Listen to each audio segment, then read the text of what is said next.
memainkan peran kreatif utama dalam kehidupan negara. Umat Islam di Rusia telah berkontribusi untuk memperkuat perdamaian antar etnis dan antar agama. Disebutkan pula mereka turut melestarikan nilai-nilai keluarga dan membesarkan generasi muda. Dalam kesempatan Hari Raya Idul Adha, Putin mengakui peran penting para pejuang Muslim dalam membela negara. Mereka mengandalkan tradisi sejarah, spiritual, dan patriotik nenek moyang. Bahkan dengan bangga, kepala negara menyebut pejuang Muslim Rusia tidak egois. Mereka memiliki jiwa keberanian, terutama keberanian selama operasi militer khusus di Ukraina, membela Rusia bahu-membahu dengan sesama prajurit. Pasukan Rusia terus membuat kemajuan di Ukraina. Moskwa berhasil memusnahkan persediaan bahan bakar tentara Ukraina dengan menggunakan senjata presisi. Dikutip dari tes.com pada Kamis 29 Juni, juru bicara Kementerian Pertahanan Rusia Letnan Jenderal Igor Konashenkov memberikan penjelasan. Dilaporkan Angkatan Udara Rusia menyerang tempat penyulingan minyak dan penyimpanan bahan bakar Ukraina.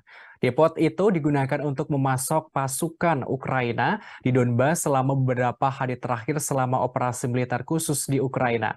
Juru bicara Kementerian Pertahanan Rusia menerangkan semua target yang ditentukan dihancurkan sehingga tujuan serangan tercapai. Selain itu, terendus militer Ukraina terus berupaya maju ke tiga arah. Diungkapkan, formasi bersenjata Ukraina melanjutkan upaya ofensif ke arah Donetsk, Donetsk Selatan, dan Zaporizhia. Kendati begitu, juru bicara menjelaskan pasukan Rusia berhasil menumpas lebih dari 30 tentara Ukraina di daerah Kupiansk selama beberapa hari terakhir.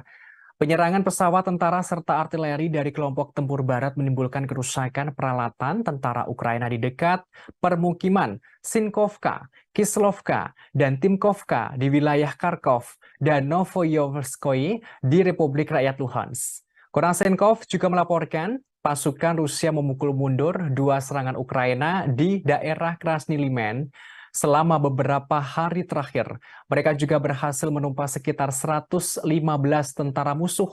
Pasukan Rusia juga menggagalkan aktivitas dua kelompok subversif atau pengintaian Ukraina di kawasan hutan Serebiensky. Tak hanya itu, pasukan Rusia menghalau 5 serangan Ukraina di daerah Donetsk selama beberapa hari terakhir. Pasukan Rusia juga berhasil memukul mundur 5 serangan Ukraina di daerah Donetsk. Dilaporkan pula serangan pesawat operasional atau taktis dari tentara, artileri, serta tembakan penyembur api menghancurkan lebih dari 240 personel Ukraina. Selama pertempuran, pasukan Rusia juga menghancurkan 2 kendaraan tempur lapis baja Ukraina, 2 truk pick-up, dan senjata artileri self-propelled Krep buatan Polandia. Presiden Rusia Vladimir Putin percaya bahwa rakyatnya mendukung pemerintah. Ketidakraguan Putin ini sebagai respons saat terjadi pemberontakan Wagner di dalam negeri. Dikutip dari RI.ru pada Kamis 29 Juni, Putin tidak meragukan reaksi rakyat Rusia dan dukungan atas keputusan yang diambil oleh pemerintah. Hal ini terkait sikap pemerintah Rusia menghadapi pemberontakan dan pengkhianatan Wagner. Presiden Putin merespons pernyataan Kepala Dagestan, Sergei Melikov.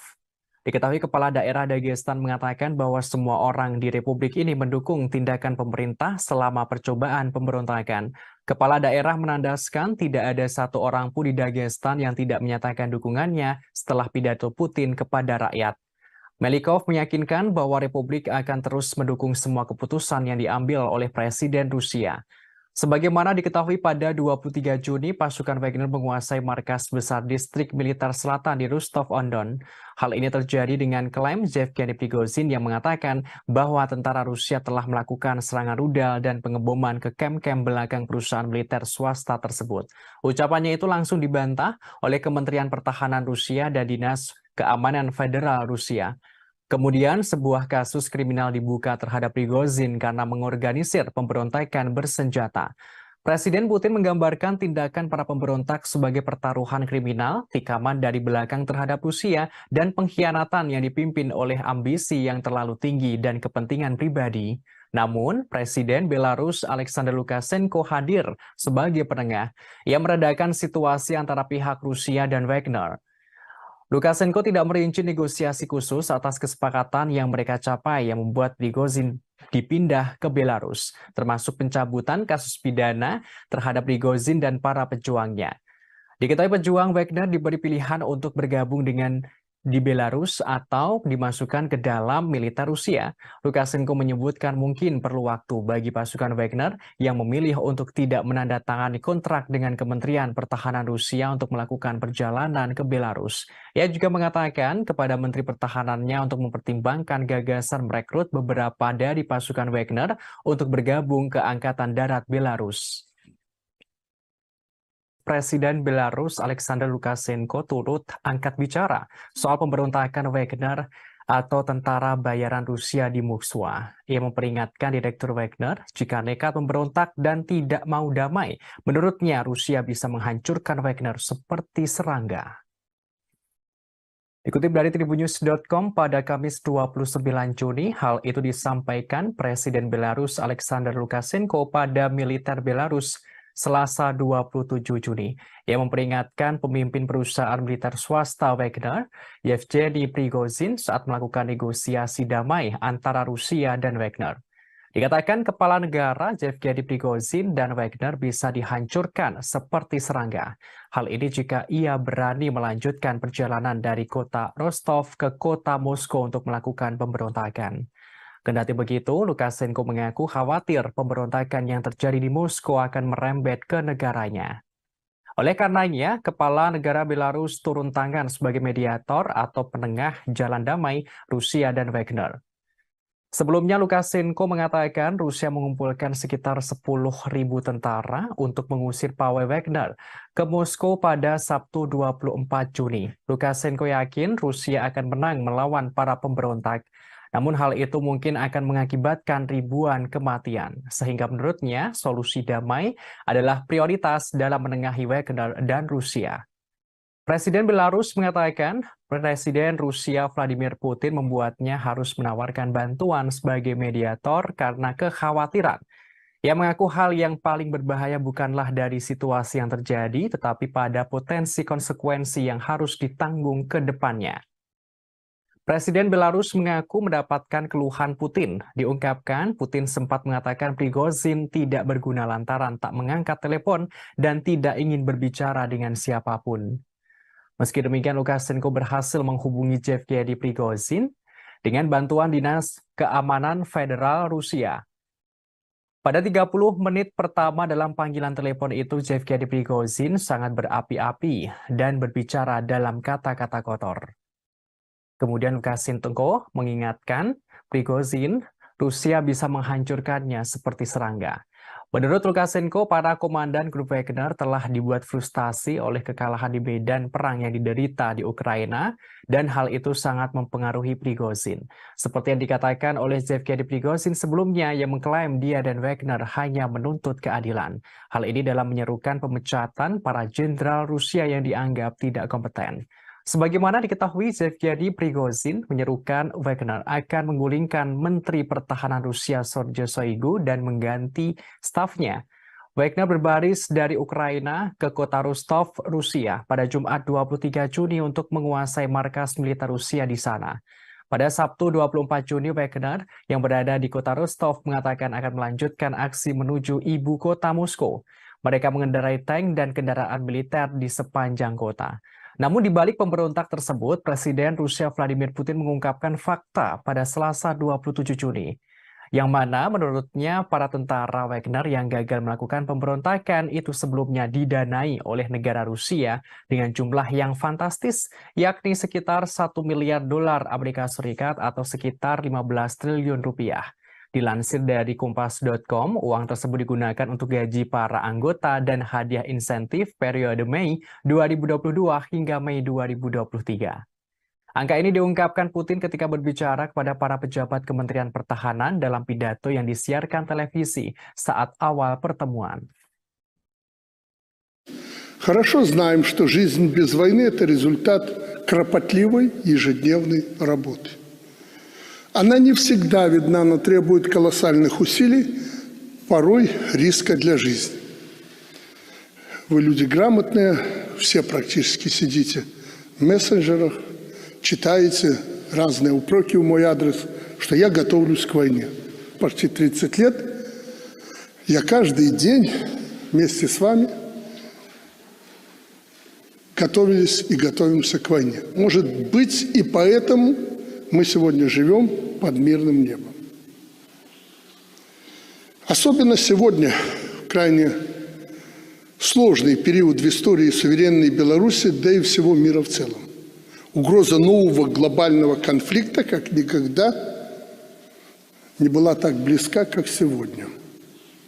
Нашу страну, весь наш регион в очередной раз пытаются взорвать, дезориентировать людей, любыми способами раскачать ситуацию и под этот шумок насадить свои правила, установить свой порядок, при котором уже не будет ни наших стран, ни народов. Menteri Luar Negeri Rusia Sergei Lavrov mengatakan Moskwa tidak bisa lagi mempercayai kesepakatan apapun dengan Amerika Serikat atau Sekutu Barat. Ia menyebut kebuntuan yang sedang berlangsung antara Rusia dan negara-negara Barat adalah perang dunia. Dikutip dari RT.com pada Kamis 29 Juni, Menteri Luar Negeri Rusia mengatakan Amerika Serikat dan sekutunya tidak akan pernah mengizinkan negara manapun untuk mengejar kebijakan berdaulat berdasarkan kepentingan nasional. Hal ini juga bertentangan dengan rencana mereka sendiri.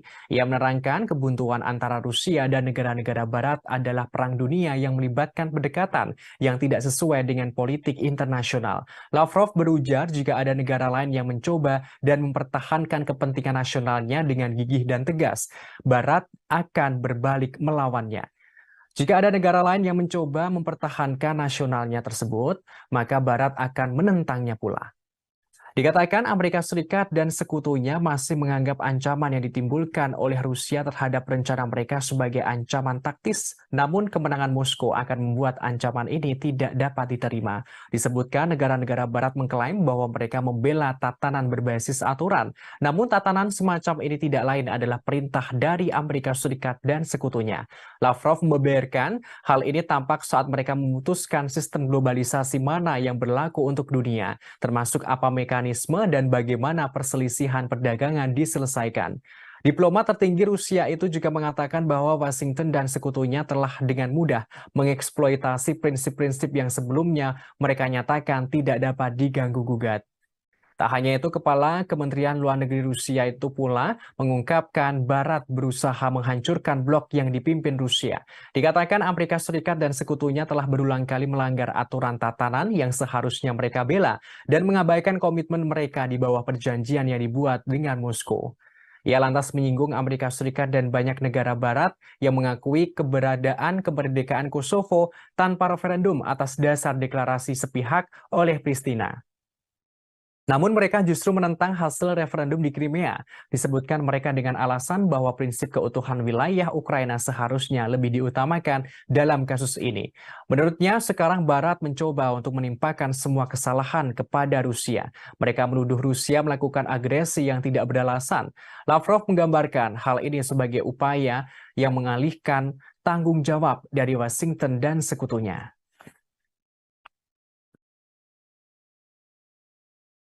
Утверждений, которые звучат, я бы сказал, даже немножко навязчиво, о том, что Соединенные Штаты никакого отношения к этому не имеют, мы их, конечно же, слышим, но помимо того, что произносится в микрофон, у нас есть информация о том, как Соединенные Штаты обеспечивают реакцию всей своей бюрократии. В частности, есть основания верить сведениям о том, что Госдепартамент, как только это началось, а может быть даже накануне, в срочном порядке дал указание всем своим загранпредставительствам никоим образом не комментировать эту ситуацию так, чтобы кто-то мог привязать ее к действиям Соединенных Штатов. И одновременно указания пошли и, по нашим данным, которым я склонен верить, пошли в Киев, чтобы украинцы не использовали эту ситуацию для организации в ближайшее время диверсий на российской территории и прочих провокаций.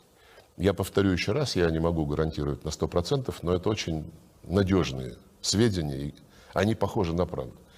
Да, вы упомянули о том, что прозвучали заявления, что Соединенные Штаты не вмешиваются во внутренние дела России, не планируют смену режима в России. Это сказал, по-моему, координатор по стратегическим коммуникациям господин Кирби.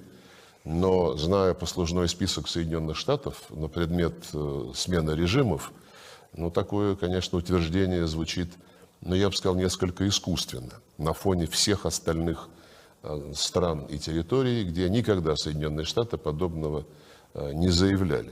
Ну и потом, зная о том, как до недавнего времени, еще несколько лет назад, работали здесь, в нашей стране, американские фонды, неправительственные организации, чем они занимались, как они всячески обхаживали и тренировали оппозицию. Ну, в общем, я думаю, здесь нет нужды подробно вторгаться. Presiden Rusia Vladimir Putin angkat bicara soal pemberontakan Wagner pada Sabtu 24 Juni. Ia menandaskan setiap upaya menciptakan kerusuhan di dalam negeri Rusia pasti gagal. Dikutip dari tribunnews.com pada Senin 26 Juni, Presiden Rusia Vladimir Putin secara terbuka membahas akhir dari pemberontakan grup Wagner. Pemberontakan tersebut sempat membuat keonaran dan kekacauan di dalam negeri. Dalam pernyataannya, kepala negara menegaskan setiap upaya kerusuhan internal pasti berujung pada kegagalan. Putin mengklaim dirinya bisa saja menghancurkan pemberontakan. Namun dengan sikap bijaksana, ia ingin menghindari pertumpahan darah di dalam negeri. Presiden Rusia tidak ingin terjadi perang saudara. Kepala negara menerangkan ulah Wagner yang memberontak tidak lepas dari buntut serangan balik Ukraina di Bakhmut. Hal ini menyebabkan terjadinya kerugian dalam pasukan Wagner. Putin mengungkapkan mereka salah perhitungan. Pidato Putin itu adalah sekilas narasi resmi yang muncul setelah pemberontakan bersenjata yang dipimpin oleh Yevgeny Prigozhin dan para militer grup Wagner. Dalam waktu kurang dari 24 jam, pejuang Wagner merebut instalasi militer di selatan Rusia yang berbasis berbaris di Moskow. Kemudian dengan tiba-tiba Prigozhin menghentikan gerakan itu, mengklaim bahwa ini semua adalah bagian dari rencana. Kremlin kemudian mengatakan sebuah kesepakatan yang tampaknya ditengahi oleh Belarus. Hasilnya, Prigozhin tidak akan menghadapi tuntutan pidana, tetapi akan diasingkan ke Belarus meskipun detailnya masih belum jelas. Namun pidato Putin itu tidak banyak menjawab seputar pemberontakan Wagner, termasuk status Putin sendiri. Prigozhin sejak itu mengatakan ia sebenarnya tidak mencoba melakukan kudeta. Sebaliknya, ia mencoba menghentikan para pejuang Wagner-nya agar tidak diserap oleh militer Rusia. Sementara itu, peristiwa pemberontakan Wagner ini rupanya menyita perhatian sejumlah kalangan, termasuk asisten profesor ilmu politik di Universitas George Washington, David Scaglione. Ia menilai peristiwa tersebut memberi banyak informasi tentang gaya pemerintahan Putin. Ia mengatakan Putin pada akhirnya menghilangkan apa yang akan menjadi salah satu ancaman terbesarnya terhadap kekuasaan. Terpisah, Putin berpidato pada hari Senin setelah terjadi pemberontakan Prigozhin berakhir pada Sabtu. Ia hanya sekilas mengungkapkan bahwa pemberontakan Wagner adalah pengkhianatan. Putin mengingatkan siapapun yang sadar menempuh jalan pengkhianatan akan dihukum. Namun Presiden Belarus Alexander Lukashenko hadir sebagai penengah. Sebagaimana diketahui sebelumnya, grup Wagner sempat melakukan pemberontakan di Rusia pada Sabtu 24 Juni. Mereka melancarkan pemberontakan dengan merebut markas tentara Rusia dan mengerahkan pasukan menuju Moskwa. Namun di balik pemberontak tersebut, Presiden Rusia Vladimir Putin mengungkapkan fakta pada Selasa 27 Juni. Menurutnya, para tentara Wagner yang gagal melakukan pemberontakan itu sebelumnya telah didanai oleh negara dengan jumlah yang fantastis, yakni 1 miliar dolar Amerika Serikat atau setara 15 triliun rupiah.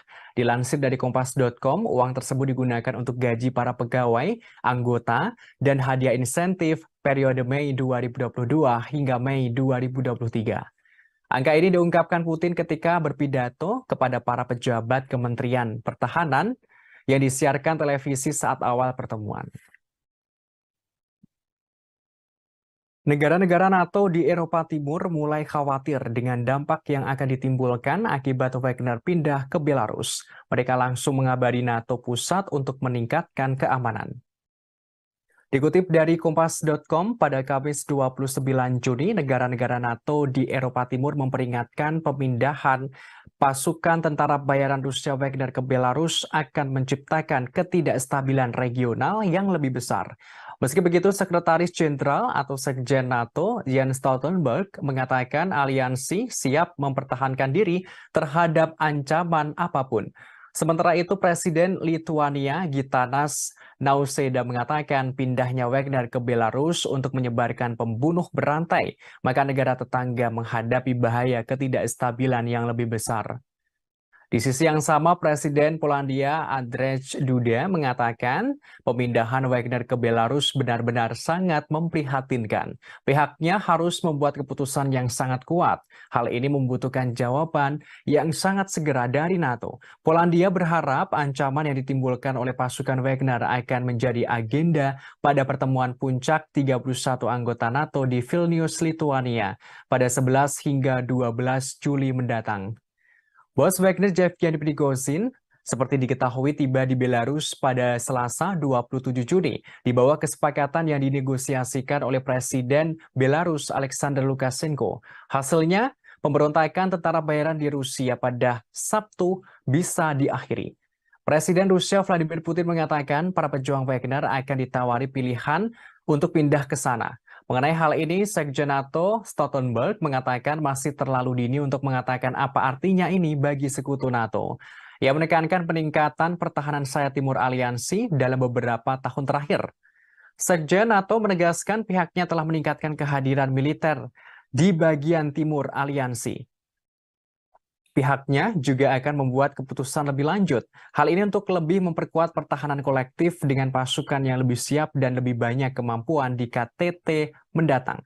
Stoltenberg mengatakan pemberontakan itu menunjukkan bahwa perang ilegal Putin melawan Ukraina telah memperdalam perpecahan di Rusia. Ia menegaskan NATO tidak boleh meremehkan Rusia. Sekjen NATO menambahkan pihaknya terus mendukung Ukraina. Survei menunjukkan sebagian besar rakyat Amerika Serikat mendukung pemerintah untuk memasok senjata ke Ukraina melawan Rusia. Dukungan ini mengalami kenaikan dari beberapa waktu lalu. Dikutip dari RT.com pada Kamis 29 Juni, survei tersebut diterbitkan oleh Jajak Pendapat Reuters atau Ipsos pada Rabu kemarin. Sekitar 65% orang Amerika mendukung kelanjutan bantuan militer ke Ukraina. Persentase ini naik dari 46% pada Mei lalu. Dilakukan pada awal pekan ini, Jajak Pendapat menemukan dukungan bipartisan untuk mempersenjatai Ukraina. 81% dari Partai Demokrat dan 56% dari Partai Republik yang mendukung. Hasil ini mencerminkan situasi di Kongres yang mana Partai Demokrat Biden hampir bulat dalam mendukung pengiriman senjata. Sementara Partai Republik terpecah antara pendirian yang mendukung pengiriman senjata dan pro-Trump, serta sayap isolasionis yang menentang. Minggu-minggu ini, antara dua survei telah melihat Ukraina meluncurkan serangan balasan yang mahal terhadap pasukan Rusia. Namun, Ukraina kehilangan sekitar 13.000 tentara dan ratusan tank dan kendaraan lapis baja. Hal itu menurut Dewan Keamanan Rusia. Terlepas dari itu, mantan Duta Besar Amerika Serikat untuk Ukraina, William Taylor, mengatakan bahwa Jajak Pendapat pasti memperkuat keputusan Biden untuk mendukung semua ini. Ada kemungkinan akan meyakinkan anggota parlemen dari Partai Republik bahwa mendukung posisinya yang mapan adalah langkah yang menguntungkan secara politik. Jajak pendapat tersebut merupakan outlier dari antara survei terbaru lainnya. Ditunjukkan penurunan dukungan yang stabil untuk kebijakan Biden di Ukraina. Angka-angka yang diterbitkan oleh Pew Research minggu lalu menunjukkan 28% orang Amerika sekarang berpikir bahwa Amerika Serikat memberikan terlalu banyak uang kepada Ukraina, naik dari 7% pada Maret lalu ketika Rusia melancarkan operasi militernya. Jumlah responden yang berpikir bahwa tingkat bantuan saat ini tidak cukup telah turun dari 42% menjadi 16% dalam kurun waktu yang sama. Pew menemukan bahwa 39% orang Amerika sangat atau agak menyetujui respon Biden terhadap konflik ini. Sementara 35% tidak setuju.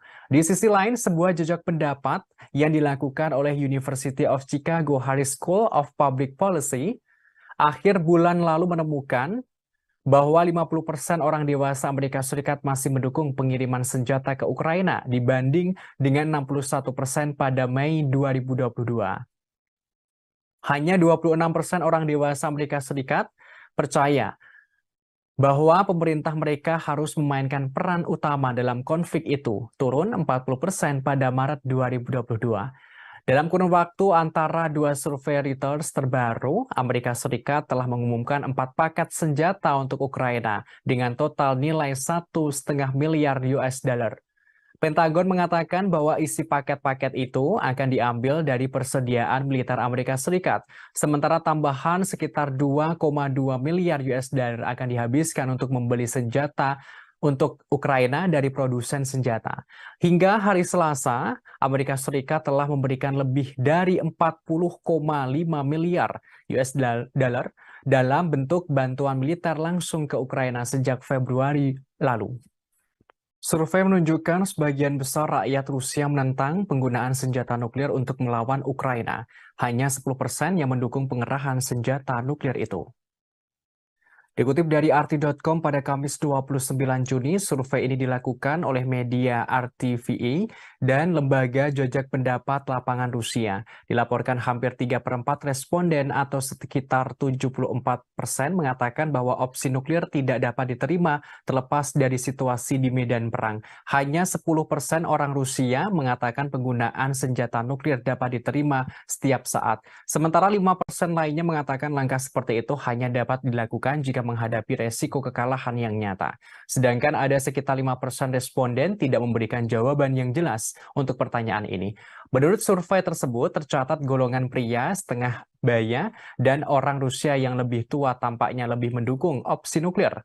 Responden dengan pendidikan tinggi dan mereka yang menganggap konflik yang sedang berlangsung sebagai ancaman potensial terhadap keamanan pribadi mereka cenderung menentangnya.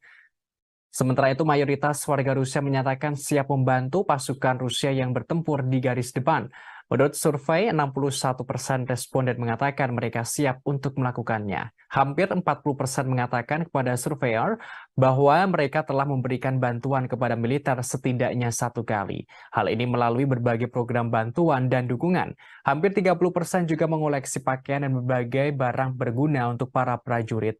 Masalah potensi serangan nuklir sempat menjadi sorotan di Rusia. Hal ini setelah ilmuwan politik Sergei Karaganov mengangkat kemungkinan seperti dalam sebuah opini. Dalam artikel berjudul "Keputusan yang sulit tapi diperlukan", Karaganov menyatakan pendapatnya. Ia menerangkan Rusia dapat meningkatkan penggunaan senjata nuklir terhadap negara-negara Eropa yang mendukung Ukraina. Hal tersebut untuk memaksa Amerika Serikat dan sekutunya mundur dari konflik yang lebih luas dengan Rusia. Dengan demikian mencegah konflik yang lebih luas dengan Rusia, yakni Perang Nuklir Global atau Perang Dunia III. Sebagaimana diketahui pada pertengahan Juni, Presiden Rusia Vladimir Putin memperingatkan bahwa membahas masalah ini menurunkan ambang batas penggunaan senjata nuklir potensial.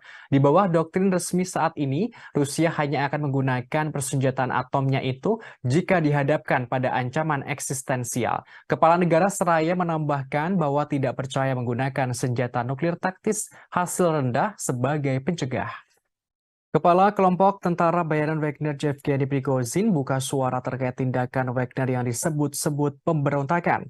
Ia menegaskan pasukannya tidak bermaksud menggulingkan atau melakukan kudeta terhadap pemerintah Putin yang sah. Prigozhin menyebut pihaknya memulai pawai karena ketidakadilan.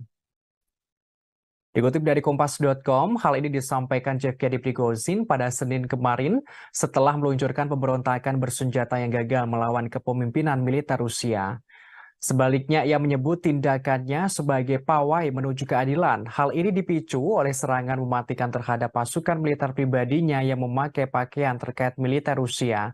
Prigozhin mengklaim kelompok Wagner adalah kekuatan tempur paling efektif di Rusia dan bahkan dunia. Ia mengatakan cara Wagner bisa menguasai kota Rostov-on-Don di Rusia Selatan tanpa pertumpahan darah adalah bukti keefektifan para tentaranya, termasuk cara mereka mengirim konvoi bersenjata ke jarak 200 km dari Moskwa adalah bukti keefektifan para tentaranya. Pasukannya menghentikan pemberontakan pada 24 Juni berdasarkan kesepakatan yang ditengahi oleh Presiden Belarus Alexander Lukashenko. Prigozhin tidak memberikan rincian tentang keberadaannya saat ini atau rencananya pada masa depan.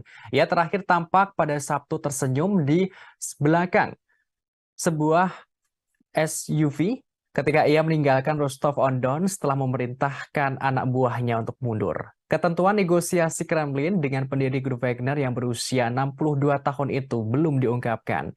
Sebagaimana diketahui sebelumnya, grup Wagner sempat melakukan pemberontakan di Rusia pada 24 Februari. Maksud kami 24 Juni. Mereka melancarkan pemberontakan dengan merebut markas tentara Rusia dan mengerahkan pasukan menuju Moskwa. Namun di balik pemberontakan itu, Presiden Rusia Vladimir Putin mengungkapkan fakta. Menurutnya, para tentara Wagner yang gagal melakukan pemberontakan itu sebelumnya telah didanai oleh negara dengan jumlah yang fantastis, yakni sekitar 1 miliar dolar Amerika Serikat atau setara 15 miliar rupiah. Maksud kami 15 triliun rupiah. Dilansir dari Kompas.com, uang tersebut digunakan untuk gaji para anggota dan hadiah insentif untuk periode Mei 2022 hingga Mei 2023. Angka ini diungkapkan Putin ketika berbicara kepada para pejabat Kementerian Pertahanan dalam pidato yang disiarkan oleh televisi saat awal pertemuan.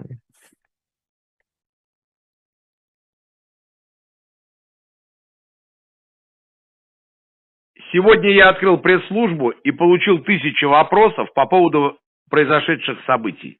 Для того, чтобы не было кривотолков, хочу ответить на главный из этих вопросов. Первое. Какими были предпосылки марша справедливости 23.06.23 года? ЧВК «Вагнер» является, пожалуй, самым опытным и боеспособным подразделением в России, а возможно и в мире. Мотивированные, заряженные бойцы, которые выполняли огромное количество задач в интересах Российской Федерации и всегда только в интересах Российской Федерации, в Африке, в арабских странах и во всем мире. В последнее время это подразделение добилось хороших результатов на Украине, выполнив серьезнейшие задачи. В результате intrigue, непродуманных решений. Hungaria kembali menyindir Eropa yang nekat memberikan senjata kepada Ukraina untuk melawan Rusia. Budapest memperingatkan langkah itu justru membawa Eropa mendekati bencana. Dikutip dari RT.com pada Kamis 29 Juni, hal ini disampaikan oleh Menteri Luar Negeri Hungaria, Peter Szijjártó, di Facebook pribadinya sebelum bertemu dengan Menteri Luar Negeri Uni Eropa di Luxembourg pada Senin lalu. Hungaria memperpanjang hak veto Budapest atas transfer senjata Uni Eropa ke Ukraina. Ia menerangkan sekarang sebenarnya masalah yang lebih besar dapat dicegah dan ribuan nyawa dapat diselamatkan. Namun para pemimpin benua harus keluar dari psikosis perang. Kendati begitu, hasil pertemuan di Luxembourg menunjukkan para Menteri Luar Negeri Uni Eropa memilih meningkatkan dana senjata bersama mereka untuk Ukraina dengan tambahan senilai 3,5 miliar euro atau setara 3,85 miliar US dollar. Langkah ini diambil setelah Menteri Luar Negeri Ukraina Dmytro Kuleba menyampaikan pidatonya. Tambahan dana itu diambil dari fasilitas perdamaian Eropa. Dana tersebut adalah dompet sekitar 5,6 miliar US. Maksud kami 5,6 miliar euro atau setara 6,08 miliar US dollar yang digunakan untuk membiayai militer asing dan mengganti biaya anggotanya yang mengirim senjata ke konflik asing. Sebelum konflik di Ukraina, fasilitas perdamaian Eropa hanya digunakan untuk memasok peralatan tidak mematikan ke Georgia, Mali, Moldova, Mozambik, dan Ukraina dengan total kurang dari 125 juta US dollar. Menanggapi pilihan tersebut, Menteri Luar Negeri Hungaria mempertahankan hak vetonya pada tahap senjata terbaru senilai 500 juta euro atau setara 546 juta US dollar dari dana tersebut untuk 1 bulan lagi. Budapest saat ini memblokir transfer senjata Uni Eropa ke Ukraina. Hal ini karena Ukraina memasukkan daftar hitam perusahaan Hungaria yang melakukan bisnis di Rusia. Menteri Luar Negeri dan Perdana Menteri Hungaria, Viktor Orbán, telah berulang kali menyerukan gencatan senjata dan kesepakatan damai di Ukraina. Hungaria bersikeras bahwa sanksi anti-Rusia lebih merugikan Eropa daripada merugikan Rusia. Dalam wawancara dengan media Inggris pada Selasa, Orban mengatakan bahwa gagasan kemenangan Ukraina di medan perang adalah mustahil. Ia mengatakan bahwa tanpa gencatan senjata segera, Ukraina akan kehilangan sejumlah besar kekayaan dan banyak nyawa, termasuk kehancuran yang tidak terbayangkan akan terjadi. Ia secara terang-terangan mengungkapkan Ukraina bukan lagi negara berdaulat. Disebutkan Ukraina tidak punya anggaran dan tidak memiliki senjata. Ukraina hanya bisa melawan karena didukung oleh Barat.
Я только что по приказу руководства Министерства обороны Jenderal Top Rusia Sergei Surovikin ditangkap setelah sebelumnya dilaporkan menghilang sejak Sabtu 24 Juni 2023. Jenderal itu diduga terlibat pemberontakan yang dilakukan grup Wagner pimpinan Yevgeny Prigozhin beberapa waktu lalu. Dari informasi yang didapat, Sergei Surovikin saat ini diduga telah ditahan di pusat penahanan Lefortovo, Moskow. Ia sebelumnya dinilai telah mengetahui rencana pembelotan grup Wagner. Surovikin merupakan salah satu komandan tertinggi pasukan Rusia di Ukraina yang digantikan oleh Kepala Staf Valery Gerasimov pada Januari 2023. Sementara Prigozhin memiliki perseteruan lama dengan Gerasimov dan sebagian besar kepemimpinan militer Rusia. Bos tentara bayaran itu menyebut Gerasimov tidak kompeten. Ia lantas menolak upaya pemerintah untuk memasukkan Wagner ke dalam angkatan bersenjata reguler. Prigozhin bahkan menyebut ada upaya militer untuk membubarkan perusahaannya. Pernyataannya ini yang menjadikan hal itu sebagai alasan utama pemberontakannya. Terkait penangkapan Sergei Surovikin, Kementerian Pertahanan Rusia belum memberikan komentarnya.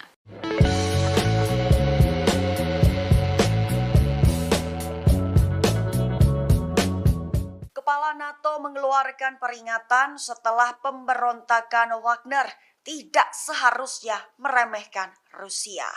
Hal itu dikatakannya pada Selasa 27 Juni selama konferensi pers seusai pertemuan dengan para pemimpin beberapa negara anggota NATO di Den Haag. Selain itu, Jens Stoltenberg juga menyerukan untuk memberikan bantuan sebanyak mungkin ke Ukraina. Tujuan Stoltenberg hanya untuk memperkuat posisinya pada pembicaraan di masa depan. Menurutnya, perang ilegal melawan Ukraina Putin telah memperdalam perpecahan dan menciptakan ketegangan baru di Rusia. Stoltenberg juga mengatakan bahwa keputusan lebih lanjut untuk memperkuat aliansi akan dibuat pada pertemuan puncak yang akan datang di Vilnius, Lituania mulai 11 Juli mendatang. Ketika agenda juga akan menjadi rencana terperinci pertama sejak Perang Dingin tentang bagaimana mempersiapkan pertemuan langsung pertama konfrontasi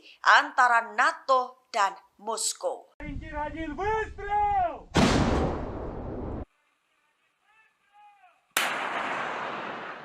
Unit artileri Rusia dari kelompok selatan berhasil menghancurkan 2 benteng brigade penyerang angkatan bersenjata Ukraina. Tepatnya adalah benteng brigade penyerang terpisah ketiga di dekat desa Kalinovka dan brigade mekanik terpisah ke-110 di Avdiivka. Selain itu, artileri Rusia juga berhasil menghancurkan 3 mortir 120 mm serta personil Ukraina.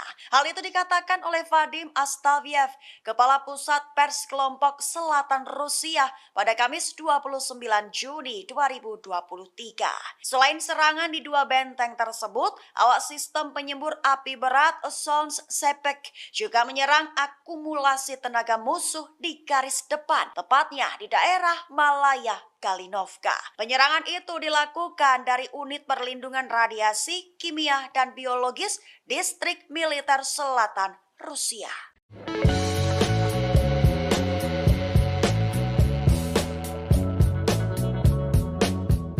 Alexander Lukashenko selaku Presiden Belarusia memberikan saran agar negaranya memiliki kontrol independen atas senjata nuklir. Hal itu dikatakannya pada Selasa 27 Juni sembari menginstruksikan pejabat tinggi untuk mengembangkan algoritma penggunaan nuklir.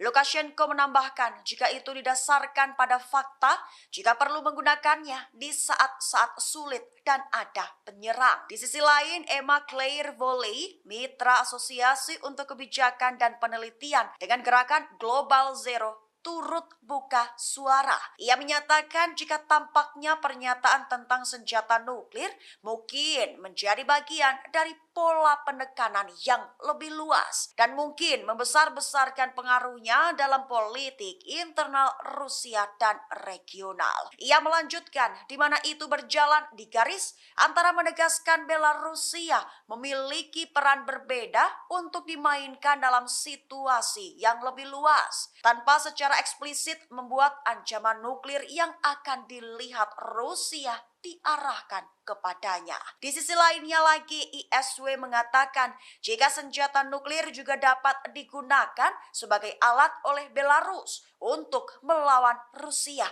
daripada mengancam NATO atau Ukraina.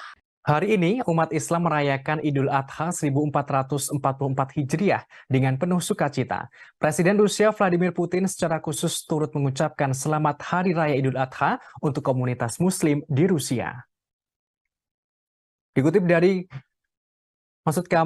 ucapan selamat ini disampaikan Kepala Negara melalui laman resmi Istana Kremlin Rusia. Dalam pesannya, Putin berharap umat Muslim diberikan kebahagiaan dan kesejahteraan. Ia juga mengatakan Idul Adha memiliki makna spiritual yang mendalam. Putin menyampaikan perayaan ini menjadi momen umat Islam mengamalkan kebaikan dan kepedulian terhadap sesama. Hal ini berfungsi untuk memperkuat cita-cita kebaikan, amal, dan keadilan dalam masyarakat. Dalam pesan Idul Adha ini, Presiden Rusia juga mengakui keberadaan komunitas Muslim Rusia. Ia menjelaskan bahwa komunitas Muslim Rusia memainkan peran kreatif utama dalam kehidupan negara. Umat Islam di Rusia telah berkontribusi untuk memperkuat perdamaian antar etnis dan antar agama. Disebutkan pula mereka turut melestarikan nilai-nilai keluarga dan membesarkan generasi muda. Dalam kesempatan Hari Raya Idul Adha, Putin mengakui peran penting para pejuang Muslim dalam membela negara. Mereka mengandalkan tradisi sejarah, spiritual, dan patriotik nenek moyang. Bahkan dengan bangga, Kepala Negara menyebut pejuang Muslim Rusia tidak egois. Mereka memiliki jiwa keberanian, terutama keberanian selama operasi militer khusus di Ukraina, membela Rusia bahu-membahu dengan sesama prajurit. Pasukan Rusia terus membuat kemajuan di Ukraina. Moskwa berhasil memusnahkan persediaan bahan bakar tentara Ukraina dengan menggunakan senjata presisi. Dikutip dari TASS.com, pada Kamis 29 Juni, juru bicara Kementerian Pertahanan Rusia Letnan Jenderal Igor Konashenkov memberikan penjelasan. Dilaporkan, Angkatan Udara Rusia menyerang tempat penyulingan minyak dan penyimpanan bahan bakar Ukraina. Depot itu digunakan untuk memasok pasukan Ukraina di Donbas selama beberapa hari terakhir selama operasi militer khusus di Ukraina.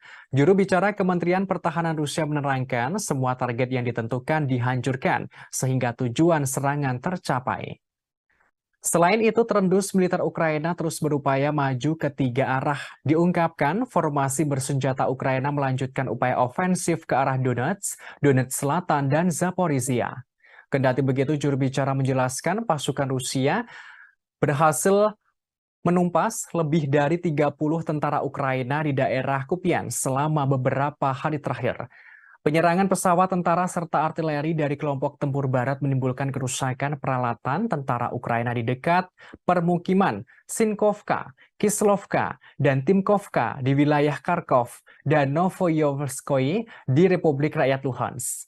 Konashenkov juga melaporkan pasukan Rusia memukul mundur dua serangan Ukraina di daerah Krasny Liman selama beberapa hari terakhir.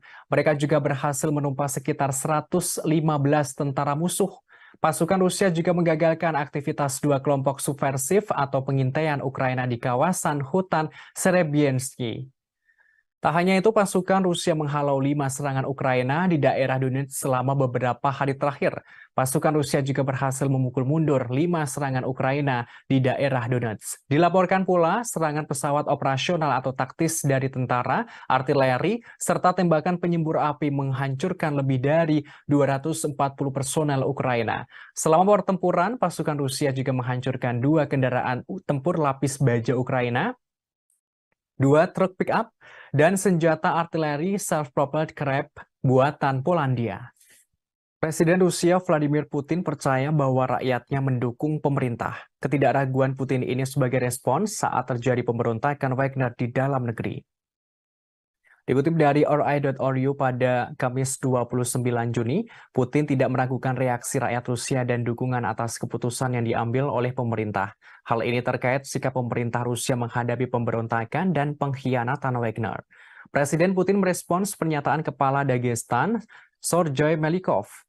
Diketahui Kepala Daerah Dagestan mengatakan bahwa semua orang di Republik ini mendukung tindakan pemerintah selama percobaan pemberontakan. Kepala daerah menandaskan tidak ada satu orang pun di Dagestan yang tidak menyatakan dukungannya setelah pidato Putin kepada rakyat.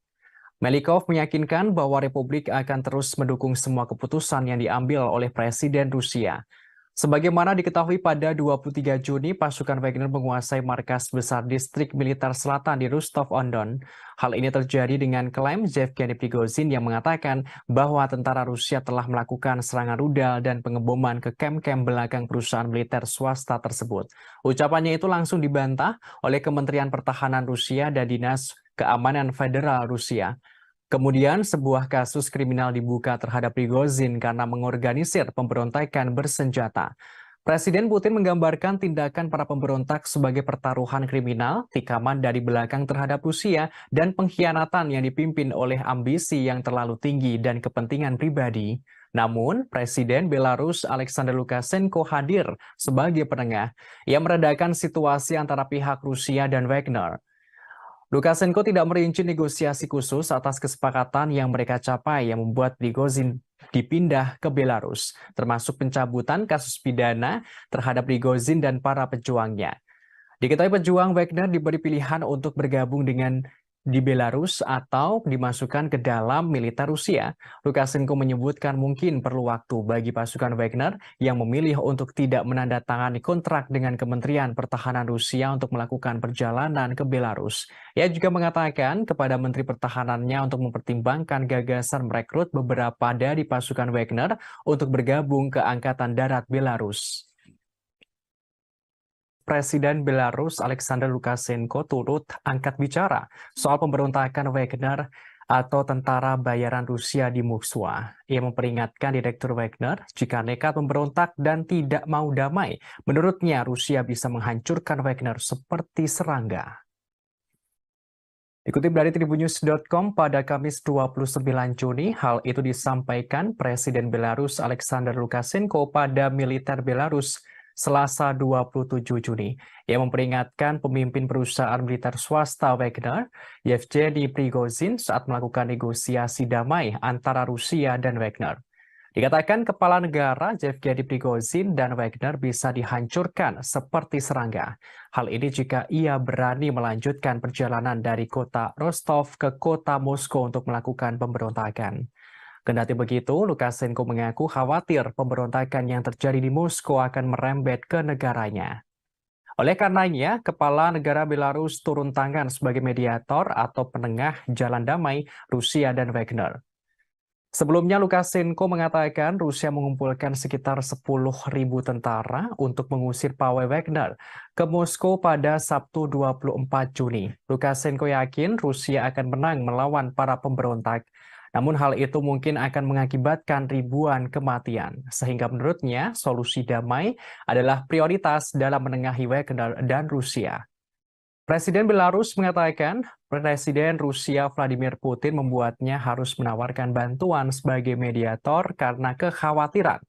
Ia mengaku hal yang paling berbahaya bukanlah dari situasi yang terjadi, tetapi pada potensi konsekuensi yang harus ditanggung ke depannya.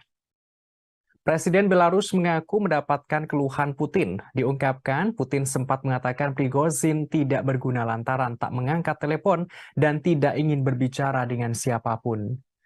Meski demikian, Lukashenko berhasil menghubungi Yevgeny Prigozhin dengan bantuan Dinas Keamanan Federal Rusia. Pada 30 menit pertama dalam panggilan telepon itu, Yevgeny Prigozhin sangat berapi-api dan berbicara dalam kata-kata kotor. Kemudian Lukashenko mengingatkan Prigozhin, Rusia bisa menghancurkannya seperti serangga. Menurut Lukashenko, para komandan grup Wagner telah dibuat frustasi oleh kekalahan di medan perang yang diderita di Ukraina, dan hal itu sangat mempengaruhi Prigozhin. Seperti yang dikatakan oleh Yevgeny Prigozhin sebelumnya yang mengklaim dia dan Wagner hanya menuntut keadilan. Hal ini dalam menyerukan pemecatan para jenderal Rusia yang dianggap tidak kompeten. Sebagaimana diketahui, Yevgeny Prigozhin menyerukan Wagner akan menggulingkan Menteri Pertahanan Rusia Sergei Shoigu dan mengganti stafnya.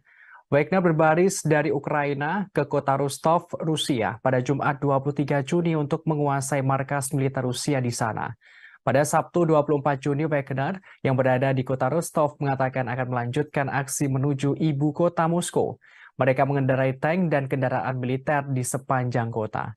Namun di balik pemberontak tersebut, Presiden Rusia Vladimir Putin mengungkapkan fakta pada Selasa 27 Juni, yang mana menurutnya para tentara Wagner yang gagal melakukan pemberontakan itu sebelumnya didanai oleh negara Rusia dengan jumlah yang fantastis, yakni sekitar 1 miliar dolar Amerika Serikat atau sekitar 15 triliun rupiah. Dilansir dari Kompas.com, uang tersebut digunakan untuk gaji para anggota dan hadiah insentif periode Mei 2022 hingga Mei 2023. Angka ini diungkapkan Putin ketika berbicara kepada para pejabat Kementerian Pertahanan dalam pidato yang disiarkan televisi saat awal pertemuan. Хорошо знаем, что жизнь без войны – это результат кропотливой ежедневной работы. Она не всегда видна, но требует колоссальных усилий, порой риска для жизни.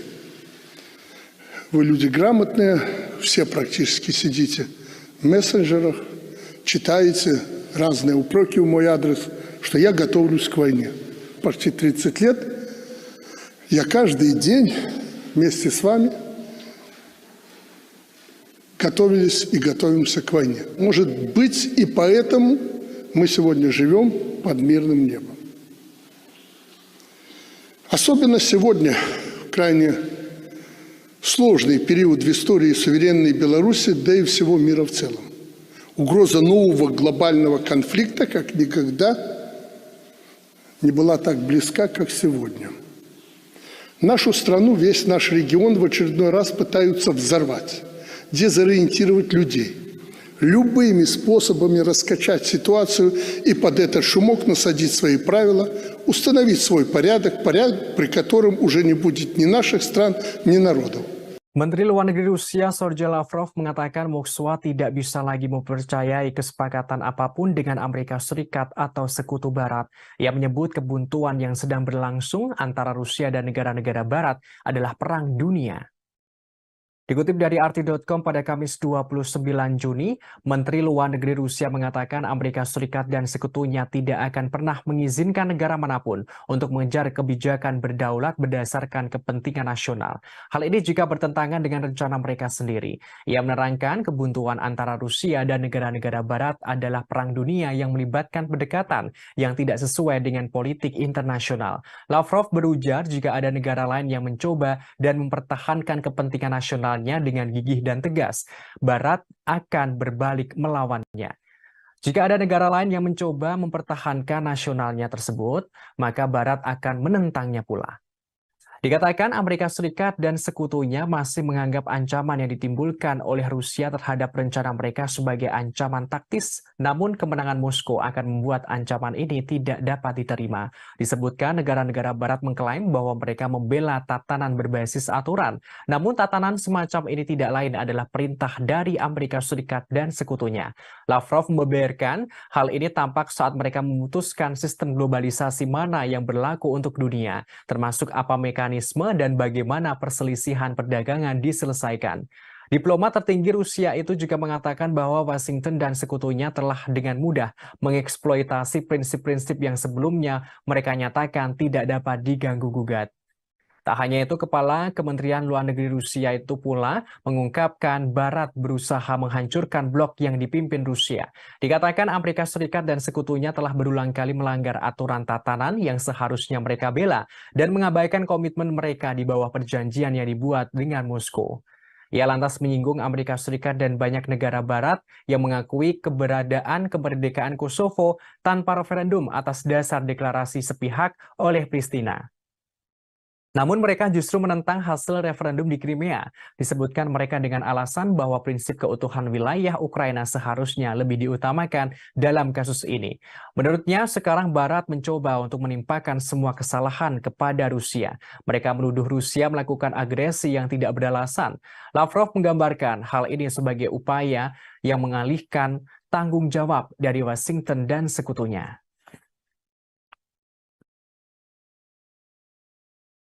Утверждений, которые звучат, я бы сказал, даже немножко навязчиво, о том, что Соединенные Штаты никакого отношения к этому не имеют, мы их, конечно же, слышим, но помимо того, что произносится в микрофон, у нас есть информация о том, как Соединенные Штаты обеспечивают реакцию всей своей бюрократии.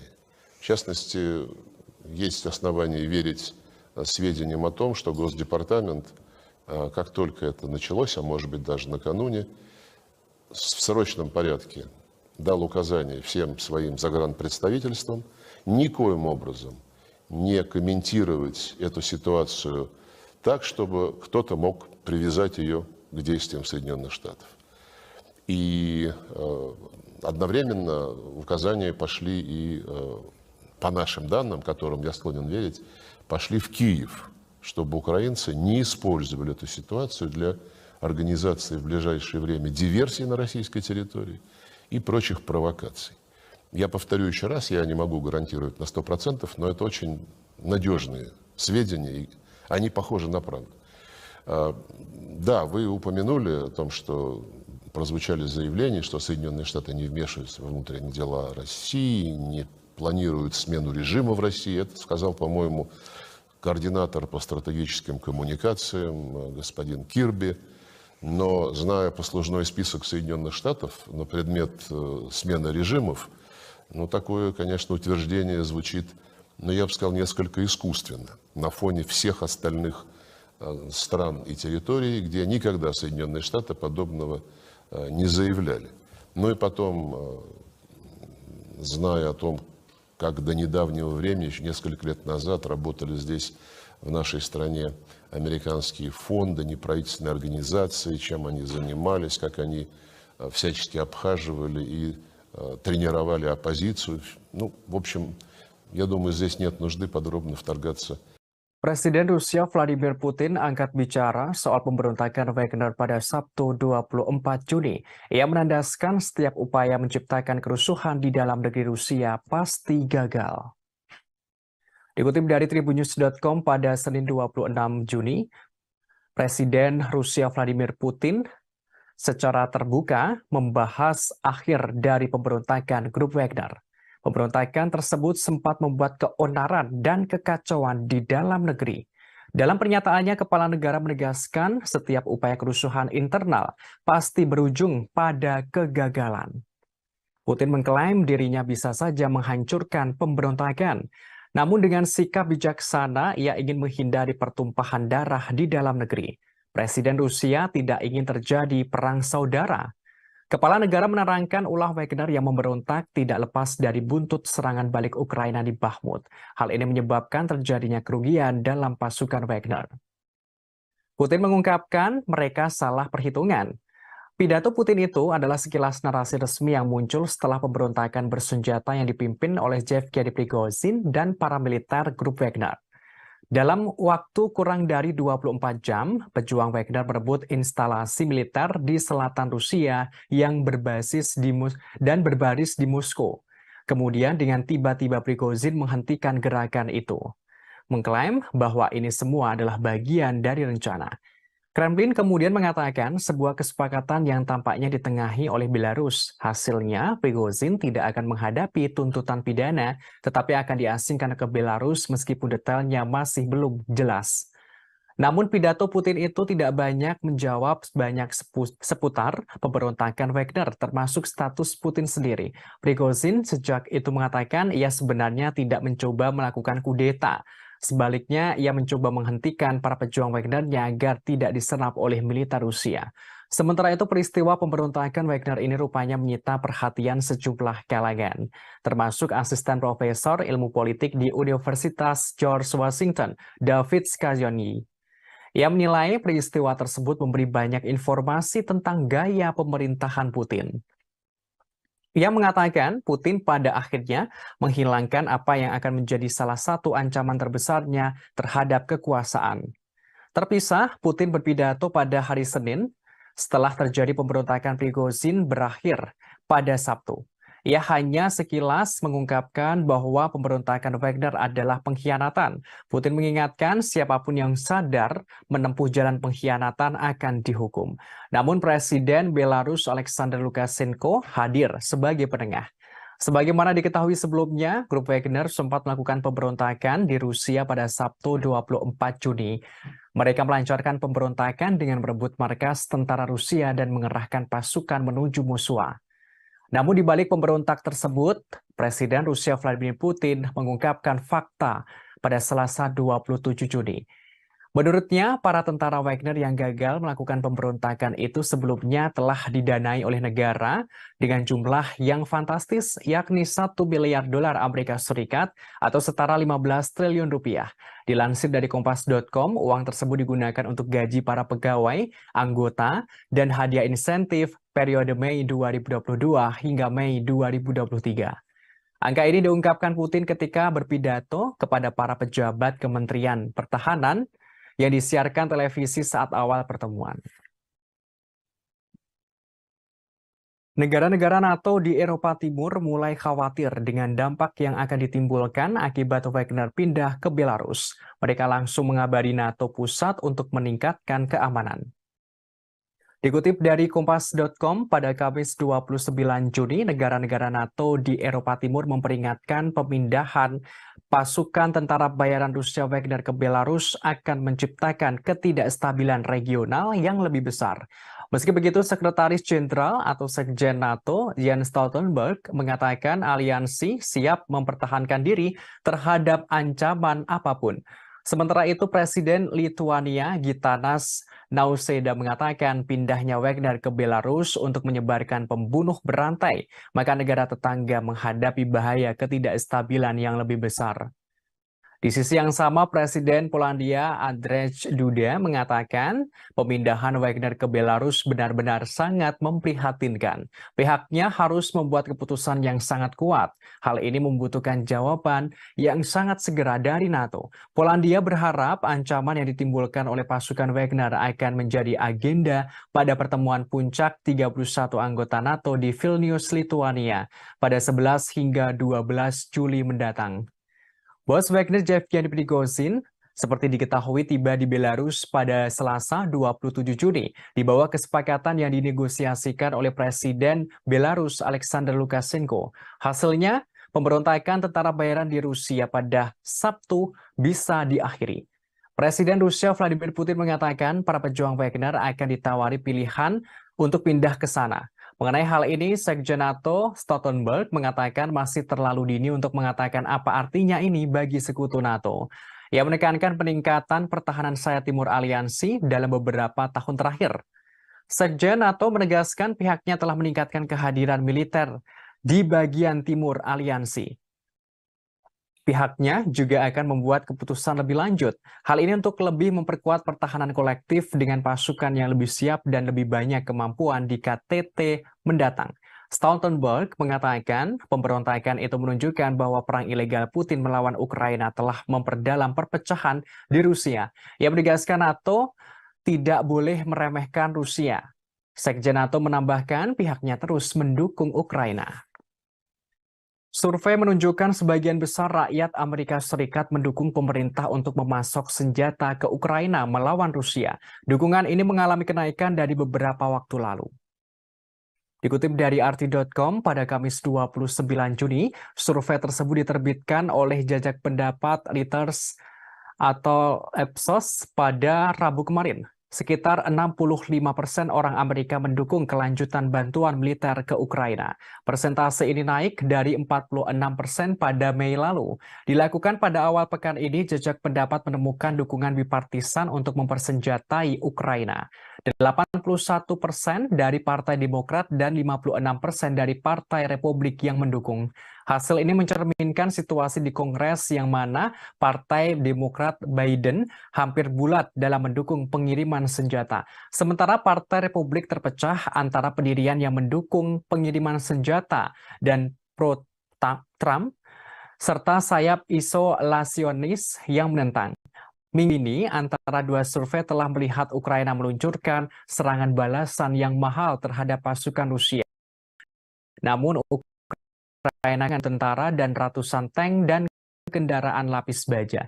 Hal itu menurut Dewan Keamanan Rusia. Terlepas dari itu, mantan Duta Besar Amerika Serikat untuk Ukraina, William Taylor, mengatakan bahwa jajak pendapat pasti memperkuat Biden untuk mendukung semua ini. Ada meyakinkan anggota parlemen dari Partai Republik bahwa mendukung posisi mapan adalah langkah yang menguntungkan secara. Jajak pendapat tersebut merupakan outlier dari antara survei terbaru lainnya. Ditunjukkan penurunan dukungan yang stabil untuk kebijakan Biden di Ukraina. Angka-angka yang diterbitkan oleh Pew minggu lalu, 8% orang Amerika sekarang berpikir bahwa Amerika Serikat memberikan terlalu banyak uang kepada Ukraina, naik dari 7% pada Maret lalu ketika Rusia melancarkan operasi militernya. Jumlah responden yang berpikir bahwa tingkat bantuan saat ini tidak cukup telah turun dari 42% menjadi 16% dalam kurun waktu yang sama. Pew menemukan bahwa 39% orang Amerika sangat atau agak menyetujui respon Biden terhadap konflik ini. Sementara 35% tidak setuju. Di sisi lain, sebuah jajak pendapat yang dilakukan oleh University of Chicago Harris School of Public Policy akhir bulan lalu menemukan bahwa 50% orang dewasa Amerika Serikat masih mendukung pengiriman senjata ke Ukraina dibanding dengan 61% pada Mei 2022. Hanya 26% orang dewasa Amerika Serikat percaya bahwa pemerintah mereka harus memainkan peran utama dalam konflik itu, turun 40% pada Maret 2022. Dalam kurun waktu antara dua survei Reuters terbaru, Amerika Serikat telah mengumumkan 4 paket senjata untuk Ukraina dengan total nilai 1,5 miliar US dollar. Pentagon mengatakan bahwa isi paket-paket itu akan diambil dari persediaan militer Amerika Serikat, sementara tambahan sekitar 2,2 miliar US dollar akan dihabiskan untuk membeli senjata untuk Ukraina dari produsen senjata. Hingga hari Selasa, Amerika Serikat telah memberikan lebih dari 40,5 miliar US dollar dalam bentuk bantuan militer langsung ke Ukraina sejak Februari lalu. Survei menunjukkan sebagian besar rakyat Rusia menentang penggunaan senjata nuklir untuk melawan Ukraina. Hanya 10% yang mendukung pengerahan senjata nuklir itu. Dikutip dari RT.com pada Kamis 29 Juni, survei ini dilakukan oleh media RTVE dan lembaga jajak pendapat lapangan Rusia. Dilaporkan hampir 3/4 responden atau sekitar 74% mengatakan bahwa opsi nuklir tidak dapat diterima terlepas dari situasi di medan perang. Hanya 10% orang Rusia mengatakan penggunaan senjata nuklir dapat diterima setiap saat. Sementara 5% lainnya mengatakan langkah seperti itu hanya dapat dilakukan jika menghadapi resiko kekalahan yang nyata. Sedangkan ada sekitar 5% responden tidak memberikan jawaban yang jelas untuk pertanyaan ini. Menurut survei tersebut, tercatat golongan pria setengah baya dan orang Rusia yang lebih tua tampaknya lebih mendukung opsi nuklir. Responden dengan pendidikan tinggi dan mereka yang menganggap konflik yang sedang berlangsung sebagai ancaman potensial terhadap keamanan pribadi mereka cenderung menentangnya. Sementara itu, mayoritas warga Rusia menyatakan siap membantu pasukan Rusia yang bertempur di garis depan. Menurut survei, 61% responden mengatakan mereka siap untuk melakukannya. Hampir 40% mengatakan kepada surveyor bahwa mereka telah memberikan bantuan kepada militer setidaknya 1 kali. Hal ini melalui berbagai program bantuan dan dukungan. Hampir 30% juga mengoleksi pakaian dan berbagai barang berguna untuk para prajurit. Masalah potensi serangan nuklir sempat menjadi sorotan di Rusia. Hal ini setelah ilmuwan politik Sergei Karaganov mengangkat kemungkinan seperti dalam sebuah opini. Dalam artikel berjudul keputusan yang sulit tapi diperlukan, Karaganov menyatakan pendapatnya. Ia menerangkan Rusia dapat meningkatkan penggunaan senjata nuklir terhadap negara-negara Eropa yang mendukung Ukraina. Hal tersebut untuk memaksa Amerika Serikat dan sekutunya mundur dari konflik yang lebih luas dengan Rusia. Dengan demikian mencegah konflik yang lebih luas dengan Rusia, yakni Perang Nuklir Global atau Perang Dunia III. Sebagaimana diketahui pada pertengahan Juni, Presiden Rusia Vladimir Putin memperingatkan bahwa membahas masalah ini menurunkan ambang batas penggunaan senjata nuklir potensial. Di bawah doktrin resmi saat ini, Rusia hanya akan menggunakan persenjataan atomnya itu jika dihadapkan pada ancaman eksistensial. Kepala negara seraya menambahkan bahwa tidak percaya menggunakan senjata nuklir taktis hasil rendah sebagai pencegah. Kepala kelompok tentara bayaran Wagner Yevgeny Prigozhin buka suara terkait tindakan Wagner yang disebut-sebut pemberontakan. Ia menegaskan pasukannya tidak bermaksud menggulingkan atau melakukan kudeta terhadap pemerintah Putin yang sah. Prigozhin menyebut pihaknya memulai pawai karena ketidakadilan. Dikutip dari Kompas.com, hal ini disampaikan Yevgeny Prigozhin pada Senin kemarin setelah meluncurkan pemberontakan bersenjata yang gagal melawan kepemimpinan militer Rusia. Sebaliknya, ia menyebut tindakannya sebagai pawai menuju keadilan. Hal ini dipicu oleh serangan mematikan terhadap pasukan militer pribadinya yang memakai pakaian terkait militer Rusia. Prigozhin mengklaim kelompok Wagner adalah kekuatan tempur paling efektif di Rusia dan bahkan dunia. Ia mengatakan cara Wagner bisa menguasai kota Rostov-on-Don di Rusia Selatan tanpa pertumpahan darah adalah bukti keefektifan para tentaranya, termasuk cara mereka mengirim konvoi bersenjata ke jarak 200 km dari Moskwa adalah bukti keefektifan para tentaranya. Pasukannya menghentikan pemberontakan pada 24 Juni berdasarkan kesepakatan yang ditengahi oleh Presiden Belarus Alexander Lukashenko. Prigozhin tidak memberikan rincian tentang keberadaannya saat ini atau rencananya pada masa depan. Ia terakhir tampak pada Sabtu tersenyum di belakang sebuah SUV ketika ia meninggalkan Rostov-on-Don setelah memerintahkan anak buahnya untuk mundur. Ketentuan negosiasi Kremlin dengan pendiri grup Wagner yang berusia 62 tahun itu belum diungkapkan. Sebagaimana diketahui sebelumnya, grup Wagner sempat melakukan pemberontakan di Rusia pada 24 Februari. Maksud kami 24 Juni. Mereka melancarkan pemberontakan dengan merebut markas tentara Rusia dan mengerahkan pasukan menuju Moskwa. Namun di balik pemberontakan itu, Presiden Rusia Vladimir Putin mengungkapkan fakta. Menurutnya, para tentara Wagner yang gagal melakukan pemberontakan itu sebelumnya telah didanai oleh negara dengan jumlah yang fantastis, yakni sekitar 1 miliar dolar Amerika Serikat atau setara 15 miliar rupiah. Maksud kami 15 triliun rupiah. Dilansir dari Kompas.com, uang tersebut digunakan untuk gaji para anggota dan hadiah insentif untuk periode Mei 2022 hingga Mei 2023. Angka ini diungkapkan Putin ketika berbicara kepada para pejabat Kementerian Pertahanan dalam pidato yang disiarkan oleh televisi saat awal pertemuan.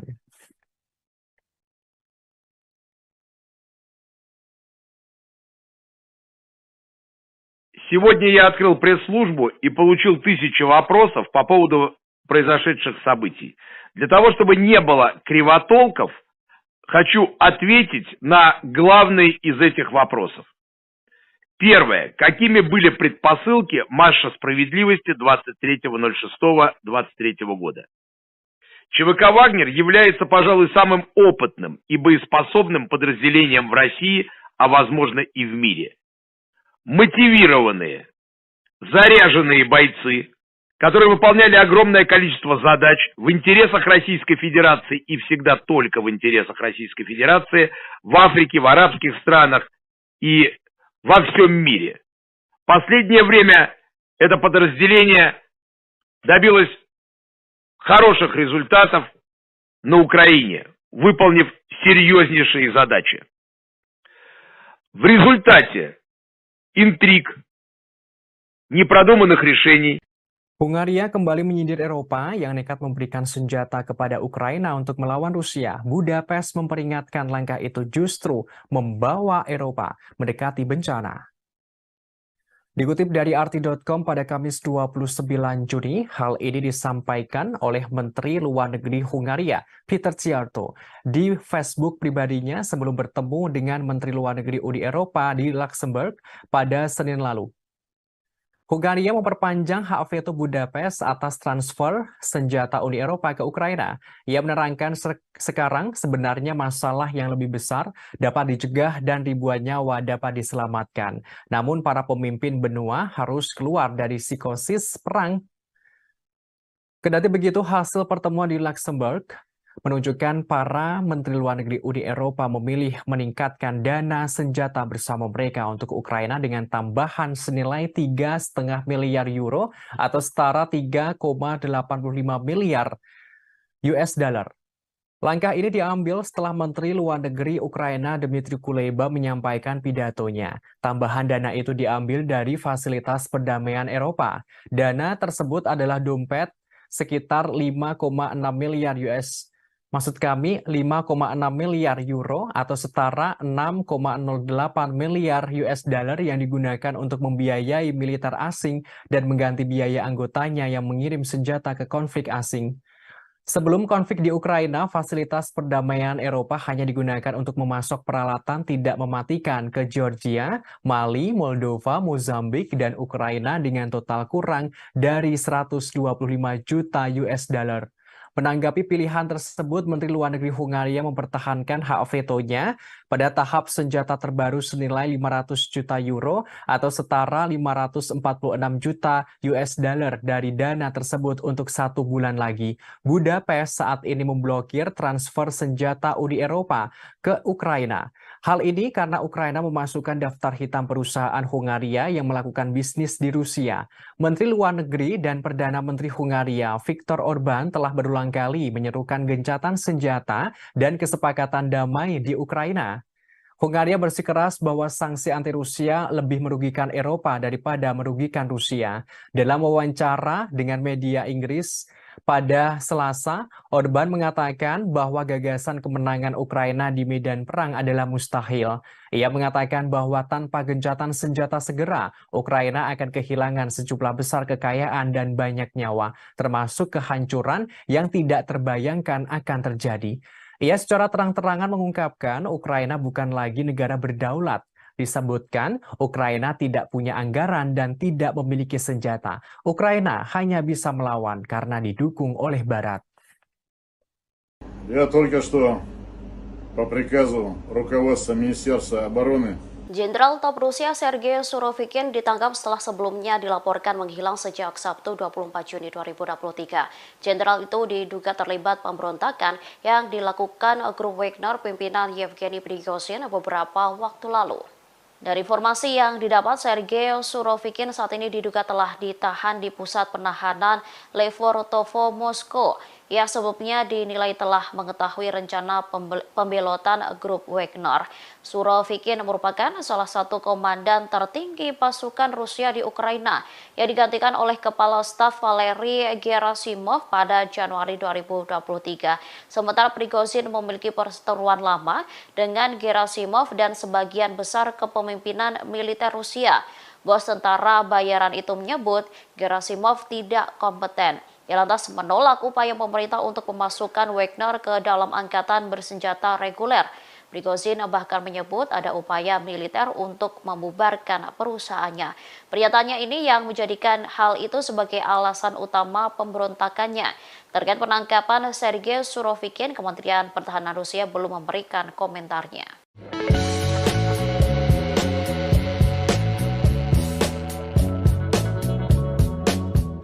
Kepala NATO mengeluarkan peringatan setelah pemberontakan Wagner tidak seharusnya meremehkan Rusia.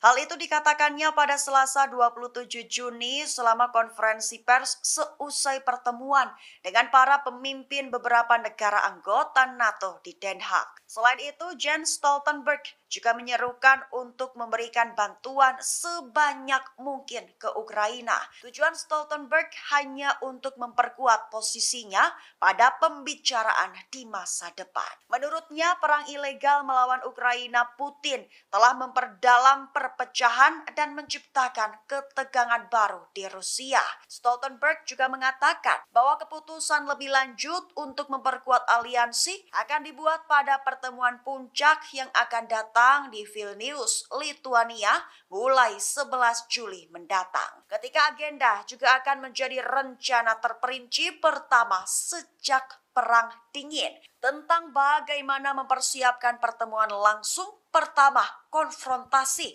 antara NATO dan Moskow.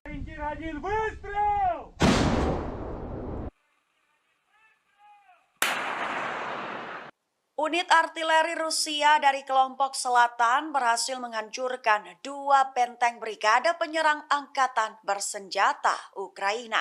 Tepatnya adalah benteng brigade penyerang terpisah ketiga di dekat desa Kalinovka dan brigade mekanik terpisah ke-110 di Avdiivka. Selain itu, artileri Rusia juga berhasil menghancurkan 3 mortir 120 mm serta personil Ukraina.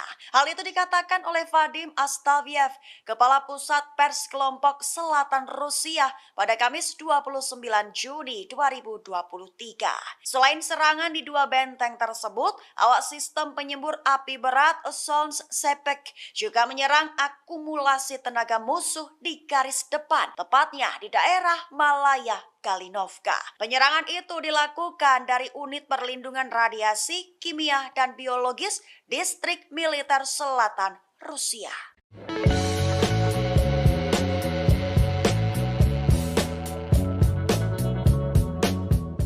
Alexander Lukashenko selaku Presiden Belarusia memberikan saran agar negaranya memiliki kontrol independen atas senjata nuklir. Hal itu dikatakannya pada Selasa 27 Juni sembari menginstruksikan pejabat tinggi untuk mengembangkan algoritma penggunaan nuklir.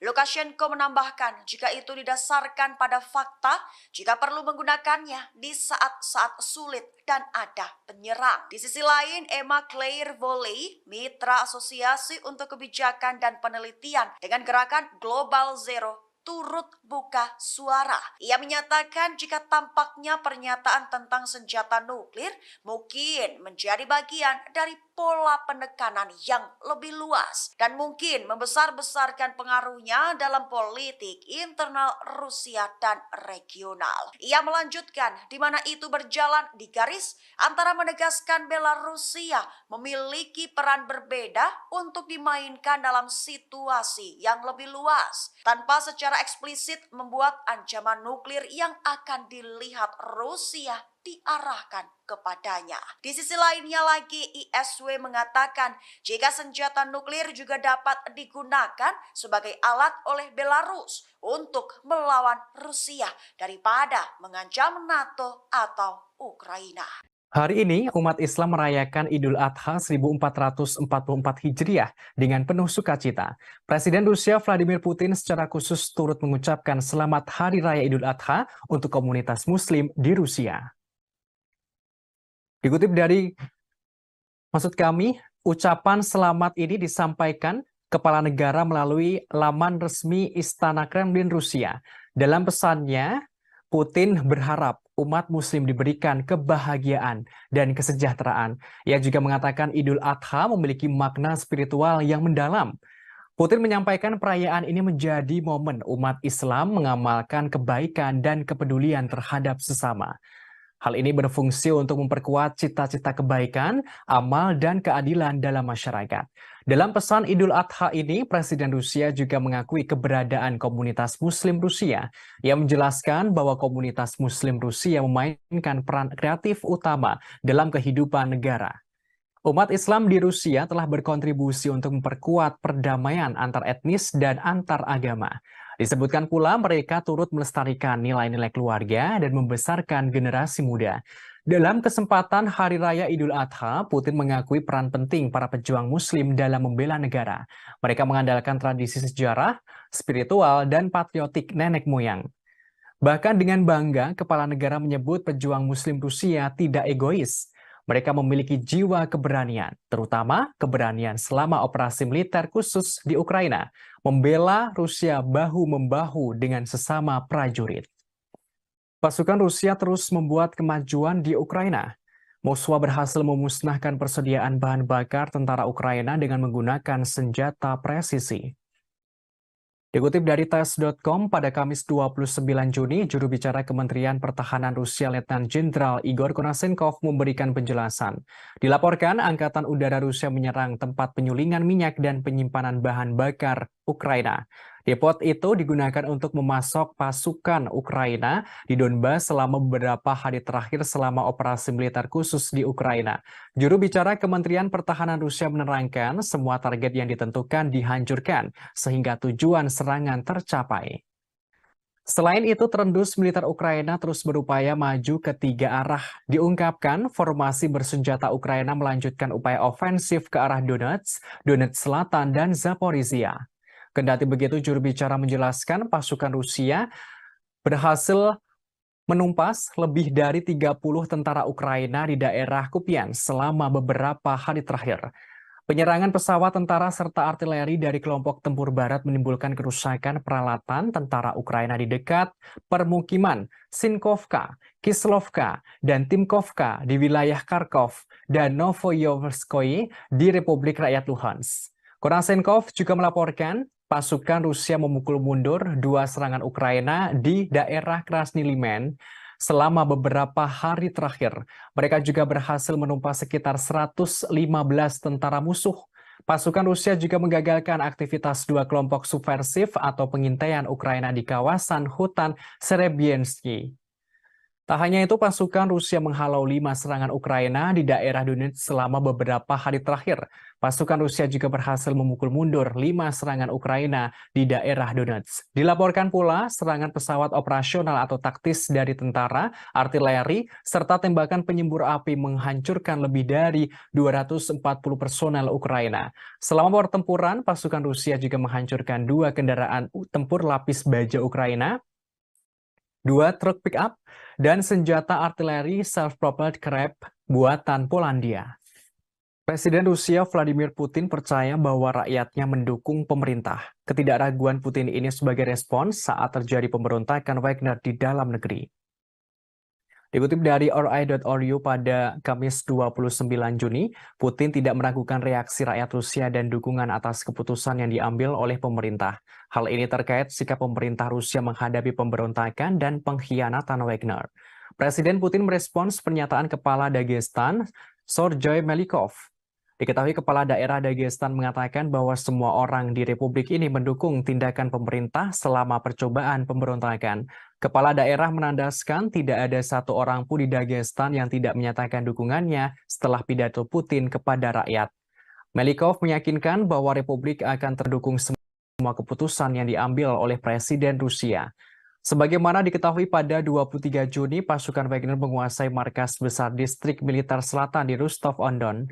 Hal ini terjadi dengan klaim Yevgeny Prigozhin yang mengatakan bahwa tentara Rusia telah melakukan serangan rudal dan pengeboman ke kem-kem belakang perusahaan militer swasta tersebut. Ucapannya itu langsung dibantah oleh Kementerian Pertahanan Rusia dan Dinas Keamanan Federal Rusia. Kemudian sebuah kasus kriminal dibuka terhadap Prigozhin karena mengorganisir pemberontakan bersenjata. Presiden Putin menggambarkan tindakan para pemberontak sebagai pertaruhan kriminal, tikaman dari belakang terhadap Rusia, dan pengkhianatan yang dipimpin oleh ambisi yang terlalu tinggi dan kepentingan pribadi. Namun, Presiden Belarus Alexander Lukashenko hadir sebagai penengah yang meredakan situasi antara pihak Rusia dan Wagner. Lukashenko tidak merinci negosiasi khusus atas kesepakatan yang mereka capai yang membuat Prigozhin dipindah ke Belarus, termasuk pencabutan kasus pidana terhadap Prigozhin dan para pejuangnya. Diketahui pejuang Wagner diberi pilihan untuk bergabung dengan di Belarus atau dimasukkan ke dalam militer Rusia. Lukashenko menyebutkan mungkin perlu waktu bagi pasukan Wagner yang memilih untuk tidak menandatangani kontrak dengan Kementerian Pertahanan Rusia untuk melakukan perjalanan ke Belarus. Ia juga mengatakan kepada Menteri Pertahanannya untuk mempertimbangkan gagasan merekrut beberapa dari pasukan Wagner untuk bergabung ke Angkatan Darat Belarus. Presiden Belarus Alexander Lukashenko turut angkat bicara soal pemberontakan Wagner atau tentara bayaran Rusia di Moskwa. Ia memperingatkan Direktur Wagner jika nekat memberontak dan tidak mau damai. Menurutnya, Rusia bisa menghancurkan Wagner seperti serangga. Dikutip dari Tribunnews.com pada Kamis 29 Juni, hal itu disampaikan Presiden Belarus Alexander Lukashenko pada militer Belarus Selasa 27 Juni. Ia memperingatkan pemimpin perusahaan militer swasta Wagner, Yevgeny Prigozhin, saat melakukan negosiasi damai antara Rusia dan Wagner. Dikatakan kepala negara Yevgeny Prigozhin dan Wagner bisa dihancurkan seperti serangga. Hal ini jika ia berani melanjutkan perjalanan dari kota Rostov ke kota Moskow untuk melakukan pemberontakan. Kendati begitu, Lukashenko mengaku khawatir pemberontakan yang terjadi di Moskow akan merembet ke negaranya. Oleh karenanya, kepala negara Belarus turun tangan sebagai mediator atau penengah jalan damai Rusia dan Wagner.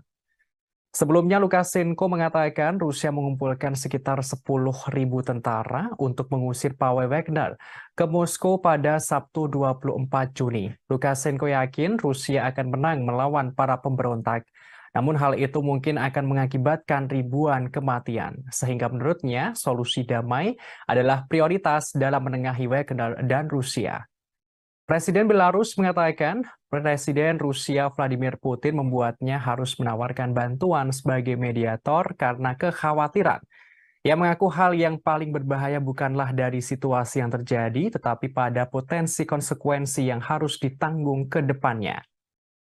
Presiden Belarus mengaku mendapatkan keluhan Putin. Diungkapkan, Putin sempat mengatakan Prigozhin tidak berguna lantaran tak mengangkat telepon dan tidak ingin berbicara dengan siapapun.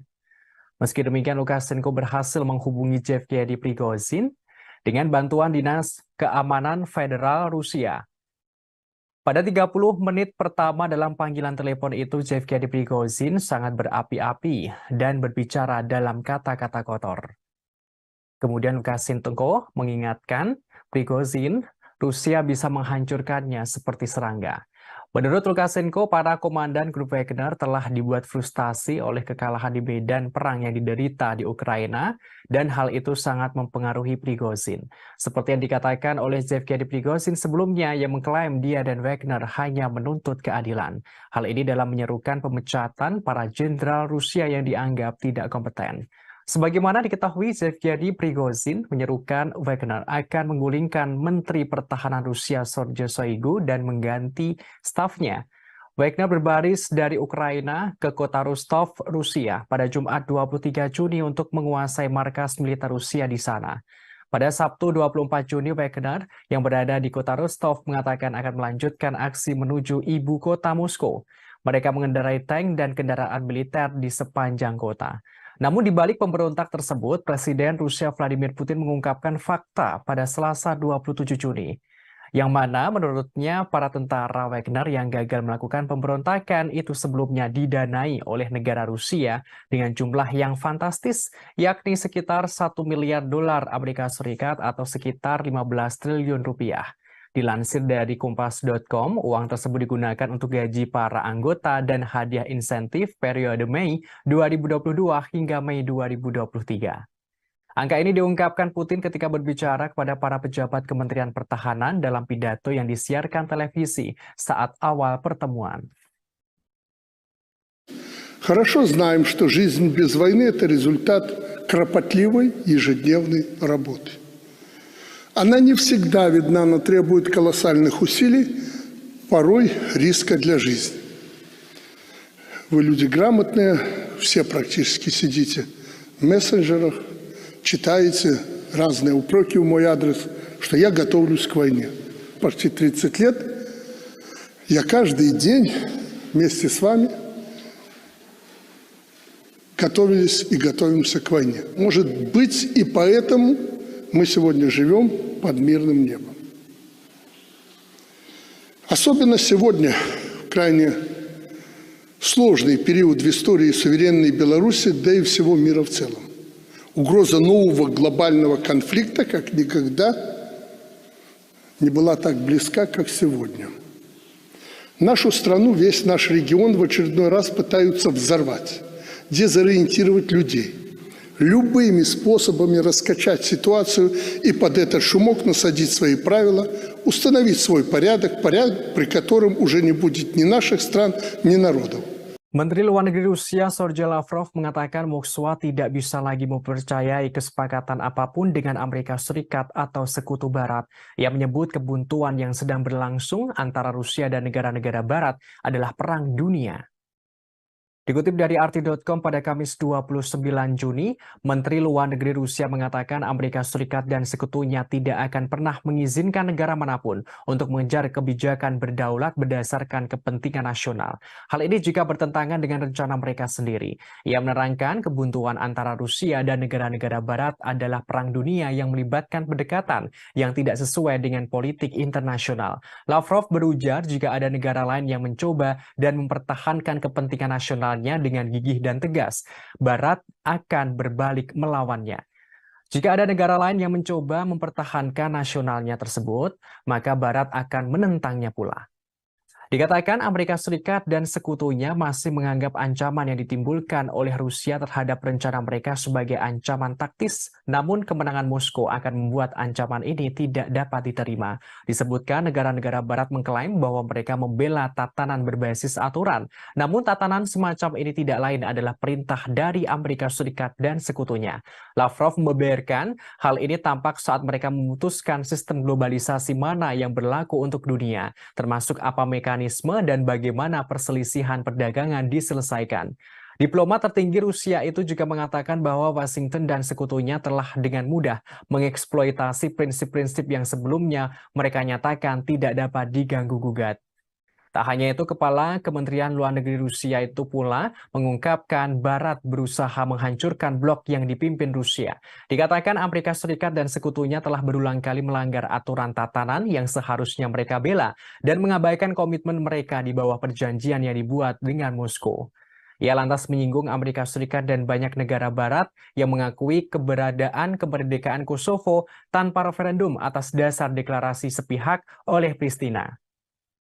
Namun mereka justru menentang hasil referendum di Crimea. Disebutkan mereka dengan alasan bahwa prinsip keutuhan wilayah Ukraina seharusnya lebih diutamakan dalam kasus ini. Menurutnya, sekarang Barat mencoba untuk menimpakan semua kesalahan kepada Rusia. Mereka menuduh Rusia melakukan agresi yang tidak beralasan. Lavrov menggambarkan hal ini sebagai upaya yang mengalihkan tanggung jawab dari Washington dan sekutunya.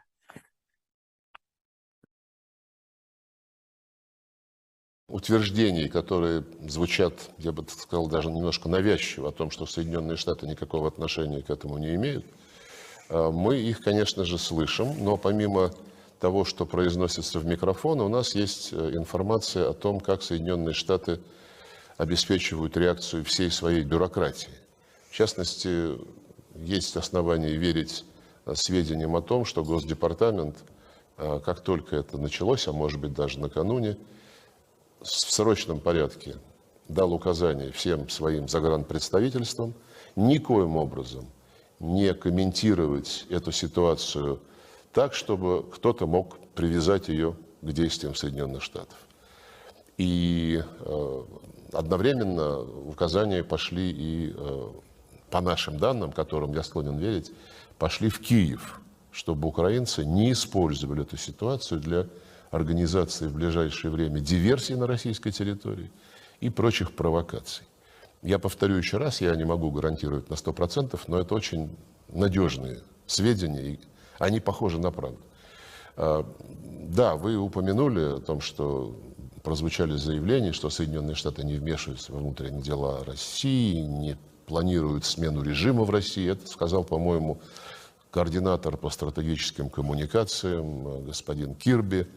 Но, зная послужной список Соединенных Штатов на предмет смены режимов, такое, конечно, утверждение звучит, я бы сказал, несколько искусственно на фоне всех остальных стран и территорий, где никогда Соединенные Штаты подобного не заявляли.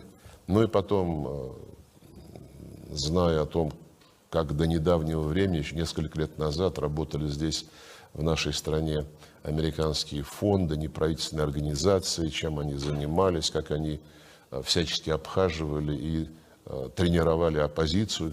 В общем, Я думаю, здесь нет нужды подробно вторгаться. Presiden Rusia Vladimir Putin angkat bicara soal pemberontakan Wagner pada Sabtu 24 Juni. Ia menandaskan setiap upaya menciptakan kerusuhan di dalam negeri Rusia pasti gagal. Dikutip dari tribunnews.com pada Senin 26 Juni, Presiden Rusia Vladimir Putin secara terbuka membahas akhir dari pemberontakan grup Wagner. Pemberontakan tersebut sempat membuat keonaran dan kekacauan di dalam negeri. Dalam pernyataannya, kepala negara menegaskan setiap upaya kerusuhan internal pasti berujung pada kegagalan. Putin mengklaim dirinya bisa saja menghancurkan pemberontakan. Namun dengan sikap bijaksana, ia ingin menghindari pertumpahan darah di dalam negeri. Presiden Rusia tidak ingin terjadi perang saudara. Kepala negara menerangkan ulah Wagner yang memberontak tidak lepas dari buntut serangan balik Ukraina di Bakhmut. Hal ini menyebabkan terjadinya kerugian dalam pasukan Wagner. Putin mengungkapkan mereka salah perhitungan. Pidato Putin itu adalah sekilas narasi resmi yang muncul setelah pemberontakan bersenjata yang dipimpin oleh Yevgeny Prigozhin dan paramiliter grup Wagner. Dalam waktu kurang dari 24 jam, pejuang Wagner merebut instalasi militer di selatan Rusia yang berbasis berbaris di Moskow. Kemudian dengan tiba-tiba Prigozhin menghentikan gerakan itu, mengklaim bahwa ini semua adalah bagian dari rencana. Kremlin kemudian mengatakan sebuah kesepakatan yang tampaknya ditengahi oleh Belarus. Hasilnya, Prigozhin tidak akan menghadapi tuntutan pidana, tetapi akan diasingkan ke Belarus meskipun detailnya masih belum jelas. Namun pidato Putin itu tidak banyak menjawab seputar pemberontakan Wagner, termasuk status Putin sendiri. Prigozhin sejak itu mengatakan ia sebenarnya tidak mencoba melakukan kudeta. Sebaliknya, ia mencoba menghentikan para pejuang Wagner-nya agar tidak diserap oleh militer Rusia. Sementara itu, peristiwa pemberontakan Wagner ini rupanya menyita perhatian sejumlah kalangan, termasuk asisten profesor ilmu politik di Universitas George Washington, David Scaglione. Ia menilai peristiwa tersebut memberi banyak informasi tentang gaya pemerintahan Putin. Ia mengatakan Putin pada akhirnya menghilangkan apa yang akan menjadi salah satu ancaman terbesarnya terhadap kekuasaan. Terpisah, Putin berpidato pada hari Senin setelah terjadi pemberontakan Prigozhin berakhir pada Sabtu.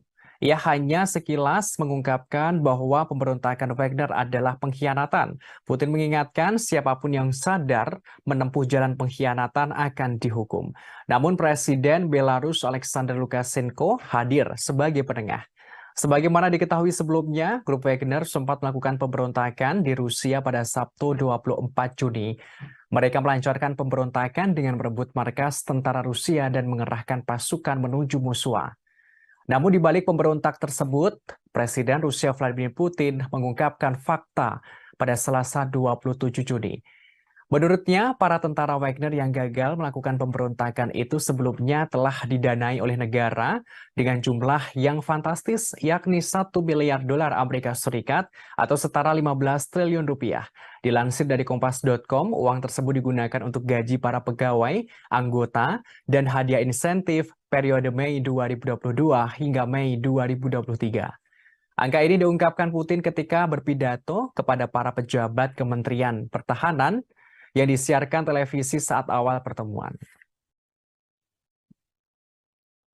Negara-negara NATO di Eropa Timur mulai khawatir dengan dampak yang akan ditimbulkan akibat Wagner pindah ke Belarus.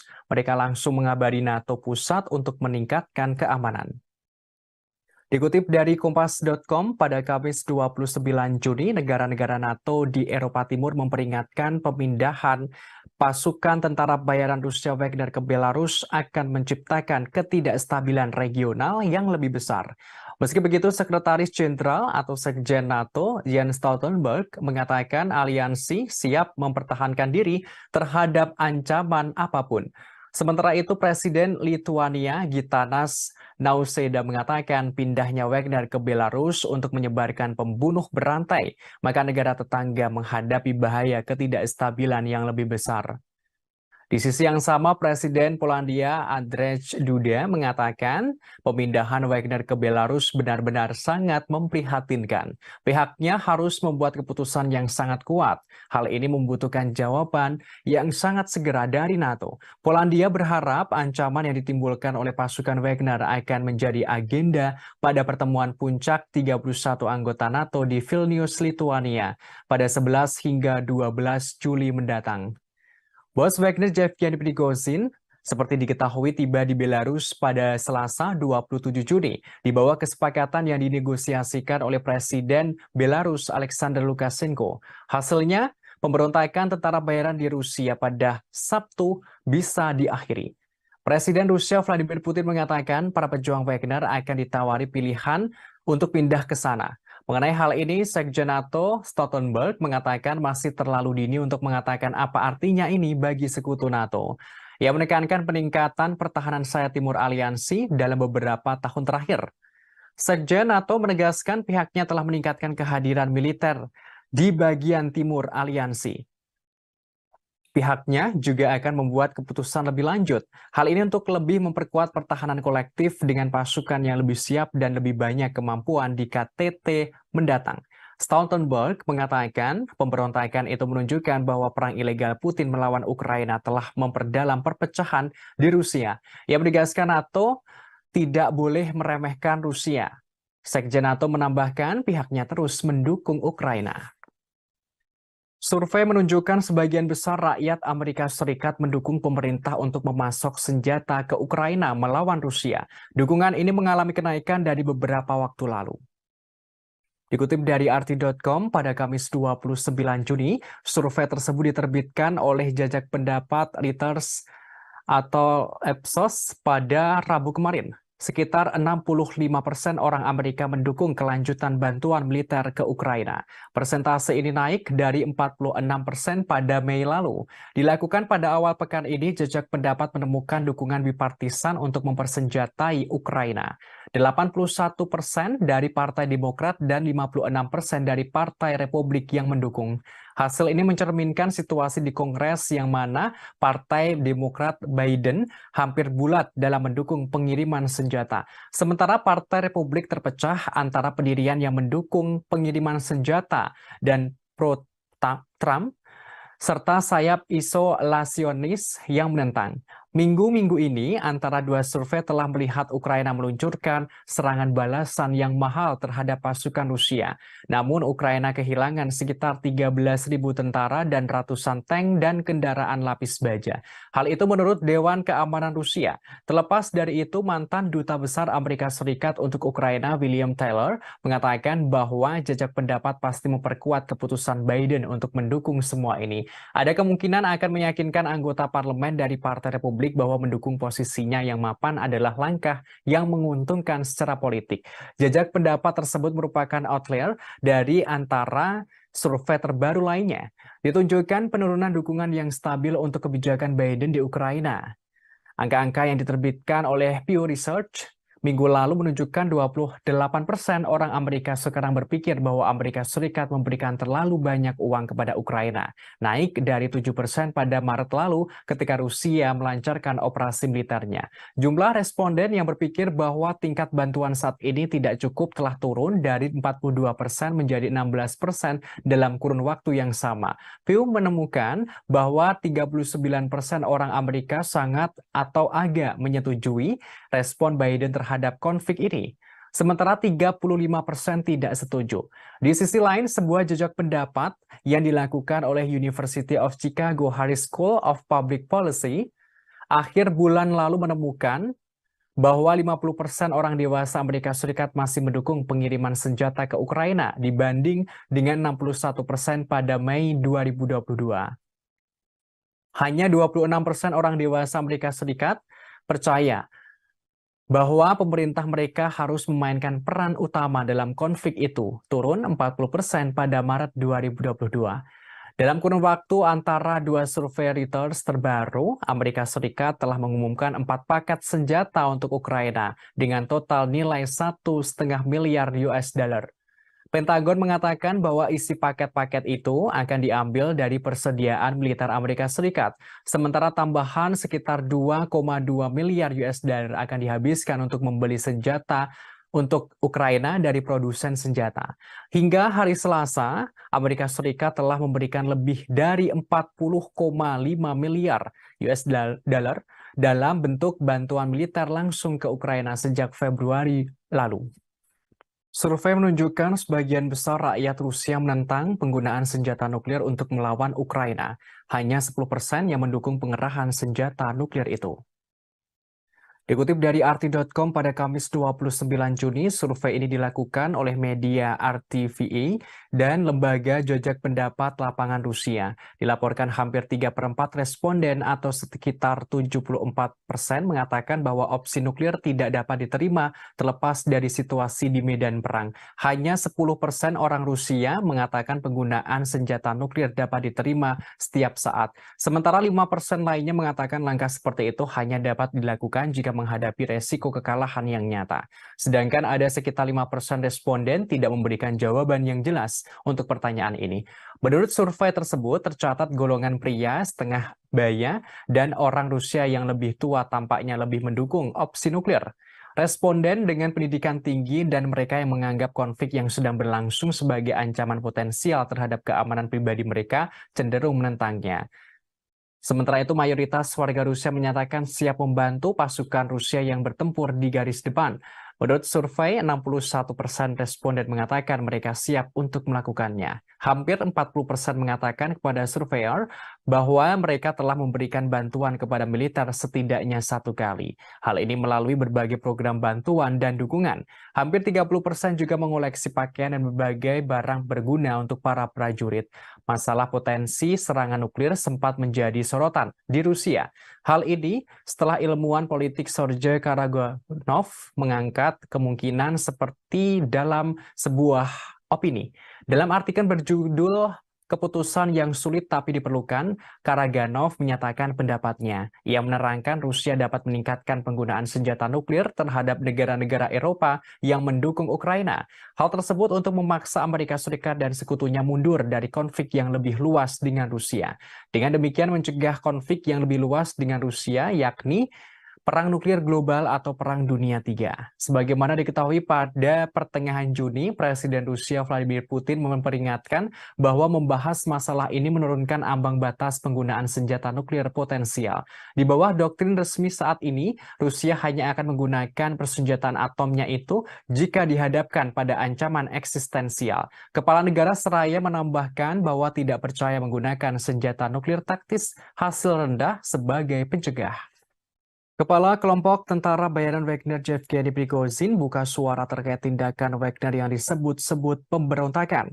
Ia menegaskan pasukannya tidak bermaksud menggulingkan atau melakukan kudeta terhadap pemerintah Putin yang sah. Prigozhin menyebut pihaknya memulai pawai karena ketidakadilan. Dikutip dari Kompas.com, hal ini disampaikan Yevgeny Prigozhin pada Senin kemarin setelah meluncurkan pemberontakan bersenjata yang gagal melawan kepemimpinan militer Rusia. Sebaliknya, ia menyebut tindakannya sebagai pawai menuju keadilan. Hal ini dipicu oleh serangan mematikan terhadap pasukan militer pribadinya yang memakai pakaian terkait militer Rusia.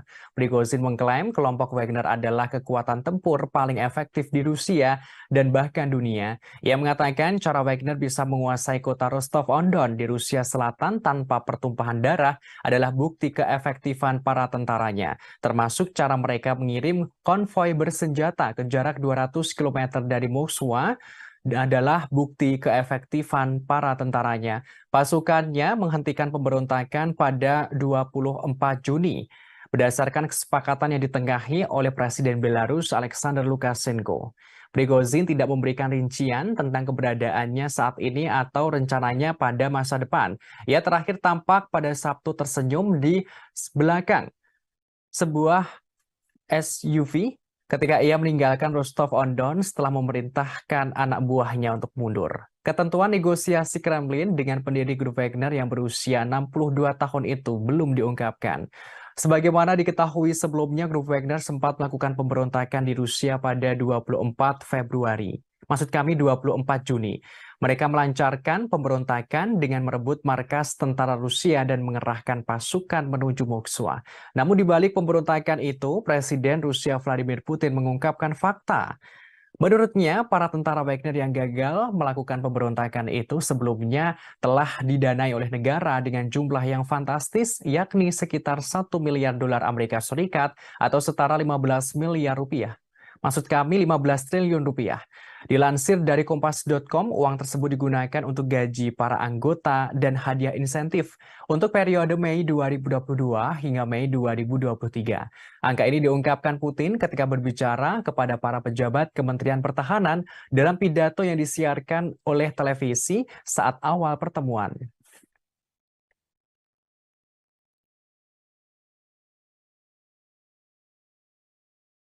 Сегодня я открыл пресс-службу и получил 1000 вопросов по поводу произошедших событий.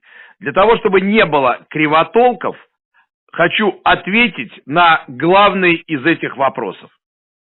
Первое. Какими были предпосылки марша справедливости 23.06.23 года? ЧВК «Вагнер» является, пожалуй, самым опытным и боеспособным подразделением в России, а возможно и в мире. Мотивированные, заряженные бойцы, которые выполняли огромное количество задач в интересах Российской Федерации и всегда только в интересах Российской Федерации, в Африке, в арабских странах и во всем мире. В последнее время это подразделение добилось хороших результатов на Украине, выполнив серьезнейшие задачи. В результате intrиг, непродуманных решений. Hungaria kembali menyindir Eropa yang nekat memberikan senjata kepada Ukraina untuk melawan Rusia. Budapest memperingatkan langkah itu justru membawa Eropa mendekati bencana. Dikutip dari RT.com pada Kamis 29 Juni, hal ini disampaikan oleh Menteri Luar Negeri Hungaria, Peter Szijjártó, di Facebook pribadinya sebelum bertemu dengan Menteri Luar Negeri Uni Eropa di Luxembourg pada Senin lalu. Hungaria memperpanjang hak veto Budapest atas transfer senjata Uni Eropa ke Ukraina. Ia menerangkan sekarang sebenarnya masalah yang lebih besar dapat dicegah dan ribuan nyawa dapat diselamatkan. Namun para pemimpin benua harus keluar dari psikosis perang. Kendati begitu, hasil pertemuan di Luxembourg menunjukkan para Menteri Luar Negeri Uni Eropa memilih meningkatkan dana senjata bersama mereka untuk Ukraina dengan tambahan senilai 3,5 miliar euro atau setara 3,85 miliar US dollar. Langkah ini diambil setelah Menteri Luar Negeri Ukraina Dmytro Kuleba menyampaikan pidatonya. Tambahan dana itu diambil dari Fasilitas Perdamaian Eropa. Dana tersebut adalah dompet sekitar 5,6 miliar US.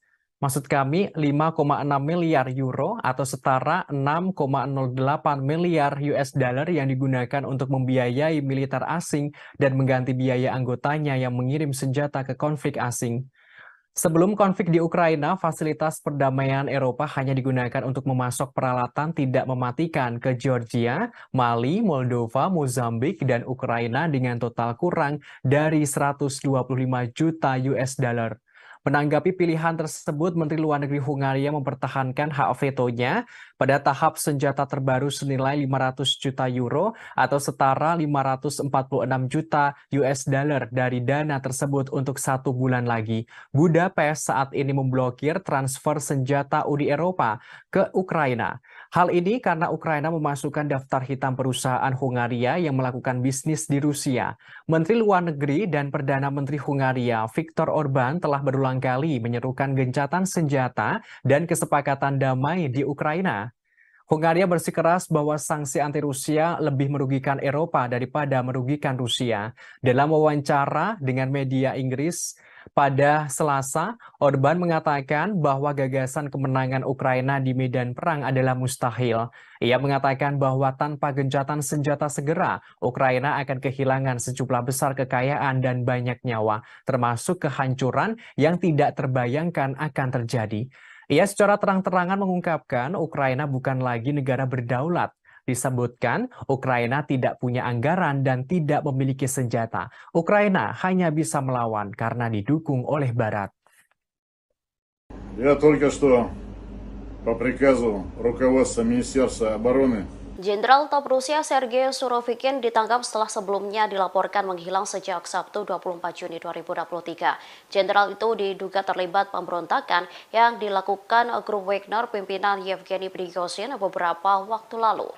Dari informasi yang didapat, Sergei Surovikin saat ini diduga telah ditahan di pusat penahanan Lefortovo, Moskow. Ia sebelumnya dinilai telah mengetahui rencana pembelotan grup Wagner. Surovikin merupakan salah satu komandan tertinggi pasukan Rusia di Ukraina yang digantikan oleh Kepala Staf Valery Gerasimov pada Januari 2023. Sementara Prigozhin memiliki perseteruan lama dengan Gerasimov dan sebagian besar kepemimpinan militer Rusia. Bos tentara bayaran itu menyebut Gerasimov tidak kompeten. Ia lantas menolak upaya pemerintah untuk memasukkan Wagner ke dalam angkatan bersenjata reguler. Prigozhin bahkan menyebut ada upaya militer untuk membubarkan perusahaannya. Pernyataannya ini yang menjadikan hal itu sebagai alasan utama pemberontakannya. Terkait penangkapan Sergei Surovikin, Kementerian Pertahanan Rusia belum memberikan komentarnya.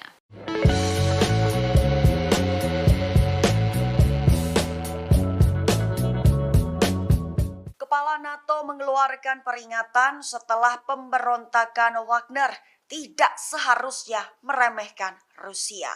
Hal itu dikatakannya pada Selasa 27 Juni selama konferensi pers seusai pertemuan dengan para pemimpin beberapa negara anggota NATO di Den Haag. Selain itu, Jens Stoltenberg juga menyerukan untuk memberikan bantuan sebanyak mungkin ke Ukraina.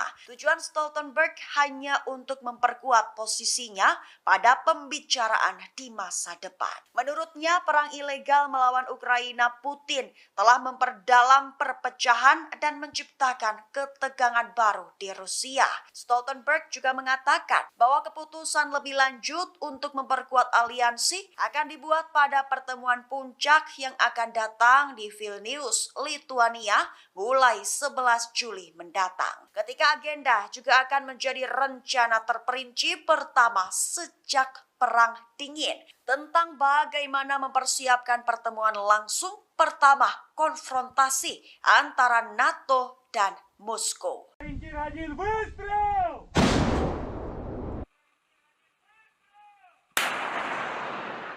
Unit artileri Rusia dari kelompok selatan berhasil menghancurkan 2 benteng brigade penyerang angkatan bersenjata Ukraina. Tepatnya adalah benteng brigade penyerang terpisah ketiga di dekat desa Kalinovka dan brigade mekanik terpisah ke-110 di Avdiivka. Selain itu, artileri Rusia juga berhasil menghancurkan 3 mortir 120 mm serta personil Ukraina.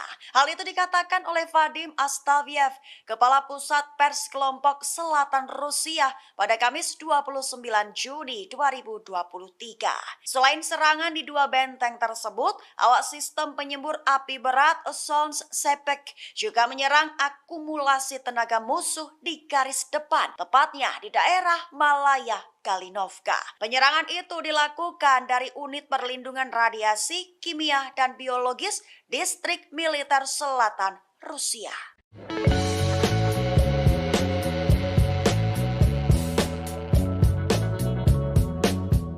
Alexander Lukashenko selaku Presiden Belarusia memberikan saran agar negaranya memiliki kontrol independen atas senjata nuklir. Hal itu dikatakannya pada Selasa 27 Juni sembari menginstruksikan pejabat tinggi untuk mengembangkan algoritma penggunaan nuklir. Lukashenko menambahkan jika itu didasarkan pada fakta, jika perlu menggunakannya di saat-saat sulit dan ada penyerang. Di sisi lain, Emma Claire Volley, mitra Asosiasi untuk Kebijakan dan Penelitian dengan gerakan Global Zero, turut buka suara. Ia menyatakan jika tampaknya pernyataan tentang senjata nuklir mungkin menjadi bagian dari pola penekanan yang lebih luas dan mungkin membesar-besarkan pengaruhnya dalam politik internal Rusia dan regional. Ia melanjutkan di mana itu berjalan di garis antara menegaskan Belarusia memiliki peran berbeda untuk dimainkan dalam situasi yang lebih luas tanpa secara eksplisit membuat ancaman nuklir yang akan dilihat Rusia diarahkan kepadanya. Di sisi lainnya lagi, ISW mengatakan jika senjata nuklir juga dapat digunakan sebagai alat oleh Belarus untuk melawan Rusia daripada mengancam NATO atau Ukraina. Hari ini, umat Islam merayakan Idul Adha 1444 Hijriah dengan penuh sukacita. Presiden Rusia Vladimir Putin secara khusus turut mengucapkan selamat Hari Raya Idul Adha untuk komunitas Muslim di Rusia. Dikutip dari ucapan selamat ini disampaikan Kepala Negara melalui laman resmi Istana Kremlin Rusia. Dalam pesannya, Putin berharap umat Muslim diberikan kebahagiaan dan kesejahteraan. Ia juga mengatakan Idul Adha memiliki makna spiritual yang mendalam. Putin menyampaikan perayaan ini menjadi momen umat Islam mengamalkan kebaikan dan kepedulian terhadap sesama.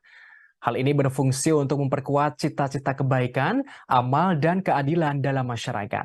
Dalam pesan Idul Adha ini, Presiden Rusia juga mengakui keberadaan komunitas Muslim Rusia. Ia menjelaskan bahwa komunitas Muslim Rusia memainkan peran kreatif utama dalam kehidupan negara.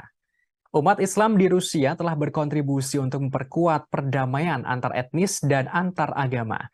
Disebutkan pula mereka turut melestarikan nilai-nilai keluarga dan membesarkan generasi muda. Dalam kesempatan Hari Raya Idul Adha, Putin mengakui peran penting para pejuang Muslim dalam membela negara. Mereka mengandalkan tradisi sejarah, spiritual, dan patriotik nenek moyang. Bahkan dengan bangga, Kepala Negara menyebut pejuang Muslim Rusia tidak egois.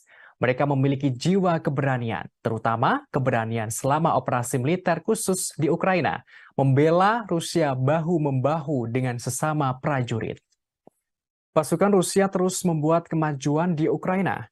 Moskwa berhasil memusnahkan persediaan bahan bakar tentara Ukraina dengan menggunakan senjata presisi.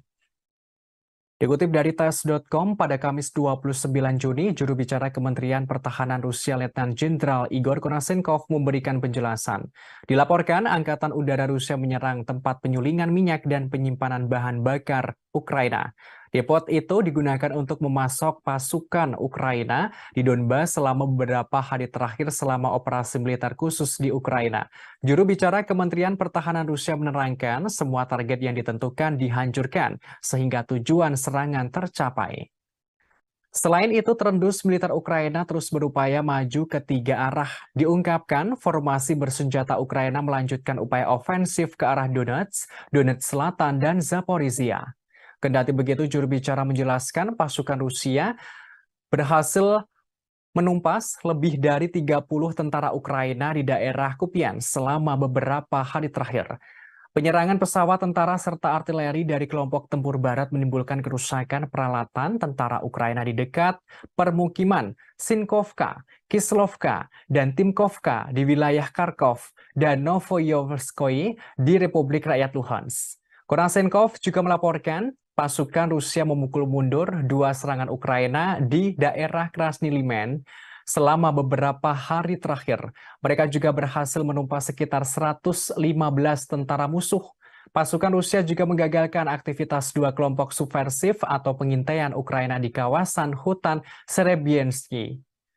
Tak hanya itu, pasukan Rusia menghalau 5 serangan Ukraina di daerah Donetsk selama beberapa hari terakhir. Pasukan Rusia juga berhasil memukul mundur 5 serangan Ukraina di daerah Donetsk. Dilaporkan pula serangan pesawat operasional atau taktis dari tentara, artileri, serta tembakan penyembur api menghancurkan lebih dari 240 personel Ukraina. Selama pertempuran, pasukan Rusia juga menghancurkan 2 kendaraan tempur lapis baja Ukraina, 2 truk pick-up, dan senjata artileri self-propelled Krep buatan Polandia. Presiden Rusia Vladimir Putin percaya bahwa rakyatnya mendukung pemerintah. Ketidakraguan Putin ini sebagai respons saat terjadi pemberontakan Wagner di dalam negeri. Dikutip dari RI.ru pada Kamis 29 Juni, Putin tidak meragukan reaksi rakyat Rusia dan dukungan atas keputusan yang diambil oleh pemerintah. Hal ini terkait sikap pemerintah Rusia menghadapi pemberontakan dan pengkhianatan Wagner. Presiden Putin merespons pernyataan Kepala Dagestan, Sergei Melikov.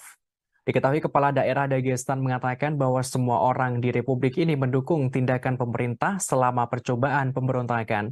Kepala daerah menandaskan tidak ada satu orang pun di Dagestan yang tidak menyatakan dukungannya setelah pidato Putin kepada rakyat.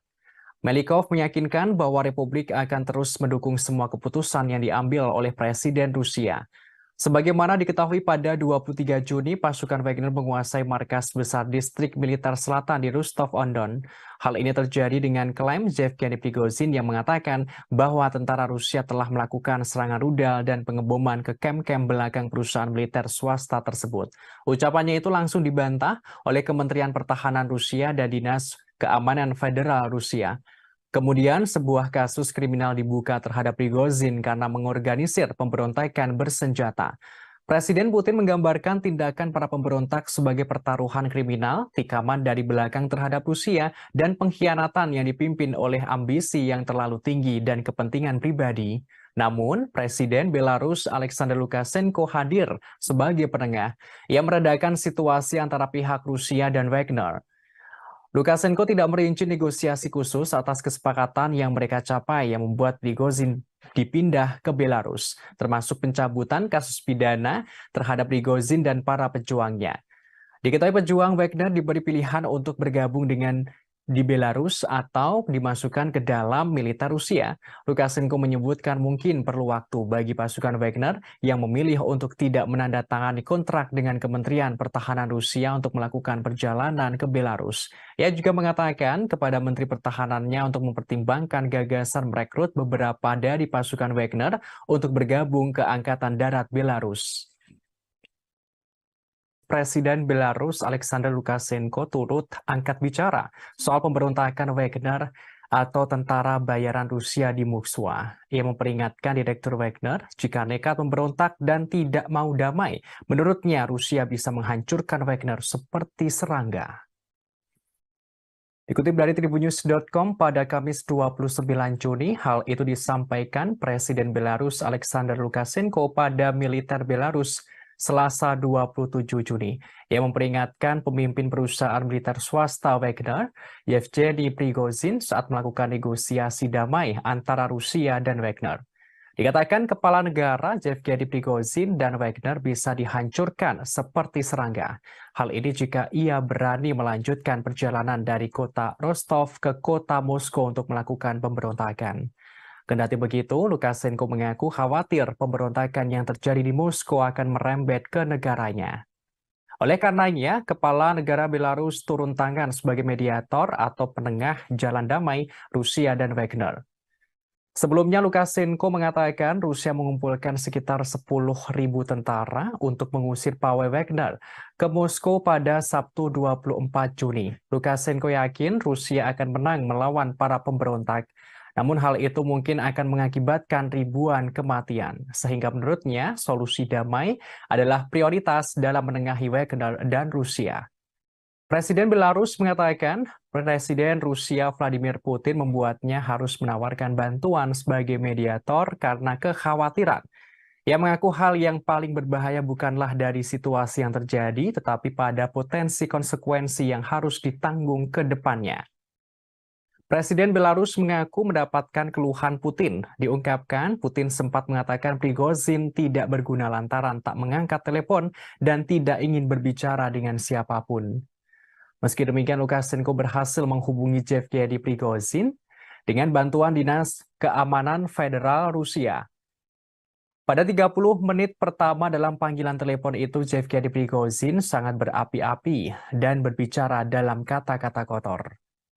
Kemudian Lukashenko mengingatkan Prigozhin, Rusia bisa menghancurkannya seperti serangga. Menurut Lukashenko, para komandan grup Wagner telah dibuat frustasi oleh kekalahan di medan perang yang diderita di Ukraina, dan hal itu sangat mempengaruhi Prigozhin. Seperti yang dikatakan oleh Yevgeny Prigozhin sebelumnya yang mengklaim dia dan Wagner hanya menuntut keadilan. Hal ini dalam menyerukan pemecatan para jenderal Rusia yang dianggap tidak kompeten. Sebagaimana diketahui, Yevgeny Prigozhin menyerukan Wagner akan menggulingkan Menteri Pertahanan Rusia Sergei Shoigu dan mengganti stafnya. Wagner berbaris dari Ukraina ke kota Rostov, Rusia pada Jumat 23 Juni untuk menguasai markas militer Rusia di sana. Pada Sabtu 24 Juni, Wagner yang berada di kota Rostov mengatakan akan melanjutkan aksi menuju ibu kota Moskow. Mereka mengendarai tank dan kendaraan militer di sepanjang kota. Namun di balik pemberontak tersebut, Presiden Rusia Vladimir Putin mengungkapkan fakta pada Selasa 27 Juni, yang mana menurutnya para tentara Wagner yang gagal melakukan pemberontakan itu sebelumnya didanai oleh negara Rusia dengan jumlah yang fantastis, yakni sekitar 1 miliar dolar Amerika Serikat atau sekitar 15 triliun rupiah. Dilansir dari Kompas.com, uang tersebut digunakan untuk gaji para anggota dan hadiah insentif periode Mei 2022 hingga Mei 2023. Angka ini diungkapkan Putin ketika berbicara kepada para pejabat Kementerian Pertahanan dalam pidato yang disiarkan televisi saat awal pertemuan.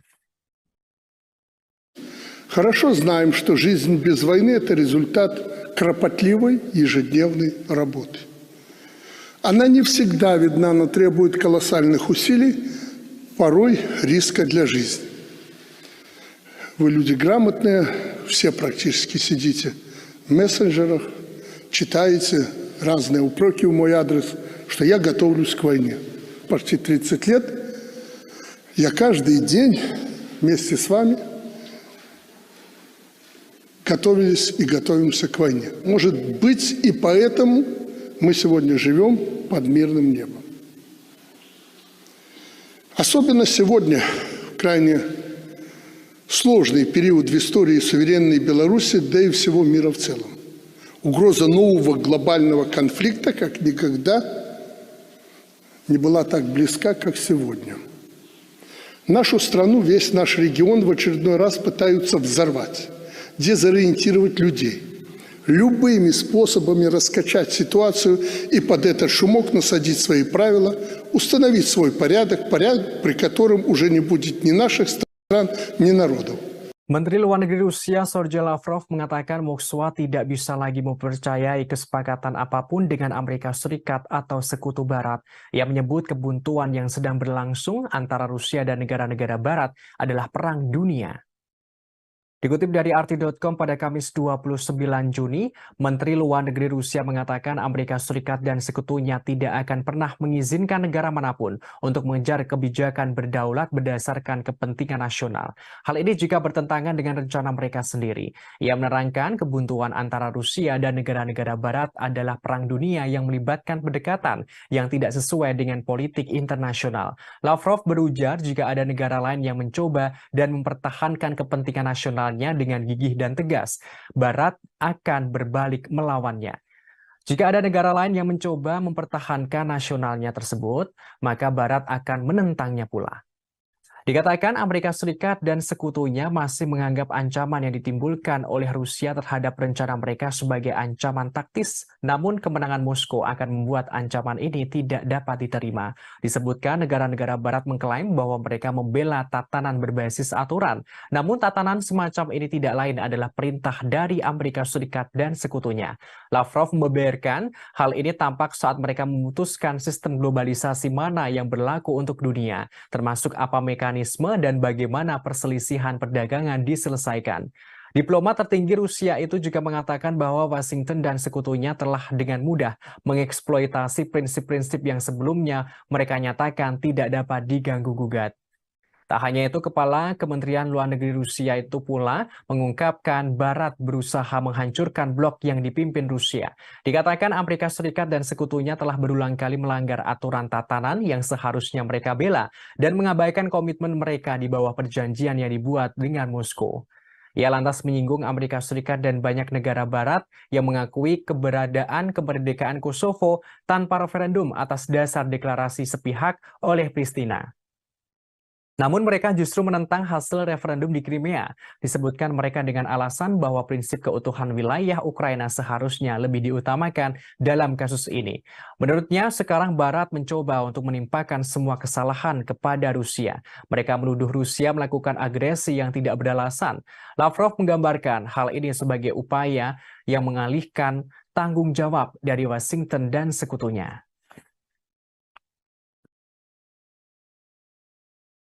Утверждений, которые звучат, я бы так сказал, даже немножко навязчиво, о том, что Соединенные Штаты никакого отношения к этому не имеют, мы их, конечно же, слышим, но помимо того, что произносится в микрофон, у нас есть информация о том, как Соединенные Штаты обеспечивают реакцию всей своей бюрократии.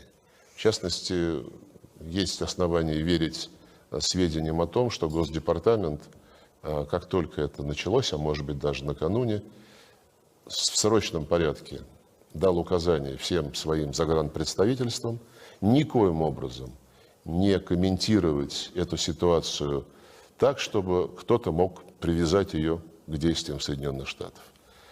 И одновременно указания пошли и, по нашим данным, которым я склонен верить, пошли в Киев, чтобы украинцы не использовали эту ситуацию для организации в ближайшее время диверсий на российской территории и прочих провокаций.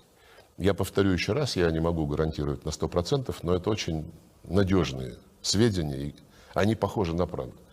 Да, вы упомянули о том, что прозвучали заявления, что Соединенные Штаты не вмешиваются во внутренние дела России, не планируют смену режима в России. Это сказал, по-моему, координатор по стратегическим коммуникациям господин Кирби.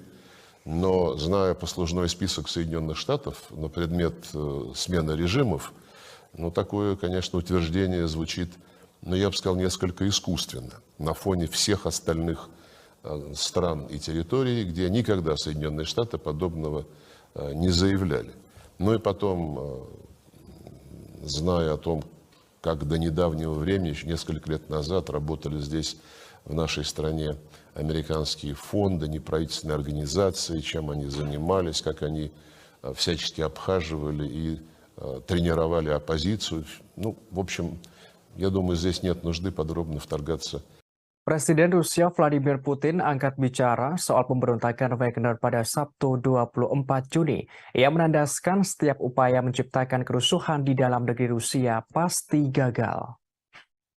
Dikutip dari tribunnews.com pada Senin 26 Juni, Presiden Rusia Vladimir Putin secara terbuka membahas akhir dari pemberontakan grup Wagner. Pemberontakan tersebut sempat membuat keonaran dan kekacauan di dalam negeri. Dalam pernyataannya, kepala negara menegaskan setiap upaya kerusuhan internal pasti berujung pada kegagalan. Putin mengklaim dirinya bisa saja menghancurkan pemberontakan. Namun dengan sikap bijaksana, ia ingin menghindari pertumpahan darah di dalam negeri. Presiden Rusia tidak ingin terjadi perang saudara. Kepala negara menerangkan ulah Wagner yang memberontak tidak lepas dari buntut serangan balik Ukraina di Bakhmut. Hal ini menyebabkan terjadinya kerugian dalam pasukan Wagner. Putin mengungkapkan mereka salah perhitungan. Pidato Putin itu adalah sekilas narasi resmi yang muncul setelah pemberontakan bersenjata yang dipimpin oleh Yevgeny Prigozhin dan paramiliter grup Wagner. Dalam waktu kurang dari 24 jam, pejuang Wagner merebut instalasi militer di selatan Rusia yang berbasis di berbaris di Moskow. Kemudian dengan tiba-tiba Prigozhin menghentikan gerakan itu, mengklaim bahwa ini semua adalah bagian dari rencana.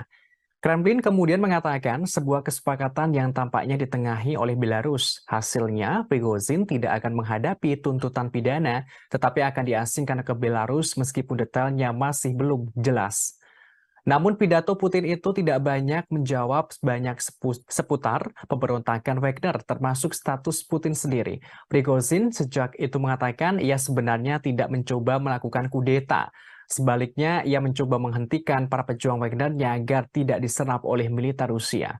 Sementara itu, peristiwa pemberontakan Wagner ini rupanya menyita perhatian sejumlah kalangan, termasuk asisten profesor ilmu politik di Universitas George Washington, David Scaglione.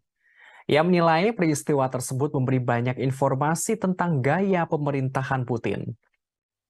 Ia mengatakan Putin pada akhirnya menghilangkan apa yang akan menjadi salah satu ancaman terbesarnya terhadap kekuasaan. Terpisah, Putin berpidato pada hari Senin setelah terjadi pemberontakan Prigozhin berakhir pada Sabtu. Ia hanya sekilas mengungkapkan bahwa pemberontakan Wagner adalah pengkhianatan.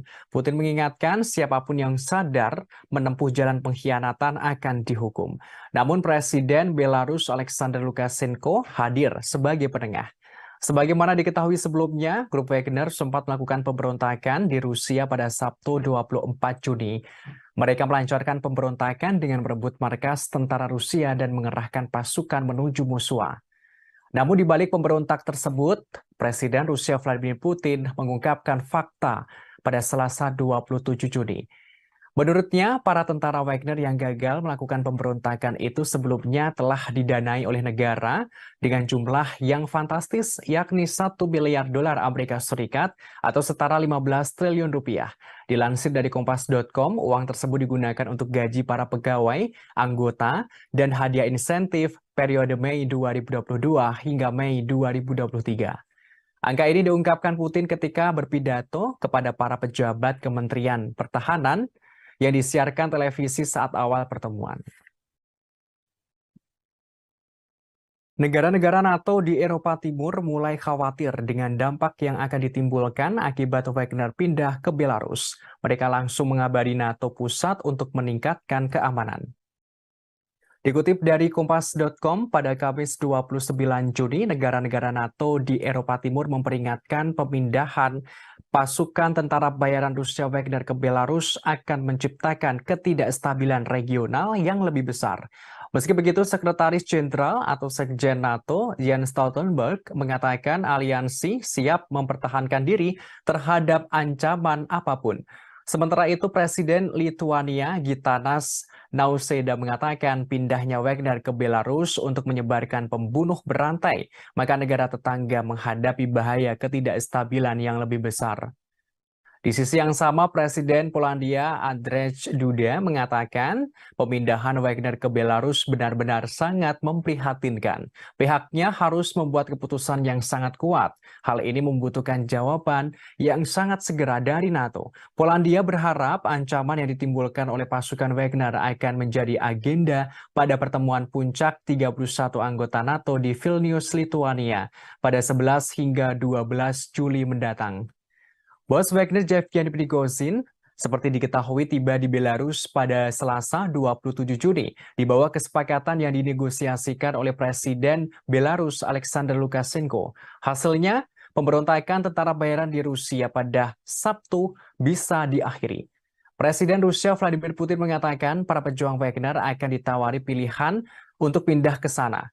Mengenai hal ini, Sekjen NATO Stoltenberg mengatakan masih terlalu dini untuk mengatakan apa artinya ini bagi sekutu NATO. Ia menekankan peningkatan pertahanan sayap timur aliansi dalam beberapa tahun terakhir. Sekjen NATO menegaskan pihaknya telah meningkatkan kehadiran militer di bagian timur aliansi. Pihaknya juga akan membuat keputusan lebih lanjut. Hal ini untuk lebih memperkuat pertahanan kolektif dengan pasukan yang lebih siap dan lebih banyak kemampuan di KTT mendatang. Stoltenberg mengatakan pemberontakan itu menunjukkan bahwa perang ilegal Putin melawan Ukraina telah memperdalam perpecahan di Rusia. Ia menegaskan NATO tidak boleh meremehkan Rusia. Sekjen NATO menambahkan pihaknya terus mendukung Ukraina. Survei menunjukkan sebagian besar rakyat Amerika Serikat mendukung pemerintah untuk memasok senjata ke Ukraina melawan Rusia. Dukungan ini mengalami kenaikan dari beberapa waktu lalu. Dikutip dari RT.com pada Kamis 29 Juni, survei tersebut diterbitkan oleh Jajak Pendapat Reuters atau Ipsos pada Rabu kemarin. Sekitar 65% orang Amerika mendukung kelanjutan bantuan militer ke Ukraina. Persentase ini naik dari 46% pada Mei lalu. Dilakukan pada awal pekan ini, Jajak Pendapat menemukan dukungan bipartisan untuk mempersenjatai Ukraina. 81% dari Partai Demokrat dan 56% dari Partai Republik yang mendukung.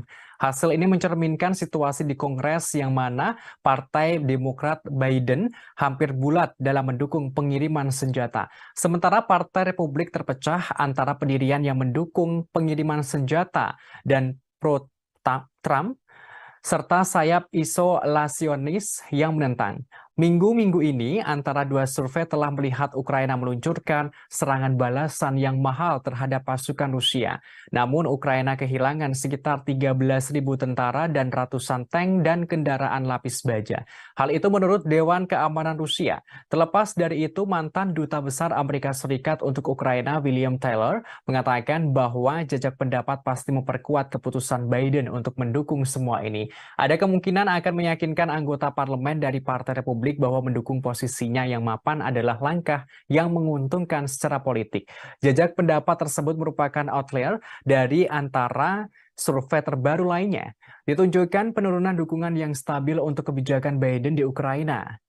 Angka-angka yang diterbitkan oleh Pew Research minggu lalu menunjukkan 28% orang Amerika sekarang berpikir bahwa Amerika Serikat memberikan terlalu banyak uang kepada Ukraina, naik dari 7% pada Maret lalu ketika Rusia melancarkan operasi militernya. Jumlah responden yang berpikir bahwa tingkat bantuan saat ini tidak cukup telah turun dari 42% menjadi 16% dalam kurun waktu yang sama. Pew menemukan bahwa 39% orang Amerika sangat atau agak menyetujui respon Biden terhadap konflik ini. Sementara 35% tidak setuju. Di sisi lain, sebuah jejak pendapat yang dilakukan oleh University of Chicago Harris School of Public Policy akhir bulan lalu menemukan bahwa 50% orang dewasa Amerika Serikat masih mendukung pengiriman senjata ke Ukraina dibanding dengan 61% pada Mei 2022. Hanya 26% orang dewasa Amerika Serikat percaya bahwa pemerintah mereka harus memainkan peran utama dalam konflik itu, turun 40% pada Maret 2022. Dalam kurun waktu antara dua survei Reuters terbaru, Amerika Serikat telah mengumumkan 4 paket senjata untuk Ukraina dengan total nilai 1,5 miliar US dollar.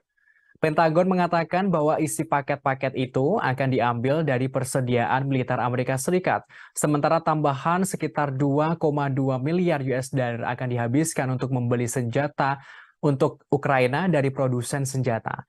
Hingga hari Selasa, Amerika Serikat telah memberikan lebih dari 40,5 miliar US dollar dalam bentuk bantuan militer langsung ke Ukraina sejak Februari lalu. Survei menunjukkan sebagian besar rakyat Rusia menentang penggunaan senjata nuklir untuk melawan Ukraina. Hanya 10% yang mendukung pengerahan senjata nuklir itu. Dikutip dari RT.com pada Kamis 29 Juni, survei ini dilakukan oleh media RTVE dan lembaga jajak pendapat lapangan Rusia. Dilaporkan hampir 3/4 responden atau sekitar 74% mengatakan bahwa opsi nuklir tidak dapat diterima terlepas dari situasi di medan perang. Hanya 10% orang Rusia mengatakan penggunaan senjata nuklir dapat diterima setiap saat. Sementara 5% lainnya mengatakan langkah seperti itu hanya dapat dilakukan jika menghadapi resiko kekalahan yang nyata. Sedangkan ada sekitar 5% responden tidak memberikan jawaban yang jelas untuk pertanyaan ini. Menurut survei tersebut, tercatat golongan pria setengah baya dan orang Rusia yang lebih tua tampaknya lebih mendukung opsi nuklir. Responden dengan pendidikan tinggi dan mereka yang menganggap konflik yang sedang berlangsung sebagai ancaman potensial terhadap keamanan pribadi mereka cenderung menentangnya. Sementara itu, mayoritas warga Rusia menyatakan siap membantu pasukan Rusia yang bertempur di garis depan. Menurut survei, 61% responden mengatakan mereka siap untuk melakukannya. Hampir 40% mengatakan kepada surveyor bahwa mereka telah memberikan bantuan kepada militer setidaknya 1 kali. Hal ini melalui berbagai program bantuan dan dukungan. Hampir 30% juga mengoleksi pakaian dan berbagai barang berguna untuk para prajurit. Masalah potensi serangan nuklir sempat menjadi sorotan di Rusia. Hal ini setelah ilmuwan politik Sergei Karaganov mengangkat kemungkinan seperti dalam sebuah opini. Dalam artikel berjudul keputusan yang sulit tapi diperlukan, Karaganov menyatakan pendapatnya. Ia menerangkan Rusia dapat meningkatkan penggunaan senjata nuklir terhadap negara-negara Eropa yang mendukung Ukraina. Hal tersebut untuk memaksa Amerika Serikat dan sekutunya mundur dari konflik yang lebih luas dengan Rusia. Dengan demikian mencegah konflik yang lebih luas dengan Rusia, yakni Perang Nuklir Global atau Perang Dunia III. Sebagaimana diketahui pada pertengahan Juni, Presiden Rusia Vladimir Putin memperingatkan bahwa membahas masalah ini menurunkan ambang batas penggunaan senjata nuklir potensial. Di bawah doktrin resmi saat ini, Rusia hanya akan menggunakan persenjataan atomnya itu jika dihadapkan pada ancaman eksistensial. Kepala negara seraya menambahkan bahwa tidak percaya menggunakan senjata nuklir taktis hasil rendah sebagai pencegah. Kepala kelompok tentara bayaran Wagner Yevgeny Prigozhin buka suara terkait tindakan Wagner yang disebut-sebut pemberontakan. Ia menegaskan pasukannya tidak bermaksud menggulingkan atau melakukan kudeta terhadap pemerintah Putin yang sah. Prigozhin menyebut pihaknya memulai pawai karena ketidakadilan. Dikutip dari Kompas.com, hal ini disampaikan Yevgeny Prigozhin pada Senin kemarin setelah meluncurkan pemberontakan bersenjata yang gagal melawan kepemimpinan militer Rusia. Sebaliknya, ia menyebut tindakannya sebagai pawai menuju keadilan. Hal ini dipicu oleh serangan mematikan terhadap pasukan militer pribadinya yang memakai pakaian terkait militer Rusia.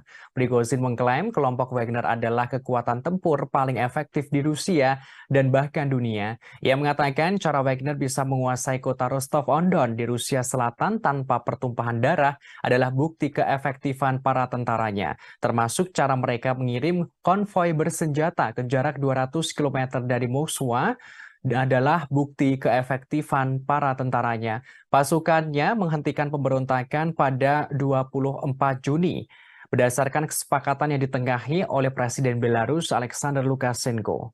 Prigozhin tidak memberikan rincian tentang keberadaannya saat ini atau rencananya pada masa depan. Ia terakhir tampak pada Sabtu tersenyum di belakang sebuah SUV ketika ia meninggalkan Rostov-on-Don setelah memerintahkan anak buahnya untuk mundur. Ketentuan negosiasi Kremlin dengan pendiri grup Wagner yang berusia 62 tahun itu belum diungkapkan. Sebagaimana diketahui sebelumnya, grup Wagner sempat melakukan pemberontakan di Rusia pada 24 Februari. Maksud kami 24 Juni. Mereka melancarkan pemberontakan dengan merebut markas tentara Rusia dan mengerahkan pasukan menuju Moskwa. Namun di balik pemberontakan itu, Presiden Rusia Vladimir Putin mengungkapkan fakta. Menurutnya, para tentara Wagner yang gagal melakukan pemberontakan itu sebelumnya telah didanai oleh negara dengan jumlah yang fantastis, yakni sekitar 1 miliar dolar Amerika Serikat atau setara 15 miliar rupiah. Maksud kami 15 triliun rupiah. Dilansir dari Kompas.com, uang tersebut digunakan untuk gaji para anggota dan hadiah insentif untuk periode Mei 2022 hingga Mei 2023. Angka ini diungkapkan Putin ketika berbicara kepada para pejabat Kementerian Pertahanan dalam pidato yang disiarkan oleh televisi saat awal pertemuan.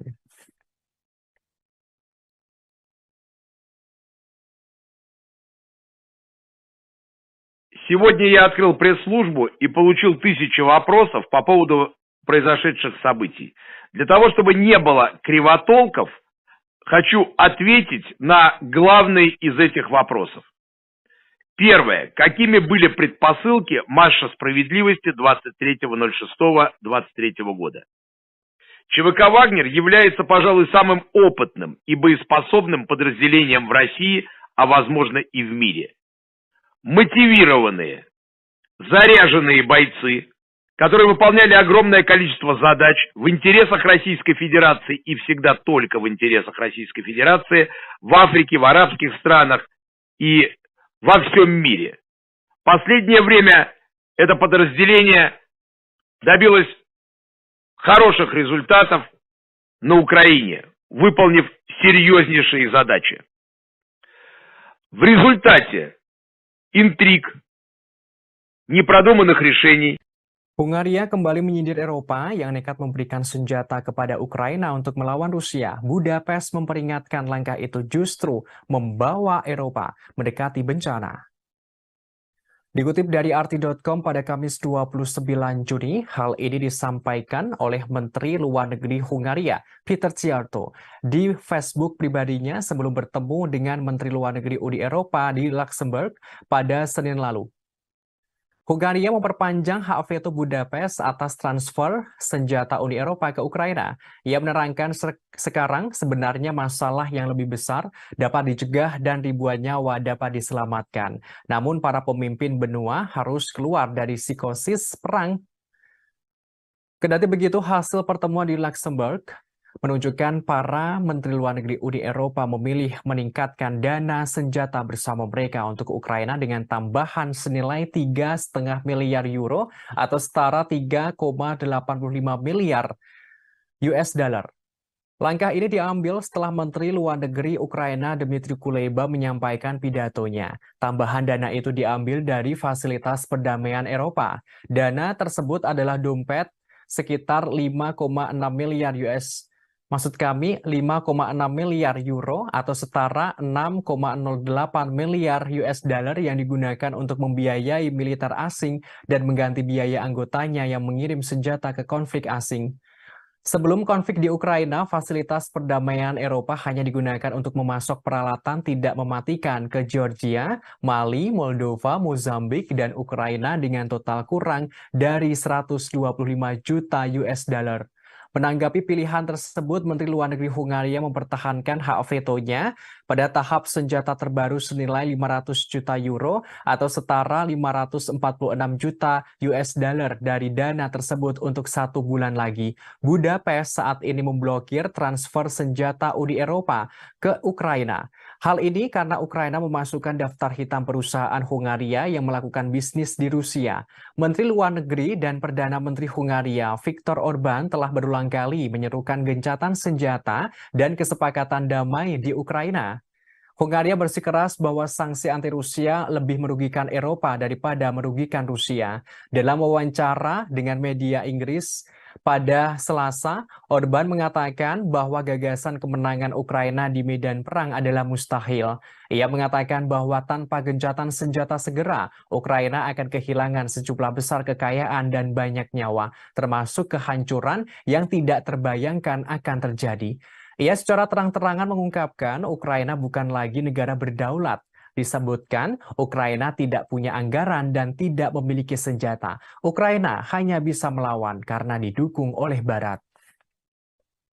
Я только что по приказу руководства Министерства обороны Jenderal Top Rusia Sergei Surovikin ditangkap setelah sebelumnya dilaporkan menghilang sejak Sabtu 24 Juni 2023. Jenderal itu diduga terlibat pemberontakan yang dilakukan grup Wagner pimpinan Yevgeny Prigozhin beberapa waktu lalu. Dari informasi yang didapat, Sergei Surovikin saat ini diduga telah ditahan di pusat penahanan Lefortovo, Moskow. Ia sebelumnya dinilai telah mengetahui rencana pembelotan grup Wagner. Surovikin merupakan salah satu komandan tertinggi pasukan Rusia di Ukraina yang digantikan oleh Kepala Staf Valery Gerasimov pada Januari 2023. Sementara Prigozhin memiliki perseteruan lama dengan Gerasimov dan sebagian besar kepemimpinan militer Rusia. Bos tentara bayaran itu menyebut Gerasimov tidak kompeten. Ia lantas menolak upaya pemerintah untuk memasukkan Wagner ke dalam angkatan bersenjata reguler. Prigozhin bahkan menyebut ada upaya militer untuk membubarkan perusahaannya. Pernyataannya ini yang menjadikan hal itu sebagai alasan utama pemberontakannya. Terkait penangkapan Sergei Surovikin, Kementerian Pertahanan Rusia belum memberikan komentarnya.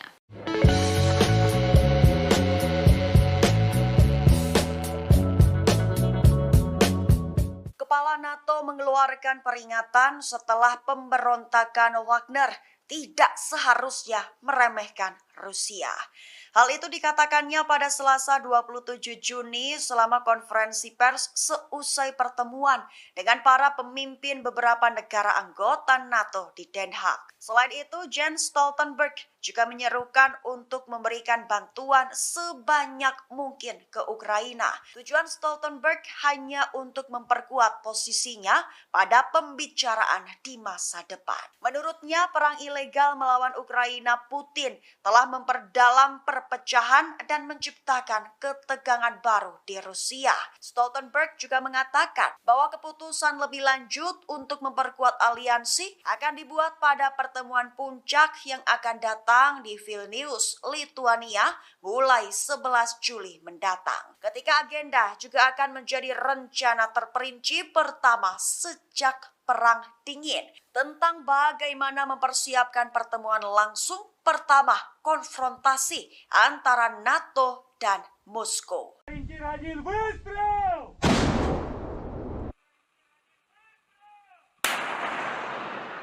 Unit artileri Rusia dari kelompok selatan berhasil menghancurkan 2 benteng brigade penyerang angkatan bersenjata Ukraina.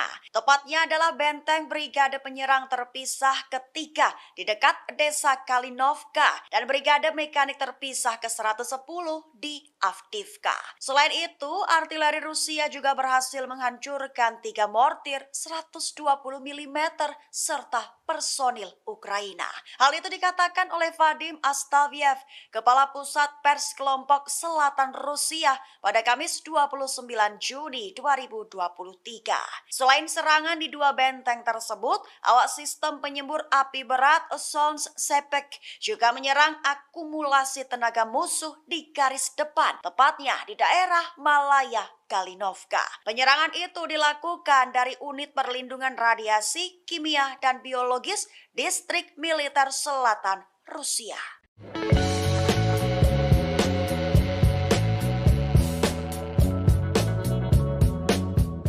Alexander Lukashenko selaku Presiden Belarusia memberikan saran agar negaranya memiliki kontrol independen atas senjata nuklir. Hal itu dikatakannya pada Selasa 27 Juni sembari menginstruksikan pejabat tinggi untuk mengembangkan algoritma penggunaan nuklir. Lukashenko menambahkan jika itu didasarkan pada fakta, jika perlu menggunakannya di saat-saat sulit dan ada penyerang. Di sisi lain, Emma Claire Volley, mitra Asosiasi untuk Kebijakan dan Penelitian dengan gerakan Global Zero, turut buka suara. Ia menyatakan jika tampaknya pernyataan tentang senjata nuklir mungkin menjadi bagian dari pola penekanan yang lebih luas dan mungkin membesar-besarkan pengaruhnya dalam politik internal Rusia dan regional. Ia melanjutkan di mana itu berjalan di garis antara menegaskan Belarusia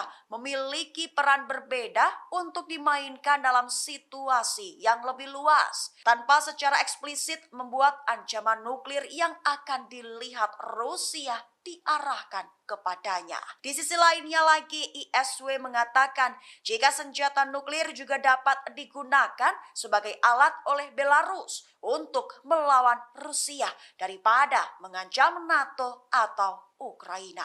Hari ini, umat Islam merayakan Idul Adha 1444 Hijriah dengan penuh sukacita. Presiden Rusia Vladimir Putin secara khusus turut mengucapkan selamat Hari Raya Idul Adha untuk komunitas Muslim di Rusia. Dikutip dari ucapan selamat ini disampaikan Kepala Negara melalui laman resmi Istana Kremlin Rusia. Dalam pesannya, Putin berharap umat Muslim diberikan kebahagiaan dan kesejahteraan. Ia juga mengatakan Idul Adha memiliki makna spiritual yang mendalam. Putin menyampaikan perayaan ini menjadi momen umat Islam mengamalkan kebaikan dan kepedulian terhadap sesama. Hal ini berfungsi untuk memperkuat cita-cita kebaikan, amal, dan keadilan dalam masyarakat. Dalam pesan Idul Adha ini, Presiden Rusia juga mengakui keberadaan komunitas Muslim Rusia. Ia menjelaskan bahwa komunitas Muslim Rusia memainkan peran kreatif utama dalam kehidupan negara. Umat Islam di Rusia telah berkontribusi untuk memperkuat perdamaian antar etnis dan antar agama. Disebutkan pula mereka turut melestarikan nilai-nilai keluarga dan membesarkan generasi muda. Dalam kesempatan Hari Raya Idul Adha, Putin mengakui peran penting para pejuang Muslim dalam membela negara. Mereka mengandalkan tradisi sejarah, spiritual, dan patriotik nenek moyang. Bahkan dengan bangga, Kepala Negara menyebut pejuang Muslim Rusia tidak egois. Mereka memiliki jiwa keberanian, terutama keberanian selama operasi militer khusus di Ukraina, membela Rusia bahu-membahu dengan sesama prajurit. Pasukan Rusia terus membuat kemajuan di Ukraina. Moskwa berhasil memusnahkan persediaan bahan bakar tentara Ukraina dengan menggunakan senjata presisi. Dikutip dari tes.com, pada Kamis 29 Juni, juru bicara Kementerian Pertahanan Rusia Letnan Jenderal Igor Konashenkov memberikan penjelasan. Dilaporkan, Angkatan Udara Rusia menyerang tempat penyulingan minyak dan penyimpanan bahan bakar Ukraina. Depot itu digunakan untuk memasok pasukan Ukraina di Donbas selama beberapa hari terakhir selama operasi militer khusus di Ukraina. Juru bicara Kementerian Pertahanan Rusia menerangkan semua target yang ditentukan dihancurkan sehingga tujuan serangan tercapai. Selain itu, terendus militer Ukraina terus berupaya maju ke tiga arah. Diungkapkan, formasi bersenjata Ukraina melanjutkan upaya ofensif ke arah Donetsk, Donetsk Selatan, dan Zaporizhia. Kendati begitu, juru bicara menjelaskan pasukan Rusia berhasil menumpas lebih dari 30 tentara Ukraina di daerah Kupiansk selama beberapa hari terakhir. Penyerangan pesawat tentara serta artileri dari kelompok tempur barat menimbulkan kerusakan peralatan tentara Ukraina di dekat permukiman Sinkovka, Kislovka, dan Timkovka di wilayah Kharkov dan Novoyoverskoye di Republik Rakyat Luhansk. Konashenkov juga melaporkan pasukan Rusia memukul mundur dua serangan Ukraina di daerah Krasny Liman selama beberapa hari terakhir. Mereka juga berhasil menumpas sekitar 115 tentara musuh. Pasukan Rusia juga menggagalkan aktivitas dua kelompok subversif atau pengintaian Ukraina di kawasan hutan Serebiensky. Tak hanya itu, pasukan Rusia menghalau 5 serangan Ukraina di daerah Donetsk selama beberapa hari terakhir. Pasukan Rusia juga berhasil memukul mundur 5 serangan Ukraina di daerah Donetsk. Dilaporkan pula serangan pesawat operasional atau taktis dari tentara, artileri, serta tembakan penyembur api menghancurkan lebih dari 240 personel Ukraina. Selama pertempuran, pasukan Rusia juga menghancurkan 2 kendaraan tempur lapis baja Ukraina, 2 truk pick-up, dan senjata artileri self-propelled Krep buatan Polandia. Presiden Rusia Vladimir Putin percaya bahwa rakyatnya mendukung pemerintah. Ketidakraguan Putin ini sebagai respons saat terjadi pemberontakan Wagner di dalam negeri. Dikutip dari RI.ru pada Kamis 29 Juni, Putin tidak meragukan reaksi rakyat Rusia dan dukungan atas keputusan yang diambil oleh pemerintah. Hal ini terkait sikap pemerintah Rusia menghadapi pemberontakan dan pengkhianatan Wagner. Presiden Putin merespons pernyataan Kepala Dagestan, Sergei Melikov. Diketahui Kepala Daerah Dagestan mengatakan bahwa semua orang di Republik ini mendukung tindakan pemerintah selama percobaan pemberontakan. Kepala daerah menandaskan tidak ada satu orang pun di Dagestan yang tidak menyatakan dukungannya setelah pidato Putin kepada rakyat. Melikov meyakinkan bahwa Republik akan terus mendukung semua keputusan yang diambil oleh Presiden Rusia. Sebagaimana diketahui pada 23 Juni, pasukan Wagner menguasai markas besar distrik militer selatan di Rostov-on-Don. Hal ini terjadi dengan klaim Yevgeny Prigozhin yang mengatakan bahwa tentara Rusia telah melakukan serangan rudal dan pengeboman ke kamp-kamp belakang perusahaan militer swasta tersebut. Ucapannya itu langsung dibantah oleh Kementerian Pertahanan Rusia dan Dinas Keamanan Federal Rusia. Kemudian sebuah kasus kriminal dibuka terhadap Prigozhin karena mengorganisir pemberontakan bersenjata. Presiden Putin menggambarkan tindakan para pemberontak sebagai pertaruhan kriminal, tikaman dari belakang terhadap Rusia, dan pengkhianatan yang dipimpin oleh ambisi yang terlalu tinggi dan kepentingan pribadi. Namun, Presiden Belarus Alexander Lukashenko hadir sebagai penengah yang meredakan situasi antara pihak Rusia dan Wagner. Lukashenko tidak merinci negosiasi khusus atas kesepakatan yang mereka capai yang membuat Prigozhin dipindah ke Belarus, termasuk pencabutan kasus pidana terhadap Prigozhin dan para pejuangnya. Diketahui pejuang Wagner diberi pilihan untuk bergabung dengan di Belarus atau dimasukkan ke dalam militer Rusia. Lukashenko menyebutkan mungkin perlu waktu bagi pasukan Wagner yang memilih untuk tidak menandatangani kontrak dengan Kementerian Pertahanan Rusia untuk melakukan perjalanan ke Belarus. Ia juga mengatakan kepada Menteri Pertahanannya untuk mempertimbangkan gagasan merekrut beberapa dari pasukan Wagner untuk bergabung ke Angkatan Darat Belarus. Presiden Belarus Alexander Lukashenko turut angkat bicara soal pemberontakan Wagner atau tentara bayaran Rusia di Moskwa. Ia memperingatkan Direktur Wagner jika nekat memberontak dan tidak mau damai. Menurutnya, Rusia bisa menghancurkan Wagner seperti serangga. Dikutip dari Tribunnews.com pada Kamis 29 Juni, hal itu disampaikan Presiden Belarus Alexander Lukashenko pada militer Belarus Selasa 27 Juni. Ia memperingatkan pemimpin perusahaan militer swasta Wagner, Yevgeny Prigozhin, saat melakukan negosiasi damai antara Rusia dan Wagner. Dikatakan kepala negara Yevgeny Prigozhin dan Wagner bisa dihancurkan seperti serangga.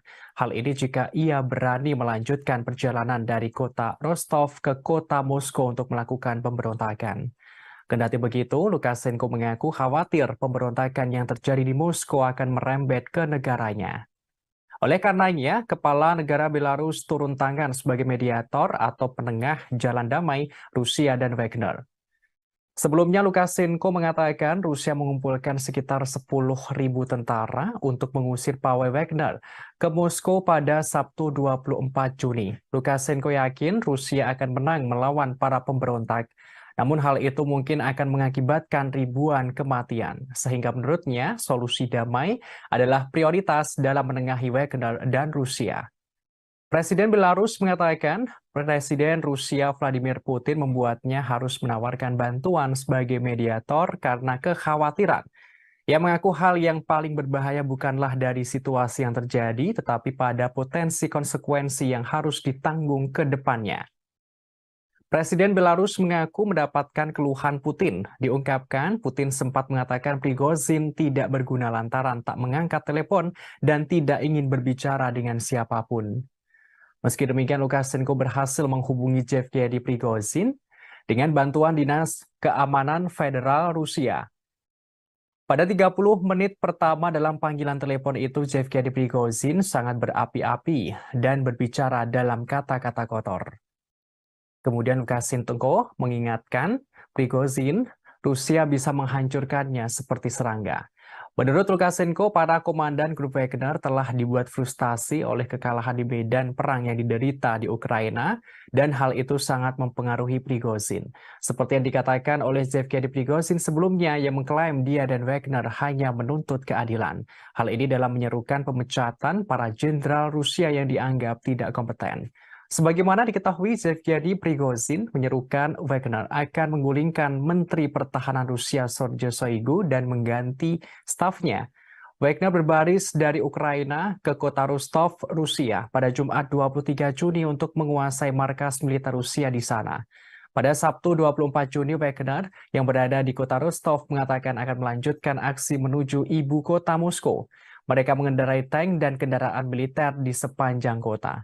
Namun di balik pemberontak tersebut, Presiden Rusia Vladimir Putin mengungkapkan fakta pada Selasa 27 Juni, yang mana menurutnya para tentara Wagner yang gagal melakukan pemberontakan itu sebelumnya didanai oleh negara Rusia dengan jumlah yang fantastis, yakni sekitar 1 miliar dolar Amerika Serikat atau sekitar 15 triliun rupiah.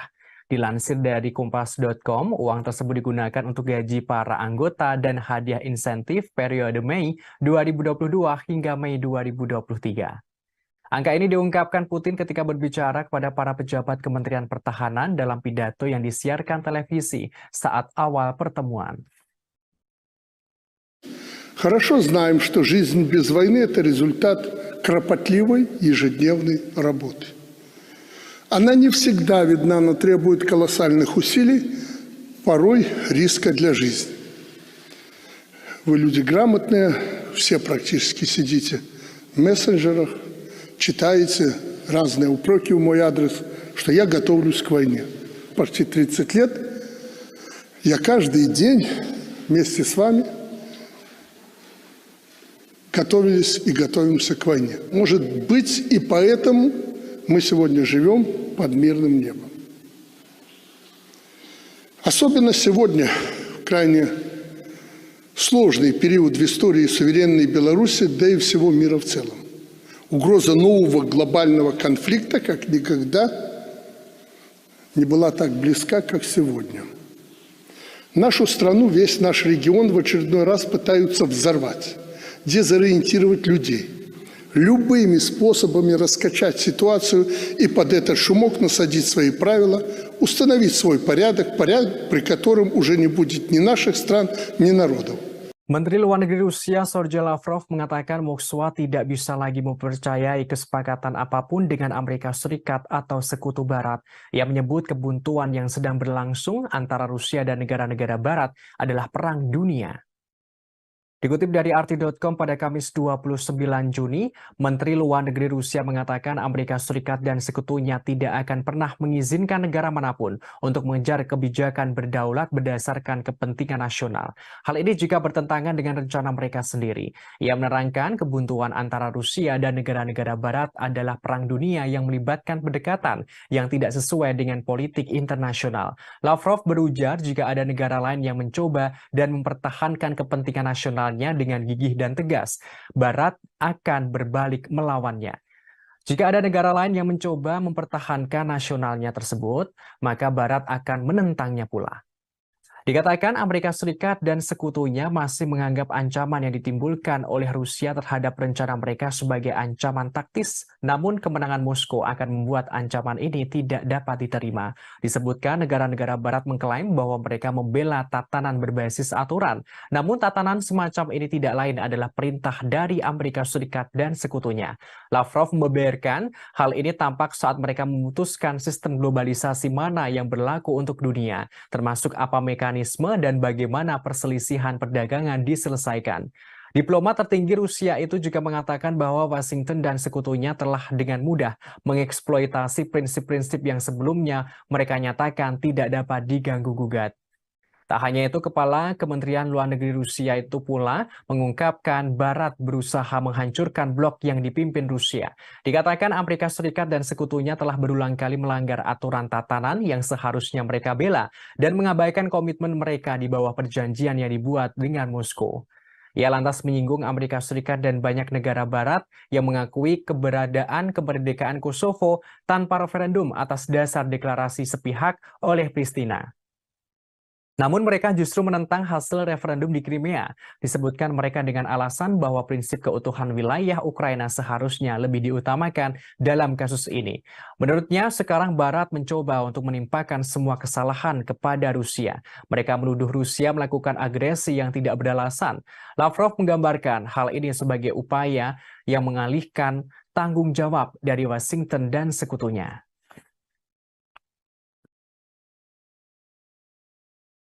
Утверждений, которые звучат, я бы сказал, даже немножко навязчиво, о том, что Соединенные Штаты никакого отношения к этому не имеют, мы их, конечно же, слышим, но помимо того, что произносится в микрофон, у нас есть информация о том, как Соединенные Штаты обеспечивают реакцию всей своей бюрократии. В частности, есть основания верить сведениям о том, что Госдепартамент, как только это началось, а может быть даже накануне, в срочном порядке дал указание всем своим загранпредставительствам никоим образом не комментировать эту ситуацию так, чтобы кто-то мог привязать ее к действиям Соединенных Штатов. И одновременно указания пошли и, по нашим данным, которым я склонен верить, пошли в Киев, чтобы украинцы не использовали эту ситуацию для организации в ближайшее время диверсий на российской территории и прочих провокаций. Я повторю еще раз, я не могу гарантировать на 100%, но это очень надежные сведения, и они похожи на правду. Да, вы упомянули о том, что прозвучали заявления, что Соединенные Штаты не вмешиваются во внутренние дела России, не планируют смену режима в России. Это сказал, по-моему, координатор по стратегическим коммуникациям господин Кирби. Но, зная послужной список Соединенных Штатов на предмет смены режимов, такое, конечно, утверждение звучит, я бы сказал, несколько искусственно, на фоне всех остальных стран и территорий, где никогда Соединенные Штаты подобного не заявляли. И потом, зная о том, как до недавнего времени, еще несколько лет назад, работали здесь, в нашей стране, американские фонды, неправительственные организации, чем они занимались, как они всячески обхаживали и тренировали оппозицию. В общем, Я думаю, здесь нет нужды подробно вторгаться. Presiden Rusia Vladimir Putin angkat bicara soal pemberontakan Wagner pada Sabtu 24 Juni. Ia menandaskan setiap upaya menciptakan kerusuhan di dalam negeri Rusia pasti gagal. Dikutip dari tribunnews.com pada Senin 26 Juni, Presiden Rusia Vladimir Putin secara terbuka membahas akhir dari pemberontakan grup Wagner. Pemberontakan tersebut sempat membuat keonaran dan kekacauan di dalam negeri. Dalam pernyataannya, kepala negara menegaskan setiap upaya kerusuhan internal pasti berujung pada kegagalan. Putin mengklaim dirinya bisa saja menghancurkan pemberontakan. Namun dengan sikap bijaksana, ia ingin menghindari pertumpahan darah di dalam negeri. Presiden Rusia tidak ingin terjadi perang saudara. Kepala negara menerangkan ulah Wagner yang memberontak tidak lepas dari buntut serangan balik Ukraina di Bakhmut. Hal ini menyebabkan terjadinya kerugian dalam pasukan Wagner. Putin mengungkapkan mereka salah perhitungan. Pidato Putin itu adalah sekilas narasi resmi yang muncul setelah pemberontakan bersenjata yang dipimpin oleh Yevgeny Prigozhin dan para militer grup Wagner. Dalam waktu kurang dari 24 jam, pejuang Wagner merebut instalasi militer di selatan Rusia yang berbasis berbaris di Moskow. Kemudian dengan tiba-tiba Prigozhin menghentikan gerakan itu, mengklaim bahwa ini semua adalah bagian dari rencana. Kremlin kemudian mengatakan sebuah kesepakatan yang tampaknya ditengahi oleh Belarus. Hasilnya, Prigozhin tidak akan menghadapi tuntutan pidana, tetapi akan diasingkan ke Belarus meskipun detailnya masih belum jelas. Namun pidato Putin itu tidak banyak menjawab seputar pemberontakan Wagner, termasuk status Putin sendiri. Prigozhin sejak itu mengatakan ia sebenarnya tidak mencoba melakukan kudeta. Sebaliknya, ia mencoba menghentikan para pejuang Wagner-nya agar tidak diserap oleh militer Rusia. Sementara itu, peristiwa pemberontakan Wagner ini rupanya menyita perhatian sejumlah kalangan, termasuk asisten profesor ilmu politik di Universitas George Washington, David Scaglione. Ia menilai peristiwa tersebut memberi banyak informasi tentang gaya pemerintahan Putin. Ia mengatakan Putin pada akhirnya menghilangkan apa yang akan menjadi salah satu ancaman terbesarnya terhadap kekuasaan. Terpisah, Putin berpidato pada hari Senin setelah terjadi pemberontakan Prigozhin berakhir pada Sabtu. Ia hanya sekilas mengungkapkan bahwa pemberontakan Wagner adalah pengkhianatan. Putin mengingatkan siapapun yang sadar menempuh jalan pengkhianatan akan dihukum. Namun Presiden Belarus Alexander Lukashenko hadir sebagai penengah. Sebagaimana diketahui sebelumnya, grup Wagner sempat melakukan pemberontakan di Rusia pada Sabtu 24 Juni. Mereka melancarkan pemberontakan dengan merebut markas tentara Rusia dan mengerahkan pasukan menuju Moskwa. Namun di balik pemberontak tersebut, Presiden Rusia Vladimir Putin mengungkapkan fakta pada Selasa 27 Juni. Menurutnya, para tentara Wagner yang gagal melakukan pemberontakan itu sebelumnya telah didanai oleh negara dengan jumlah yang fantastis, yakni 1 miliar dolar Amerika Serikat atau setara 15 triliun rupiah. Dilansir dari Kompas.com, uang tersebut digunakan untuk gaji para pegawai, anggota, dan hadiah insentif periode Mei 2022 hingga Mei 2023. Angka ini diungkapkan Putin ketika berpidato kepada para pejabat Kementerian Pertahanan yang disiarkan televisi saat awal pertemuan. Negara-negara NATO di Eropa Timur mulai khawatir dengan dampak yang akan ditimbulkan akibat Wagner pindah ke Belarus. Mereka langsung mengabari NATO pusat untuk meningkatkan keamanan. Dikutip dari Kompas.com, pada Kamis 29 Juni, negara-negara NATO di Eropa Timur memperingatkan pemindahan pasukan tentara bayaran Rusia Wagner ke Belarus akan menciptakan ketidakstabilan regional yang lebih besar. Meski begitu, Sekretaris Jenderal atau Sekjen NATO, Jens Stoltenberg, mengatakan aliansi siap mempertahankan diri terhadap ancaman apapun. Sementara itu, Presiden Lituania Gitanas Nausėda mengatakan pindahnya Wagner ke Belarus untuk menyebarkan pembunuh berantai, maka negara tetangga menghadapi bahaya ketidakstabilan yang lebih besar.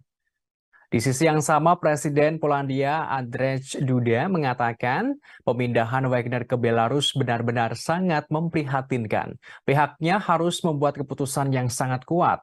Hal ini membutuhkan jawaban yang sangat segera dari NATO. Polandia berharap ancaman yang ditimbulkan oleh pasukan Wagner akan menjadi agenda pada pertemuan puncak 31 anggota NATO di Vilnius, Lithuania pada 11 hingga 12 Juli mendatang. Bos Wagner Yevgeny Prigozhin seperti diketahui tiba di Belarus pada Selasa 27 Juni di bawah kesepakatan yang dinegosiasikan oleh Presiden Belarus Alexander Lukashenko. Hasilnya, pemberontakan tentara bayaran di Rusia pada Sabtu bisa diakhiri. Presiden Rusia Vladimir Putin mengatakan para pejuang Wagner akan ditawari pilihan untuk pindah ke sana. Mengenai hal ini, Sekjen NATO Stoltenberg mengatakan masih terlalu dini untuk mengatakan apa artinya ini bagi sekutu NATO. Ia menekankan peningkatan pertahanan sayap timur aliansi dalam beberapa tahun terakhir. Sekjen NATO menegaskan pihaknya telah meningkatkan kehadiran militer di bagian timur aliansi. Pihaknya juga akan membuat keputusan lebih lanjut. Hal ini untuk lebih memperkuat pertahanan kolektif dengan pasukan yang lebih siap dan lebih banyak kemampuan di KTT mendatang. Stoltenberg mengatakan pemberontakan itu menunjukkan bahwa perang ilegal Putin melawan Ukraina telah memperdalam perpecahan di Rusia. Ia menegaskan NATO tidak boleh meremehkan Rusia. Sekjen NATO menambahkan pihaknya terus mendukung Ukraina.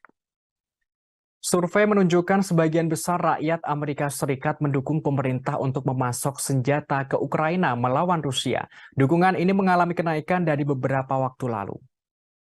Dikutip dari RT.com pada Kamis 29 Juni, survei tersebut diterbitkan oleh Jajak Pendapat Reuters atau Ipsos pada Rabu kemarin. Sekitar 65% orang Amerika mendukung kelanjutan bantuan militer ke Ukraina. Persentase ini naik dari 46% pada Mei lalu. Dilakukan pada awal pekan ini, Jajak Pendapat menemukan dukungan bipartisan untuk mempersenjatai Ukraina. 81% dari Partai Demokrat dan 56% dari Partai Republik yang mendukung. Hasil ini mencerminkan situasi di Kongres yang mana Partai Demokrat Biden hampir bulat dalam mendukung pengiriman senjata. Sementara Partai Republik terpecah antara pendirian yang mendukung pengiriman senjata dan pro-Trump, serta sayap isolasionis yang menentang. Minggu-minggu ini, antara dua survei telah melihat Ukraina meluncurkan serangan balasan yang mahal terhadap pasukan Rusia. Namun, Ukraina kehilangan sekitar 13.000 tentara dan ratusan tank dan kendaraan lapis baja. Hal itu menurut Dewan Keamanan Rusia. Terlepas dari itu, mantan Duta Besar Amerika Serikat untuk Ukraina, William Taylor, mengatakan bahwa Jajak Pendapat pasti memperkuat keputusan Biden untuk mendukung semua ini. Ada kemungkinan akan meyakinkan anggota parlemen dari Partai Republik bahwa mendukung posisinya yang mapan adalah langkah yang menguntungkan secara politik. Jajak pendapat tersebut merupakan outlier dari antara survei terbaru lainnya. Ditunjukkan penurunan dukungan yang stabil untuk kebijakan Biden di Ukraina. Angka-angka yang diterbitkan oleh Pew Research minggu lalu menunjukkan 28% orang Amerika sekarang berpikir bahwa Amerika Serikat memberikan terlalu banyak uang kepada Ukraina, naik dari 7% pada Maret lalu ketika Rusia melancarkan operasi militernya. Jumlah responden yang berpikir bahwa tingkat bantuan saat ini tidak cukup telah turun dari 42% menjadi 16% dalam kurun waktu yang sama. Pew menemukan bahwa 39% orang Amerika sangat atau agak menyetujui respon Biden terhadap konflik ini. Sementara 35% tidak setuju. Di sisi lain, sebuah jajak pendapat yang dilakukan oleh University of Chicago Harris School of Public Policy akhir bulan lalu menemukan bahwa 50% orang dewasa Amerika Serikat masih mendukung pengiriman senjata ke Ukraina dibanding dengan 61% pada Mei 2022. Hanya 26% orang dewasa Amerika Serikat percaya bahwa pemerintah mereka harus memainkan peran utama dalam konflik itu, turun 40% pada Maret 2022. Dalam kurun waktu antara dua survei Reuters terbaru, Amerika Serikat telah mengumumkan 4 paket senjata untuk Ukraina dengan total nilai $1,5 miliar. Pentagon mengatakan bahwa isi paket-paket itu akan diambil dari persediaan militer Amerika Serikat, sementara tambahan sekitar 2,2 miliar US dollar akan dihabiskan untuk membeli senjata untuk Ukraina dari produsen senjata. Hingga hari Selasa, Amerika Serikat telah memberikan lebih dari 40,5 miliar US dollar dalam bentuk bantuan militer langsung ke Ukraina sejak Februari lalu. Survei menunjukkan sebagian besar rakyat Rusia menentang penggunaan senjata nuklir untuk melawan Ukraina. Hanya 10% yang mendukung pengerahan senjata nuklir itu. Dikutip dari RT.com pada Kamis 29 Juni, survei ini dilakukan oleh media RTVE dan lembaga jajak pendapat lapangan Rusia. Dilaporkan hampir 3/4 responden atau sekitar 74% mengatakan bahwa opsi nuklir tidak dapat diterima terlepas dari situasi di medan perang. Hanya 10% orang Rusia mengatakan penggunaan senjata nuklir dapat diterima setiap saat. Sementara 5% lainnya mengatakan langkah seperti itu hanya dapat dilakukan jika menghadapi resiko kekalahan yang nyata. Sedangkan ada sekitar 5% responden tidak memberikan jawaban yang jelas untuk pertanyaan ini. Menurut survei tersebut, tercatat golongan pria setengah baya dan orang Rusia yang lebih tua tampaknya lebih mendukung opsi nuklir. Responden dengan pendidikan tinggi dan mereka yang menganggap konflik yang sedang berlangsung sebagai ancaman potensial terhadap keamanan pribadi mereka cenderung menentangnya. Sementara itu, mayoritas warga Rusia menyatakan siap membantu pasukan Rusia yang bertempur di garis depan. Menurut survei, 61% responden mengatakan mereka siap untuk melakukannya. Hampir 40% mengatakan kepada surveyor bahwa mereka telah memberikan bantuan kepada militer setidaknya 1 kali. Hal ini melalui berbagai program bantuan dan dukungan. Hampir 30% juga mengoleksi pakaian dan berbagai barang berguna untuk para prajurit. Masalah potensi serangan nuklir sempat menjadi sorotan di Rusia. Hal ini setelah ilmuwan politik Sergei Karaganov mengangkat kemungkinan seperti dalam sebuah opini. Dalam artikel berjudul "Keputusan yang sulit tapi diperlukan", Karaganov menyatakan pendapatnya. Ia menerangkan Rusia dapat meningkatkan penggunaan senjata nuklir terhadap negara-negara Eropa yang mendukung Ukraina. Hal tersebut untuk memaksa Amerika Serikat dan sekutunya mundur dari konflik yang lebih luas dengan Rusia. Dengan demikian mencegah konflik yang lebih luas dengan Rusia, yakni Perang Nuklir Global atau Perang Dunia III. Sebagaimana diketahui pada pertengahan Juni, Presiden Rusia Vladimir Putin memperingatkan bahwa membahas masalah ini menurunkan ambang batas penggunaan senjata nuklir potensial. Di bawah doktrin resmi saat ini, Rusia hanya akan menggunakan persenjataan atomnya itu jika dihadapkan pada ancaman eksistensial. Kepala negara seraya menambahkan bahwa tidak percaya menggunakan senjata nuklir taktis hasil rendah sebagai pencegah. Kepala kelompok tentara bayaran Wagner Yevgeny Prigozhin buka suara terkait tindakan Wagner yang disebut-sebut pemberontakan. Ia menegaskan pasukannya tidak bermaksud menggulingkan atau melakukan kudeta terhadap pemerintah Putin yang sah. Prigozhin menyebut pihaknya memulai pawai karena ketidakadilan. Dikutip dari Kompas.com, hal ini disampaikan Yevgeny Prigozhin pada Senin kemarin setelah meluncurkan pemberontakan bersenjata yang gagal melawan kepemimpinan militer Rusia. Sebaliknya, ia menyebut tindakannya sebagai pawai menuju keadilan. Hal ini dipicu oleh serangan mematikan terhadap pasukan militer pribadinya yang memakai pakaian terkait militer Rusia. Prigozhin mengklaim kelompok Wagner adalah kekuatan tempur paling efektif di Rusia dan bahkan dunia. Ia mengatakan cara Wagner bisa menguasai kota Rostov-on-Don di Rusia Selatan tanpa pertumpahan darah adalah bukti keefektifan para tentaranya, termasuk cara mereka mengirim konvoi bersenjata ke jarak 200 km dari Moskwa adalah bukti keefektifan para tentaranya. Pasukannya menghentikan pemberontakan pada 24 Juni berdasarkan kesepakatan yang ditengahi oleh Presiden Belarus Alexander Lukashenko.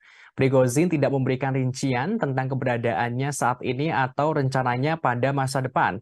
Ia terakhir tampak pada Sabtu tersenyum di belakang sebuah SUV ketika ia meninggalkan Rostov-on-Don setelah memerintahkan anak buahnya untuk mundur. Ketentuan negosiasi Kremlin dengan pendiri grup Wagner yang berusia 62 tahun itu belum diungkapkan. Sebagaimana diketahui sebelumnya, grup Wagner sempat melakukan pemberontakan di Rusia pada 24 Februari. Maksud kami 24 Juni. Mereka melancarkan pemberontakan dengan merebut markas tentara Rusia dan mengerahkan pasukan menuju Moskwa. Namun di balik pemberontakan itu, Presiden Rusia Vladimir Putin mengungkapkan fakta. Menurutnya, para tentara Wagner yang gagal melakukan pemberontakan itu sebelumnya telah didanai oleh negara dengan jumlah yang fantastis, yakni sekitar 1 miliar dolar Amerika Serikat atau setara 15 miliar rupiah. Maksud kami 15 triliun rupiah. Dilansir dari Kompas.com, uang tersebut digunakan untuk gaji para anggota dan hadiah insentif untuk periode Mei 2022 hingga Mei 2023. Angka ini diungkapkan Putin ketika berbicara kepada para pejabat Kementerian Pertahanan dalam pidato yang disiarkan oleh televisi saat awal pertemuan.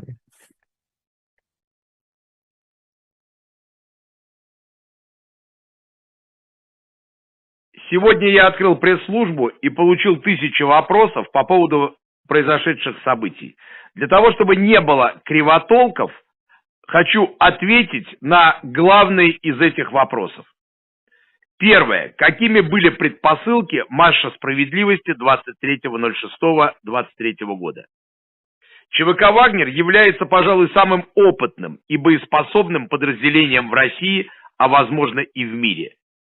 Мотивированные, заряженные бойцы, которые выполняли огромное количество задач в интересах Российской Федерации и всегда только в интересах Российской Федерации, в Африке, в арабских странах и во всем мире. В последнее время это подразделение добилось хороших результатов на Украине, выполнив серьезнейшие задачи. В результате intrиг, непродуманных решений. Hungaria kembali menyindir Eropa yang nekat memberikan senjata kepada Ukraina untuk melawan Rusia. Budapest memperingatkan langkah itu justru membawa Eropa mendekati bencana. Dikutip dari RT.com pada Kamis 29 Juni, hal ini disampaikan oleh Menteri Luar Negeri Hungaria, Peter Szijjártó, di Facebook pribadinya sebelum bertemu dengan Menteri Luar Negeri Uni Eropa di Luxembourg pada Senin lalu. Hungaria memperpanjang hak veto Budapest atas transfer senjata Uni Eropa ke Ukraina. Ia menerangkan sekarang sebenarnya masalah yang lebih besar dapat dicegah dan ribuan nyawa dapat diselamatkan. Namun para pemimpin benua harus keluar dari psikosis perang. Kendati begitu, hasil pertemuan di Luxembourg menunjukkan para Menteri Luar Negeri Uni Eropa memilih meningkatkan dana senjata bersama mereka untuk Ukraina dengan tambahan senilai 3,5 miliar euro atau setara 3,85 miliar US dollar. Langkah ini diambil setelah Menteri Luar Negeri Ukraina Dmytro Kuleba menyampaikan pidatonya. Tambahan dana itu diambil dari Fasilitas Perdamaian Eropa. Dana tersebut adalah dompet sekitar 5,6 miliar US. Maksud kami 5,6 miliar euro atau setara 6,08 miliar US dollar yang digunakan untuk membiayai militer asing dan mengganti biaya anggotanya yang mengirim senjata ke konflik asing. Sebelum konflik di Ukraina, Fasilitas Perdamaian Eropa hanya digunakan untuk memasok peralatan tidak mematikan ke Georgia, Mali, Moldova, Mozambik, dan Ukraina dengan total kurang dari 125 juta US dollar. Menanggapi pilihan tersebut, Menteri Luar Negeri Hungaria mempertahankan hak vetonya pada tahap senjata terbaru senilai 500 juta euro atau setara 546 juta US dollar dari dana tersebut untuk 1 bulan lagi. Budapest saat ini memblokir transfer senjata Uni Eropa ke Ukraina. Hal ini karena Ukraina memasukkan daftar hitam perusahaan Hungaria yang melakukan bisnis di Rusia. Menteri Luar Negeri dan Perdana Menteri Hungaria, Viktor Orbán, telah berulang kali menyerukan gencatan senjata dan kesepakatan damai di Ukraina. Hungaria bersikeras bahwa sanksi anti-Rusia lebih merugikan Eropa daripada merugikan Rusia. Dalam wawancara dengan media Inggris pada Selasa, Orbán mengatakan bahwa gagasan kemenangan Ukraina di medan perang adalah mustahil. Ia mengatakan bahwa tanpa gencatan senjata segera, Ukraina akan kehilangan sejumlah besar kekayaan dan banyak nyawa, termasuk kehancuran yang tidak terbayangkan akan terjadi. Ia secara terang-terangan mengungkapkan Ukraina bukan lagi negara berdaulat. Disebutkan, Ukraina tidak punya anggaran dan tidak memiliki senjata. Ukraina hanya bisa melawan karena didukung oleh Barat. Я только что по приказу руководства Министерства обороны Jenderal Top Rusia Sergei Surovikin ditangkap setelah sebelumnya dilaporkan menghilang sejak Sabtu 24 Juni 2023. Jenderal itu diduga terlibat pemberontakan yang dilakukan grup Wagner pimpinan Yevgeny Prigozhin beberapa waktu lalu. Dari informasi yang didapat, Sergei Surovikin saat ini diduga telah ditahan di pusat penahanan Lefortovo, Moskow. Ia sebelumnya dinilai telah mengetahui rencana pembelotan grup Wagner.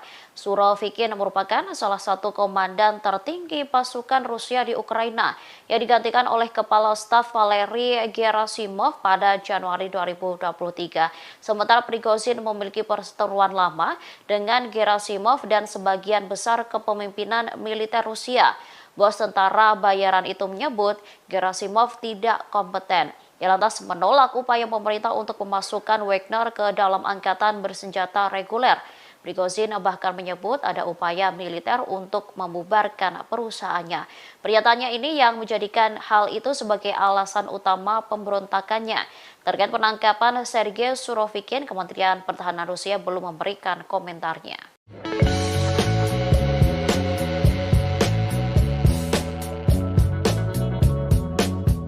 Kepala NATO mengeluarkan peringatan setelah pemberontakan Wagner tidak seharusnya meremehkan Rusia. Hal itu dikatakannya pada Selasa 27 Juni selama konferensi pers seusai pertemuan dengan para pemimpin beberapa negara anggota NATO di Den Haag. Selain itu, Jens Stoltenberg juga menyerukan untuk memberikan bantuan sebanyak mungkin ke Ukraina.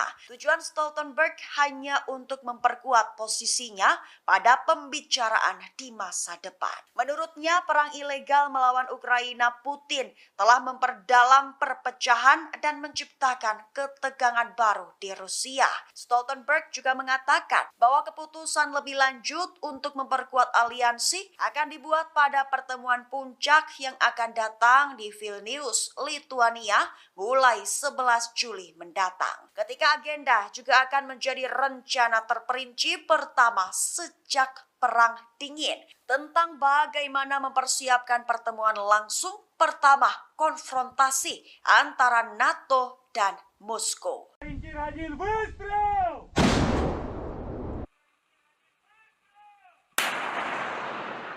Unit artileri Rusia dari kelompok selatan berhasil menghancurkan 2 benteng brigade penyerang angkatan bersenjata Ukraina. Tepatnya adalah benteng brigade penyerang terpisah ketiga di dekat desa Kalinovka dan brigade mekanik terpisah ke-110 di Avdiivka. Selain itu, artileri Rusia juga berhasil menghancurkan 3 mortir 120 mm serta personil Ukraina. Hal itu dikatakan oleh Vadim Astaviev, Kepala Pusat Pers Kelompok Selatan Rusia pada Kamis 29 Juni 2023. Selain serangan di 2 benteng tersebut, awak sistem penyembur api berat Sons Sepek juga menyerang akumulasi tenaga musuh di garis depan, tepatnya di daerah Malaya Kalinovka. Penyerangan itu dilakukan dari unit perlindungan radiasi, kimia, dan biologis Distrik Militer Selatan Rusia.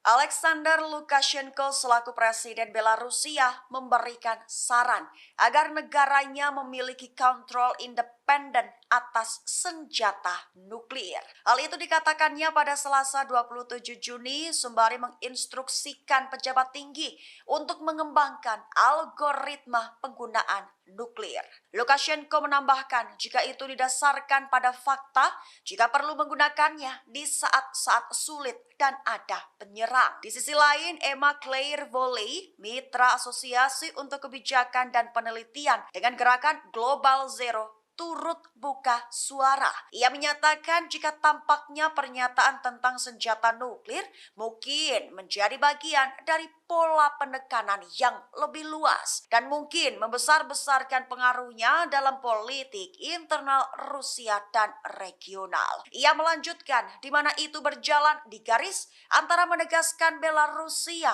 memiliki peran berbeda untuk dimainkan dalam situasi yang lebih luas tanpa secara eksplisit membuat ancaman nuklir yang akan dilihat Rusia diarahkan kepadanya. Di sisi lainnya lagi, ISW mengatakan jika senjata nuklir juga dapat digunakan sebagai alat oleh Belarus untuk melawan Rusia daripada mengancam NATO atau Ukraina. Hari ini, umat Islam merayakan Idul Adha 1444 Hijriah dengan penuh sukacita. Presiden Rusia Vladimir Putin secara khusus turut mengucapkan selamat Hari Raya Idul Adha untuk komunitas Muslim di Rusia. Dikutip dari, ucapan selamat ini disampaikan Kepala Negara melalui laman resmi Istana Kremlin Rusia. Dalam pesannya, Putin berharap umat Muslim diberikan kebahagiaan dan kesejahteraan. Ia juga mengatakan Idul Adha memiliki makna spiritual yang mendalam. Putin menyampaikan perayaan ini menjadi momen umat Islam mengamalkan kebaikan dan kepedulian terhadap sesama. Hal ini berfungsi untuk memperkuat cita-cita kebaikan, amal, dan keadilan dalam masyarakat. Dalam pesan Idul Adha ini, Presiden Rusia juga mengakui keberadaan komunitas Muslim Rusia. Ia menjelaskan bahwa komunitas Muslim Rusia memainkan peran kreatif utama dalam kehidupan negara. Umat Islam di Rusia telah berkontribusi untuk memperkuat perdamaian antar etnis dan antar agama. Disebutkan pula mereka turut melestarikan nilai-nilai keluarga dan membesarkan generasi muda. Dalam kesempatan Hari Raya Idul Adha, Putin mengakui peran penting para pejuang Muslim dalam membela negara. Mereka mengandalkan tradisi sejarah, spiritual, dan patriotik nenek moyang. Bahkan dengan bangga, Kepala Negara menyebut pejuang Muslim Rusia tidak egois. Mereka memiliki jiwa keberanian, terutama keberanian selama operasi militer khusus di Ukraina, membela Rusia bahu-membahu dengan sesama prajurit. Pasukan Rusia terus membuat kemajuan di Ukraina. Moskwa berhasil memusnahkan persediaan bahan bakar tentara Ukraina dengan menggunakan senjata presisi. Dikutip dari TASS.com, pada Kamis 29 Juni, juru bicara Kementerian Pertahanan Rusia Letnan Jenderal Igor Konashenkov memberikan penjelasan. Dilaporkan, Angkatan Udara Rusia menyerang tempat penyulingan minyak dan penyimpanan bahan bakar Ukraina. Depot itu digunakan untuk memasok pasukan Ukraina di Donbas selama beberapa hari terakhir selama operasi militer khusus di Ukraina.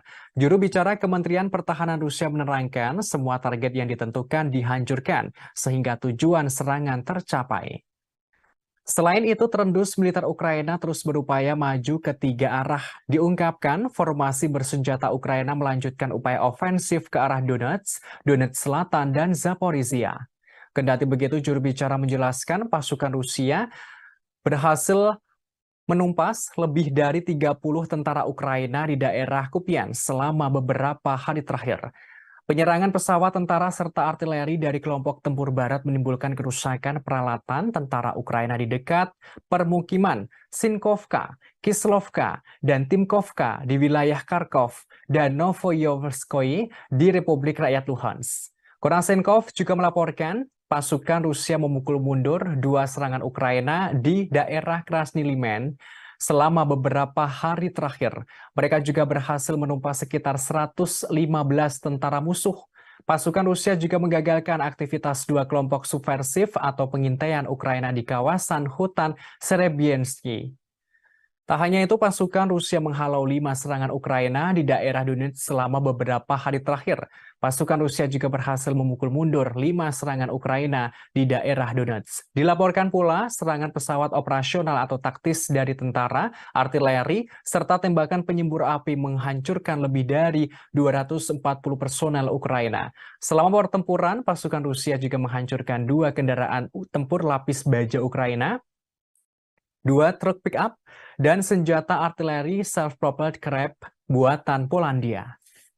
Presiden Rusia Vladimir Putin percaya bahwa rakyatnya mendukung pemerintah. Ketidakraguan Putin ini sebagai respons saat terjadi pemberontakan Wagner di dalam negeri. Dikutip dari RI.ru pada Kamis 29 Juni, Putin tidak meragukan reaksi rakyat Rusia dan dukungan atas keputusan yang diambil oleh pemerintah. Hal ini terkait sikap pemerintah Rusia menghadapi pemberontakan dan pengkhianatan Wagner. Presiden Putin merespons pernyataan Kepala Dagestan, Sergei Melikov. Diketahui Kepala Daerah Dagestan mengatakan bahwa semua orang di Republik ini mendukung tindakan pemerintah selama percobaan pemberontakan. Kepala daerah menandaskan tidak ada satu orang pun di Dagestan yang tidak menyatakan dukungannya setelah pidato Putin kepada rakyat. Melikov meyakinkan bahwa Republik akan terus mendukung semua keputusan yang diambil oleh Presiden Rusia. Sebagaimana diketahui pada 23 Juni, pasukan Wagner menguasai markas besar distrik militer selatan di Rostov-on-Don. Hal ini terjadi dengan klaim Yevgeny Prigozhin yang mengatakan bahwa tentara Rusia telah melakukan serangan rudal dan pengeboman ke kem-kem belakang perusahaan militer swasta tersebut. Ucapannya itu langsung dibantah oleh Kementerian Pertahanan Rusia dan Dinas Keamanan Federal Rusia. Kemudian sebuah kasus kriminal dibuka terhadap Prigozhin karena mengorganisir pemberontakan bersenjata. Presiden Putin menggambarkan tindakan para pemberontak sebagai pertaruhan kriminal, tikaman dari belakang terhadap Rusia, dan pengkhianatan yang dipimpin oleh ambisi yang terlalu tinggi dan kepentingan pribadi. Namun, Presiden Belarus Alexander Lukashenko hadir sebagai penengah yang meredakan situasi antara pihak Rusia dan Wagner. Lukashenko tidak merinci negosiasi khusus atas kesepakatan yang mereka capai yang membuat Prigozhin dipindah ke Belarus, termasuk pencabutan kasus pidana terhadap Prigozhin dan para pejuangnya. Diketahui pejuang Wagner diberi pilihan untuk bergabung di Belarus atau dimasukkan ke dalam militer Rusia. Lukashenko menyebutkan mungkin perlu waktu bagi pasukan Wagner yang memilih untuk tidak menandatangani kontrak dengan Kementerian Pertahanan Rusia untuk melakukan perjalanan ke Belarus. Ia juga mengatakan kepada Menteri Pertahanannya untuk mempertimbangkan gagasan merekrut beberapa dari pasukan Wagner untuk bergabung ke Angkatan Darat Belarus. Presiden Belarus Alexander Lukashenko turut angkat bicara soal pemberontakan Wagner atau tentara bayaran Rusia di Moskwa. Ia memperingatkan Direktur Wagner jika nekat memberontak dan tidak mau damai. Menurutnya Rusia bisa menghancurkan Wagner seperti serangga. Dikutip dari Tribunnews.com pada Kamis 29 Juni, hal itu disampaikan Presiden Belarus Alexander Lukashenko pada militer Belarus Selasa 27 Juni. Ia memperingatkan pemimpin perusahaan militer swasta Wagner, Yevgeny Prigozhin, saat melakukan negosiasi damai antara Rusia dan Wagner. Dikatakan kepala negara Yevgeny Prigozhin dan Wagner bisa dihancurkan seperti serangga. Hal ini jika ia berani melanjutkan perjalanan dari kota Rostov ke kota Moskow untuk melakukan pemberontakan. Kendati begitu, Lukashenko mengaku khawatir pemberontakan yang terjadi di Moskow akan merembet ke negaranya. Oleh karenanya, Kepala Negara Belarus turun tangan sebagai mediator atau penengah jalan damai Rusia dan Wagner. Sebelumnya, Lukashenko mengatakan Rusia mengumpulkan sekitar 10.000 tentara untuk mengusir pawai Wagner ke Moskow pada Sabtu 24 Juni. Lukashenko yakin Rusia akan menang melawan para pemberontak. Namun hal itu mungkin akan mengakibatkan ribuan kematian. Sehingga menurutnya solusi damai adalah prioritas dalam menengahi Wagner dan Rusia. Presiden Belarus mengatakan Presiden Rusia Vladimir Putin membuatnya harus menawarkan bantuan sebagai mediator karena kekhawatiran. Ia mengaku hal yang paling berbahaya bukanlah dari situasi yang terjadi, tetapi pada potensi konsekuensi yang harus ditanggung ke depannya. Presiden Belarus mengaku mendapatkan keluhan Putin. Diungkapkan, Putin sempat mengatakan Prigozhin tidak berguna lantaran tak mengangkat telepon dan tidak ingin berbicara dengan siapapun. Meski demikian, Lukashenko berhasil menghubungi Yevgeny Prigozhin dengan bantuan Dinas Keamanan Federal Rusia. Pada 30 menit pertama dalam panggilan telepon itu, Yevgeny Prigozhin sangat berapi-api dan berbicara dalam kata-kata kotor. Kemudian Lukashenko mengingatkan Prigozhin, Rusia bisa menghancurkannya seperti serangga. Menurut Lukashenko, para komandan grup Wagner telah dibuat frustasi oleh kekalahan di medan perang yang diderita di Ukraina, dan hal itu sangat mempengaruhi Prigozhin. Seperti yang dikatakan oleh Yevgeny Prigozhin sebelumnya yang mengklaim dia dan Wagner hanya menuntut keadilan. Hal ini dalam menyerukan pemecatan para jenderal Rusia yang dianggap tidak kompeten. Sebagaimana diketahui, Yevgeny Prigozhin menyerukan Wagner akan menggulingkan Menteri Pertahanan Rusia Sergei Shoigu dan mengganti stafnya. Wagner berbaris dari Ukraina ke kota Rostov, Rusia pada Jumat 23 Juni untuk menguasai markas militer Rusia di sana. Pada Sabtu 24 Juni, Wagner yang berada di kota Rostov mengatakan akan melanjutkan aksi menuju ibu kota Moskow. Mereka mengendarai tank dan kendaraan militer di sepanjang kota. Namun di balik pemberontak tersebut, Presiden Rusia Vladimir Putin mengungkapkan fakta pada Selasa 27 Juni, yang mana menurutnya para tentara Wagner yang gagal melakukan pemberontakan itu sebelumnya didanai oleh negara Rusia dengan jumlah yang fantastis, yakni sekitar 1 miliar dolar Amerika Serikat atau sekitar 15 triliun rupiah. Dilansir dari Kompas.com, uang tersebut digunakan untuk gaji para anggota dan hadiah insentif periode Mei 2022 hingga Mei 2023. Angka ini diungkapkan Putin ketika berbicara kepada para pejabat Kementerian Pertahanan dalam pidato yang disiarkan televisi saat awal pertemuan. Хорошо знаем, что жизнь без войны – это результат кропотливой ежедневной работы. Она не всегда видна, но требует колоссальных усилий, порой риска для жизни. Вы люди грамотные, все практически сидите в мессенджерах, читаете разные упреки в мой адрес, что я готовлюсь к войне. Почти 30 лет я каждый день вместе с вами готовились и готовимся к войне. Может быть, и поэтому мы сегодня живем под мирным небом. Особенно сегодня, в крайне сложный период в истории суверенной Беларуси, да и всего мира в целом. Угроза нового глобального конфликта как никогда не была так близка, как сегодня.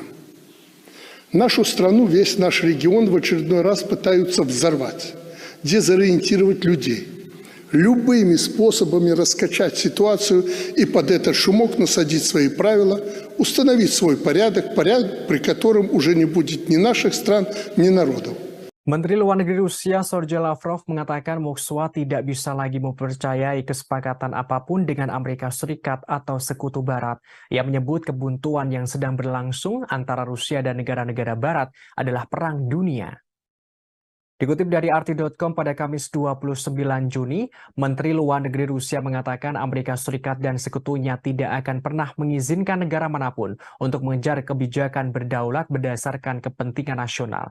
Hal ini juga bertentangan dengan rencana mereka sendiri. Ia menerangkan kebuntuan antara Rusia dan negara-negara Barat adalah perang dunia yang melibatkan pendekatan yang tidak sesuai dengan politik internasional. Lavrov berujar jika ada negara lain yang mencoba dan mempertahankan kepentingan nasional dengan gigih dan tegas, Barat akan berbalik melawannya. Jika ada negara lain yang mencoba mempertahankan nasionalnya tersebut, maka Barat akan menentangnya pula. Dikatakan Amerika Serikat dan sekutunya masih menganggap ancaman yang ditimbulkan oleh Rusia terhadap rencana mereka sebagai ancaman taktis, namun kemenangan Moskow akan membuat ancaman ini tidak dapat diterima. Disebutkan negara-negara Barat mengklaim bahwa mereka membela tatanan berbasis aturan, namun tatanan semacam ini tidak lain adalah perintah dari Amerika Serikat dan sekutunya. Lavrov membeberkan hal ini tampak saat mereka memutuskan sistem globalisasi mana yang berlaku untuk dunia, termasuk apa mekanisme dan bagaimana perselisihan perdagangan diselesaikan. Diplomat tertinggi Rusia itu juga mengatakan bahwa Washington dan sekutunya telah dengan mudah mengeksploitasi prinsip-prinsip yang sebelumnya mereka nyatakan tidak dapat diganggu-gugat. Tak hanya itu, Kepala Kementerian Luar Negeri Rusia itu pula mengungkapkan Barat berusaha menghancurkan blok yang dipimpin Rusia. Dikatakan Amerika Serikat dan sekutunya telah berulang kali melanggar aturan tatanan yang seharusnya mereka bela dan mengabaikan komitmen mereka di bawah perjanjian yang dibuat dengan Moskow. Ia lantas menyinggung Amerika Serikat dan banyak negara Barat yang mengakui keberadaan kemerdekaan Kosovo tanpa referendum atas dasar deklarasi sepihak oleh Pristina. Namun mereka justru menentang hasil referendum di Crimea. Disebutkan mereka dengan alasan bahwa prinsip keutuhan wilayah Ukraina seharusnya lebih diutamakan dalam kasus ini.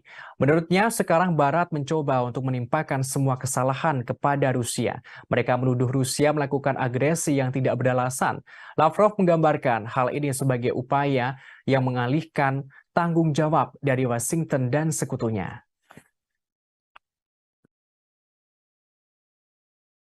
Утверждений, которые звучат, я бы сказал, даже немножко навязчиво, о том, что Соединенные Штаты никакого отношения к этому не имеют, мы их, конечно же, слышим, но помимо того, что произносится в микрофон, у нас есть информация о том, как Соединенные Штаты обеспечивают реакцию всей своей бюрократии.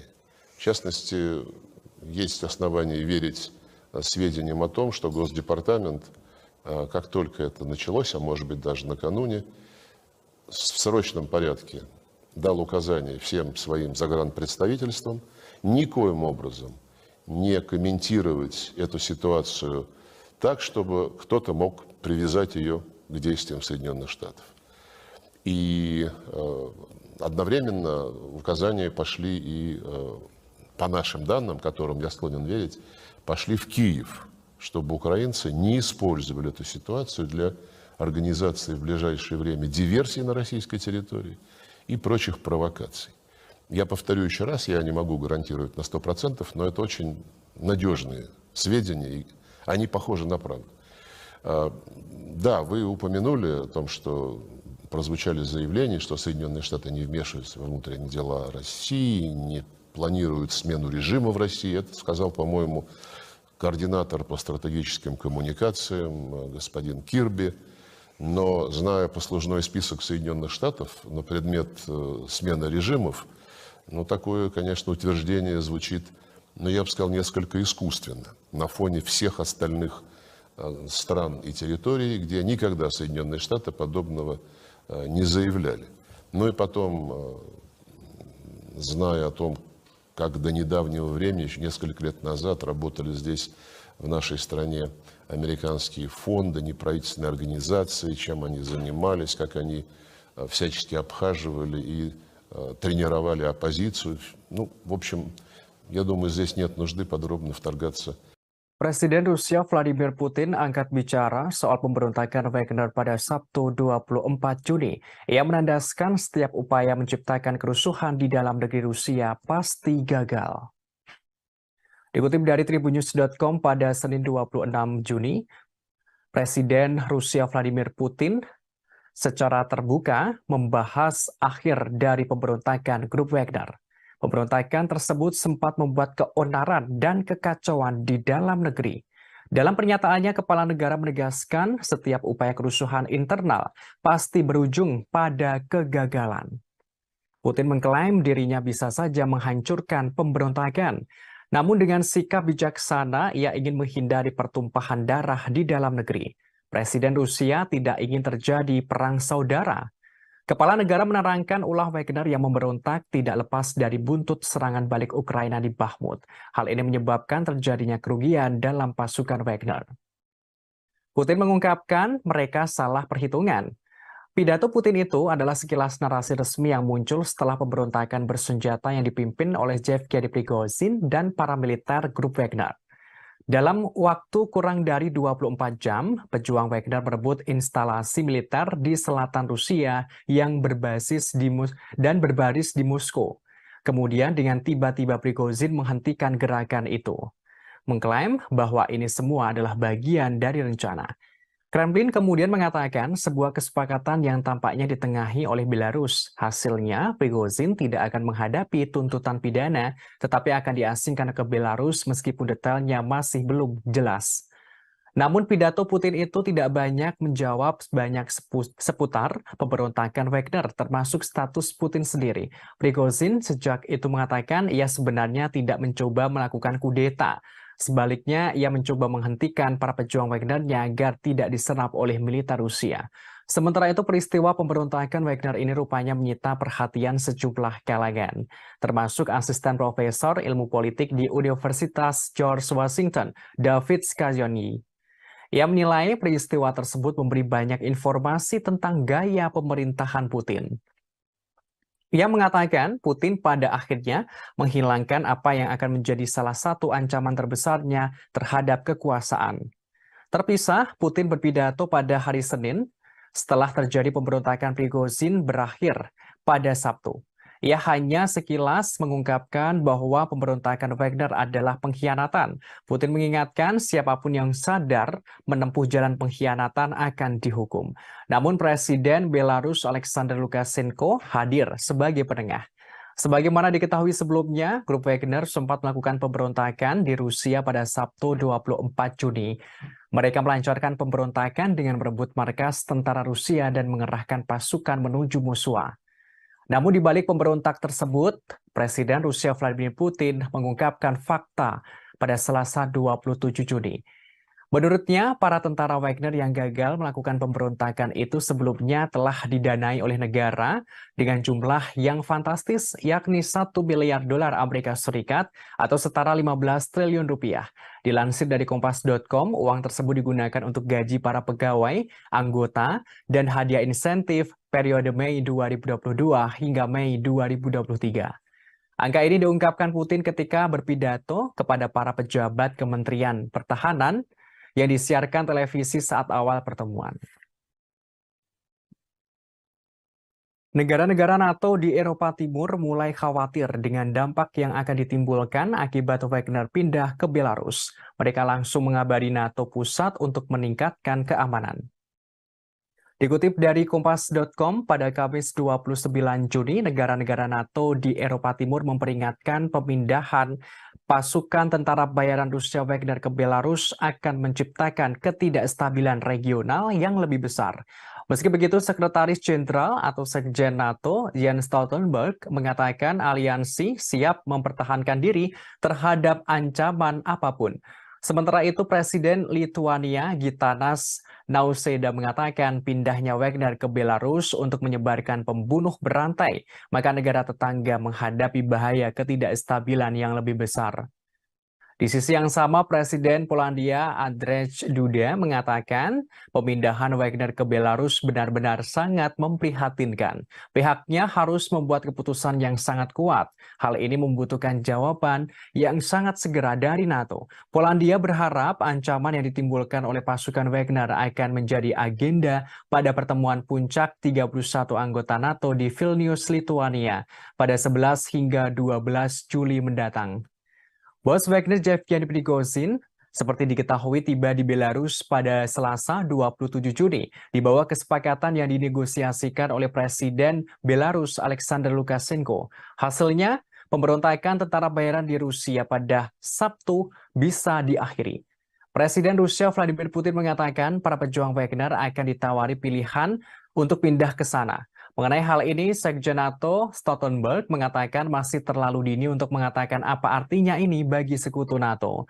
Ia menekankan peningkatan pertahanan sayap timur aliansi dalam beberapa tahun terakhir.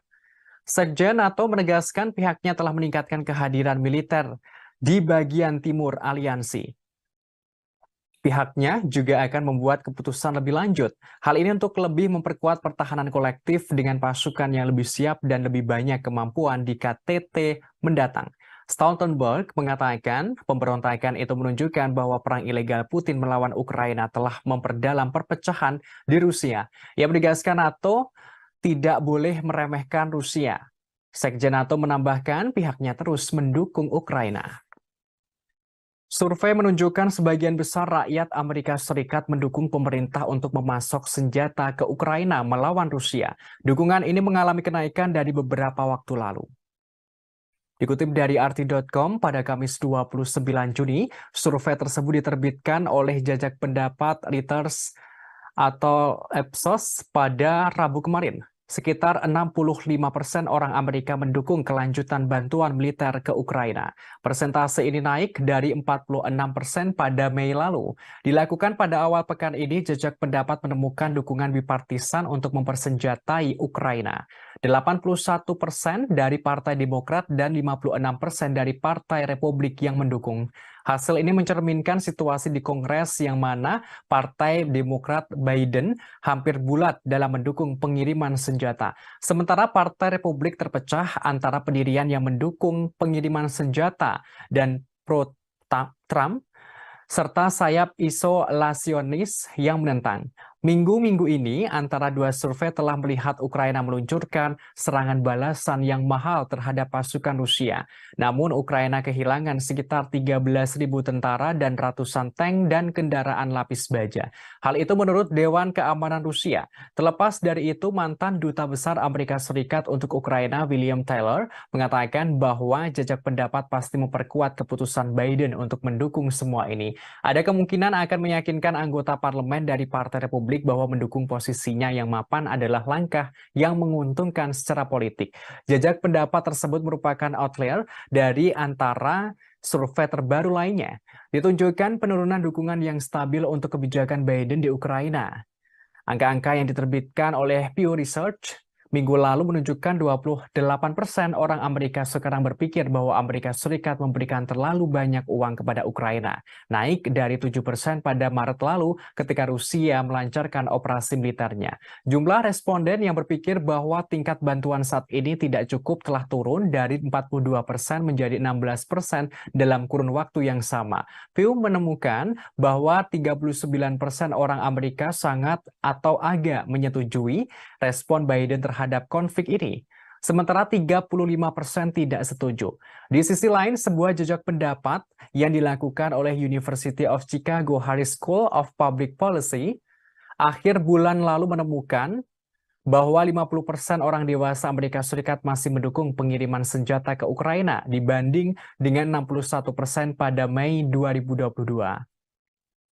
Hanya 26% orang dewasa Amerika Serikat percaya bahwa pemerintah mereka harus memainkan peran utama dalam konflik itu, turun 40% pada Maret 2022. Dalam kurun waktu antara dua survei Reuters terbaru, Amerika Serikat telah mengumumkan 4 paket senjata untuk Ukraina dengan total nilai 1,5 miliar US dollar. Pentagon mengatakan bahwa isi paket-paket itu akan diambil dari persediaan militer Amerika Serikat, sementara tambahan sekitar 2,2 miliar US dollar akan dihabiskan untuk membeli senjata untuk Ukraina dari produsen senjata. Hingga hari Selasa, Amerika Serikat telah memberikan lebih dari 40,5 miliar US dollar dalam bentuk bantuan militer langsung ke Ukraina sejak Februari lalu. Survei menunjukkan sebagian besar rakyat Rusia menentang penggunaan senjata nuklir untuk melawan Ukraina. Hanya 10% yang mendukung pengerahan senjata nuklir itu. Dikutip dari RT.com pada Kamis 29 Juni, survei ini dilakukan oleh media RTVE dan lembaga jejak pendapat lapangan Rusia. Dilaporkan hampir 3/4 responden atau sekitar 74% mengatakan bahwa opsi nuklir tidak dapat diterima terlepas dari situasi di medan perang. Hanya 10% orang Rusia mengatakan penggunaan senjata nuklir dapat diterima setiap saat. Sementara 5% lainnya mengatakan langkah seperti itu hanya dapat dilakukan jika menghadapi resiko kekalahan yang nyata. Sedangkan ada sekitar 5% responden tidak memberikan jawaban yang jelas untuk pertanyaan ini. Menurut survei tersebut, tercatat golongan pria setengah baya dan orang Rusia yang lebih tua tampaknya lebih mendukung opsi nuklir. Responden dengan pendidikan tinggi dan mereka yang menganggap konflik yang sedang berlangsung sebagai ancaman potensial terhadap keamanan pribadi mereka cenderung menentangnya. Sementara itu, mayoritas warga Rusia menyatakan siap membantu pasukan Rusia yang bertempur di garis depan. Menurut survei, 61% responden mengatakan mereka siap untuk melakukannya. Hampir 40% mengatakan kepada surveyor bahwa mereka telah memberikan bantuan kepada militer setidaknya 1 kali. Hal ini melalui berbagai program bantuan dan dukungan. Hampir 30% juga mengoleksi pakaian dan berbagai barang berguna untuk para prajurit. Masalah potensi serangan nuklir sempat menjadi sorotan di Rusia. Hal ini setelah ilmuwan politik Sergei Karaganov mengangkat kemungkinan seperti dalam sebuah opini. Dalam artikel berjudul keputusan yang sulit tapi diperlukan, Karaganov menyatakan pendapatnya. Ia menerangkan Rusia dapat meningkatkan penggunaan senjata nuklir terhadap negara-negara Eropa yang mendukung Ukraina. Hal tersebut untuk memaksa Amerika Serikat dan sekutunya mundur dari konflik yang lebih luas dengan Rusia. Dengan demikian mencegah konflik yang lebih luas dengan Rusia, yakni Perang Nuklir Global atau Perang Dunia III. Sebagaimana diketahui pada pertengahan Juni, Presiden Rusia Vladimir Putin memperingatkan bahwa membahas masalah ini menurunkan ambang batas penggunaan senjata nuklir potensial. Di bawah doktrin resmi saat ini, Rusia hanya akan menggunakan persenjataan atomnya itu jika dihadapkan pada ancaman eksistensial. Kepala negara seraya menambahkan bahwa tidak percaya menggunakan senjata nuklir taktis hasil rendah sebagai pencegah. Kepala kelompok tentara bayaran Wagner Yevgeny Prigozhin buka suara terkait tindakan Wagner yang disebut-sebut pemberontakan. Ia menegaskan pasukannya tidak bermaksud menggulingkan atau melakukan kudeta terhadap pemerintah Putin yang sah. Prigozhin menyebut pihaknya memulai pawai karena ketidakadilan. Dikutip dari Kompas.com, hal ini disampaikan Yevgeny Prigozhin pada Senin kemarin setelah meluncurkan pemberontakan bersenjata yang gagal melawan kepemimpinan militer Rusia. Sebaliknya, ia menyebut tindakannya sebagai pawai menuju keadilan. Hal ini dipicu oleh serangan mematikan terhadap pasukan militer pribadinya yang memakai pakaian terkait militer Rusia. Prigozhin mengklaim kelompok Wagner adalah kekuatan tempur paling efektif di Rusia dan bahkan dunia. Ia mengatakan cara Wagner bisa menguasai kota Rostov-on-Don di Rusia Selatan tanpa pertumpahan darah adalah bukti keefektifan para tentaranya, termasuk cara mereka mengirim konvoi bersenjata ke jarak 200 km dari Moskwa adalah bukti keefektifan para tentaranya. Pasukannya menghentikan pemberontakan pada 24 Juni berdasarkan kesepakatan yang ditengahi oleh Presiden Belarus Alexander Lukashenko. Prigozhin tidak memberikan rincian tentang keberadaannya saat ini atau rencananya pada masa depan. Ia terakhir tampak pada Sabtu tersenyum di belakang sebuah SUV ketika ia meninggalkan Rostov-on-Don setelah memerintahkan anak buahnya untuk mundur. Ketentuan negosiasi Kremlin dengan pendiri grup Wagner yang berusia 62 tahun itu belum diungkapkan. Sebagaimana diketahui sebelumnya, grup Wagner sempat melakukan pemberontakan di Rusia pada 24 Februari. Maksud kami 24 Juni. Mereka melancarkan pemberontakan dengan merebut markas tentara Rusia dan mengerahkan pasukan menuju Moskwa. Namun di balik pemberontakan itu, Presiden Rusia Vladimir Putin mengungkapkan fakta. Menurutnya, para tentara Wagner yang gagal melakukan pemberontakan itu sebelumnya telah didanai oleh negara dengan jumlah yang fantastis, yakni sekitar 1 miliar dolar Amerika Serikat atau setara 15 miliar rupiah. Maksud kami 15 triliun rupiah. Dilansir dari Kompas.com, uang tersebut digunakan untuk gaji para anggota dan hadiah insentif untuk periode Mei 2022 hingga Mei 2023. Angka ini diungkapkan Putin ketika berbicara kepada para pejabat Kementerian Pertahanan dalam pidato yang disiarkan oleh televisi saat awal pertemuan.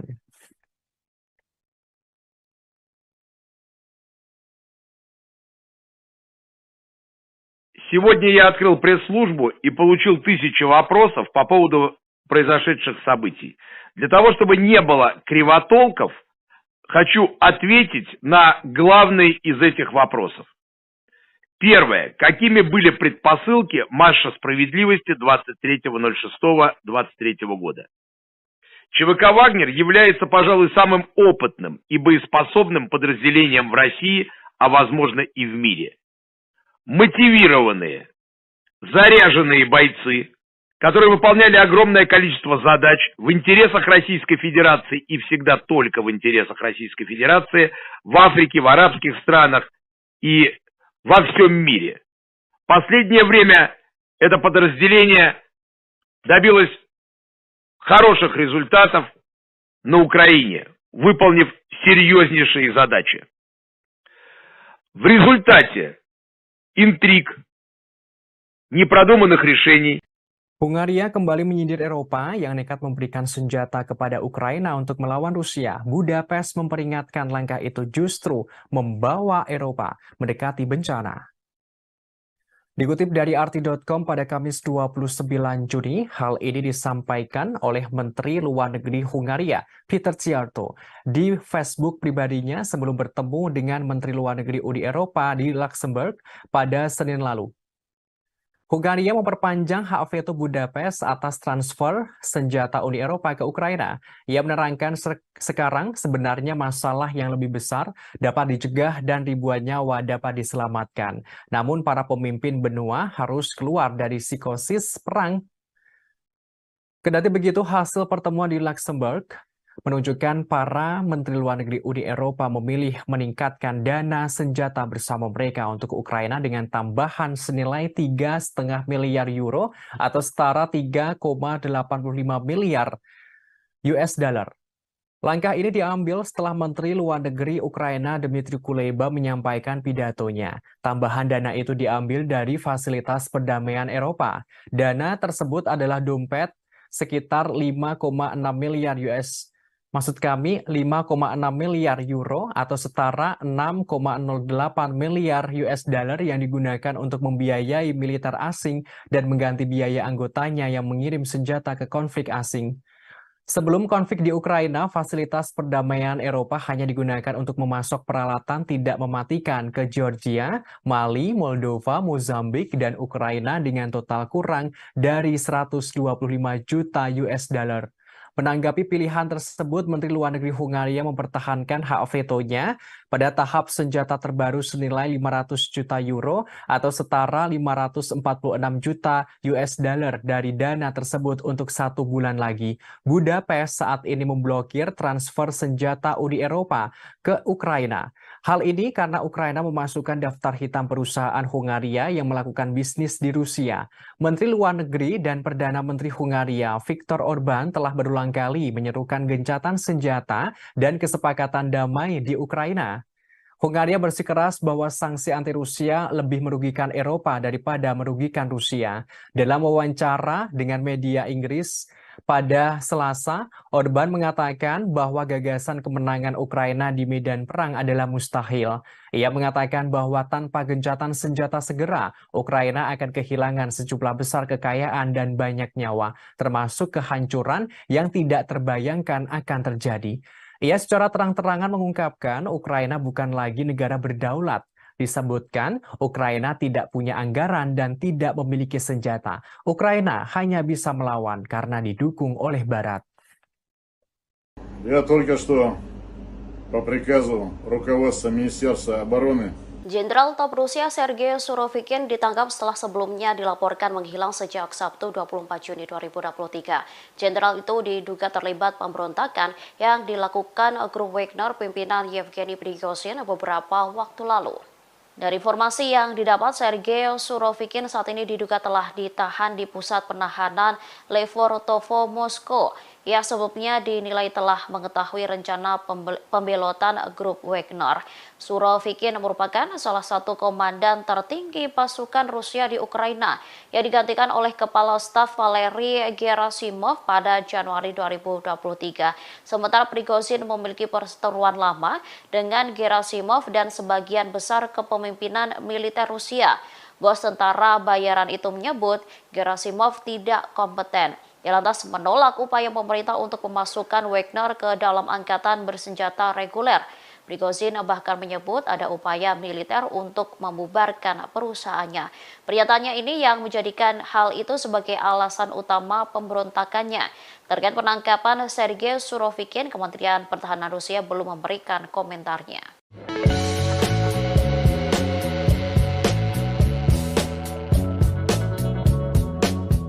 Kepala NATO mengeluarkan peringatan setelah pemberontakan Wagner tidak seharusnya meremehkan Rusia.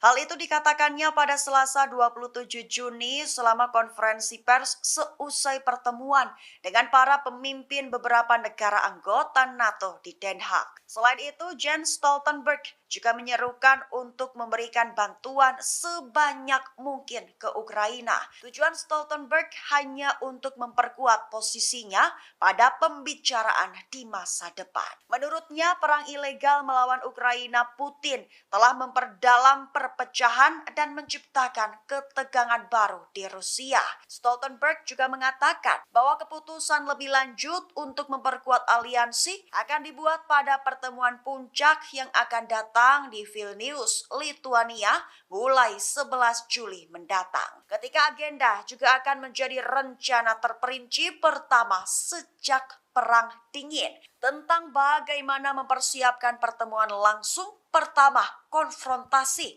antara NATO dan Moskow.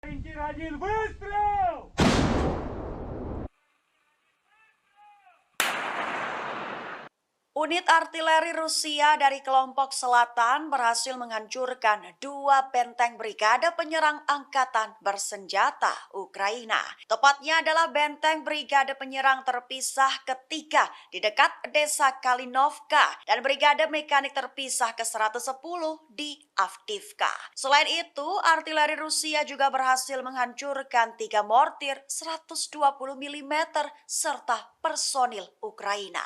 Hal itu dikatakan oleh Vadim Astaviev, Kepala Pusat Pers Kelompok Selatan Rusia pada Kamis 29 Juni 2023. Selain serangan di 2 benteng tersebut, awak sistem penyembur api berat Sons Sepek juga menyerang akumulasi tenaga musuh di garis depan, tepatnya di daerah Malaya Kalinovka. Penyerangan itu dilakukan dari unit perlindungan radiasi, kimia, dan biologis Distrik Militer Selatan Rusia.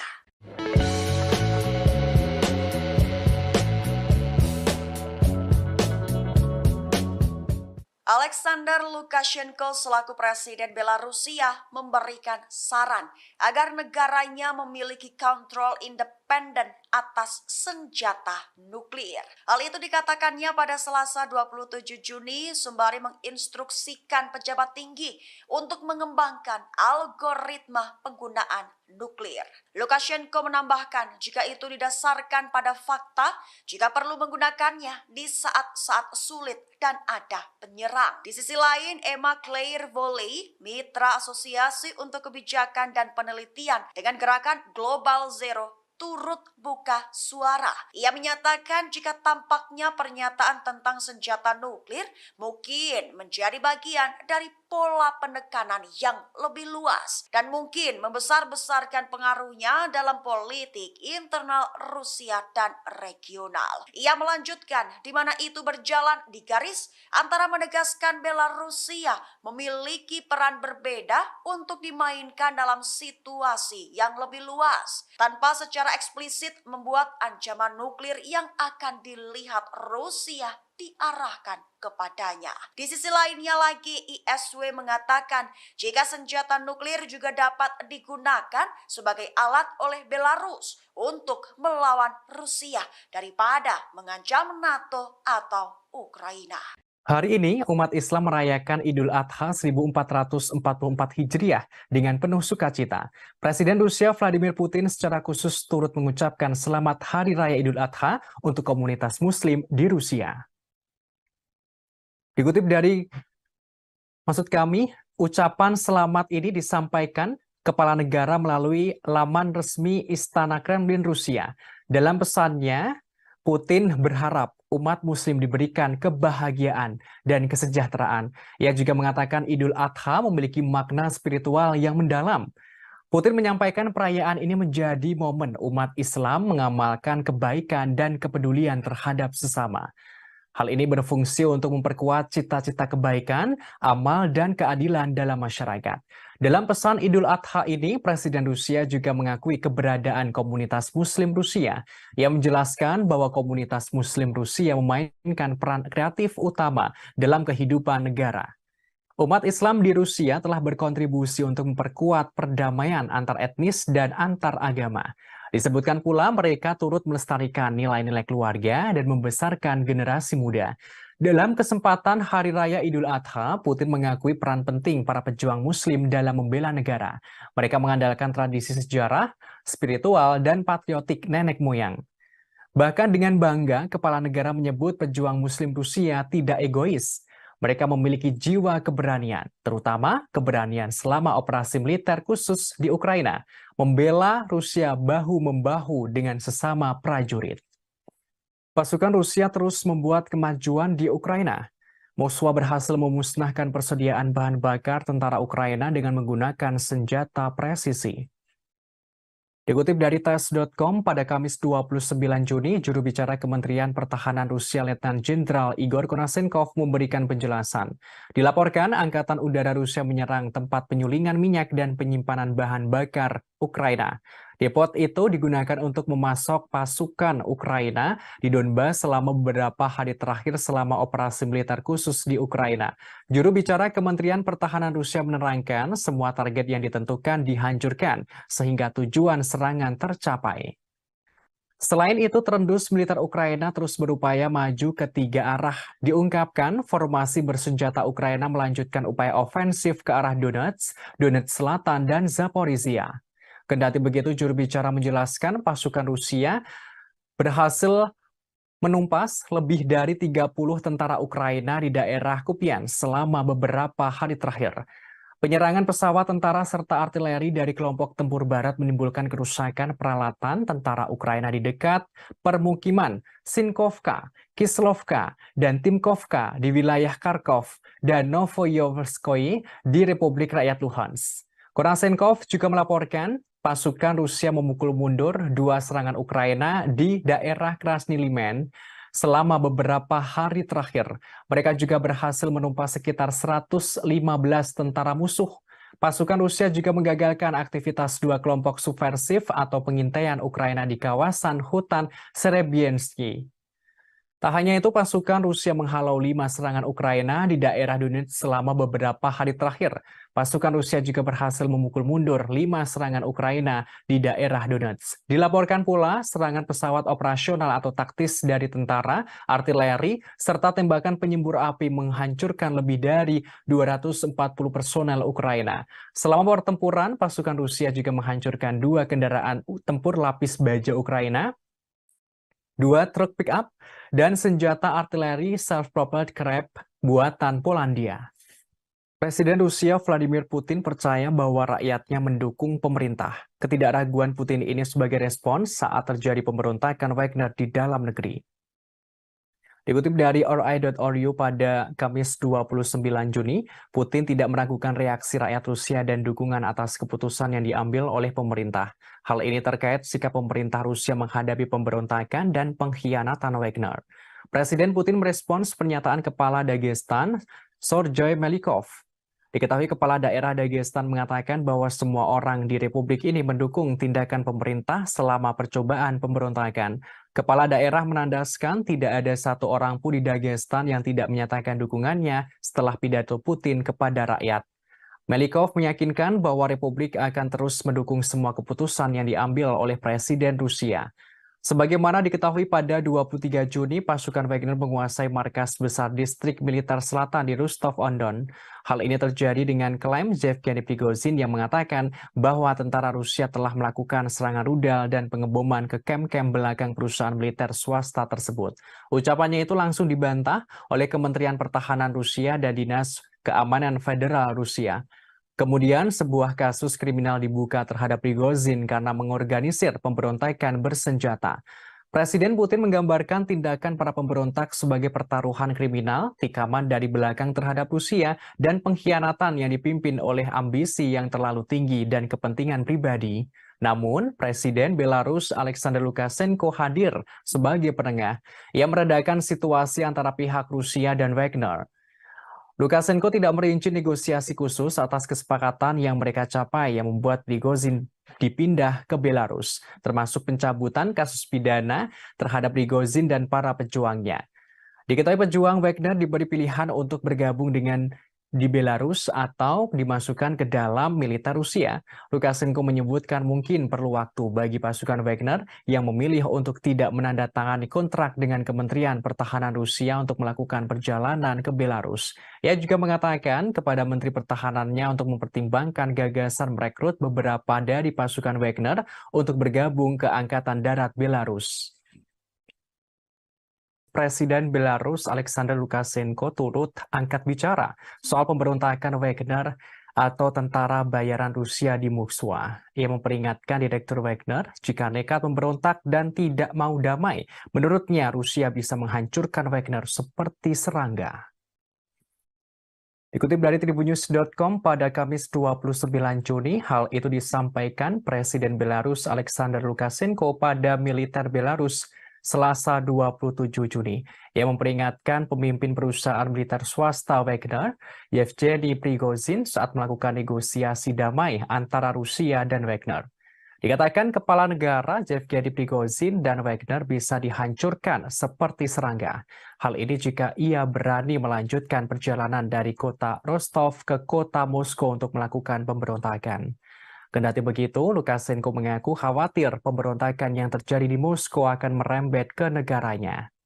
Oleh karenanya, kepala negara Belarus turun tangan sebagai mediator atau penengah jalan damai Rusia dan Wagner.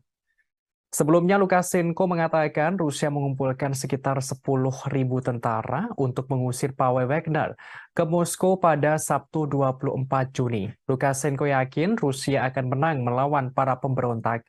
Namun hal itu mungkin akan mengakibatkan ribuan kematian. Sehingga menurutnya solusi damai adalah prioritas dalam menengahi Wagner dan Rusia.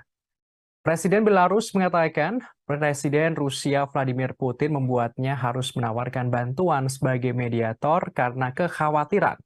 Ia mengaku hal yang paling berbahaya bukanlah dari situasi yang terjadi, tetapi pada potensi konsekuensi yang harus ditanggung ke depannya. Presiden Belarus mengaku mendapatkan keluhan Putin. Diungkapkan, Putin sempat mengatakan Prigozhin tidak berguna lantaran tak mengangkat telepon dan tidak ingin berbicara dengan siapapun. Meski demikian, Lukashenko berhasil menghubungi Yevgeny Prigozhin dengan bantuan Dinas Keamanan Federal Rusia. Pada 30 menit pertama dalam panggilan telepon itu, Yevgeny Prigozhin sangat berapi-api dan berbicara dalam kata-kata kotor. Kemudian Lukashenko mengingatkan Prigozhin, Rusia bisa menghancurkannya seperti serangga. Menurut Lukashenko, para komandan grup Wagner telah dibuat frustasi oleh kekalahan di medan perang yang diderita di Ukraina, dan hal itu sangat mempengaruhi Prigozhin. Seperti yang dikatakan oleh Yevgeny Prigozhin sebelumnya yang mengklaim dia dan Wagner hanya menuntut keadilan. Hal ini dalam menyerukan pemecatan para jenderal Rusia yang dianggap tidak kompeten. Sebagaimana diketahui, Yevgeny Prigozhin menyerukan Wagner akan menggulingkan Menteri Pertahanan Rusia Sergei Shoigu dan mengganti stafnya. Wagner berbaris dari Ukraina ke kota Rostov, Rusia pada Jumat 23 Juni untuk menguasai markas militer Rusia di sana. Pada Sabtu 24 Juni, Wagner yang berada di kota Rostov mengatakan akan melanjutkan aksi menuju ibu kota Moskow. Mereka mengendarai tank dan kendaraan militer di sepanjang kota.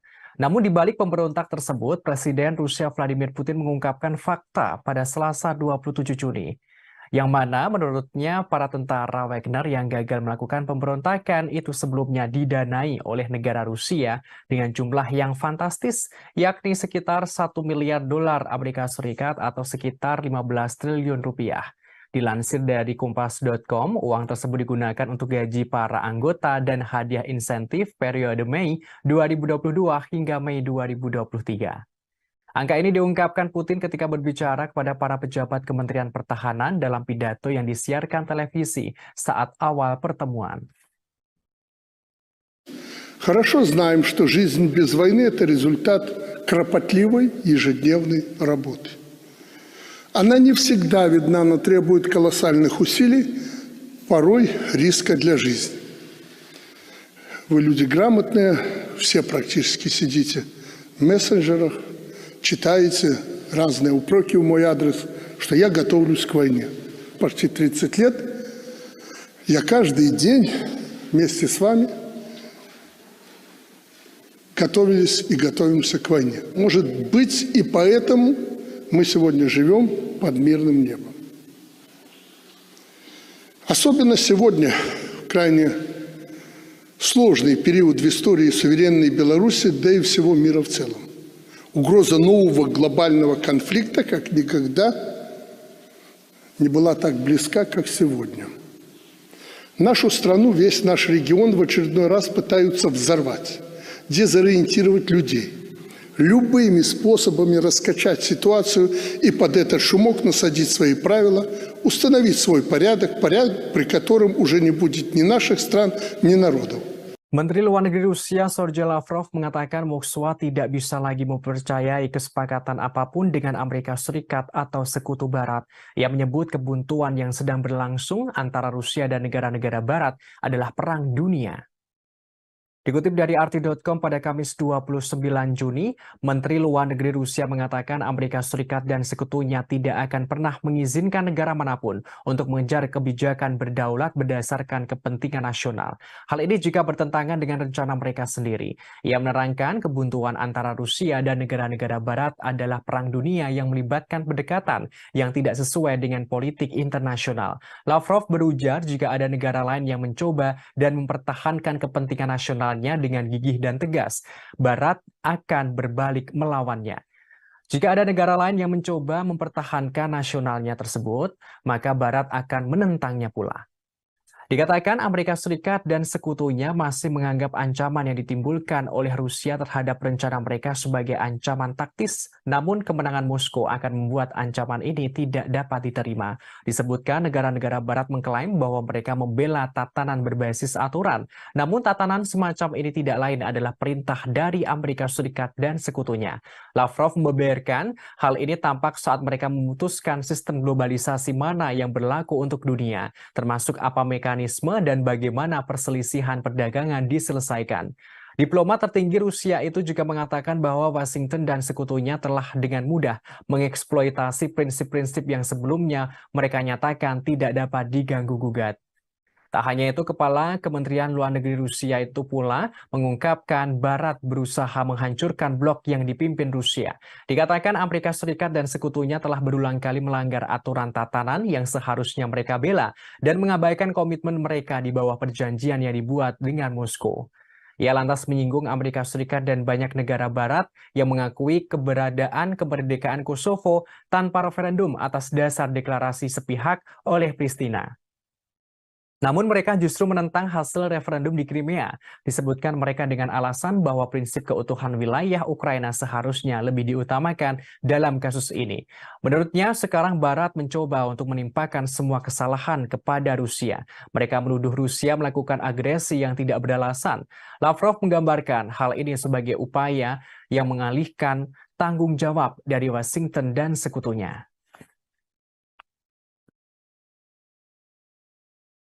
Утверждений, которые звучат, я бы сказал, даже немножко навязчиво, о том, что Соединенные Штаты никакого отношения к этому не имеют, мы их, конечно же, слышим, но помимо того, что произносится в микрофон, у нас есть информация о том, как Соединенные Штаты обеспечивают реакцию всей своей бюрократии.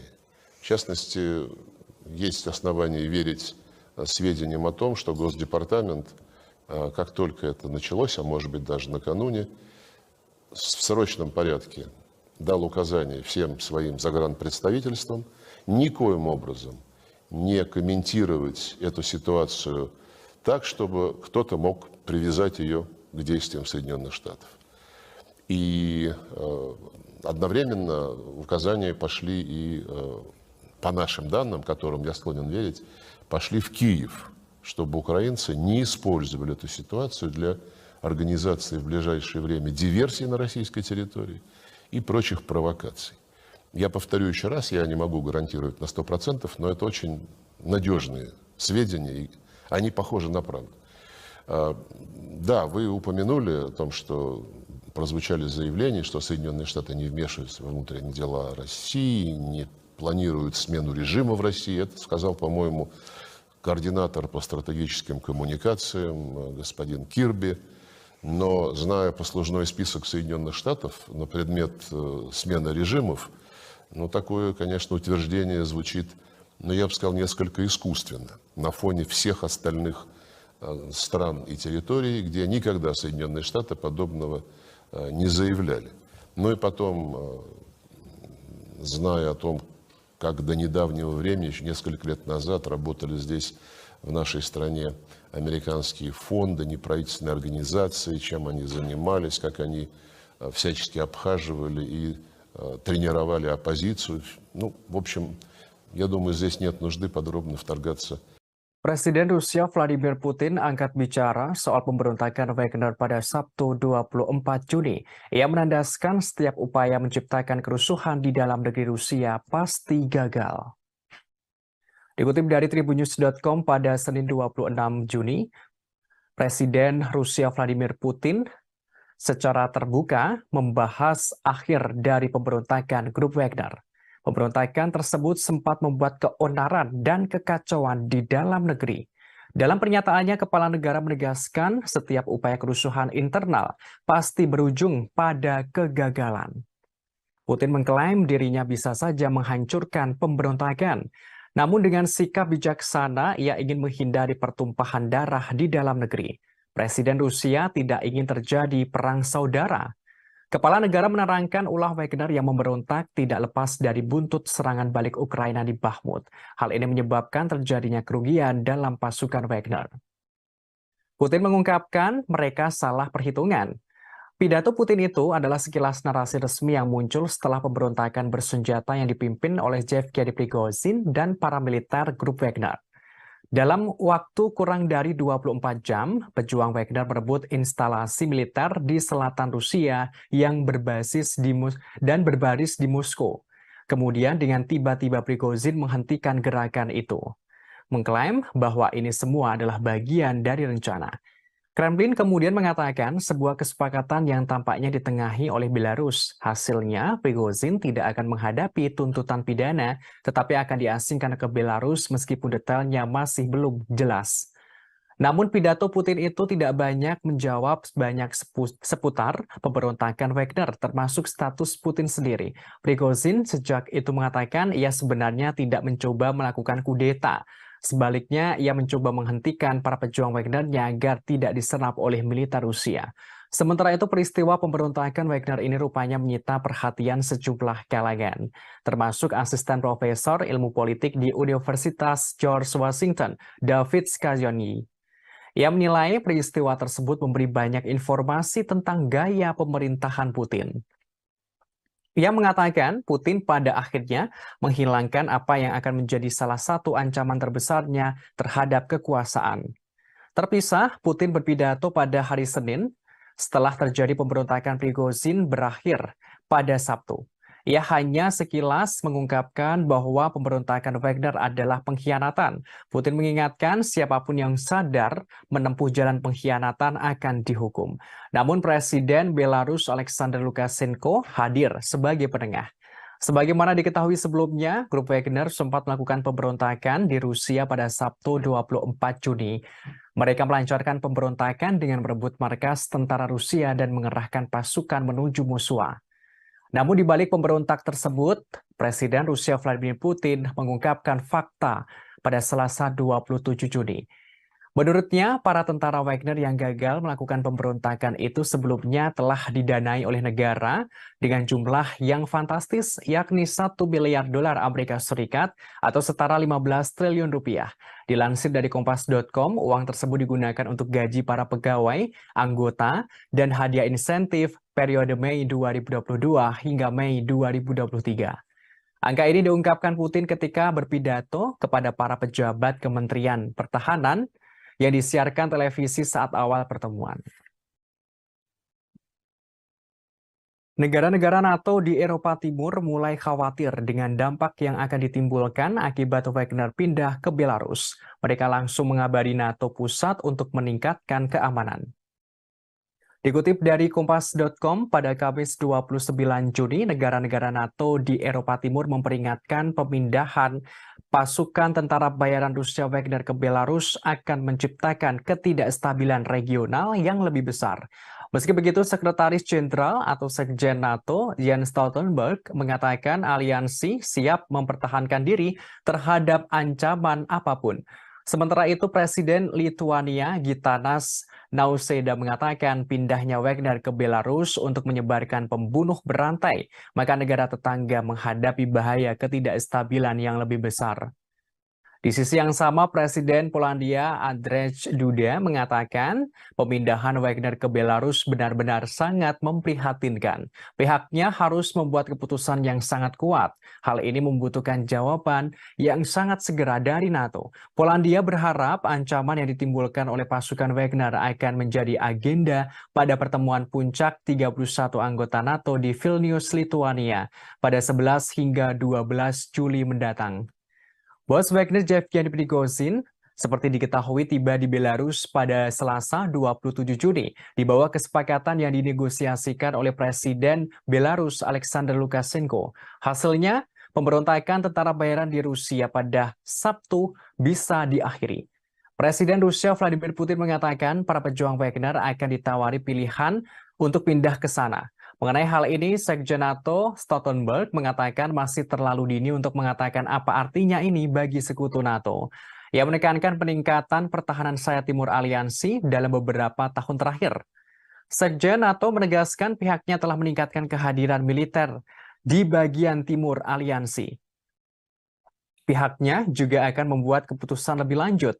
Hal ini untuk lebih memperkuat pertahanan kolektif dengan pasukan yang lebih siap dan lebih banyak kemampuan di KTT mendatang.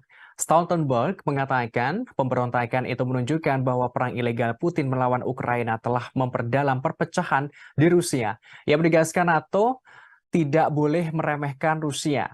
Sekjen NATO menambahkan pihaknya terus mendukung Ukraina. Survei menunjukkan sebagian besar rakyat Amerika Serikat mendukung pemerintah untuk memasok senjata ke Ukraina melawan Rusia. Dukungan ini mengalami kenaikan dari beberapa waktu lalu. Dikutip dari RT.com pada Kamis 29 Juni, survei tersebut diterbitkan oleh Jajak Pendapat Reuters atau Ipsos pada Rabu kemarin. Sekitar 65% orang Amerika mendukung kelanjutan bantuan militer ke Ukraina. Persentase ini naik dari 46% pada Mei lalu. Dilakukan pada awal pekan ini, Jajak Pendapat menemukan dukungan bipartisan untuk mempersenjatai Ukraina. 81% dari Partai Demokrat dan 56% dari Partai Republik yang mendukung. Hasil ini mencerminkan situasi di Kongres yang mana Partai Demokrat Biden hampir bulat dalam mendukung pengiriman senjata. Sementara Partai Republik terpecah antara pendirian yang mendukung pengiriman senjata dan pro-Trump, serta sayap isolasionis yang menentang. Minggu-minggu ini, antara dua survei telah melihat Ukraina meluncurkan serangan balasan yang mahal terhadap pasukan Rusia. Namun, Ukraina kehilangan sekitar 13.000 tentara dan ratusan tank dan kendaraan lapis baja. Hal itu menurut Dewan Keamanan Rusia. Terlepas dari itu, mantan Duta Besar Amerika Serikat untuk Ukraina, William Taylor, mengatakan bahwa Jajak Pendapat pasti memperkuat keputusan Biden untuk mendukung semua ini. Ada kemungkinan akan meyakinkan anggota parlemen dari Partai Republik bahwa mendukung posisinya yang mapan adalah langkah yang menguntungkan secara politik. Jajak pendapat tersebut merupakan outlier dari antara survei terbaru lainnya. Ditunjukkan penurunan dukungan yang stabil untuk kebijakan Biden di Ukraina. Angka-angka yang diterbitkan oleh Pew Research minggu lalu menunjukkan 28% orang Amerika sekarang berpikir bahwa Amerika Serikat memberikan terlalu banyak uang kepada Ukraina, naik dari 7% pada Maret lalu ketika Rusia melancarkan operasi militernya. Jumlah responden yang berpikir bahwa tingkat bantuan saat ini tidak cukup telah turun dari 42% menjadi 16% dalam kurun waktu yang sama. Pew menemukan bahwa 39% orang Amerika sangat atau agak menyetujui respon Biden terhadap konflik ini. Sementara 35% tidak setuju. Di sisi lain, sebuah jajak pendapat yang dilakukan oleh University of Chicago Harris School of Public Policy akhir bulan lalu menemukan bahwa 50% orang dewasa Amerika Serikat masih mendukung pengiriman senjata ke Ukraina dibanding dengan 61% pada Mei 2022. Hanya 26% orang dewasa Amerika Serikat percaya bahwa pemerintah mereka harus memainkan peran utama dalam konflik itu, turun 40% pada Maret 2022. Dalam kurun waktu antara dua survei Reuters terbaru, Amerika Serikat telah mengumumkan 4 paket senjata untuk Ukraina dengan total nilai $1,5 miliar. Pentagon mengatakan bahwa isi paket-paket itu akan diambil dari persediaan militer Amerika Serikat, sementara tambahan sekitar 2,2 miliar US$ akan dihabiskan untuk membeli senjata untuk Ukraina dari produsen senjata. Hingga hari Selasa, Amerika Serikat telah memberikan lebih dari 40,5 miliar US$ dalam bentuk bantuan militer langsung ke Ukraina sejak Februari lalu. Survei menunjukkan sebagian besar rakyat Rusia menentang penggunaan senjata nuklir untuk melawan Ukraina. Hanya 10% yang mendukung pengerahan senjata nuklir itu. Dikutip dari RT.com pada Kamis 29 Juni, survei ini dilakukan oleh media RTVE dan lembaga jajak pendapat lapangan Rusia. Dilaporkan hampir 3/4 responden atau sekitar 74% mengatakan bahwa opsi nuklir tidak dapat diterima terlepas dari situasi di medan perang. Hanya 10% orang Rusia mengatakan penggunaan senjata nuklir dapat diterima setiap saat. Sementara 5% lainnya mengatakan langkah seperti itu hanya dapat dilakukan jika menghadapi resiko kekalahan yang nyata. Sedangkan ada sekitar 5% responden tidak memberikan jawaban yang jelas untuk pertanyaan ini. Menurut survei tersebut, tercatat golongan pria setengah baya dan orang Rusia yang lebih tua tampaknya lebih mendukung opsi nuklir. Responden dengan pendidikan tinggi dan mereka yang menganggap konflik yang sedang berlangsung sebagai ancaman potensial terhadap keamanan pribadi mereka cenderung menentangnya. Sementara itu, mayoritas warga Rusia menyatakan siap membantu pasukan Rusia yang bertempur di garis depan. Menurut survei, 61% responden mengatakan mereka siap untuk melakukannya. Hampir 40% mengatakan kepada surveyor bahwa mereka telah memberikan bantuan kepada militer setidaknya 1 kali. Hal ini melalui berbagai program bantuan dan dukungan. Hampir 30% juga mengoleksi pakaian dan berbagai barang berguna untuk para prajurit. Masalah potensi serangan nuklir sempat menjadi sorotan di Rusia. Hal ini setelah ilmuwan politik Sergei Karaganov mengangkat kemungkinan seperti dalam sebuah opini. Dalam artikel berjudul "Keputusan yang sulit tapi diperlukan", Karaganov menyatakan pendapatnya. Ia menerangkan Rusia dapat meningkatkan penggunaan senjata nuklir terhadap negara-negara Eropa yang mendukung Ukraina. Hal tersebut untuk memaksa Amerika Serikat dan sekutunya mundur dari konflik yang lebih luas dengan Rusia.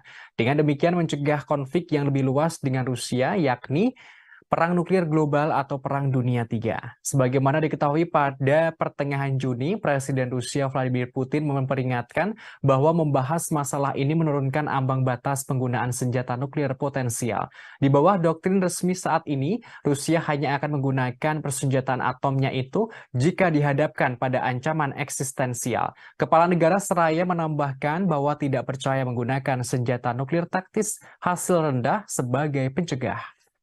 Kepala kelompok tentara bayaran Wagner Yevgeny Prigozhin buka suara terkait tindakan Wagner yang disebut-sebut pemberontakan.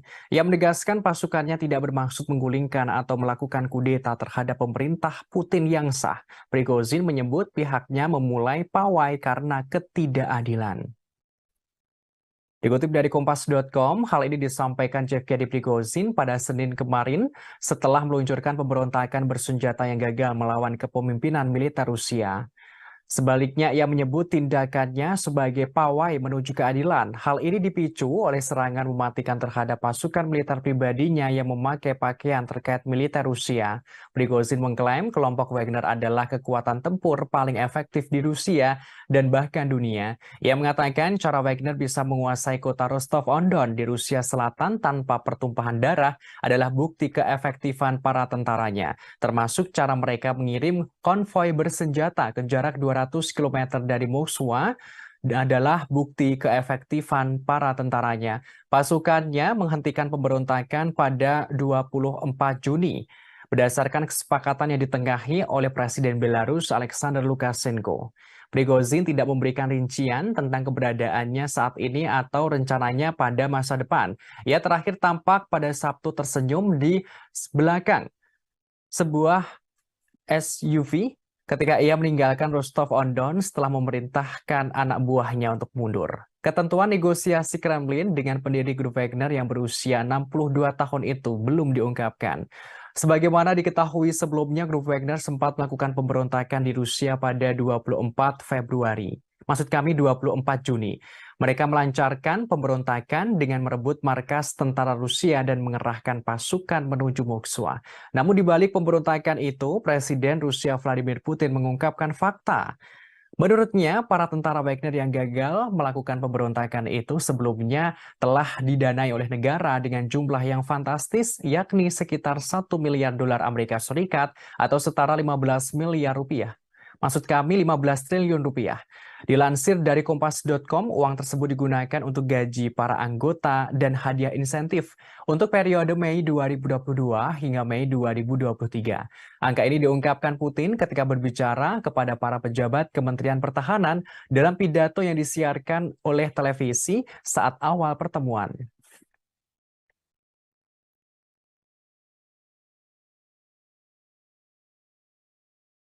Сегодня я открыл пресс-службу и получил 1000 вопросов по поводу произошедших событий.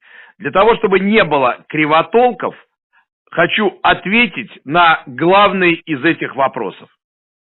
Первое. Какими были предпосылки марша справедливости 23.06.23 года? ЧВК «Вагнер» является, пожалуй, самым опытным и боеспособным подразделением в России, а возможно и в мире. Мотивированные, заряженные бойцы, которые выполняли огромное количество задач в интересах Российской Федерации и всегда только в интересах Российской Федерации, в Африке, в арабских странах и во всем мире. В последнее время это подразделение добилось хороших результатов на Украине, выполнив серьезнейшие задачи. В результате интриг, непродуманных решений.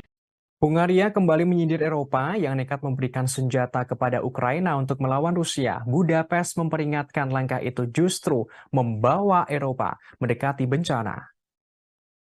Dikutip dari RT.com pada Kamis 29 Juni, hal ini disampaikan oleh Menteri Luar Negeri Hungaria, Peter Szijjártó, di Facebook pribadinya sebelum bertemu dengan Menteri Luar Negeri Uni Eropa di Luxembourg pada Senin lalu.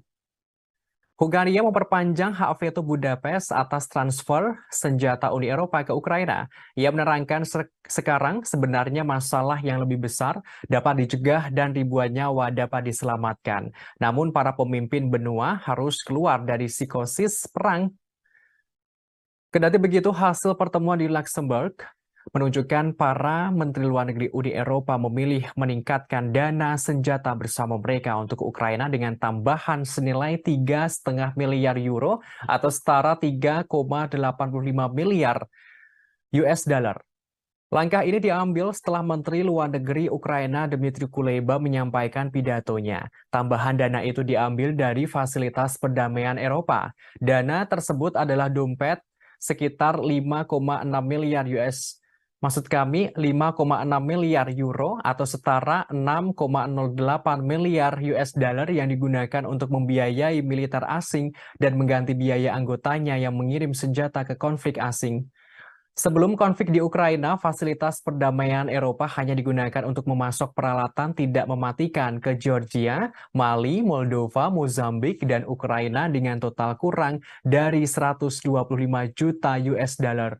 Menanggapi pilihan tersebut, Menteri Luar Negeri Hungaria mempertahankan hak vetonya pada tahap senjata terbaru senilai 500 juta euro atau setara 546 juta US dollar dari dana tersebut untuk 1 bulan lagi. Budapest saat ini memblokir transfer senjata Uni Eropa ke Ukraina. Hal ini karena Ukraina memasukkan daftar hitam perusahaan Hungaria yang melakukan bisnis di Rusia. Menteri Luar Negeri dan Perdana Menteri Hungaria, Viktor Orbán, telah berulang kali menyerukan gencatan senjata dan kesepakatan damai di Ukraina. Hungaria bersikeras bahwa sanksi anti-Rusia lebih merugikan Eropa daripada merugikan Rusia. Dalam wawancara dengan media Inggris pada Selasa, Orbán mengatakan bahwa gagasan kemenangan Ukraina di medan perang adalah mustahil. Ia mengatakan bahwa tanpa gencatan senjata segera, Ukraina akan kehilangan sejumlah besar kekayaan dan banyak nyawa, termasuk kehancuran yang tidak terbayangkan akan terjadi. Ia secara terang-terangan mengungkapkan Ukraina bukan lagi negara berdaulat, Disebutkan, Ukraina tidak punya anggaran dan tidak memiliki senjata. Ukraina hanya bisa melawan karena didukung oleh Barat. Я только что по приказу руководства Министерства обороны Jenderal Top Rusia Sergei Surovikin ditangkap setelah sebelumnya dilaporkan menghilang sejak Sabtu 24 Juni 2023. Jenderal itu diduga terlibat pemberontakan yang dilakukan grup Wagner pimpinan Yevgeny Prigozhin beberapa waktu lalu. Dari informasi yang didapat, Sergei Surovikin saat ini diduga telah ditahan di pusat penahanan Lefortovo, Moskow. Ia sebelumnya dinilai telah mengetahui rencana pembelotan grup Wagner. Surovikin merupakan salah satu komandan tertinggi pasukan Rusia di Ukraina yang digantikan oleh Kepala Staf Valery Gerasimov pada Januari 2023.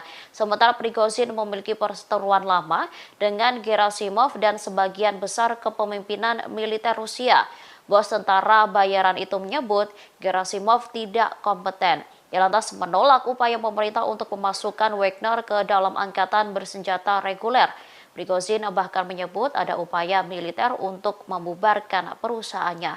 Pernyataannya ini yang menjadikan hal itu sebagai alasan utama pemberontakannya. Terkait penangkapan Sergei Surovikin, Kementerian Pertahanan Rusia belum memberikan komentarnya.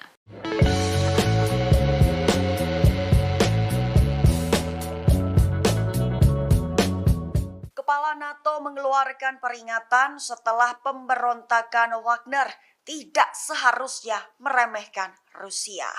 Hal itu dikatakannya pada Selasa 27 Juni selama konferensi pers seusai pertemuan dengan para pemimpin beberapa negara anggota NATO di Den Haag. Selain itu, Jens Stoltenberg juga menyerukan untuk memberikan bantuan sebanyak mungkin ke Ukraina. Tujuan Stoltenberg hanya untuk memperkuat posisinya pada pembicaraan di masa depan. Menurutnya, perang ilegal melawan Ukraina Putin telah memperdalam perpecahan dan menciptakan ketegangan baru di Rusia. Stoltenberg juga mengatakan bahwa keputusan lebih lanjut untuk memperkuat aliansi akan dibuat pada pertemuan puncak yang akan datang di Vilnius, Lituania mulai 11 Juli mendatang. Ketika agenda juga akan menjadi rencana terperinci pertama sejak Perang Dingin tentang bagaimana mempersiapkan pertemuan langsung pertama konfrontasi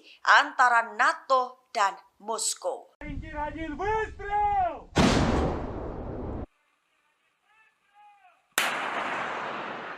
Unit artileri Rusia dari kelompok selatan berhasil menghancurkan 2 benteng brigade penyerang angkatan bersenjata Ukraina. Tepatnya adalah benteng brigade penyerang terpisah ketiga di dekat desa Kalinovka dan brigade mekanik terpisah ke-110 di Avdiivka. Selain itu, artileri Rusia juga berhasil menghancurkan 3 mortir 120 mm serta personil Ukraina. Hal itu dikatakan oleh Vadim Astaviev, Kepala Pusat Pers Kelompok Selatan Rusia pada Kamis 29 Juni 2023. Selain serangan di 2 benteng tersebut, awak sistem penyembur api berat Sons Sepek juga menyerang akumulasi tenaga musuh di garis depan, tepatnya di daerah Malaya Kalinovka. Penyerangan itu dilakukan dari unit perlindungan radiasi, kimia, dan biologis Distrik Militer Selatan Rusia.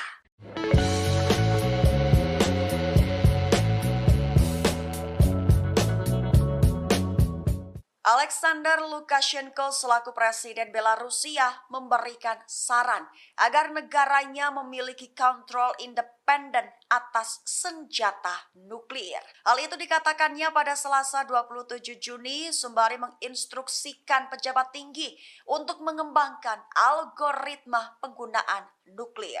Lukashenko menambahkan jika itu didasarkan pada fakta, jika perlu menggunakannya di saat-saat sulit dan ada penyerang. Di sisi lain, Emma Claire Volley, mitra asosiasi untuk kebijakan dan penelitian dengan gerakan Global Zero turut buka suara. Ia menyatakan jika tampaknya pernyataan tentang senjata nuklir mungkin menjadi bagian dari pola penekanan yang lebih luas dan mungkin membesar-besarkan pengaruhnya dalam politik internal Rusia dan regional. Ia melanjutkan di mana itu berjalan di garis antara menegaskan Belarusia memiliki peran berbeda untuk dimainkan dalam situasi yang lebih luas tanpa secara eksplisit membuat ancaman nuklir yang akan dilihat Rusia diarahkan kepadanya. Di sisi lainnya lagi, ISW mengatakan jika senjata nuklir juga dapat digunakan sebagai alat oleh Belarus untuk melawan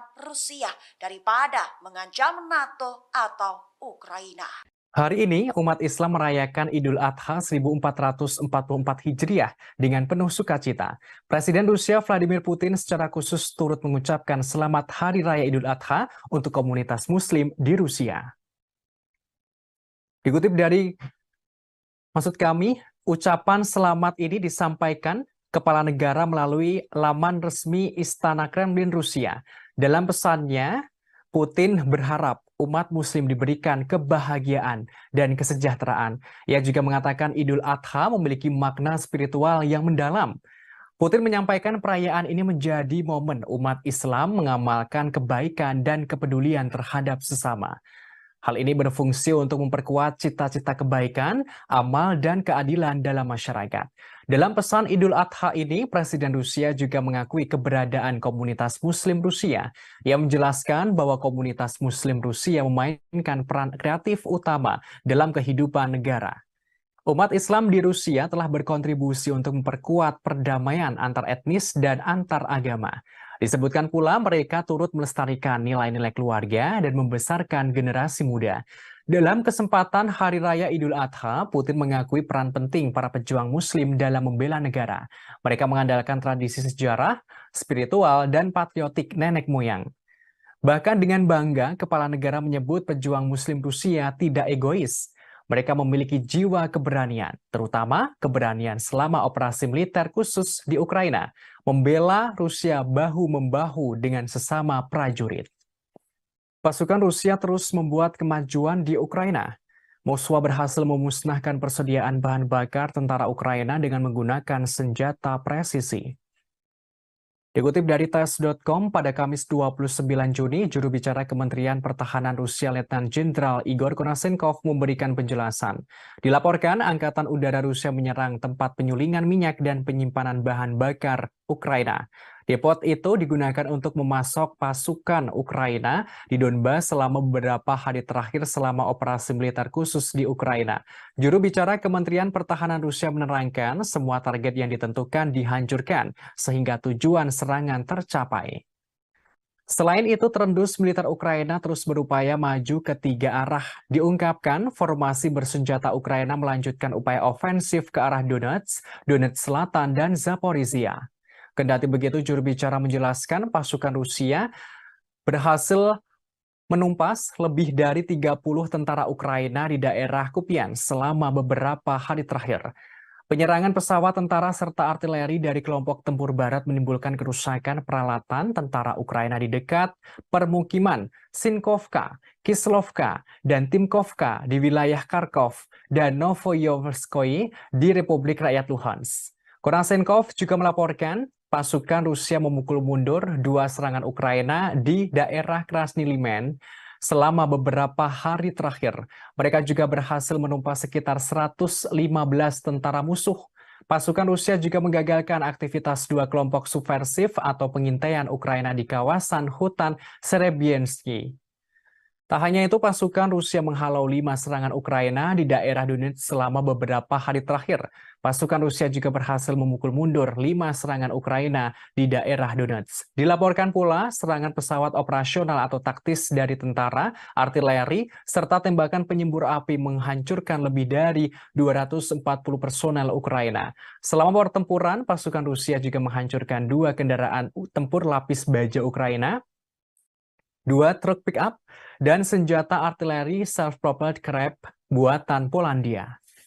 Presiden Rusia Vladimir Putin percaya bahwa rakyatnya mendukung pemerintah. Ketidakraguan Putin ini sebagai respons saat terjadi pemberontakan Wagner di dalam negeri. Dikutip dari RI.ru pada Kamis 29 Juni, Putin tidak meragukan reaksi rakyat Rusia dan dukungan atas keputusan yang diambil oleh pemerintah. Hal ini terkait sikap pemerintah Rusia menghadapi pemberontakan dan pengkhianatan Wagner. Presiden Putin merespons pernyataan Kepala Dagestan, Sergei Melikov. Diketahui Kepala Daerah Dagestan mengatakan bahwa semua orang di Republik ini mendukung tindakan pemerintah selama percobaan pemberontakan. Kepala daerah menandaskan tidak ada satu orang pun di Dagestan yang tidak menyatakan dukungannya setelah pidato Putin kepada rakyat. Melikov meyakinkan bahwa Republik akan terus mendukung semua keputusan yang diambil oleh Presiden Rusia. Sebagaimana diketahui pada 23 Juni, pasukan Wagner menguasai markas besar distrik militer selatan di Rostov-on-Don. Hal ini terjadi dengan klaim Yevgeny Prigozhin yang mengatakan bahwa tentara Rusia telah melakukan serangan rudal dan pengeboman ke kem-kem belakang perusahaan militer swasta tersebut. Ucapannya itu langsung dibantah oleh Kementerian Pertahanan Rusia dan Dinas Keamanan Federal Rusia. Kemudian sebuah kasus kriminal dibuka terhadap Prigozhin karena mengorganisir pemberontakan bersenjata. Presiden Putin menggambarkan tindakan para pemberontak sebagai pertaruhan kriminal, tikaman dari belakang terhadap Rusia, dan pengkhianatan yang dipimpin oleh ambisi yang terlalu tinggi dan kepentingan pribadi. Namun, Presiden Belarus Alexander Lukashenko hadir sebagai penengah. Ia meredakan situasi antara pihak Rusia dan Wagner. Lukashenko tidak merinci negosiasi khusus atas kesepakatan yang mereka capai yang membuat Prigozhin dipindah ke Belarus, termasuk pencabutan kasus pidana terhadap Prigozhin dan para pejuangnya. Diketahui pejuang Wagner diberi pilihan untuk bergabung dengan di Belarus atau dimasukkan ke dalam militer Rusia. Lukashenko menyebutkan mungkin perlu waktu bagi pasukan Wagner yang memilih untuk tidak menandatangani kontrak dengan Kementerian Pertahanan Rusia untuk melakukan perjalanan ke Belarus. Ia juga mengatakan kepada Menteri Pertahanannya untuk mempertimbangkan gagasan merekrut beberapa dari pasukan Wagner untuk bergabung ke Angkatan Darat Belarus. Presiden Belarus Alexander Lukashenko turut angkat bicara soal pemberontakan Wagner atau tentara bayaran Rusia di Moskwa. Ia memperingatkan Direktur Wagner jika nekat memberontak dan tidak mau damai. Menurutnya Rusia bisa menghancurkan Wagner seperti serangga. Dikutip dari Tribunnews.com pada Kamis 29 Juni, hal itu disampaikan Presiden Belarus Alexander Lukashenko pada militer Belarus Selasa 27 Juni. Ia memperingatkan pemimpin perusahaan militer swasta Wagner, Yevgeny Prigozhin, saat melakukan negosiasi damai antara Rusia dan Wagner. Dikatakan kepala negara Yevgeny Prigozhin dan Wagner bisa dihancurkan seperti serangga. Hal ini jika ia berani melanjutkan perjalanan dari kota Rostov ke kota Moskow untuk melakukan pemberontakan. Kendati begitu, Lukashenko mengaku khawatir pemberontakan yang terjadi di Moskow akan merembet ke negaranya. Oleh karenanya, Kepala Negara Belarus turun tangan sebagai mediator atau penengah jalan damai Rusia dan Wagner.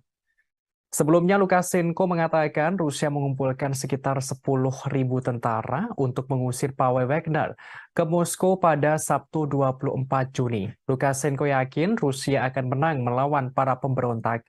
Namun hal itu mungkin akan mengakibatkan ribuan kematian. Sehingga menurutnya solusi damai adalah prioritas dalam menengahi Wagner dan Rusia. Presiden Belarus mengatakan Presiden Rusia Vladimir Putin membuatnya harus menawarkan bantuan sebagai mediator karena kekhawatiran. Ia mengaku hal yang paling berbahaya bukanlah dari situasi yang terjadi, tetapi pada potensi konsekuensi yang harus ditanggung ke depannya. Presiden Belarus mengaku mendapatkan keluhan Putin. Diungkapkan, Putin sempat mengatakan Prigozhin tidak berguna lantaran tak mengangkat telepon dan tidak ingin berbicara dengan siapapun.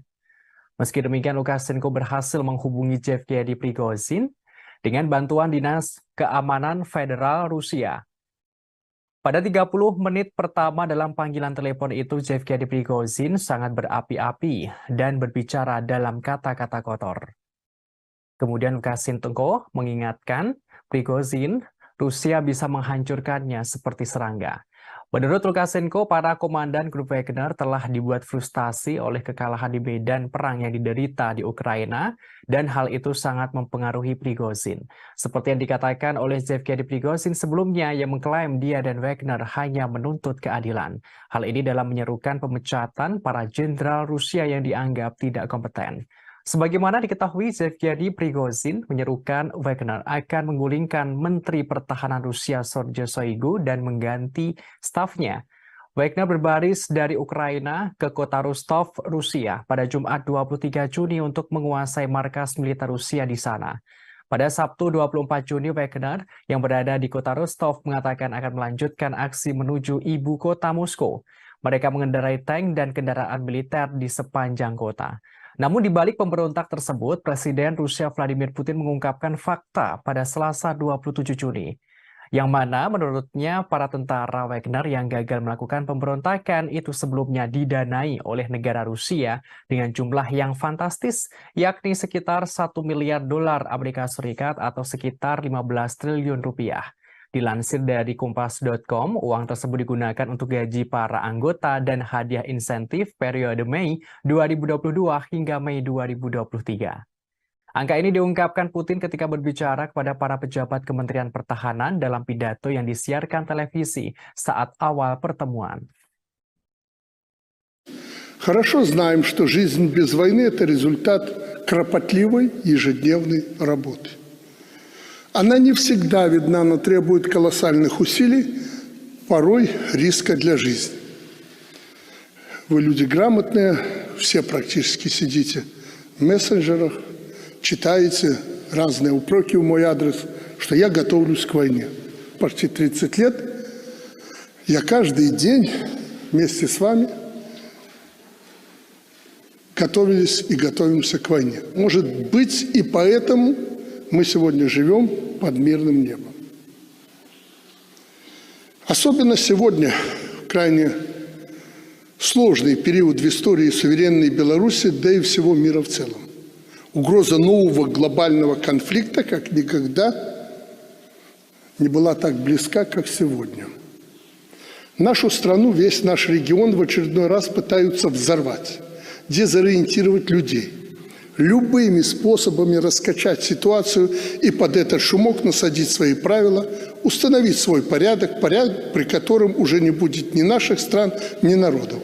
Menteri Luar Negeri Rusia Sergei Lavrov mengatakan Moskwa tidak bisa lagi mempercayai kesepakatan apapun dengan Amerika Serikat atau Sekutu Barat. Ia menyebut kebuntuan yang sedang berlangsung antara Rusia dan negara-negara Barat adalah perang dunia. Dikutip dari RT.com pada Kamis 29 Juni, Menteri Luar Negeri Rusia mengatakan Amerika Serikat dan sekutunya tidak akan pernah mengizinkan negara manapun untuk mengejar kebijakan berdaulat berdasarkan kepentingan nasional. Hal ini juga bertentangan dengan rencana mereka sendiri. Ia menerangkan kebuntuan antara Rusia dan negara-negara Barat adalah perang dunia yang melibatkan pendekatan yang tidak sesuai dengan politik internasional. Lavrov berujar jika ada negara lain yang mencoba dan mempertahankan kepentingan nasional dengan gigih dan tegas, Barat akan berbalik melawannya. Jika ada negara lain yang mencoba mempertahankan nasionalnya tersebut, maka Barat akan menentangnya pula. Dikatakan Amerika Serikat dan sekutunya masih menganggap ancaman yang ditimbulkan oleh Rusia terhadap rencana mereka sebagai ancaman taktis, namun kemenangan Moskow akan membuat ancaman ini tidak dapat diterima. Disebutkan negara-negara Barat mengklaim bahwa mereka membela tatanan berbasis aturan, namun tatanan semacam ini tidak lain adalah perintah dari Amerika Serikat dan sekutunya. Lavrov membeberkan hal ini tampak saat mereka memutuskan sistem globalisasi mana yang berlaku untuk dunia, termasuk apa mekanisme dan bagaimana perselisihan perdagangan diselesaikan. Diplomat tertinggi Rusia itu juga mengatakan bahwa Washington dan sekutunya telah dengan mudah mengeksploitasi prinsip-prinsip yang sebelumnya mereka nyatakan tidak dapat diganggu-gugat. Tak hanya itu, Kepala Kementerian Luar Negeri Rusia itu pula mengungkapkan Barat berusaha menghancurkan blok yang dipimpin Rusia. Dikatakan Amerika Serikat dan sekutunya telah berulang kali melanggar aturan tatanan yang seharusnya mereka bela dan mengabaikan komitmen mereka di bawah perjanjian yang dibuat dengan Moskow. Ia lantas menyinggung Amerika Serikat dan banyak negara Barat yang mengakui keberadaan kemerdekaan Kosovo tanpa referendum atas dasar deklarasi sepihak oleh Pristina. Namun mereka justru menentang hasil referendum di Crimea. Disebutkan mereka dengan alasan bahwa prinsip keutuhan wilayah Ukraina seharusnya lebih diutamakan dalam kasus ini. Menurutnya, sekarang Barat mencoba untuk menimpakan semua kesalahan kepada Rusia. Mereka menuduh Rusia melakukan agresi yang tidak beralasan. Lavrov menggambarkan hal ini sebagai upaya yang mengalihkan tanggung jawab dari Washington dan sekutunya.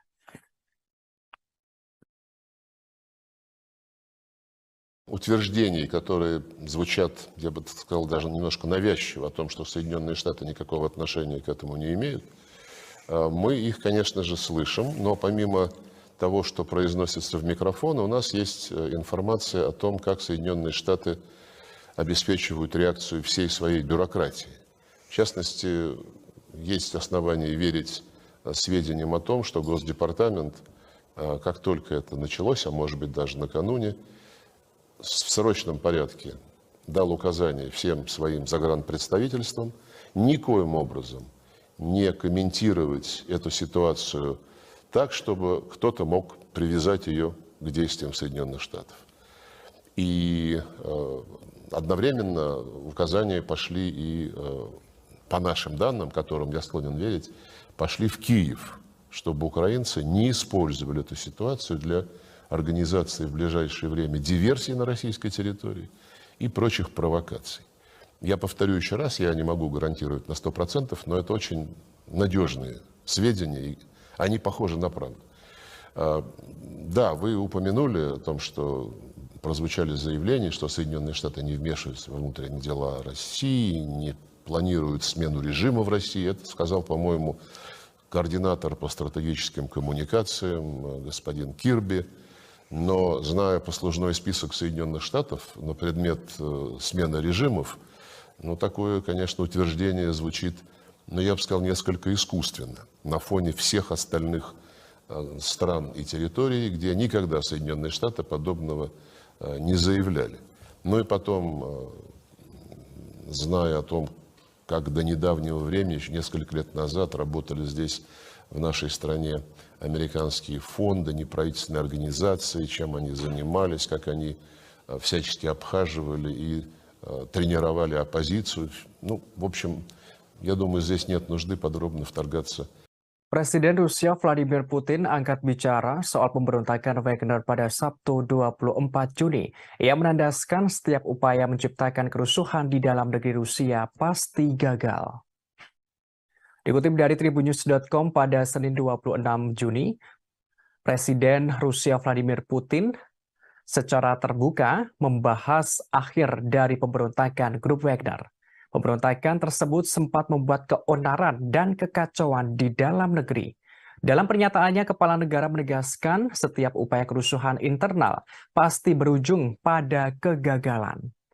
Putin mengklaim dirinya bisa saja menghancurkan pemberontakan. Namun dengan sikap bijaksana, ia ingin menghindari pertumpahan darah di dalam negeri. Presiden Rusia tidak ingin terjadi perang saudara. Kepala negara menerangkan ulah Wagner yang memberontak tidak lepas dari buntut serangan balik Ukraina di Bakhmut. Hal ini menyebabkan terjadinya kerugian dalam pasukan Wagner. Putin mengungkapkan mereka salah perhitungan. Pidato Putin itu adalah sekilas narasi resmi yang muncul setelah pemberontakan bersenjata yang dipimpin oleh Yevgeny Prigozhin dan paramiliter grup Wagner. Dalam waktu kurang dari 24 jam, pejuang Wagner merebut instalasi militer di selatan Rusia yang berbasis di berbaris di Moskow.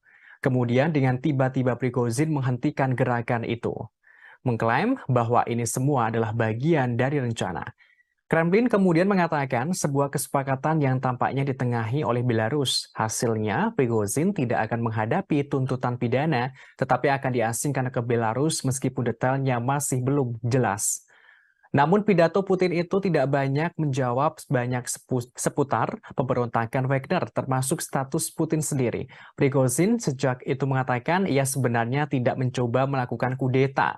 Sebaliknya, ia mencoba menghentikan para pejuang Wagner-nya agar tidak diserap oleh militer Rusia. Sementara itu, peristiwa pemberontakan Wagner ini rupanya menyita perhatian sejumlah kalangan, termasuk asisten profesor ilmu politik di Universitas George Washington, David Scaglione. Ia menilai peristiwa tersebut memberi banyak informasi tentang gaya pemerintahan Putin. Ia mengatakan Putin pada akhirnya menghilangkan apa yang akan menjadi salah satu ancaman terbesarnya terhadap kekuasaan. Terpisah, Putin berpidato pada hari Senin setelah terjadi pemberontakan Prigozhin berakhir pada Sabtu.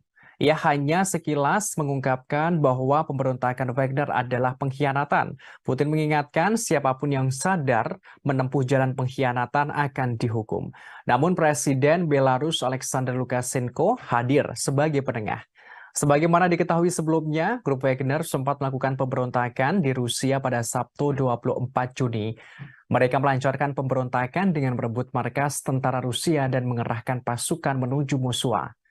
Namun di balik pemberontak tersebut, Presiden Rusia Vladimir Putin mengungkapkan fakta pada Selasa 27 Juni. Menurutnya, para tentara Wagner yang gagal melakukan pemberontakan itu sebelumnya telah didanai oleh negara dengan jumlah yang fantastis, yakni 1 miliar dolar Amerika Serikat atau setara 15 triliun rupiah. Dilansir dari Kompas.com, uang tersebut digunakan untuk gaji para pegawai, anggota, dan hadiah insentif periode Mei 2022 hingga Mei 2023. Angka ini diungkapkan Putin ketika berpidato kepada para pejabat Kementerian Pertahanan yang disiarkan televisi saat awal pertemuan.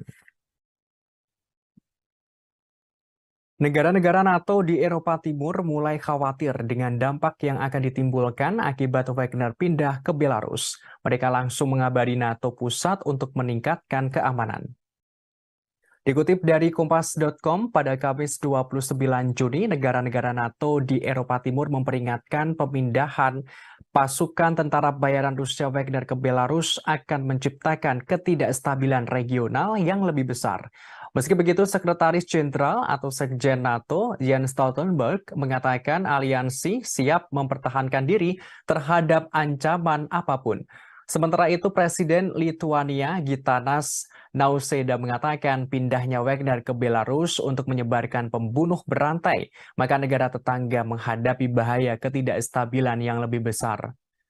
Di sisi yang sama, Presiden Polandia Andrzej Duda mengatakan pemindahan Wagner ke Belarus benar-benar sangat memprihatinkan. Pihaknya harus membuat keputusan yang sangat kuat. Hal ini membutuhkan jawaban yang sangat segera dari NATO. Polandia berharap ancaman yang ditimbulkan oleh pasukan Wagner akan menjadi agenda pada pertemuan puncak 31 anggota NATO di Vilnius, Lituania pada 11 hingga 12 Juli mendatang. Bos Wagner Yevgeny Prigozhin seperti diketahui tiba di Belarus pada Selasa 27 Juni di bawah kesepakatan yang dinegosiasikan oleh Presiden Belarus Alexander Lukashenko. Hasilnya, pemberontakan tentara bayaran di Rusia pada Sabtu bisa diakhiri. Presiden Rusia Vladimir Putin mengatakan para pejuang Wagner akan ditawari pilihan untuk pindah ke sana. Mengenai hal ini, Sekjen NATO Stoltenberg mengatakan masih terlalu dini untuk mengatakan apa artinya ini bagi sekutu NATO. Ia menekankan peningkatan pertahanan sayap timur aliansi dalam beberapa tahun terakhir. Sekjen NATO menegaskan pihaknya telah meningkatkan kehadiran militer di bagian timur aliansi. Pihaknya juga akan membuat keputusan lebih lanjut. Hal ini untuk lebih memperkuat pertahanan kolektif dengan pasukan yang lebih siap dan lebih banyak kemampuan di KTT mendatang. Stoltenberg mengatakan pemberontakan itu menunjukkan bahwa perang ilegal Putin melawan Ukraina telah memperdalam perpecahan di Rusia. Ia menegaskan NATO tidak boleh meremehkan Rusia. Sekjen NATO menambahkan pihaknya terus mendukung Ukraina. Survei menunjukkan sebagian besar rakyat Amerika Serikat mendukung pemerintah untuk memasok senjata ke Ukraina melawan Rusia. Dukungan ini mengalami kenaikan dari beberapa waktu lalu. Dikutip dari RT.com pada Kamis 29 Juni, survei tersebut diterbitkan oleh Jajak Pendapat Reuters atau Ipsos pada Rabu kemarin. Sekitar 65% orang Amerika mendukung kelanjutan bantuan militer ke Ukraina. Persentase ini naik dari 46% pada Mei lalu. Dilakukan pada awal pekan ini, Jajak Pendapat menemukan dukungan bipartisan untuk mempersenjatai Ukraina. 81% dari Partai Demokrat dan 56% dari Partai Republik yang mendukung.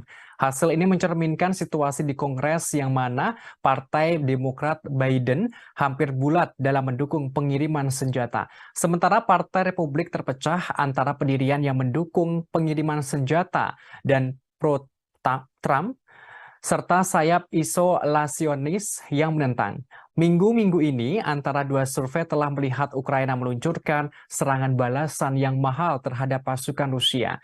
Namun, Ukraina kehilangan sekitar 13.000 tentara dan ratusan tank dan kendaraan lapis baja. Hal itu menurut Dewan Keamanan Rusia. Terlepas dari itu, mantan Duta Besar Amerika Serikat untuk Ukraina, William Taylor, mengatakan bahwa jajak pendapat pasti memperkuat keputusan Biden untuk mendukung semua ini. Ada kemungkinan akan meyakinkan anggota parlemen dari Partai Republik bahwa mendukung posisinya yang mapan adalah langkah yang menguntungkan secara politik.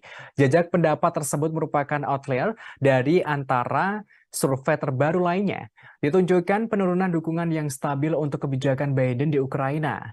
Angka-angka yang diterbitkan oleh Pew Research minggu lalu menunjukkan 28% orang Amerika sekarang berpikir bahwa Amerika Serikat memberikan terlalu banyak uang kepada Ukraina, naik dari 7% pada Maret lalu ketika Rusia melancarkan operasi militernya. Jumlah responden yang berpikir bahwa tingkat bantuan saat ini tidak cukup telah turun dari 42% menjadi 16% dalam kurun waktu yang sama. Pew menemukan bahwa 39% orang Amerika sangat atau agak menyetujui respon Biden terhadap konflik ini. Sementara 35% tidak setuju. Di sisi lain, sebuah jejak pendapat yang dilakukan oleh University of Chicago Harris School of Public Policy akhir bulan lalu menemukan bahwa 50% orang dewasa Amerika Serikat masih mendukung pengiriman senjata ke Ukraina dibanding dengan 61% pada Mei 2022. Hanya 26% orang dewasa Amerika Serikat percaya bahwa pemerintah mereka harus memainkan peran utama dalam konflik itu, turun 40% pada Maret 2022. Dalam kurun waktu antara dua survei Reuters terbaru, Amerika Serikat telah mengumumkan 4 paket senjata untuk Ukraina dengan total nilai 1,5 miliar US dollar. Pentagon mengatakan bahwa isi paket-paket itu akan diambil dari persediaan militer Amerika Serikat, sementara tambahan sekitar 2,2 miliar US dollar akan dihabiskan untuk membeli senjata untuk Ukraina dari produsen senjata. Hingga hari Selasa, Amerika Serikat telah memberikan lebih dari 40,5 miliar US dollar dalam bentuk bantuan militer langsung ke Ukraina sejak Februari lalu. Survei menunjukkan sebagian besar rakyat Rusia menentang penggunaan senjata nuklir untuk melawan Ukraina. Hanya 10% yang mendukung pengerahan senjata nuklir itu. Dikutip dari RT.com pada Kamis 29 Juni, survei ini dilakukan oleh media RTVE dan lembaga jajak pendapat lapangan Rusia. Dilaporkan hampir 3/4 responden atau sekitar 74% mengatakan bahwa opsi nuklir tidak dapat diterima terlepas dari situasi di medan perang. Hanya 10% orang Rusia mengatakan penggunaan senjata nuklir dapat diterima setiap saat. Sementara 5% lainnya mengatakan langkah seperti itu hanya dapat dilakukan jika menghadapi resiko kekalahan yang nyata. Sedangkan ada sekitar 5% responden tidak memberikan jawaban yang jelas untuk pertanyaan ini. Menurut survei tersebut, tercatat golongan pria setengah baya dan orang Rusia yang lebih tua tampaknya lebih mendukung opsi nuklir. Responden dengan pendidikan tinggi dan mereka yang menganggap konflik yang sedang berlangsung sebagai ancaman potensial terhadap keamanan pribadi mereka cenderung menentangnya. Sementara itu, mayoritas warga Rusia menyatakan siap membantu pasukan Rusia yang bertempur di garis depan. Menurut survei, 61% responden mengatakan mereka siap untuk melakukannya. Hampir 40% mengatakan kepada surveyor bahwa mereka telah memberikan bantuan kepada militer setidaknya 1 kali. Hal ini melalui berbagai program bantuan dan dukungan. Hampir 30% juga mengoleksi pakaian dan berbagai barang berguna untuk para prajurit. Masalah potensi serangan nuklir sempat menjadi sorotan di Rusia. Hal ini setelah ilmuwan politik Sergei Karaganov mengangkat kemungkinan seperti dalam sebuah opini. Dalam artikel berjudul keputusan yang sulit tapi diperlukan, Karaganov menyatakan pendapatnya. Ia menerangkan Rusia dapat meningkatkan penggunaan senjata nuklir terhadap negara-negara Eropa yang mendukung Ukraina. Hal tersebut untuk memaksa Amerika Serikat dan sekutunya mundur dari konflik yang lebih luas dengan Rusia. Dengan demikian mencegah konflik yang lebih luas dengan Rusia, yakni Perang Nuklir Global atau Perang Dunia III. Sebagaimana diketahui pada pertengahan Juni, Presiden Rusia Vladimir Putin memperingatkan bahwa membahas masalah ini menurunkan ambang batas penggunaan senjata nuklir potensial. Di bawah doktrin resmi saat ini, Rusia hanya akan menggunakan persenjataan atomnya itu jika dihadapkan pada ancaman eksistensial. Kepala negara seraya menambahkan bahwa tidak percaya menggunakan senjata nuklir taktis hasil rendah sebagai pencegah. Kepala kelompok tentara bayaran Wagner Yevgeny Prigozhin buka suara terkait tindakan Wagner yang disebut-sebut pemberontakan. Ia menegaskan pasukannya tidak bermaksud menggulingkan atau melakukan kudeta terhadap pemerintah Putin yang sah. Prigozhin menyebut pihaknya memulai pawai karena ketidakadilan. Dikutip dari Kompas.com, hal ini disampaikan Yevgeny Prigozhin pada Senin kemarin setelah meluncurkan pemberontakan bersenjata yang gagal melawan kepemimpinan militer Rusia. Sebaliknya, ia menyebut tindakannya sebagai pawai menuju keadilan. Hal ini dipicu oleh serangan mematikan terhadap pasukan militer pribadinya yang memakai pakaian terkait militer Rusia. Prigozhin mengklaim kelompok Wagner adalah kekuatan tempur paling efektif di Rusia dan bahkan dunia. Ia mengatakan cara Wagner bisa menguasai kota Rostov-on-Don di Rusia Selatan tanpa pertumpahan darah adalah bukti keefektifan para tentaranya, termasuk cara mereka mengirim konvoi bersenjata ke jarak 200 km dari Moskwa adalah bukti keefektifan para tentaranya. Pasukannya menghentikan pemberontakan pada 24 Juni berdasarkan kesepakatan yang ditengahi oleh Presiden Belarus Alexander Lukashenko. Prigozhin tidak memberikan rincian tentang keberadaannya saat ini atau rencananya pada masa depan. Ia terakhir tampak pada Sabtu tersenyum di belakang sebuah SUV ketika ia meninggalkan Rostov-on-Don setelah memerintahkan anak buahnya untuk mundur. Ketentuan negosiasi Kremlin dengan pendiri grup Wagner yang berusia 62 tahun itu belum diungkapkan. Sebagaimana diketahui sebelumnya, grup Wagner sempat melakukan pemberontakan di Rusia pada 24 Februari. Maksud kami 24 Juni. Mereka melancarkan pemberontakan dengan merebut markas tentara Rusia dan mengerahkan pasukan menuju Moskwa. Namun di balik pemberontakan itu, Presiden Rusia Vladimir Putin mengungkapkan fakta. Menurutnya, para tentara Wagner yang gagal melakukan pemberontakan itu sebelumnya telah didanai oleh negara dengan jumlah yang fantastis, yakni sekitar 1 miliar dolar Amerika Serikat atau setara 15 miliar rupiah. Maksud kami 15 triliun rupiah. Dilansir dari Kompas.com, uang tersebut digunakan untuk gaji para anggota dan hadiah insentif untuk periode Mei 2022 hingga Mei 2023. Angka ini diungkapkan Putin ketika berbicara kepada para pejabat Kementerian Pertahanan dalam pidato yang disiarkan oleh televisi saat awal pertemuan.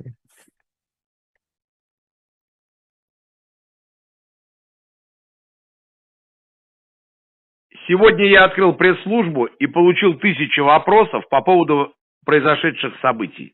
Для того, чтобы не было кривотолков, хочу ответить на главный из этих вопросов. Первое. Какими были предпосылки марша справедливости 23.06.23 года?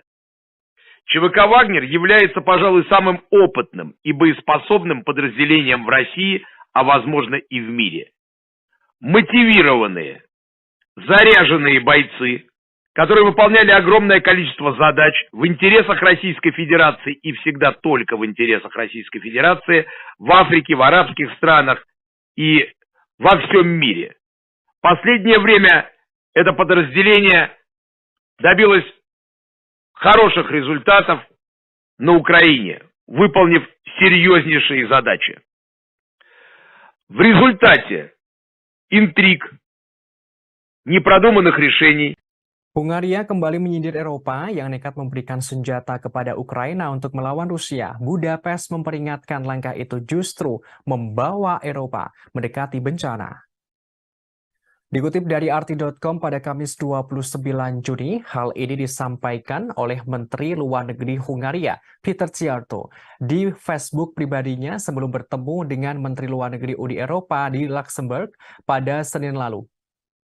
Hungaria memperpanjang hak veto Budapest atas transfer senjata Uni Eropa ke Ukraina.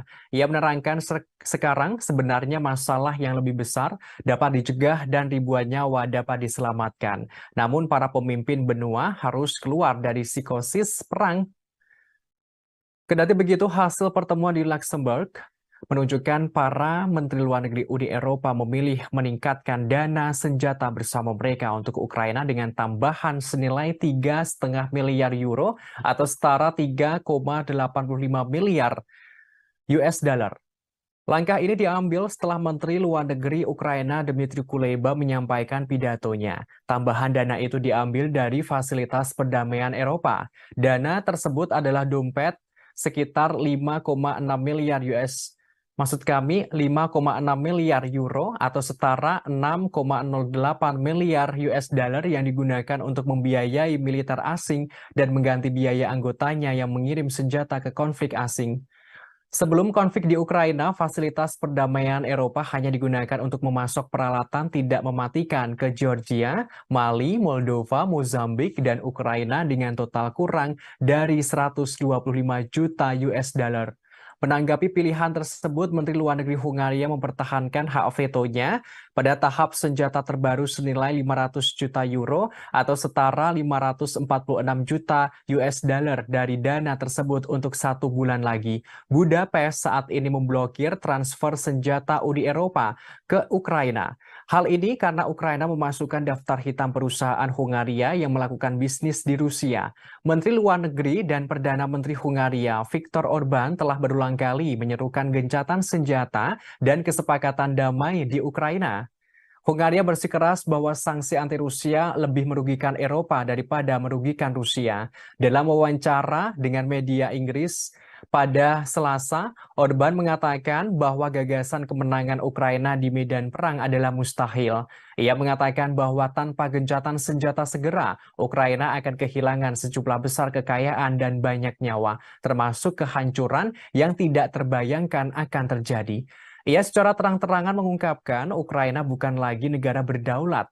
Disebutkan Ukraina tidak punya anggaran dan tidak memiliki senjata. Ukraina hanya bisa melawan karena didukung oleh Barat.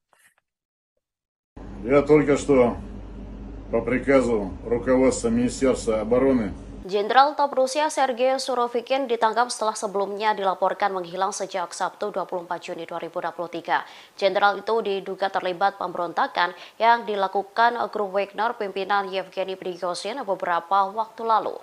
Dari informasi yang didapat, Sergei Surovikin saat ini diduga telah ditahan di pusat penahanan Lefortovo, Moskow. Ia sebelumnya dinilai telah mengetahui rencana pembelotan grup Wagner. Surovikin merupakan salah satu komandan tertinggi pasukan Rusia di Ukraina yang digantikan oleh Kepala Staf Valery Gerasimov pada Januari 2023. Sementara Prigozhin memiliki perseteruan lama dengan Gerasimov dan sebagian besar kepemimpinan militer Rusia. Bos tentara bayaran itu menyebut Gerasimov tidak kompeten. Ia lantas menolak upaya pemerintah untuk memasukkan Wagner ke dalam angkatan bersenjata reguler. Prigozhin bahkan menyebut ada upaya militer untuk membubarkan perusahaannya. Pernyataannya ini yang menjadikan hal itu sebagai alasan utama pemberontakannya. Terkait penangkapan Sergei Surovikin, Kementerian Pertahanan Rusia belum memberikan komentarnya.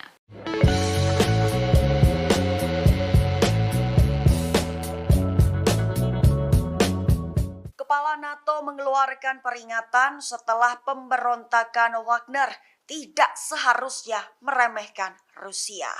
Hal itu dikatakannya pada Selasa 27 Juni selama konferensi pers seusai pertemuan dengan para pemimpin beberapa negara anggota NATO di Den Haag. Selain itu, Jens Stoltenberg juga menyerukan untuk memberikan bantuan sebanyak mungkin ke Ukraina. Tujuan Stoltenberg hanya untuk memperkuat posisinya pada pembicaraan di masa depan. Menurutnya, perang ilegal ilegal melawan Ukraina Putin telah memperdalam perpecahan dan menciptakan ketegangan baru di Rusia. Stoltenberg juga mengatakan bahwa keputusan lebih lanjut untuk memperkuat aliansi akan dibuat pada pertemuan puncak yang akan datang di Vilnius, Lituania mulai 11 Juli mendatang. Ketika agenda juga akan menjadi rencana terperinci pertama sejak Perang Dingin tentang bagaimana mempersiapkan pertemuan langsung pertama konfrontasi antara NATO dan Moskow.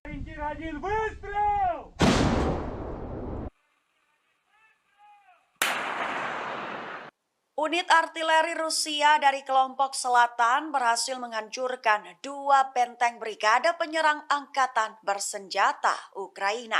Tepatnya adalah benteng brigade penyerang terpisah ketiga di dekat desa Kalinovka dan brigade mekanik terpisah ke-110 di Avdiivka. Selain itu, artileri Rusia juga berhasil menghancurkan 3 mortir 120 mm serta personil Ukraina. Hal itu dikatakan oleh Vadim Astaviev, Kepala Pusat Pers Kelompok Selatan Rusia pada Kamis 29 Juni 2023. Selain serangan di 2 benteng tersebut, awak sistem penyembur api berat Sons Sepek juga menyerang akumulasi tenaga musuh di garis depan, tepatnya di daerah Malaya Kalinovka. Penyerangan itu dilakukan dari unit perlindungan radiasi, kimia, dan biologis Distrik Militer Selatan Rusia.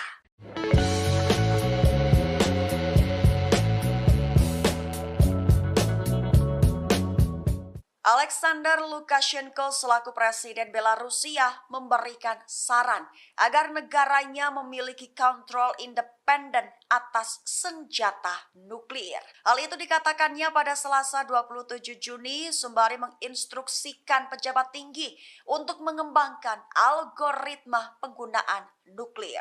Lukashenko menambahkan jika itu didasarkan pada fakta, jika perlu menggunakannya di saat-saat sulit dan ada penyerang. Di sisi lain, Emma Claire Volley, mitra Asosiasi untuk Kebijakan dan Penelitian dengan gerakan Global Zero, turut buka suara. Ia menyatakan jika tampaknya pernyataan tentang senjata nuklir mungkin menjadi bagian dari pola penekanan yang lebih luas dan mungkin membesar-besarkan pengaruhnya dalam politik internal Rusia dan regional. Ia melanjutkan di mana itu berjalan di garis antara menegaskan Belarusia memiliki peran berbeda untuk dimainkan dalam situasi yang lebih luas tanpa secara eksplisit membuat ancaman nuklir yang akan dilihat Rusia diarahkan kepadanya. Di sisi lainnya lagi, ISW mengatakan jika senjata nuklir juga dapat digunakan sebagai alat oleh Belarus untuk melawan Rusia daripada mengancam NATO atau Ukraina. Hari ini, umat Islam merayakan Idul Adha 1444 Hijriah dengan penuh sukacita. Presiden Rusia Vladimir Putin secara khusus turut mengucapkan selamat Hari Raya Idul Adha untuk komunitas Muslim di Rusia. Dikutip dari maksud kami, ucapan selamat ini disampaikan Kepala Negara melalui laman resmi Istana Kremlin Rusia. Dalam pesannya, Putin berharap umat Muslim diberikan kebahagiaan dan kesejahteraan. Ia juga mengatakan Idul Adha memiliki makna spiritual yang mendalam. Putin menyampaikan perayaan ini menjadi momen umat Islam mengamalkan kebaikan dan kepedulian terhadap sesama. Hal ini berfungsi untuk memperkuat cita-cita kebaikan, amal, dan keadilan dalam masyarakat. Dalam pesan Idul Adha ini, Presiden Rusia juga mengakui keberadaan komunitas Muslim Rusia. Ia menjelaskan bahwa komunitas Muslim Rusia memainkan peran kreatif utama dalam kehidupan negara. Umat Islam di Rusia telah berkontribusi untuk memperkuat perdamaian antar etnis dan antar agama. Disebutkan pula mereka turut melestarikan nilai-nilai keluarga dan membesarkan generasi muda. Dalam kesempatan Hari Raya Idul Adha, Putin mengakui peran penting para pejuang Muslim dalam membela negara. Mereka mengandalkan tradisi sejarah, spiritual, dan patriotik nenek moyang. Bahkan dengan bangga, Kepala Negara menyebut pejuang Muslim Rusia tidak egois. Mereka memiliki jiwa keberanian, terutama keberanian selama operasi militer khusus di Ukraina, membela Rusia bahu-membahu dengan sesama prajurit. Pasukan Rusia terus membuat kemajuan di Ukraina. Moskwa berhasil memusnahkan persediaan bahan bakar tentara Ukraina dengan menggunakan senjata presisi. Dikutip dari tes.com, pada Kamis 29 Juni, juru bicara Kementerian Pertahanan Rusia Letnan Jenderal Igor Konashenkov memberikan penjelasan. Dilaporkan, Angkatan Udara Rusia menyerang tempat penyulingan minyak dan penyimpanan bahan bakar Ukraina. Depot itu digunakan untuk memasok pasukan Ukraina di Donbas selama beberapa hari terakhir selama operasi militer khusus di Ukraina. Juru bicara Kementerian Pertahanan Rusia menerangkan semua target yang ditentukan dihancurkan sehingga tujuan serangan tercapai. Selain itu, terendus militer Ukraina terus berupaya maju ke tiga arah. Diungkapkan, formasi bersenjata Ukraina melanjutkan upaya ofensif ke arah Donetsk, Donetsk Selatan, dan Zaporizhia. Kendati begitu, juru bicara menjelaskan pasukan Rusia berhasil menumpas lebih dari 30 tentara Ukraina di daerah Kupiansk selama beberapa hari terakhir. Penyerangan pesawat tentara serta artileri dari kelompok tempur barat menimbulkan kerusakan peralatan tentara Ukraina di dekat permukiman Sinkovka, Kislovka, dan Timkovka di wilayah Kharkov dan Novoyoverskoye di Republik Rakyat Luhansk. Konashenkov juga melaporkan pasukan Rusia memukul mundur dua serangan Ukraina di daerah Krasny Liman selama beberapa hari terakhir. Mereka juga berhasil menumpas sekitar 115 tentara musuh. Pasukan Rusia juga menggagalkan aktivitas dua kelompok subversif atau pengintaian Ukraina di kawasan hutan Serebiensky. Tak hanya itu, pasukan Rusia menghalau 5 serangan Ukraina di daerah Donetsk selama beberapa hari terakhir.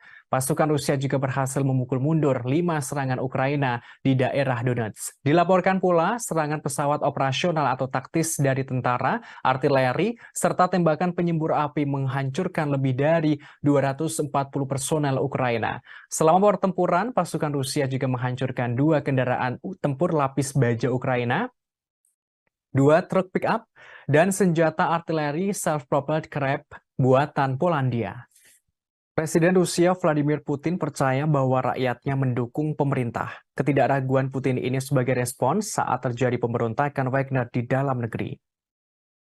Dikutip dari RI.ru pada Kamis 29 Juni, Putin tidak meragukan reaksi rakyat Rusia dan dukungan atas keputusan yang diambil oleh pemerintah. Hal ini terkait sikap pemerintah Rusia menghadapi pemberontakan dan pengkhianatan Wagner. Presiden Putin merespons pernyataan Kepala Dagestan, Sergei Melikov. Diketahui Kepala Daerah Dagestan mengatakan bahwa semua orang di Republik ini mendukung tindakan pemerintah selama percobaan pemberontakan.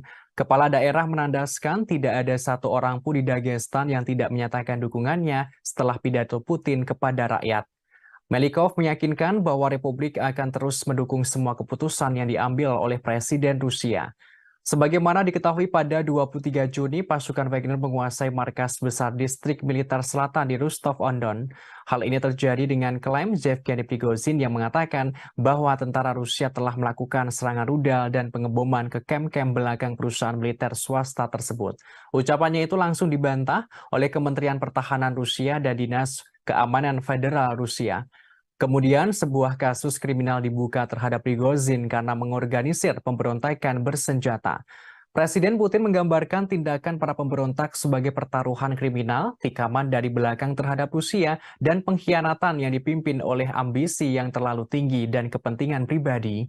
Namun, Presiden Belarus Alexander Lukashenko hadir sebagai penengah yang meredakan situasi antara pihak Rusia dan Wagner. Lukashenko tidak merinci negosiasi khusus atas kesepakatan yang mereka capai yang membuat Prigozhin dipindah ke Belarus, termasuk pencabutan kasus pidana terhadap Prigozhin dan para pejuangnya. Diketahui pejuang Wagner diberi pilihan untuk bergabung di Belarus atau dimasukkan ke dalam militer Rusia. Lukashenko menyebutkan mungkin perlu waktu bagi pasukan Wagner yang memilih untuk tidak menandatangani kontrak dengan Kementerian Pertahanan Rusia untuk melakukan perjalanan ke Belarus. Ia juga mengatakan kepada Menteri Pertahanannya untuk mempertimbangkan gagasan merekrut beberapa dari pasukan Wagner untuk bergabung ke Angkatan Darat Belarus. Presiden Belarus Alexander Lukashenko turut angkat bicara soal pemberontakan Wagner atau tentara bayaran Rusia di Moskwa. Ia memperingatkan Direktur Wagner jika nekat memberontak dan tidak mau damai, menurutnya Rusia bisa menghancurkan Wagner seperti serangga. Dikutip dari tribunnews.com pada Kamis 29 Juni, hal itu disampaikan Presiden Belarus Alexander Lukashenko pada militer Belarus Selasa 27 Juni. Ia memperingatkan pemimpin perusahaan militer swasta Wagner, Yevgeny Prigozhin, saat melakukan negosiasi damai antara Rusia dan Wagner. Dikatakan kepala negara Yevgeny Prigozhin dan Wagner bisa dihancurkan seperti serangga. Hal ini jika ia berani melanjutkan perjalanan dari kota Rostov ke kota Moskow untuk melakukan pemberontakan. Kendati begitu, Lukashenko mengaku khawatir pemberontakan yang terjadi di Moskow akan merembet ke negaranya. Oleh karenanya, kepala negara Belarus turun tangan sebagai mediator atau penengah jalan damai Rusia dan Wagner. Sebelumnya, Lukashenko mengatakan Rusia mengumpulkan sekitar 10.000 tentara untuk mengusir pawai Wagner ke Moskow pada Sabtu 24 Juni. Lukashenko yakin Rusia akan menang melawan para pemberontak. Namun hal itu mungkin akan mengakibatkan ribuan kematian. Sehingga menurutnya solusi damai adalah prioritas dalam menengahi Wagner dan Rusia. Presiden Belarus mengatakan Presiden Rusia Vladimir Putin membuatnya harus menawarkan bantuan sebagai mediator karena kekhawatiran. Ia mengaku hal yang paling berbahaya bukanlah dari situasi yang terjadi, tetapi pada potensi konsekuensi yang harus ditanggung ke depannya. Presiden Belarus mengaku mendapatkan keluhan Putin. Diungkapkan, Putin sempat mengatakan Prigozhin tidak berguna lantaran tak mengangkat telepon dan tidak ingin berbicara dengan siapapun. Meski demikian, Lukashenko berhasil menghubungi Yevgeny Prigozhin dengan bantuan Dinas Keamanan Federal Rusia. Pada 30 menit pertama dalam panggilan telepon itu, Yevgeny Prigozhin sangat berapi-api dan berbicara dalam kata-kata kotor. Kemudian Lukashenko mengingatkan Prigozhin, Rusia bisa menghancurkannya seperti serangga. Menurut Lukashenko, para komandan grup Wagner telah dibuat frustasi oleh kekalahan di medan perang yang diderita di Ukraina, dan hal itu sangat mempengaruhi Prigozhin. Seperti yang dikatakan oleh Yevgeny Prigozhin sebelumnya yang mengklaim dia dan Wagner hanya menuntut keadilan. Hal ini dalam menyerukan pemecatan para jenderal Rusia yang dianggap tidak kompeten. Sebagaimana diketahui, Yevgeny Prigozhin menyerukan Wagner akan menggulingkan Menteri Pertahanan Rusia Sergei Shoigu dan mengganti stafnya. Wagner berbaris dari Ukraina ke kota Rostov, Rusia pada Jumat 23 Juni untuk menguasai markas militer Rusia di sana. Pada Sabtu 24 Juni, Wagner yang berada di kota Rostov mengatakan akan melanjutkan aksi menuju ibu kota Moskow. Mereka mengendarai tank dan kendaraan militer di sepanjang kota. Namun di balik pemberontak tersebut, Presiden Rusia Vladimir Putin mengungkapkan fakta pada Selasa 27 Juni, yang mana menurutnya para tentara Wagner yang gagal melakukan pemberontakan itu sebelumnya didanai oleh negara Rusia dengan jumlah yang fantastis, yakni sekitar $1 miliar Amerika Serikat atau sekitar 15 triliun rupiah. Dilansir dari Kompas.com, uang tersebut digunakan untuk gaji para anggota dan hadiah insentif periode Mei 2022 hingga Mei 2023. Angka ini diungkapkan Putin ketika berbicara kepada para pejabat Kementerian Pertahanan dalam pidato yang disiarkan televisi saat awal pertemuan. Хорошо знаем, что жизнь без войны – это результат кропотливой ежедневной работы. Она не всегда видна, но требует колоссальных усилий, порой риска для жизни. Вы люди грамотные, все практически сидите в мессенджерах, читаете разные упреки в мой адрес, что я готовлюсь к войне.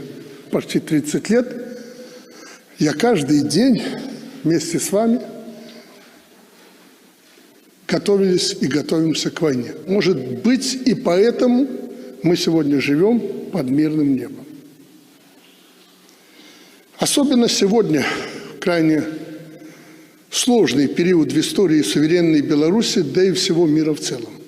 Угроза нового глобального конфликта как никогда не была так близка, как сегодня. Нашу страну, весь наш регион в очередной раз пытаются взорвать, дезориентировать людей, любыми способами раскачать ситуацию и под этот шумок насадить свои правила, установить свой порядок, при котором уже не будет ни наших стран, ни народов. Menteri Luar Negeri Rusia Sergei Lavrov mengatakan Moskwa tidak bisa lagi mempercayai kesepakatan apapun dengan Amerika Serikat atau Sekutu Barat. Ia menyebut kebuntuan yang sedang berlangsung antara Rusia dan negara-negara Barat adalah perang dunia. Dikutip dari RT.com pada Kamis 29 Juni, Menteri Luar Negeri Rusia mengatakan Amerika Serikat dan sekutunya tidak akan pernah mengizinkan negara manapun untuk mengejar kebijakan berdaulat berdasarkan kepentingan nasional. Hal ini jika bertentangan dengan rencana mereka sendiri. Ia menerangkan kebuntuan antara Rusia dan negara-negara Barat adalah perang dunia yang melibatkan pendekatan yang tidak sesuai dengan politik internasional. Lavrov berujar jika ada negara lain yang mencoba dan mempertahankan kepentingan nasional dengan gigih dan tegas, Barat akan berbalik melawannya. Jika ada negara lain yang mencoba mempertahankan nasionalnya tersebut, maka Barat akan menentangnya pula. Dikatakan Amerika Serikat dan sekutunya masih menganggap ancaman yang ditimbulkan oleh Rusia terhadap rencana mereka sebagai ancaman taktis, namun kemenangan Moskow akan membuat ancaman ini tidak dapat diterima. Disebutkan negara-negara Barat mengklaim bahwa mereka membela tatanan berbasis aturan, namun tatanan semacam ini tidak lain adalah perintah dari Amerika Serikat dan sekutunya. Lavrov membeberkan hal ini tampak saat mereka memutuskan sistem globalisasi mana yang berlaku untuk dunia, termasuk apa mekanisme dan bagaimana perselisihan perdagangan diselesaikan. Diplomat tertinggi Rusia itu juga mengatakan bahwa Washington dan sekutunya telah dengan mudah mengeksploitasi prinsip-prinsip yang sebelumnya mereka nyatakan tidak dapat diganggu-gugat. Tak hanya itu, Kepala Kementerian Luar Negeri Rusia itu pula mengungkapkan Barat berusaha menghancurkan blok yang dipimpin Rusia. Dikatakan Amerika Serikat dan sekutunya telah berulang kali melanggar aturan tatanan yang seharusnya mereka bela dan mengabaikan komitmen mereka di bawah perjanjian yang dibuat dengan Moskow. Ia lantas menyinggung Amerika Serikat dan banyak negara Barat yang mengakui keberadaan kemerdekaan Kosovo tanpa referendum atas dasar deklarasi sepihak oleh Pristina. Namun mereka justru menentang hasil referendum di Crimea. Disebutkan mereka dengan alasan bahwa prinsip keutuhan wilayah Ukraina seharusnya lebih diutamakan dalam kasus ini. Menurutnya, sekarang Barat mencoba untuk menimpakan semua kesalahan kepada Rusia. Mereka menuduh Rusia melakukan agresi yang tidak beralasan. Lavrov menggambarkan hal ini sebagai upaya yang mengalihkan tanggung jawab dari Washington dan sekutunya.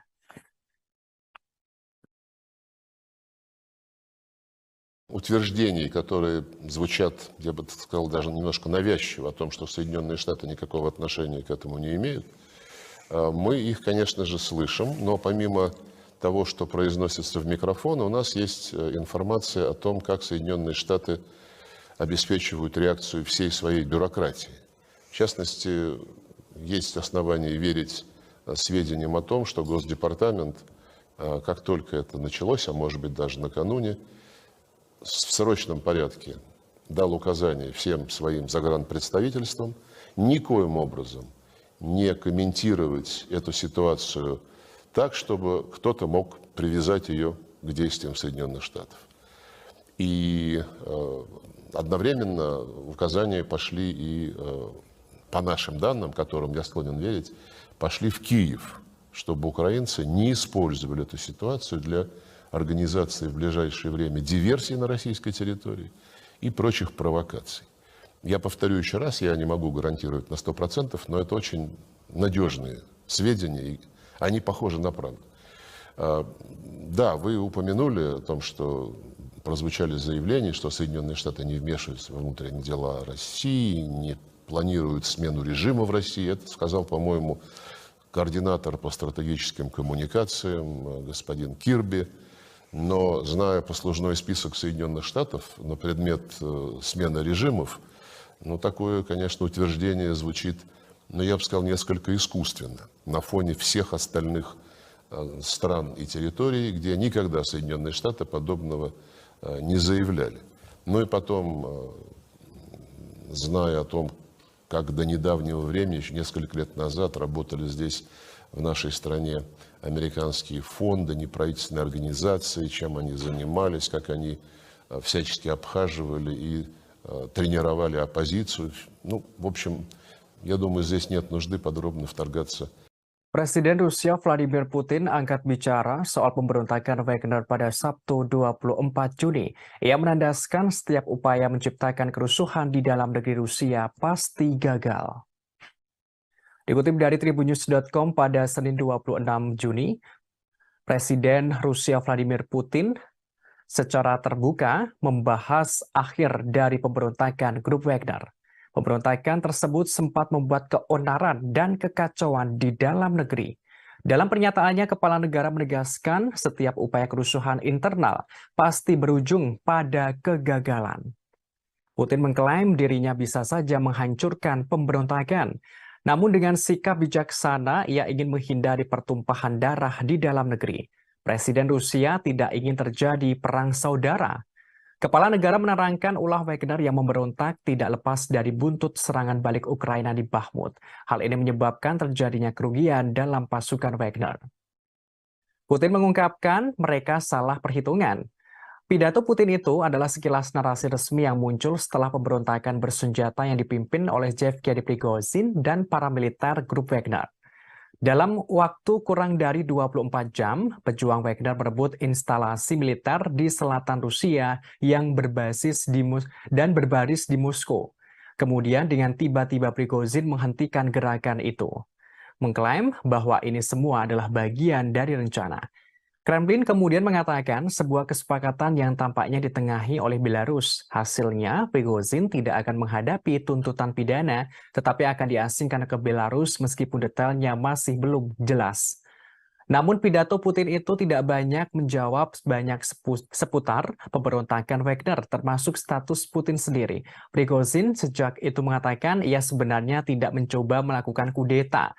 Sebaliknya, ia mencoba menghentikan para pejuang Wagner-nya agar tidak diserap oleh militer Rusia. Sementara itu, peristiwa pemberontakan Wagner ini rupanya menyita perhatian sejumlah kalangan, termasuk asisten profesor ilmu politik di Universitas George Washington, David Scaglione. Ia menilai peristiwa tersebut memberi banyak informasi tentang gaya pemerintahan Putin. Ia mengatakan Putin pada akhirnya menghilangkan apa yang akan menjadi salah satu ancaman terbesarnya terhadap kekuasaan. Terpisah, Putin berpidato pada hari Senin setelah terjadi pemberontakan Prigozhin berakhir pada Sabtu. Ia hanya sekilas mengungkapkan bahwa pemberontakan Wagner adalah pengkhianatan. Putin mengingatkan siapapun yang sadar menempuh jalan pengkhianatan akan dihukum. Namun Presiden Belarus Alexander Lukashenko hadir sebagai penengah. Sebagaimana diketahui sebelumnya, grup Wagner sempat melakukan pemberontakan di Rusia pada Sabtu 24 Juni.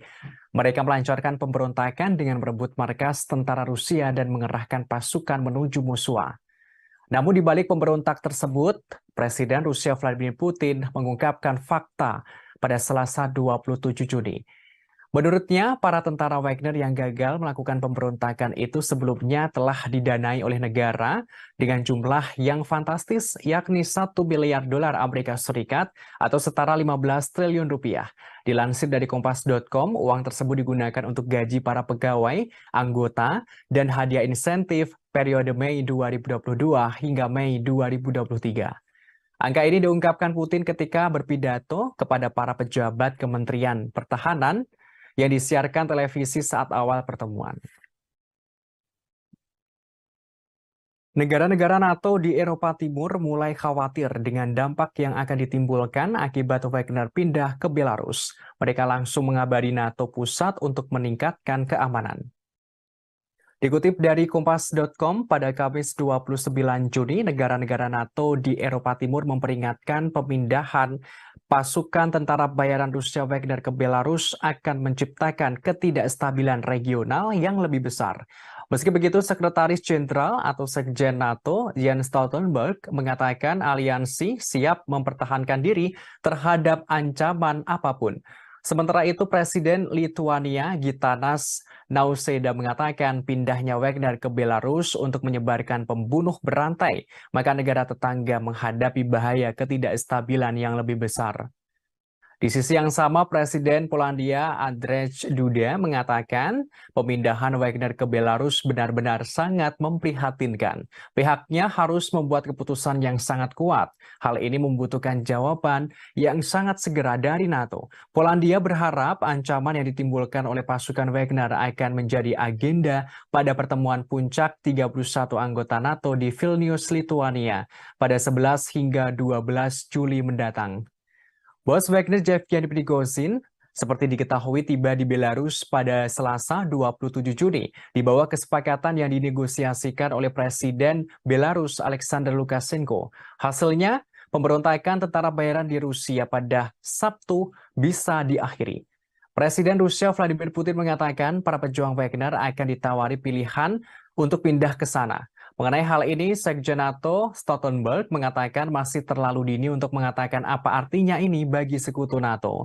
Ia menekankan peningkatan pertahanan sayap timur aliansi dalam beberapa tahun terakhir. Sekjen NATO menegaskan pihaknya telah meningkatkan kehadiran militer di bagian timur aliansi. Pihaknya juga akan membuat keputusan lebih lanjut. Hal ini untuk lebih memperkuat pertahanan kolektif dengan pasukan yang lebih siap dan lebih banyak kemampuan di KTT mendatang. Stoltenberg mengatakan pemberontakan itu menunjukkan bahwa perang ilegal Putin melawan Ukraina telah memperdalam perpecahan di Rusia. Ia menegaskan NATO tidak boleh meremehkan Rusia. Sekjen NATO menambahkan pihaknya terus mendukung Ukraina.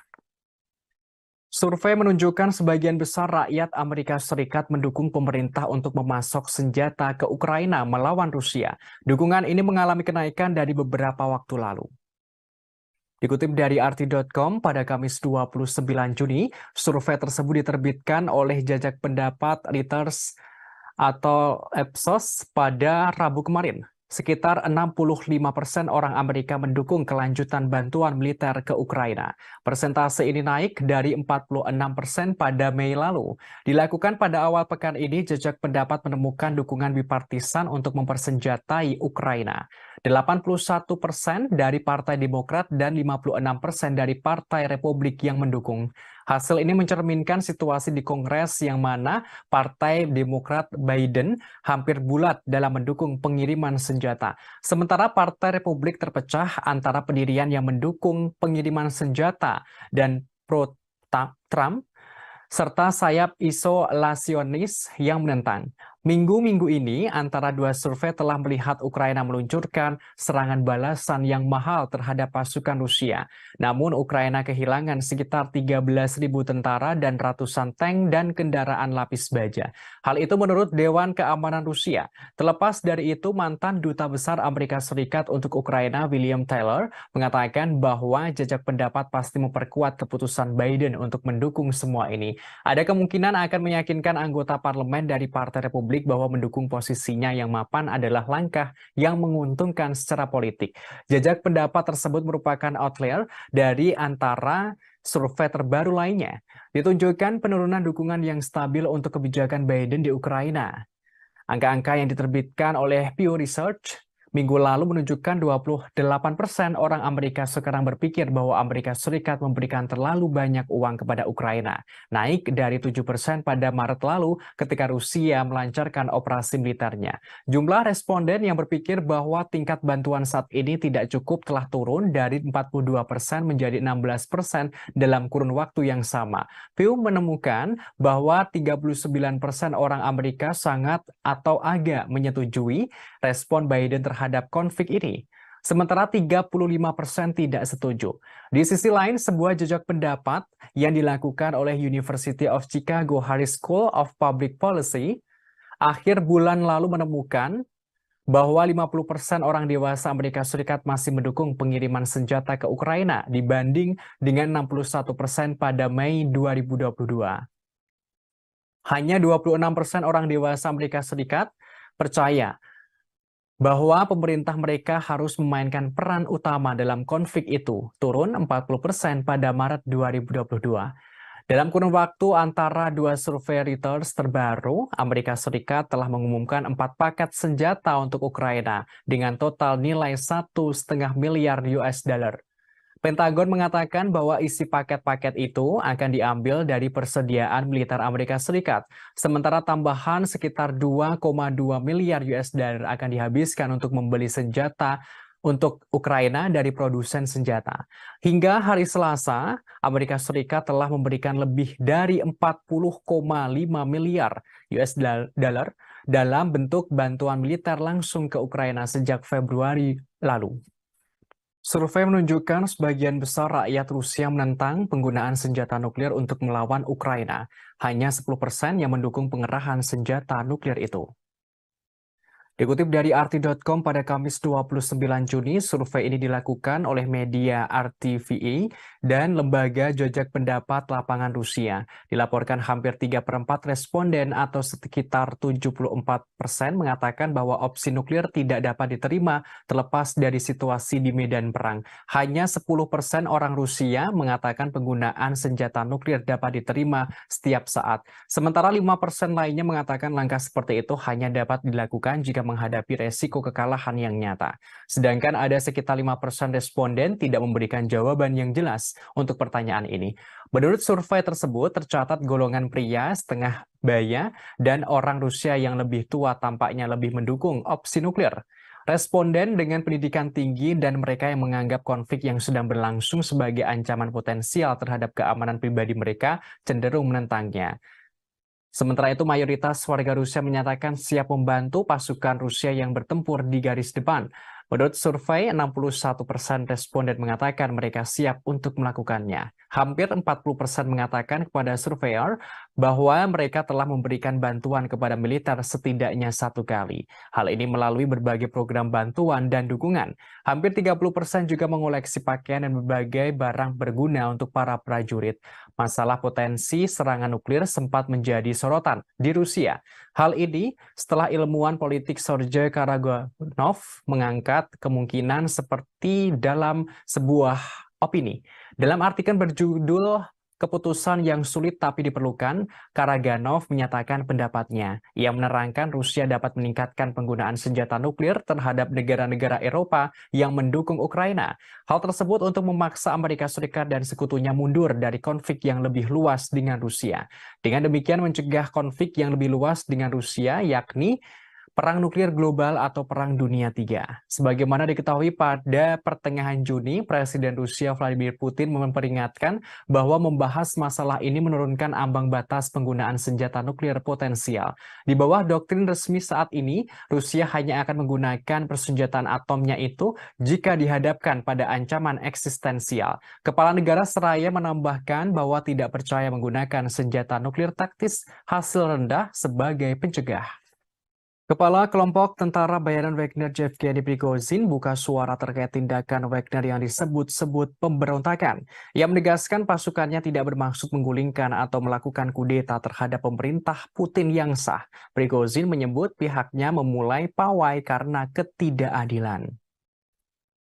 Dikutip dari Kompas.com, hal ini disampaikan Yevgeny Prigozhin pada Senin kemarin setelah meluncurkan pemberontakan bersenjata yang gagal melawan kepemimpinan militer Rusia. Sebaliknya, ia menyebut tindakannya sebagai pawai menuju keadilan. Hal ini dipicu oleh serangan mematikan terhadap pasukan militer pribadinya yang memakai pakaian terkait militer Rusia. Prigozhin mengklaim kelompok Wagner adalah kekuatan tempur paling efektif di Rusia dan bahkan dunia. Ia mengatakan cara Wagner bisa menguasai kota Rostov-on-Don di Rusia Selatan tanpa pertumpahan darah adalah bukti keefektifan para tentaranya, termasuk cara mereka mengirim konvoi bersenjata ke jarak 200 km dari Moskwa adalah bukti keefektifan para tentaranya. Pasukannya menghentikan pemberontakan pada 24 Juni berdasarkan kesepakatan yang ditengahi oleh Presiden Belarus Alexander Lukashenko. Prigozhin tidak memberikan rincian tentang keberadaannya saat ini atau rencananya pada masa depan. Ia terakhir tampak pada Sabtu tersenyum di belakang sebuah SUV ketika ia meninggalkan Rostov-on-Don setelah memerintahkan anak buahnya untuk mundur. Ketentuan negosiasi Kremlin dengan pendiri grup Wagner yang berusia 62 tahun itu belum diungkapkan. Sebagaimana diketahui sebelumnya, grup Wagner sempat melakukan pemberontakan di Rusia pada 24 Februari. Maksud kami 24 Juni. Mereka melancarkan pemberontakan dengan merebut markas tentara Rusia dan mengerahkan pasukan menuju Moskwa. Namun di balik pemberontakan itu, Presiden Rusia Vladimir Putin mengungkapkan fakta. Menurutnya, para tentara Wagner yang gagal melakukan pemberontakan itu sebelumnya telah didanai oleh negara dengan jumlah yang fantastis, yakni sekitar 1 miliar dolar Amerika Serikat atau setara 15 miliar rupiah. Maksud kami 15 triliun rupiah. Dilansir dari kompas.com, uang tersebut digunakan untuk gaji para anggota dan hadiah insentif untuk periode Mei 2022 hingga Mei 2023. Angka ini diungkapkan Putin ketika berbicara kepada para pejabat Kementerian Pertahanan dalam pidato yang disiarkan oleh televisi saat awal pertemuan.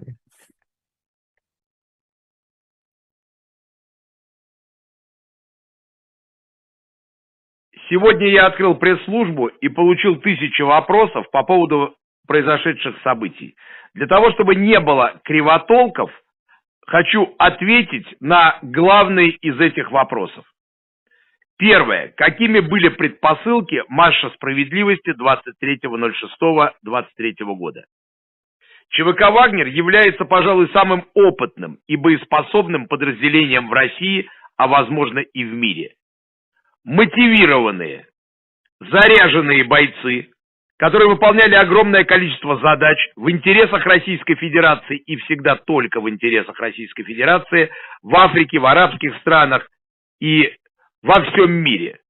В последнее время это подразделение добилось хороших результатов на Украине, выполнив серьезнейшие задачи. В результате интриг, непродуманных решений. Hungaria kembali menyindir Eropa yang nekat memberikan senjata kepada Ukraina untuk melawan Rusia. Budapest memperingatkan langkah itu justru membawa Eropa mendekati bencana. Dikutip dari RT.com pada Kamis 29 Juni, hal ini disampaikan oleh Menteri Luar Negeri Hungaria, Peter Szijjártó, di Facebook pribadinya sebelum bertemu dengan Menteri Luar Negeri Uni Eropa di Luxembourg pada Senin lalu. Hungaria memperpanjang hak veto Budapest atas transfer senjata Uni Eropa ke Ukraina. Ia menerangkan sekarang sebenarnya masalah yang lebih besar dapat dicegah dan ribuan nyawa dapat diselamatkan. Namun para pemimpin benua harus keluar dari psikosis perang.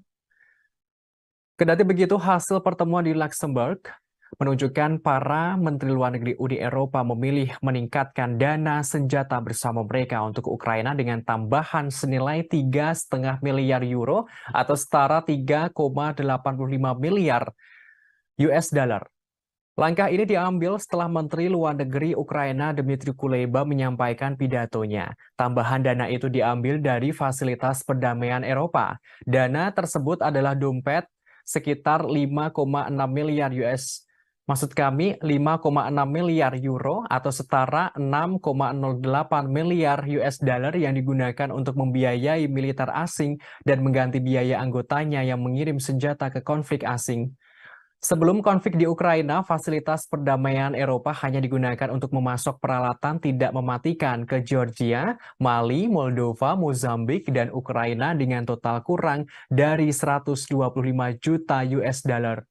Menanggapi pilihan tersebut, Menteri Luar Negeri Hungaria mempertahankan hak vetonya pada tahap senjata terbaru senilai 500 juta euro atau setara 546 juta US dollar dari dana tersebut untuk 1 bulan lagi.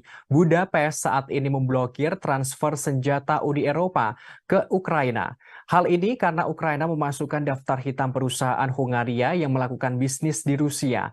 Menteri Luar Negeri dan Perdana Menteri Hungaria, Viktor Orbán, telah berulang kali menyerukan gencatan senjata dan kesepakatan damai di Ukraina.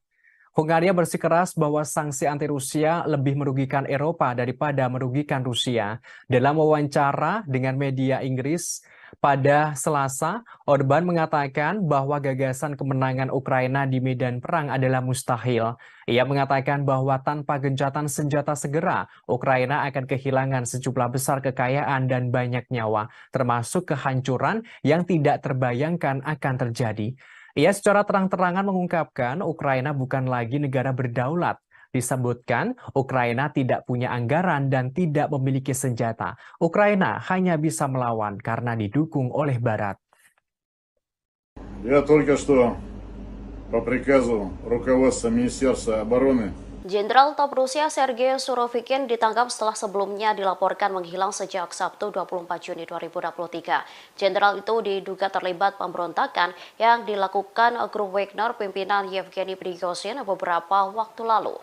Dari informasi yang didapat, Sergei Surovikin saat ini diduga telah ditahan di pusat penahanan Lefortovo, Moskow. Ia sebelumnya dinilai telah mengetahui rencana pembelotan grup Wagner. Surovikin merupakan salah satu komandan tertinggi pasukan Rusia di Ukraina yang digantikan oleh Kepala Staf Valery Gerasimov pada Januari 2023. Sementara Prigozhin memiliki perseteruan lama dengan Gerasimov dan sebagian besar kepemimpinan militer Rusia. Bos tentara bayaran itu menyebut Gerasimov tidak kompeten. Ia lantas menolak upaya pemerintah untuk memasukkan Wagner ke dalam angkatan bersenjata reguler. Prigozhin bahkan menyebut ada upaya militer untuk membubarkan perusahaannya. Pernyataannya ini yang menjadikan hal itu sebagai alasan utama pemberontakannya. Terkait penangkapan Sergei Surovikin, Kementerian Pertahanan Rusia belum memberikan komentarnya.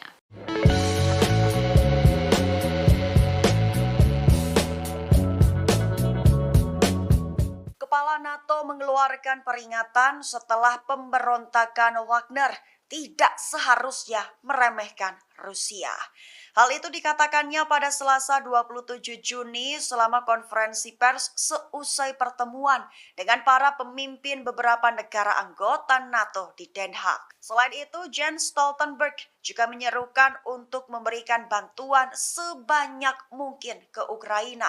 Tujuan Stoltenberg hanya untuk memperkuat posisinya pada pembicaraan di masa depan. Menurutnya, perang ilegal melawan Ukraina Putin telah memperdalam perpecahan dan menciptakan ketegangan baru di Rusia. Stoltenberg juga mengatakan bahwa keputusan lebih lanjut untuk memperkuat aliansi akan dibuat pada pertemuan puncak yang akan datang di Vilnius, Lituania mulai 11 Juli mendatang. Ketika agenda juga akan menjadi rencana terperinci pertama sejak Perang Dingin tentang bagaimana mempersiapkan pertemuan langsung pertama konfrontasi antara NATO dan Moskow.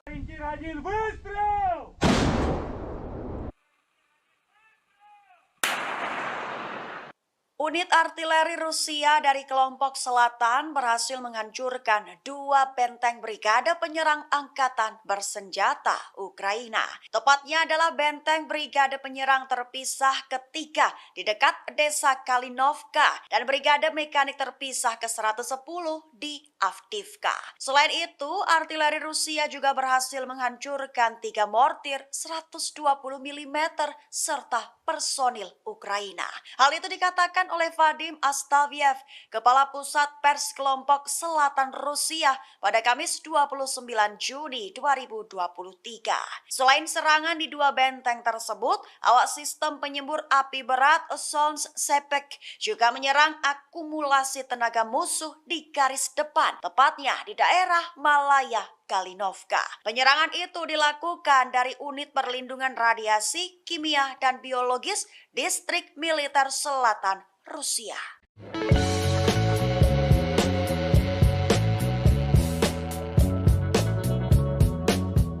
Alexander Lukashenko selaku Presiden Belarusia memberikan saran agar negaranya memiliki kontrol independen atas senjata nuklir. Hal itu dikatakannya pada Selasa 27 Juni sembari menginstruksikan pejabat tinggi untuk mengembangkan algoritma penggunaan nuklir. Lukashenko menambahkan jika itu didasarkan pada fakta, jika perlu menggunakannya di saat-saat sulit dan ada penyerang. Di sisi lain, Emma Claire Volley, mitra Asosiasi untuk Kebijakan dan Penelitian dengan gerakan Global Zero, turut buka suara. Ia menyatakan jika tampaknya pernyataan tentang senjata nuklir mungkin menjadi bagian dari pola penekanan yang lebih luas dan mungkin membesar-besarkan pengaruhnya dalam politik internal Rusia dan regional. Ia melanjutkan di mana itu berjalan di garis antara menegaskan Belarusia memiliki peran berbeda untuk dimainkan dalam situasi yang lebih luas tanpa secara eksplisit membuat ancaman nuklir yang akan dilihat Rusia diarahkan kepadanya. Di sisi lainnya lagi, ISW mengatakan jika senjata nuklir juga dapat digunakan sebagai alat oleh Belarus untuk melawan Rusia daripada mengancam NATO atau Ukraina. Hari ini, umat Islam merayakan Idul Adha 1444 Hijriah dengan penuh sukacita. Presiden Rusia Vladimir Putin secara khusus turut mengucapkan selamat Hari Raya Idul Adha untuk komunitas Muslim di Rusia. Dikutip dari ucapan selamat ini disampaikan Kepala Negara melalui laman resmi Istana Kremlin Rusia. Dalam pesannya, Putin berharap umat Muslim diberikan kebahagiaan dan kesejahteraan. Ia juga mengatakan Idul Adha memiliki makna spiritual yang mendalam. Putin menyampaikan perayaan ini menjadi momen umat Islam mengamalkan kebaikan dan kepedulian terhadap sesama. Hal ini berfungsi untuk memperkuat cita-cita kebaikan, amal, dan keadilan dalam masyarakat. Dalam pesan Idul Adha ini, Presiden Rusia juga mengakui keberadaan komunitas Muslim Rusia. Ia menjelaskan bahwa komunitas Muslim Rusia memainkan peran kreatif utama dalam kehidupan negara. Umat Islam di Rusia telah berkontribusi untuk memperkuat perdamaian antar etnis dan antar agama. Disebutkan pula mereka turut melestarikan nilai-nilai keluarga dan membesarkan generasi muda. Dalam kesempatan Hari Raya Idul Adha, Putin mengakui peran penting para pejuang Muslim dalam membela negara. Mereka mengandalkan tradisi sejarah, spiritual, dan patriotik nenek moyang. Bahkan dengan bangga, Kepala Negara menyebut pejuang Muslim Rusia tidak egois. Mereka memiliki jiwa keberanian, terutama keberanian selama operasi militer khusus di Ukraina, membela Rusia bahu-membahu dengan sesama prajurit. Pasukan Rusia terus membuat kemajuan di Ukraina. Moskwa berhasil memusnahkan persediaan bahan bakar tentara Ukraina dengan menggunakan senjata presisi. Dikutip dari TASS.com, pada Kamis 29 Juni, juru bicara Kementerian Pertahanan Rusia Letnan Jenderal Igor Konashenkov memberikan penjelasan. Dilaporkan, Angkatan Udara Rusia menyerang tempat penyulingan minyak dan penyimpanan bahan bakar Ukraina. Depot itu digunakan untuk memasok pasukan Ukraina di Donbas selama beberapa hari terakhir selama operasi militer khusus di Ukraina. Juru bicara Kementerian Pertahanan Rusia menerangkan semua target yang ditentukan dihancurkan sehingga tujuan serangan tercapai. Selain itu, terendus militer Ukraina terus berupaya maju ke tiga arah. Diungkapkan, formasi bersenjata Ukraina melanjutkan upaya ofensif ke arah Donetsk, Donetsk Selatan, dan Zaporizhia. Kendati begitu, juru bicara menjelaskan pasukan Rusia berhasil menumpas lebih dari 30 tentara Ukraina di daerah Kupiansk selama beberapa hari terakhir. Penyerangan pesawat tentara serta artileri dari kelompok tempur barat menimbulkan kerusakan peralatan tentara Ukraina di dekat permukiman Sinkovka, Kislovka, dan Timkovka di wilayah Kharkov dan Novoyoverskoye di Republik Rakyat Luhansk. Konashenkov juga melaporkan pasukan Rusia memukul mundur dua serangan Ukraina di daerah Krasny Liman selama beberapa hari terakhir. Mereka juga berhasil menumpas sekitar 115 tentara musuh. Pasukan Rusia juga menggagalkan aktivitas dua kelompok subversif atau pengintaian Ukraina di kawasan hutan Serebiensky. Tak hanya itu, pasukan Rusia menghalau 5 serangan Ukraina di daerah Donetsk selama beberapa hari terakhir. Pasukan Rusia juga berhasil memukul mundur 5 serangan Ukraina di daerah Donetsk. Dilaporkan pula serangan pesawat operasional atau taktis dari tentara, artileri, serta tembakan penyembur api menghancurkan lebih dari 240 personel Ukraina. Selama pertempuran, pasukan Rusia juga menghancurkan 2 kendaraan tempur lapis baja Ukraina, 2 truk pick-up, dan senjata artileri self-propelled Krep buatan Polandia. Presiden Rusia Vladimir Putin percaya bahwa rakyatnya mendukung pemerintah. Ketidakraguan Putin ini sebagai respons saat terjadi pemberontakan Wagner di dalam negeri. Dikutip dari RI.ru pada Kamis 29 Juni, Putin tidak meragukan reaksi rakyat Rusia dan dukungan atas keputusan yang diambil oleh pemerintah. Hal ini terkait sikap pemerintah Rusia menghadapi pemberontakan dan pengkhianatan Wagner. Presiden Putin merespons pernyataan Kepala Dagestan, Sergei Melikov. Diketahui Kepala Daerah Dagestan mengatakan bahwa semua orang di Republik ini mendukung tindakan pemerintah selama percobaan pemberontakan. Kepala daerah menandaskan tidak ada satu orang pun di Dagestan yang tidak menyatakan dukungannya setelah pidato Putin kepada rakyat. Melikov meyakinkan bahwa Republik akan terus mendukung semua keputusan yang diambil oleh Presiden Rusia. Sebagaimana diketahui pada 23 Juni, pasukan Wagner menguasai markas besar distrik militer selatan di Rostov-on-Don. Hal ini terjadi dengan klaim Yevgeny Prigozhin yang mengatakan bahwa tentara Rusia telah melakukan serangan rudal dan pengeboman ke kem-kem belakang perusahaan militer swasta tersebut. Ucapannya itu langsung dibantah oleh Kementerian Pertahanan Rusia dan Dinas Keamanan Federal Rusia. Kemudian sebuah kasus kriminal dibuka terhadap Prigozhin karena mengorganisir pemberontakan bersenjata. Presiden Putin menggambarkan tindakan para pemberontak sebagai pertaruhan kriminal, tikaman dari belakang terhadap Rusia, dan pengkhianatan yang dipimpin oleh ambisi yang terlalu tinggi dan kepentingan pribadi. Namun, Presiden Belarus Alexander Lukashenko hadir sebagai penengah yang meredakan situasi antara pihak Rusia dan Wagner. Lukashenko tidak merinci negosiasi khusus atas kesepakatan yang mereka capai yang membuat Prigozhin dipindah ke Belarus, termasuk pencabutan kasus pidana terhadap Prigozhin dan para pejuangnya. Diketahui pejuang Wagner diberi pilihan untuk bergabung di Belarus atau dimasukkan ke dalam militer Rusia. Lukashenko menyebutkan mungkin perlu waktu bagi pasukan Wagner yang memilih untuk tidak menandatangani kontrak dengan Kementerian Pertahanan Rusia untuk melakukan perjalanan ke Belarus. Ia juga mengatakan kepada Menteri Pertahanannya untuk mempertimbangkan gagasan merekrut beberapa dari pasukan Wagner untuk bergabung ke Angkatan Darat Belarus. Presiden Belarus Alexander Lukashenko turut angkat bicara soal pemberontakan Wagner atau tentara bayaran Rusia di Moskwa. Ia memperingatkan Direktur Wagner jika nekat memberontak dan tidak mau damai. Menurutnya Rusia bisa menghancurkan Wagner seperti serangga.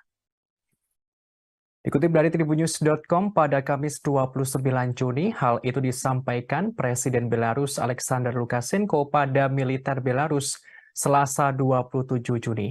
Ia memperingatkan pemimpin perusahaan militer swasta Wagner, Yevgeny Prigozhin, saat melakukan negosiasi damai antara Rusia dan Wagner. Dikatakan kepala negara Yevgeny Prigozhin dan Wagner bisa dihancurkan seperti serangga. Hal ini jika ia berani melanjutkan perjalanan dari kota Rostov ke kota Moskow untuk melakukan pemberontakan. Kendati begitu, Lukashenko mengaku khawatir pemberontakan yang terjadi di Moskow akan merembet ke negaranya. Oleh karenanya, Kepala Negara Belarus turun tangan sebagai mediator atau penengah jalan damai Rusia dan Wagner. Sebelumnya, Lukashenko mengatakan Rusia mengumpulkan sekitar 10.000 tentara untuk mengusir pawai Wagner ke Moskow pada Sabtu 24 Juni. Lukashenko yakin Rusia akan menang melawan para pemberontak. Namun hal itu mungkin akan mengakibatkan ribuan kematian. Sehingga menurutnya solusi damai adalah prioritas dalam menengahi Wagner dan Rusia. Presiden Belarus mengatakan Presiden Rusia Vladimir Putin membuatnya harus menawarkan bantuan sebagai mediator karena kekhawatiran. Ia mengaku hal yang paling berbahaya bukanlah dari situasi yang terjadi, tetapi pada potensi konsekuensi yang harus ditanggung ke depannya. Presiden Belarus mengaku mendapatkan keluhan Putin. Diungkapkan, Putin sempat mengatakan Prigozhin tidak berguna lantaran tak mengangkat telepon dan tidak ingin berbicara dengan siapapun. Meski demikian, Lukashenko berhasil menghubungi Yevgeny Prigozhin dengan bantuan Dinas Keamanan Federal Rusia. Pada 30 menit pertama dalam panggilan telepon itu, Yevgeny Prigozhin sangat berapi-api dan berbicara dalam kata-kata kotor. Kemudian Lukashenko mengingatkan Prigozhin, Rusia bisa menghancurkannya seperti serangga. Menurut Lukashenko, para komandan grup Wagner telah dibuat frustasi oleh kekalahan di medan perang yang diderita di Ukraina, dan hal itu sangat mempengaruhi Prigozhin. Seperti yang dikatakan oleh Yevgeny Prigozhin sebelumnya yang mengklaim dia dan Wagner hanya menuntut keadilan. Hal ini dalam menyerukan pemecatan para jenderal Rusia yang dianggap tidak kompeten.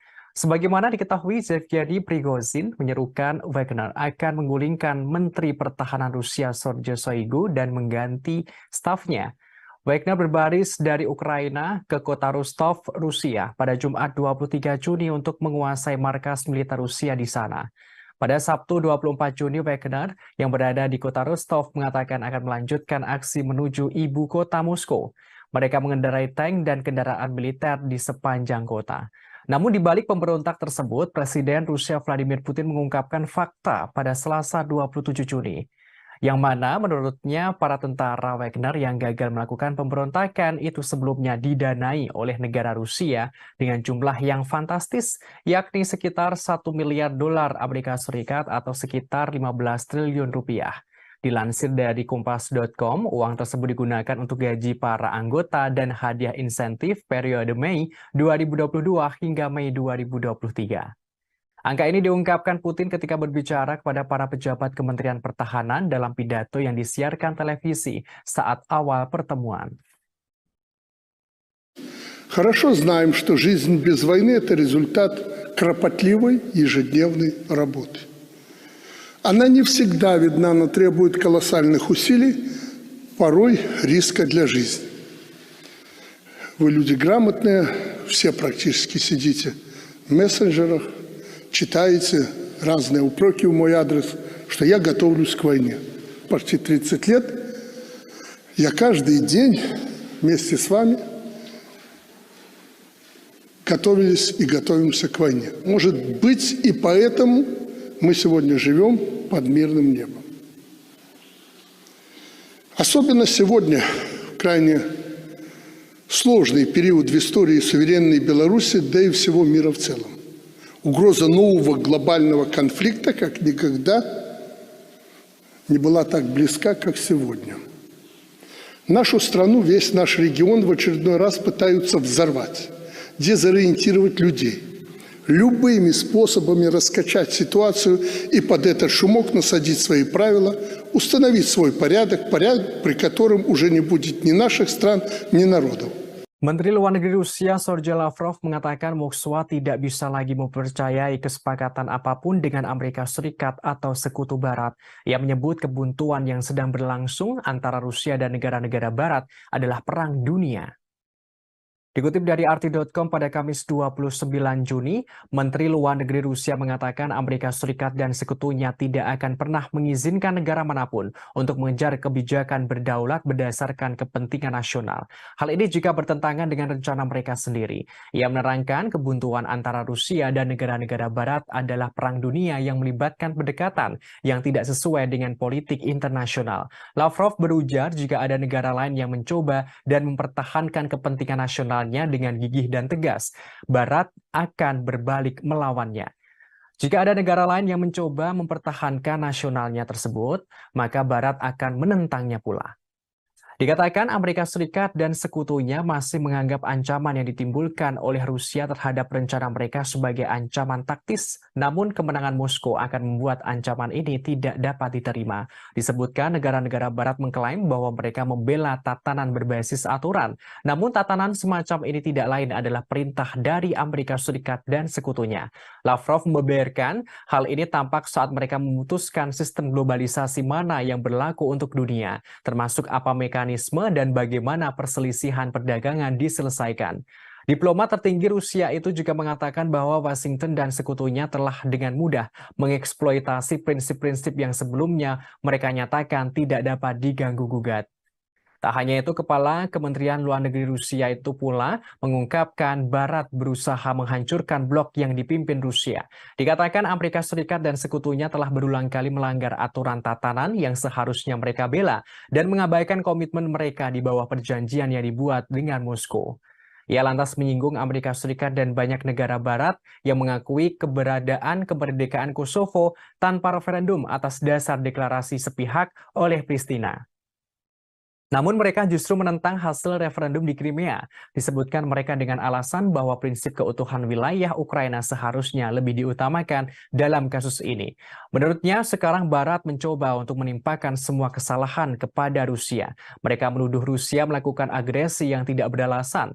Lavrov menggambarkan hal ini sebagai upaya yang mengalihkan tanggung jawab dari Washington dan sekutunya.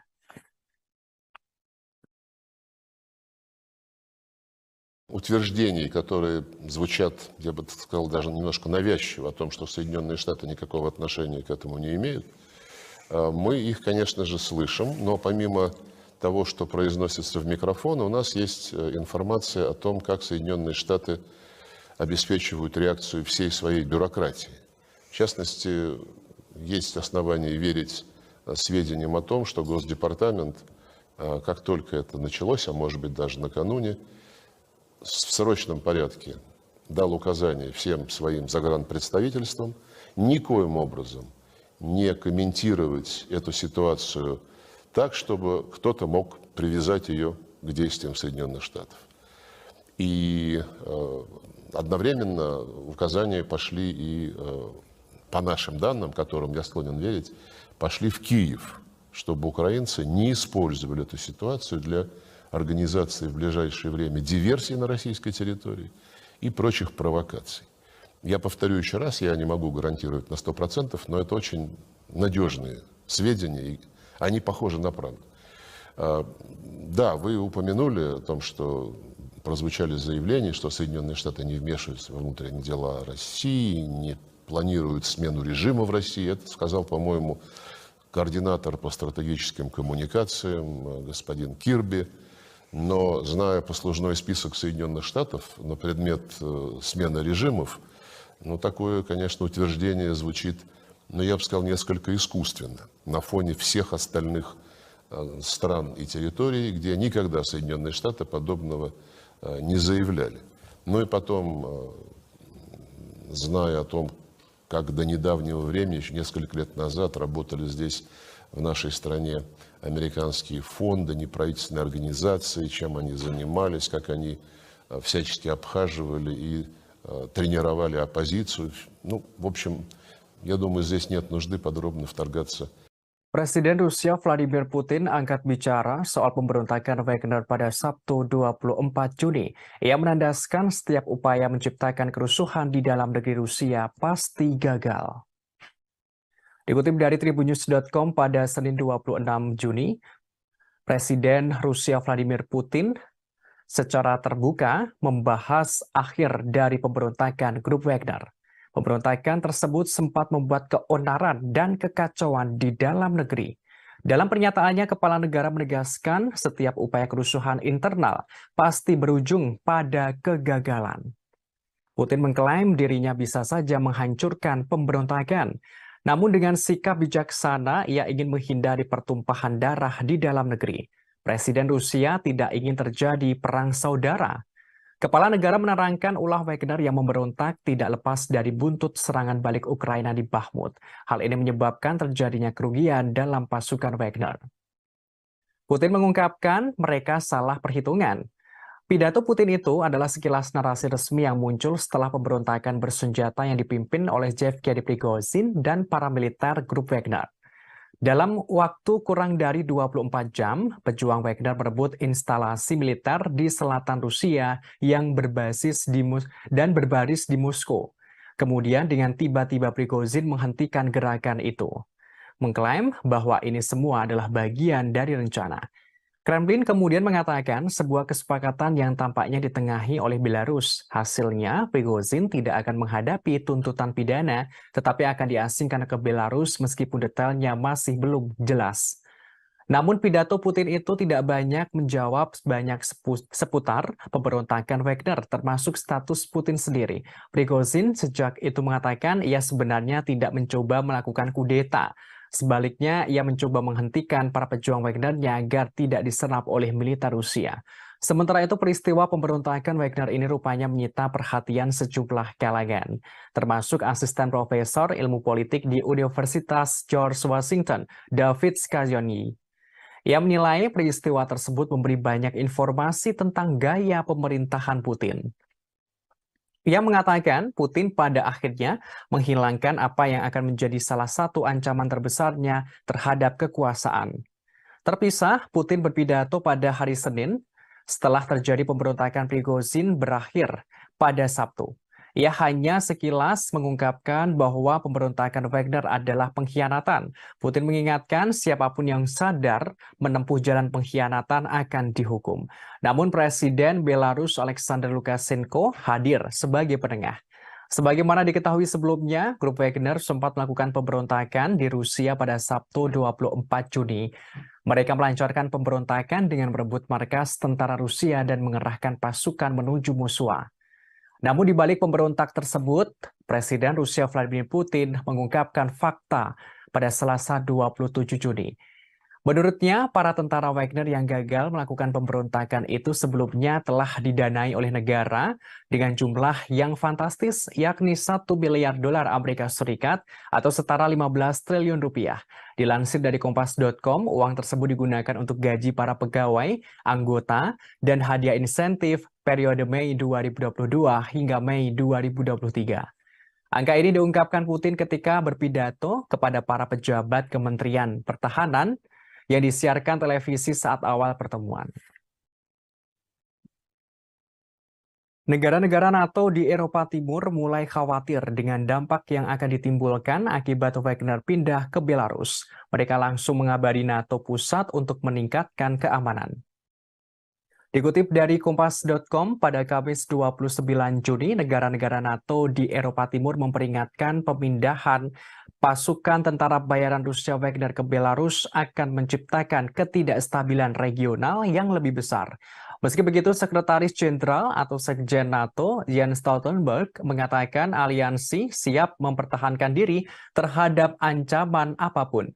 Sementara itu, Presiden Lituania Gitanas Nausėda mengatakan pindahnya Wagner ke Belarus untuk menyebarkan pembunuh berantai, maka negara tetangga menghadapi bahaya ketidakstabilan yang lebih besar.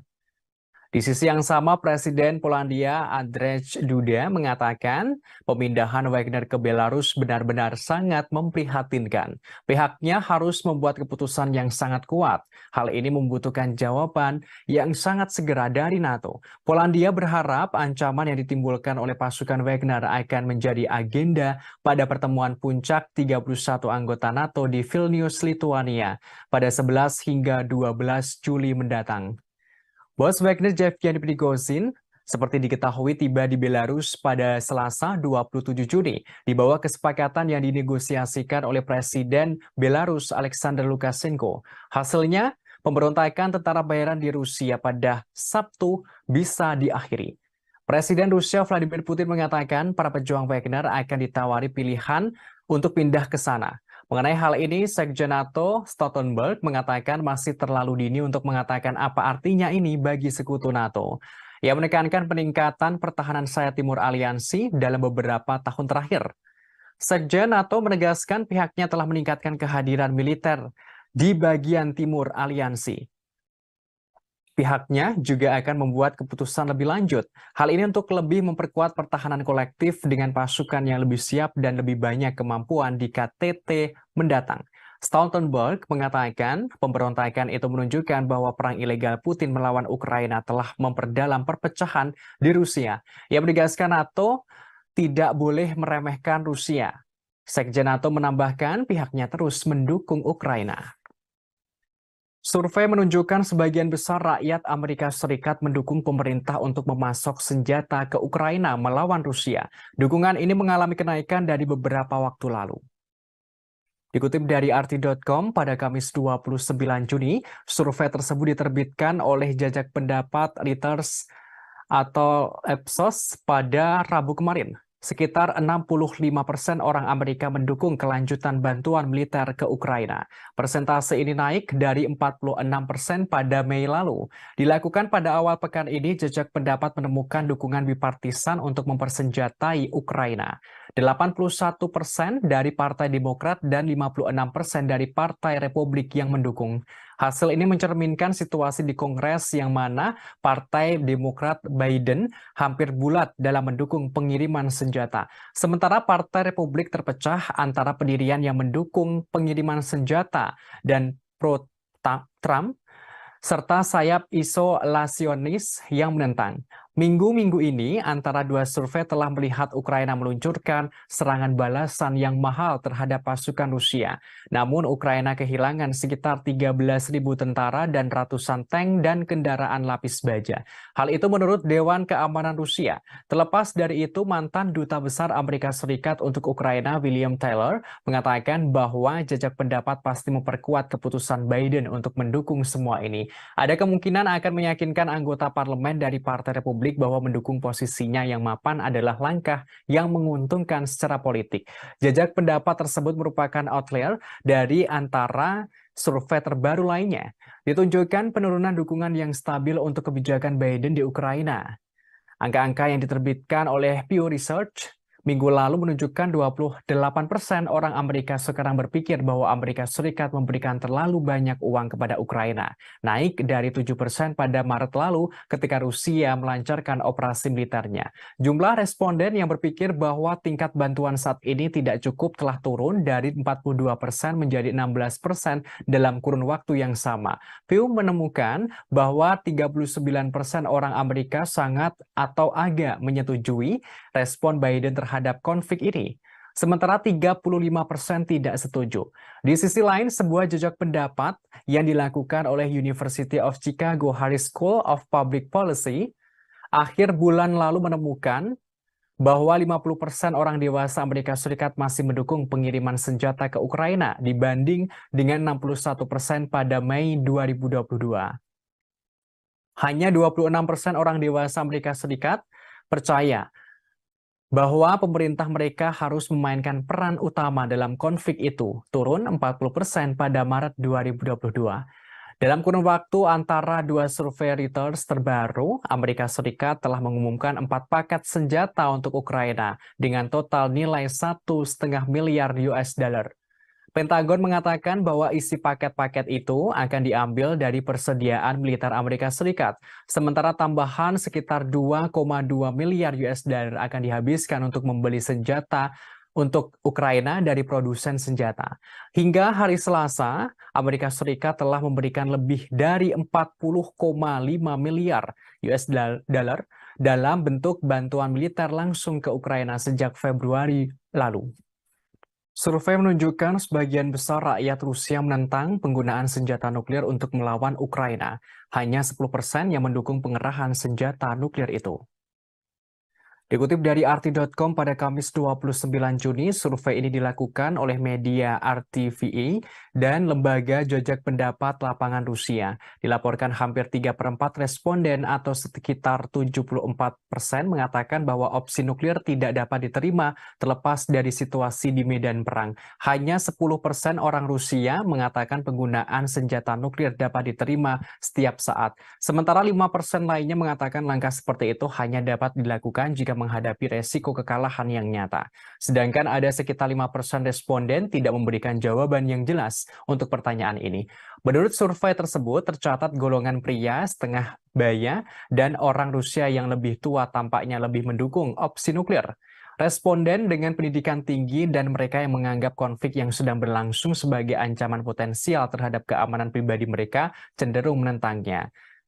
Sementara itu, mayoritas warga Rusia menyatakan siap membantu pasukan Rusia yang bertempur di garis depan. Menurut survei, 61% responden mengatakan mereka siap untuk melakukannya. Hampir 40% mengatakan kepada surveyor bahwa mereka telah memberikan bantuan kepada militer setidaknya 1 kali. Hal ini melalui berbagai program bantuan dan dukungan. Hampir 30% juga mengoleksi pakaian dan berbagai barang berguna untuk para prajurit. Masalah potensi serangan nuklir sempat menjadi sorotan di Rusia. Hal ini setelah ilmuwan politik Sergei Karaganov mengangkat kemungkinan seperti dalam sebuah opini. Dalam artikel berjudul keputusan yang sulit tapi diperlukan, Karaganov menyatakan pendapatnya. Ia menerangkan Rusia dapat meningkatkan penggunaan senjata nuklir terhadap negara-negara Eropa yang mendukung Ukraina. Hal tersebut untuk memaksa Amerika Serikat dan sekutunya mundur dari konflik yang lebih luas dengan Rusia. Dengan demikian mencegah konflik yang lebih luas dengan Rusia, yakni Perang Nuklir Global atau Perang Dunia III. Sebagaimana diketahui pada pertengahan Juni, Presiden Rusia Vladimir Putin memperingatkan bahwa membahas masalah ini menurunkan ambang batas penggunaan senjata nuklir potensial. Di bawah doktrin resmi saat ini, Rusia hanya akan menggunakan persenjataan atomnya itu jika dihadapkan pada ancaman eksistensial. Kepala negara seraya menambahkan bahwa tidak percaya menggunakan senjata nuklir taktis hasil rendah sebagai pencegah. Kepala kelompok tentara bayaran Wagner Yevgeny Prigozhin buka suara terkait tindakan Wagner yang disebut-sebut pemberontakan. Ia menegaskan pasukannya tidak bermaksud menggulingkan atau melakukan kudeta terhadap pemerintah Putin yang sah. Prigozhin menyebut pihaknya memulai pawai karena ketidakadilan. Dikutip dari Kompas.com, hal ini disampaikan Yevgeny Prigozhin pada Senin kemarin setelah meluncurkan pemberontakan bersenjata yang gagal melawan kepemimpinan militer Rusia. Sebaliknya, ia menyebut tindakannya sebagai pawai menuju keadilan. Hal ini dipicu oleh serangan mematikan terhadap pasukan militer pribadinya yang memakai pakaian terkait militer Rusia. Prigozhin mengklaim kelompok Wagner adalah kekuatan tempur paling efektif di Rusia dan bahkan dunia. Ia mengatakan cara Wagner bisa menguasai kota Rostov-on-Don di Rusia Selatan tanpa pertumpahan darah adalah bukti keefektifan para tentaranya, termasuk cara mereka mengirim konvoi bersenjata ke jarak 200 km dari Moskwa adalah bukti keefektifan para tentaranya. Pasukannya menghentikan pemberontakan pada 24 Juni berdasarkan kesepakatan yang ditengahi oleh Presiden Belarus Alexander Lukashenko. Prigozhin tidak memberikan rincian tentang keberadaannya saat ini atau rencananya pada masa depan. Ia terakhir tampak pada Sabtu tersenyum di belakang sebuah SUV ketika ia meninggalkan Rostov-on-Don setelah memerintahkan anak buahnya untuk mundur. Ketentuan negosiasi Kremlin dengan pendiri grup Wagner yang berusia 62 tahun itu belum diungkapkan. Sebagaimana diketahui sebelumnya, grup Wagner sempat melakukan pemberontakan di Rusia pada 24 Februari. Maksud kami 24 Juni. Mereka melancarkan pemberontakan dengan merebut markas tentara Rusia dan mengerahkan pasukan menuju Moskwa. Namun di balik pemberontakan itu, Presiden Rusia Vladimir Putin mengungkapkan fakta. Menurutnya, para tentara Wagner yang gagal melakukan pemberontakan itu sebelumnya telah didanai oleh negara dengan jumlah yang fantastis, yakni sekitar 1 miliar dolar Amerika Serikat atau setara 15 miliar rupiah. Maksud kami 15 triliun rupiah. Dilansir dari Kompas.com, uang tersebut digunakan untuk gaji para anggota dan hadiah insentif untuk periode Mei 2022 hingga Mei 2023. Angka ini diungkapkan Putin ketika berbicara kepada para pejabat Kementerian Pertahanan dalam pidato yang disiarkan oleh televisi saat awal pertemuan.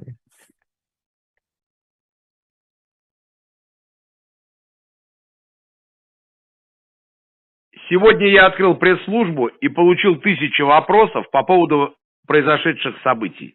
Для того, чтобы не было кривотолков, хочу ответить на главный из этих вопросов.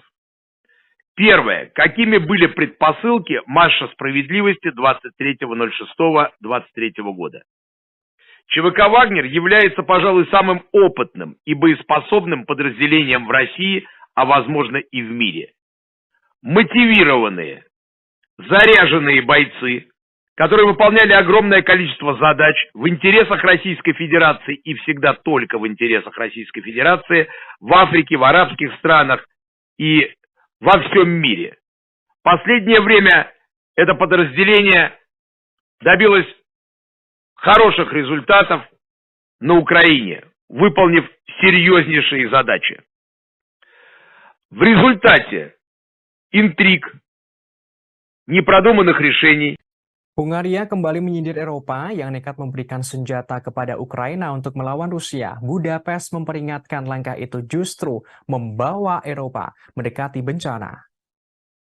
Dikutip dari RT.com pada Kamis 29 Juni, hal ini disampaikan oleh Menteri Luar Negeri Hungaria, Peter Szijjártó, di Facebook pribadinya sebelum bertemu dengan Menteri Luar Negeri Uni Eropa di Luxembourg pada Senin lalu. Hungaria memperpanjang hak veto Budapest atas transfer senjata Uni Eropa ke Ukraina. Ia menerangkan sekarang sebenarnya masalah yang lebih besar dapat dicegah dan ribuan nyawa dapat diselamatkan. Namun para pemimpin benua harus keluar dari psikosis perang.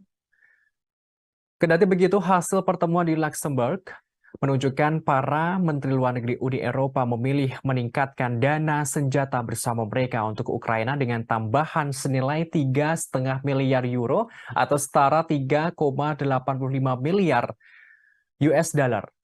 Langkah ini diambil setelah Menteri Luar Negeri Ukraina Dmytro Kuleba menyampaikan pidatonya. Tambahan dana itu diambil dari fasilitas perdamaian Eropa. Dana tersebut adalah dompet sekitar 5,6 miliar US.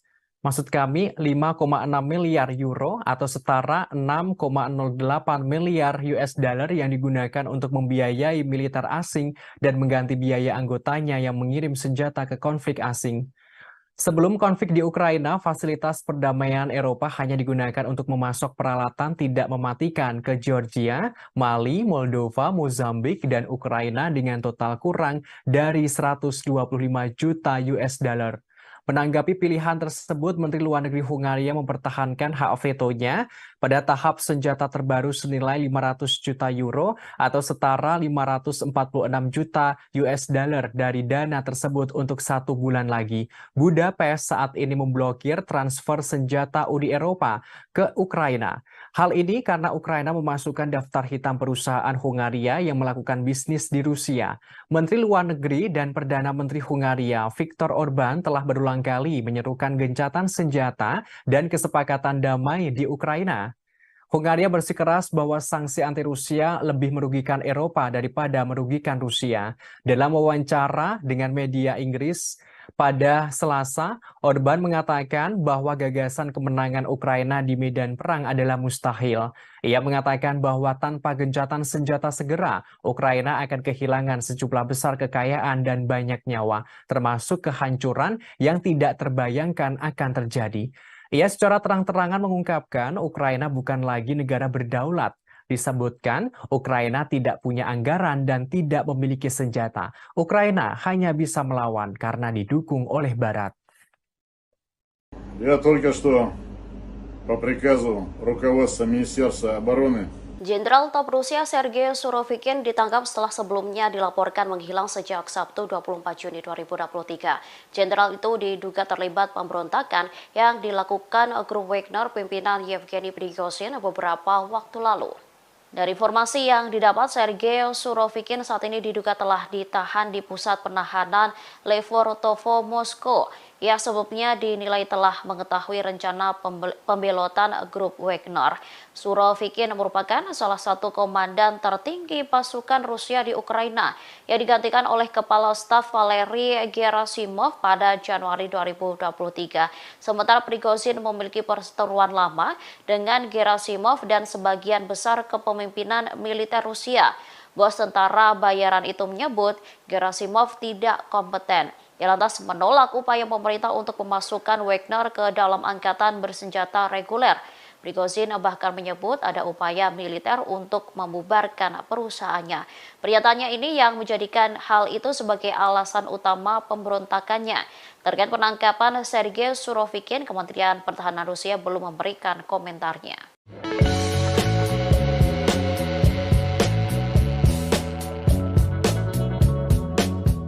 Kepala NATO mengeluarkan peringatan setelah pemberontakan Wagner tidak seharusnya meremehkan Rusia. Hal itu dikatakannya pada Selasa 27 Juni selama konferensi pers seusai pertemuan dengan para pemimpin beberapa negara anggota NATO di Den Haag. Selain itu, Jens Stoltenberg juga menyerukan untuk memberikan bantuan sebanyak mungkin ke Ukraina.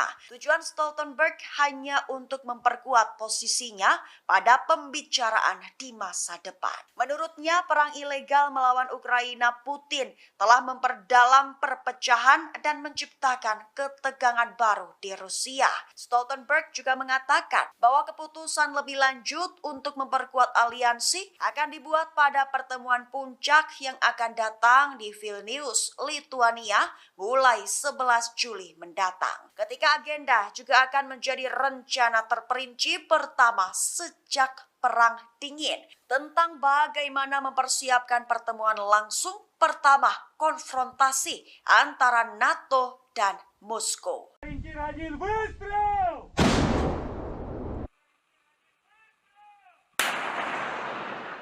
Unit artileri Rusia dari kelompok selatan berhasil menghancurkan 2 benteng brigade penyerang angkatan bersenjata Ukraina. Tepatnya adalah benteng brigade penyerang terpisah ketiga di dekat desa Kalinovka dan brigade mekanik terpisah ke-110 di Avdiivka. Selain itu, artileri Rusia juga berhasil menghancurkan 3 mortir 120 mm serta personil Ukraina.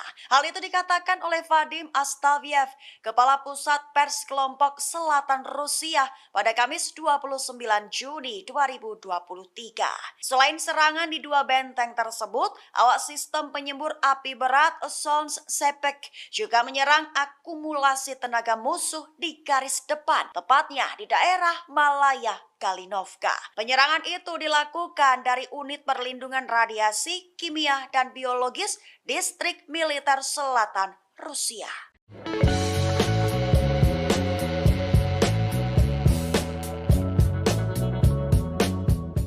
Alexander Lukashenko selaku Presiden Belarusia memberikan saran agar negaranya memiliki kontrol independen atas senjata nuklir. Hal itu dikatakannya pada Selasa 27 Juni sembari menginstruksikan pejabat tinggi untuk mengembangkan algoritma penggunaan nuklir. Lukashenko menambahkan jika itu didasarkan pada fakta, jika perlu menggunakannya di saat-saat sulit dan ada penyerang. Di sisi lain, Emma Claire Volley, mitra Asosiasi untuk Kebijakan dan Penelitian dengan gerakan Global Zero, turut buka suara. Ia menyatakan jika tampaknya pernyataan tentang senjata nuklir mungkin menjadi bagian dari pola penekanan yang lebih luas dan mungkin membesar-besarkan pengaruhnya dalam politik internal Rusia dan regional. Ia melanjutkan di mana itu berjalan di garis antara menegaskan Belarusia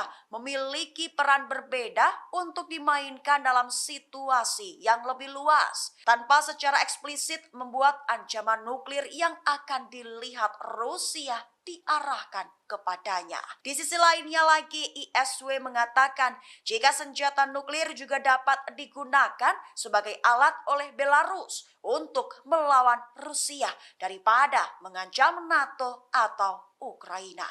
Hari ini, umat Islam merayakan Idul Adha 1444 Hijriah dengan penuh sukacita. Presiden Rusia Vladimir Putin secara khusus turut mengucapkan selamat Hari Raya Idul Adha untuk komunitas Muslim di Rusia. Dikutip dari ucapan selamat ini disampaikan Kepala Negara melalui laman resmi Istana Kremlin Rusia. Dalam pesannya, Putin berharap umat Muslim diberikan kebahagiaan dan kesejahteraan. Ia juga mengatakan Idul Adha memiliki makna spiritual yang mendalam. Putin menyampaikan perayaan ini menjadi momen umat Islam mengamalkan kebaikan dan kepedulian terhadap sesama. Hal ini berfungsi untuk memperkuat cita-cita kebaikan, amal, dan keadilan dalam masyarakat. Dalam pesan Idul Adha ini, Presiden Rusia juga mengakui keberadaan komunitas Muslim Rusia. Ia menjelaskan bahwa komunitas Muslim Rusia memainkan peran kreatif utama dalam kehidupan negara. Umat Islam di Rusia telah berkontribusi untuk memperkuat perdamaian antar etnis dan antar agama.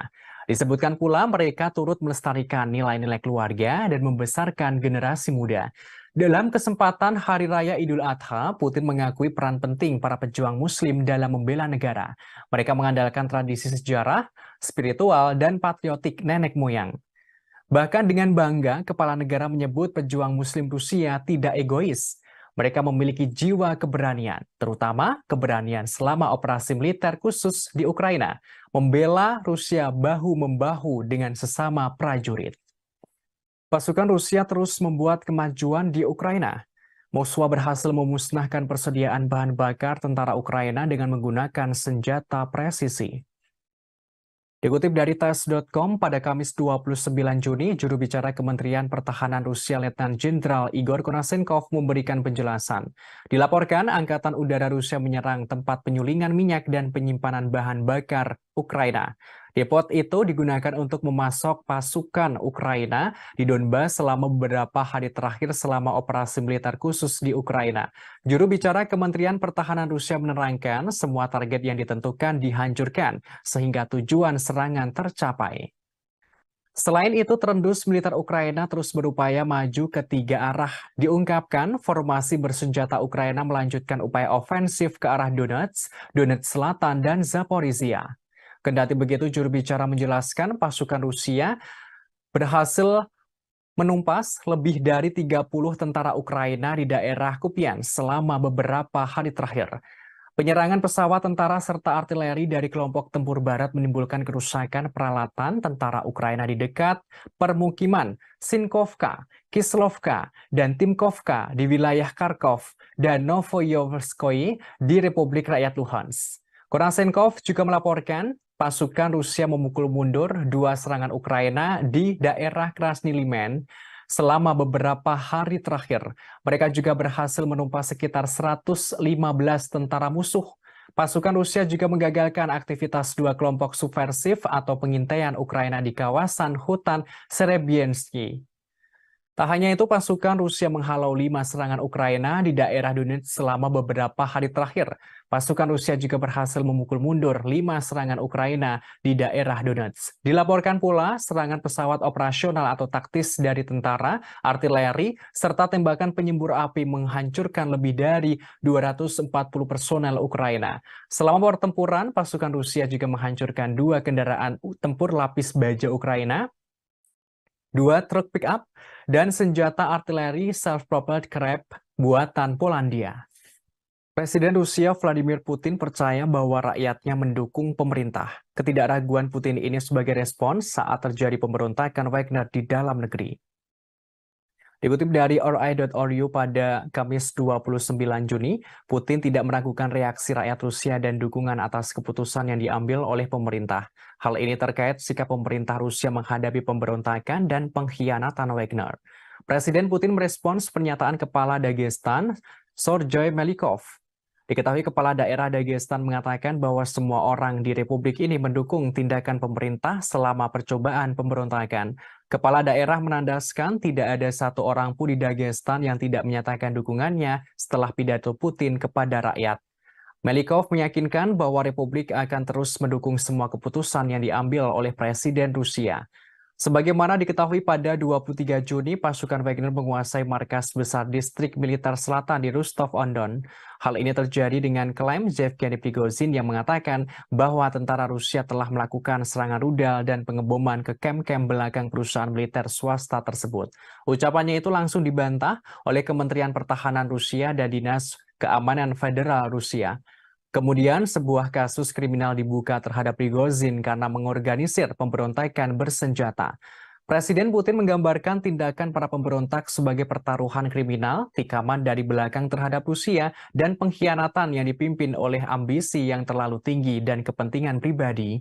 Namun, Presiden Belarus Alexander Lukashenko hadir sebagai penengah. Ia meredakan situasi antara pihak Rusia dan Wagner. Lukashenko tidak merinci negosiasi khusus atas kesepakatan yang mereka capai yang membuat Prigozhin dipindah ke Belarus, termasuk pencabutan kasus pidana terhadap Prigozhin dan para pejuangnya.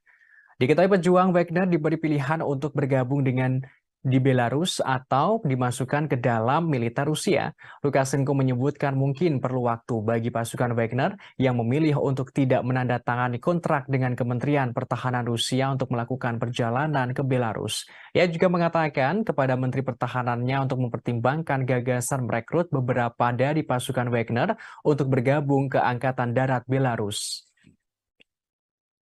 Presiden Belarus Alexander Lukashenko turut angkat bicara soal pemberontakan Wagner atau tentara bayaran Rusia di Moskwa. Ia memperingatkan Direktur Wagner jika nekat memberontak dan tidak mau damai. Menurutnya, Rusia bisa menghancurkan Wagner seperti serangga. Dikutip dari Tribunnews.com pada Kamis 29 Juni, hal itu disampaikan Presiden Belarus Alexander Lukashenko pada militer Belarus Selasa 27 Juni. Ia memperingatkan pemimpin perusahaan militer swasta Wagner, Yevgeny Prigozhin, saat melakukan negosiasi damai antara Rusia dan Wagner. Dikatakan kepala negara Yevgeny Prigozhin dan Wagner bisa dihancurkan seperti serangga. Hal ini jika ia berani melanjutkan perjalanan dari kota Rostov ke kota Moskow untuk melakukan pemberontakan. Kendati begitu, Lukashenko mengaku khawatir pemberontakan yang terjadi di Moskow akan merembet ke negaranya. Oleh karenanya, kepala negara Belarus turun tangan sebagai mediator atau penengah jalan damai Rusia dan Wagner. Sebelumnya, Lukashenko mengatakan Rusia mengumpulkan sekitar 10.000 tentara untuk mengusir pawai Wagner ke Moskow pada Sabtu 24 Juni. Lukashenko yakin Rusia akan menang melawan para pemberontak. Namun hal itu mungkin akan mengakibatkan ribuan kematian. Sehingga menurutnya solusi damai adalah prioritas dalam menengahi Wagner dan Rusia. Presiden Belarus mengatakan Presiden Rusia Vladimir Putin membuatnya harus menawarkan bantuan sebagai mediator karena kekhawatiran. Ia mengaku hal yang paling berbahaya bukanlah dari situasi yang terjadi, tetapi pada potensi konsekuensi yang harus ditanggung ke depannya. Presiden Belarus mengaku mendapatkan keluhan Putin. Diungkapkan, Putin sempat mengatakan Prigozhin tidak berguna lantaran tak mengangkat telepon dan tidak ingin berbicara dengan siapapun. Meski demikian, Lukashenko berhasil menghubungi Yevgeny Prigozhin dengan bantuan Dinas Keamanan Federal Rusia. Pada 30 menit pertama dalam panggilan telepon itu, Yevgeny Prigozhin sangat berapi-api dan berbicara dalam kata-kata kotor. Kemudian Lukashenko mengingatkan Prigozhin, Rusia bisa menghancurkannya seperti serangga. Menurut Lukashenko, para komandan grup Wagner telah dibuat frustasi oleh kekalahan di medan perang yang diderita di Ukraina, dan hal itu sangat mempengaruhi Prigozhin. Seperti yang dikatakan oleh Yevgeny Prigozhin sebelumnya yang mengklaim dia dan Wagner hanya menuntut keadilan. Hal ini dalam menyerukan pemecatan para jenderal Rusia yang dianggap tidak kompeten. Sebagaimana diketahui, Yevgeny Prigozhin menyerukan Wagner akan menggulingkan Menteri Pertahanan Rusia Sergei Shoigu dan mengganti stafnya. Wagner berbaris dari Ukraina ke kota Rostov, Rusia pada Jumat 23 Juni untuk menguasai markas militer Rusia di sana. Pada Sabtu 24 Juni, Wagner yang berada di kota Rostov mengatakan akan melanjutkan aksi menuju ibu kota Moskow. Mereka mengendarai tank dan kendaraan militer di sepanjang kota. Namun di balik pemberontak tersebut, Presiden Rusia Vladimir Putin mengungkapkan fakta pada Selasa 27 Juni, yang mana menurutnya para tentara Wagner yang gagal melakukan pemberontakan itu sebelumnya didanai oleh negara Rusia dengan jumlah yang fantastis, yakni sekitar $1 miliar Amerika Serikat atau sekitar 15 triliun rupiah. Dilansir dari Kompas.com, uang tersebut digunakan untuk gaji para anggota dan hadiah insentif periode Mei 2022 hingga Mei 2023. Angka ini diungkapkan Putin ketika berbicara kepada para pejabat Kementerian Pertahanan dalam pidato yang disiarkan televisi saat awal pertemuan. Хорошо знаем, что жизнь без войны – это результат кропотливой ежедневной работы. Она не всегда видна, но требует колоссальных усилий, порой риска для жизни. Вы люди грамотные, все практически сидите в мессенджерах, читаете разные упреки в мой адрес, что я готовлюсь к войне. Почти 30 лет я каждый день вместе с вами готовились и готовимся к войне. Может быть, и поэтому мы сегодня живем под мирным небом. Особенно сегодня, в крайне сложный период в истории суверенной Беларуси, да и всего мира в целом. Угроза нового глобального конфликта как никогда не была так близка, как сегодня. Нашу страну, весь наш регион в очередной раз пытаются взорвать, дезориентировать людей, любыми способами раскачать ситуацию и под этот шумок насадить свои правила, установить свой порядок, при котором уже не будет ни наших стран, ни народов. Menteri Luar Negeri Rusia Sergei Lavrov mengatakan Moskwa tidak bisa lagi mempercayai kesepakatan apapun dengan Amerika Serikat atau Sekutu Barat. Ia menyebut kebuntuan yang sedang berlangsung antara Rusia dan negara-negara Barat adalah perang dunia. Dikutip dari RT.com pada Kamis 29 Juni, Menteri Luar Negeri Rusia mengatakan Amerika Serikat dan sekutunya tidak akan pernah mengizinkan negara manapun untuk mengejar kebijakan berdaulat berdasarkan kepentingan nasional. Hal ini juga bertentangan dengan rencana mereka sendiri. Ia menerangkan kebuntuan antara Rusia dan negara-negara Barat adalah perang dunia yang melibatkan pendekatan yang tidak sesuai dengan politik internasional. Lavrov berujar jika ada negara lain yang mencoba dan mempertahankan kepentingan nasional dengan gigih dan tegas, Barat akan berbalik melawannya. Jika ada negara lain yang mencoba mempertahankan nasionalnya tersebut, maka Barat akan menentangnya pula. Dikatakan Amerika Serikat dan sekutunya masih menganggap ancaman yang ditimbulkan oleh Rusia terhadap rencana mereka sebagai ancaman taktis, namun kemenangan Moskow akan membuat ancaman ini tidak dapat diterima. Disebutkan negara-negara Barat mengklaim bahwa mereka membela tatanan berbasis aturan, namun tatanan semacam ini tidak lain adalah perintah dari Amerika Serikat dan sekutunya. Lavrov membeberkan hal ini tampak saat mereka memutuskan sistem globalisasi mana yang berlaku untuk dunia, termasuk apa mekanisme dan bagaimana perselisihan perdagangan diselesaikan. Diplomat tertinggi Rusia itu juga mengatakan bahwa Washington dan sekutunya telah dengan mudah mengeksploitasi prinsip-prinsip yang sebelumnya mereka nyatakan tidak dapat diganggu-gugat. Tak hanya itu, Kepala Kementerian Luar Negeri Rusia itu pula mengungkapkan Barat berusaha menghancurkan blok yang dipimpin Rusia. Dikatakan Amerika Serikat dan sekutunya telah berulang kali melanggar aturan tatanan yang seharusnya mereka bela dan mengabaikan komitmen mereka di bawah perjanjian yang dibuat dengan Moskow. Ia lantas menyinggung Amerika Serikat dan banyak negara Barat yang mengakui keberadaan kemerdekaan Kosovo tanpa referendum atas dasar deklarasi sepihak oleh Pristina. Namun mereka justru menentang hasil referendum di Crimea. Disebutkan mereka dengan alasan bahwa prinsip keutuhan wilayah Ukraina seharusnya lebih diutamakan dalam kasus ini. Menurutnya, sekarang Barat mencoba untuk menimpakan semua kesalahan kepada Rusia. Mereka menuduh Rusia melakukan agresi yang tidak beralasan. Lavrov menggambarkan hal ini sebagai upaya yang mengalihkan tanggung jawab dari Washington dan sekutunya.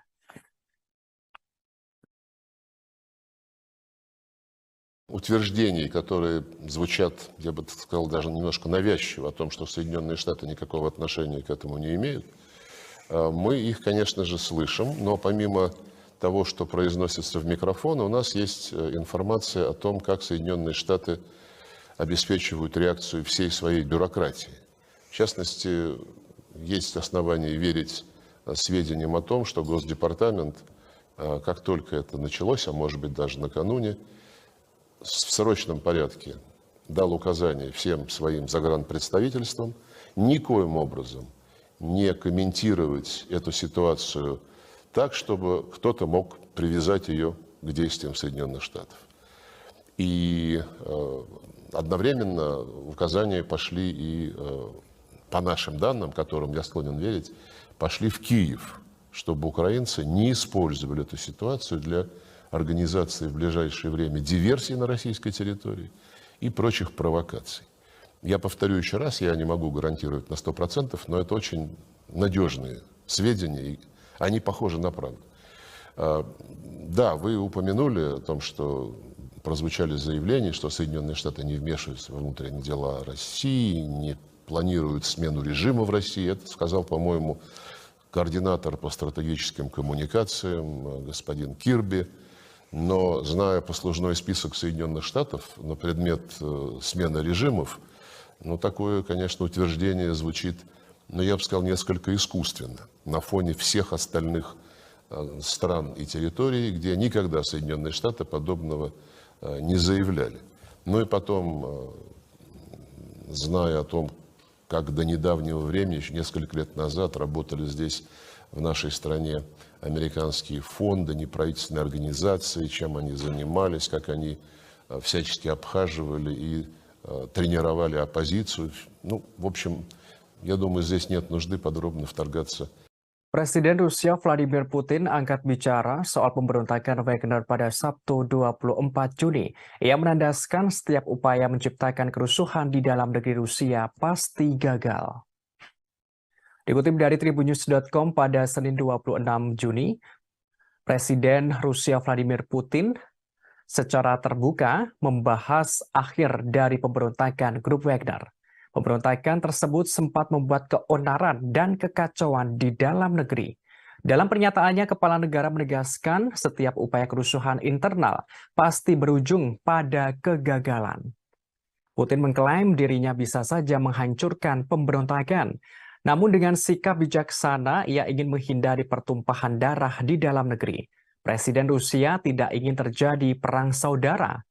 Kepala negara menerangkan ulah Wagner yang memberontak tidak lepas dari buntut serangan balik Ukraina di Bakhmut. Hal ini menyebabkan terjadinya kerugian dalam pasukan Wagner.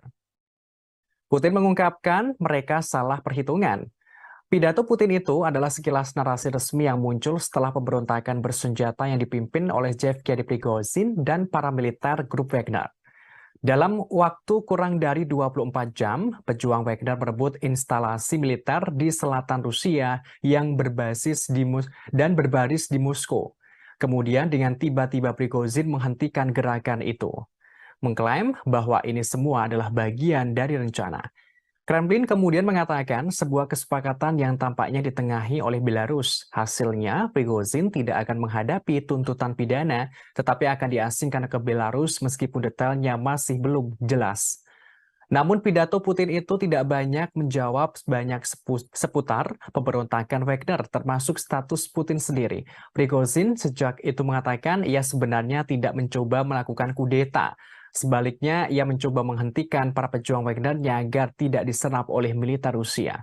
Sementara itu, peristiwa pemberontakan Wagner ini rupanya menyita perhatian sejumlah kalangan, termasuk asisten profesor ilmu politik di Universitas George Washington, David Scaglione. Ia menilai peristiwa tersebut memberi banyak informasi tentang gaya pemerintahan Putin. Ia mengatakan Putin pada akhirnya menghilangkan apa yang akan menjadi salah satu ancaman terbesarnya terhadap kekuasaan. Terpisah, Putin berpidato pada hari Senin setelah terjadi pemberontakan Prigozhin berakhir pada Sabtu. Ia hanya sekilas mengungkapkan bahwa pemberontakan Wagner adalah pengkhianatan. Putin mengingatkan siapapun yang sadar menempuh jalan pengkhianatan akan dihukum. Namun Presiden Belarus Alexander Lukashenko hadir sebagai penengah. Sebagaimana diketahui sebelumnya, grup Wagner sempat melakukan pemberontakan di Rusia pada Sabtu 24 Juni. Mereka melancarkan pemberontakan dengan merebut markas tentara Rusia dan mengerahkan pasukan menuju Moskwa. Namun di balik pemberontak tersebut, Presiden Rusia Vladimir Putin mengungkapkan fakta pada Selasa 27 Juni. Menurutnya, para tentara Wagner yang gagal melakukan pemberontakan itu sebelumnya telah didanai oleh negara dengan jumlah yang fantastis, yakni 1 miliar dolar Amerika Serikat atau setara 15 triliun rupiah. Dilansir dari Kompas.com, uang tersebut digunakan untuk gaji para pegawai, anggota, dan hadiah insentif periode Mei 2022 hingga Mei 2023. Angka ini diungkapkan Putin ketika berpidato kepada para pejabat Kementerian Pertahanan yang disiarkan televisi saat awal pertemuan. Negara-negara NATO di Eropa Timur mulai khawatir dengan dampak yang akan ditimbulkan akibat Wagner pindah ke Belarus. Mereka langsung mengabari NATO pusat untuk meningkatkan keamanan. Dikutip dari Kompas.com, pada Kamis 29 Juni, negara-negara NATO di Eropa Timur memperingatkan pemindahan pasukan tentara bayaran Rusia Wagner ke Belarus akan menciptakan ketidakstabilan regional yang lebih besar.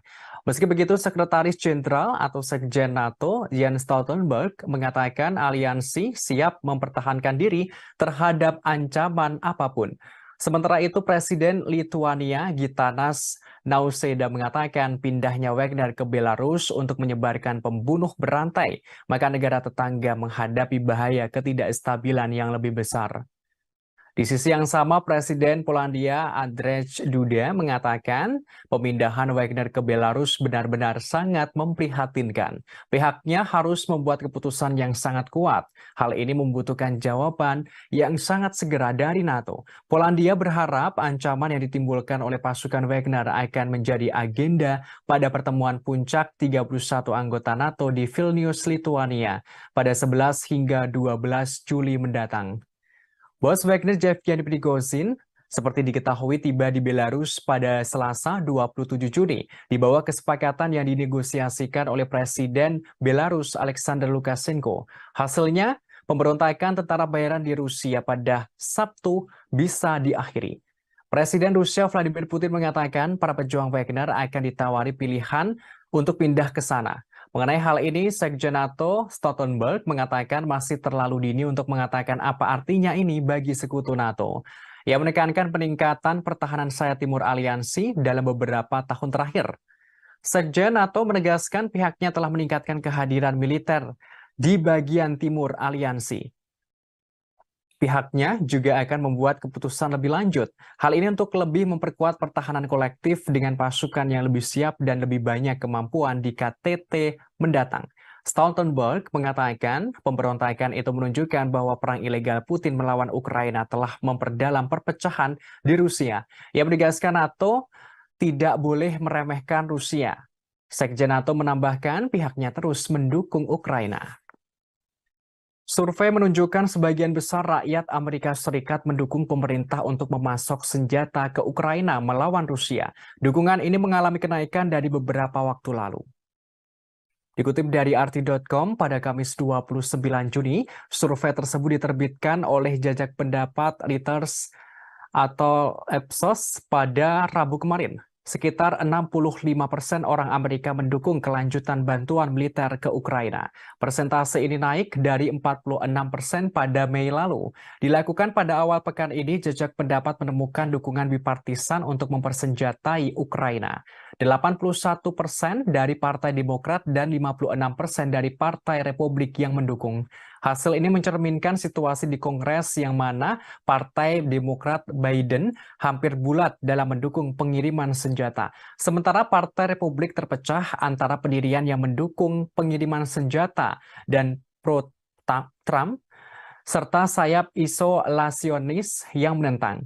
Minggu-minggu ini, antara dua survei telah melihat Ukraina meluncurkan serangan balasan yang mahal terhadap pasukan Rusia.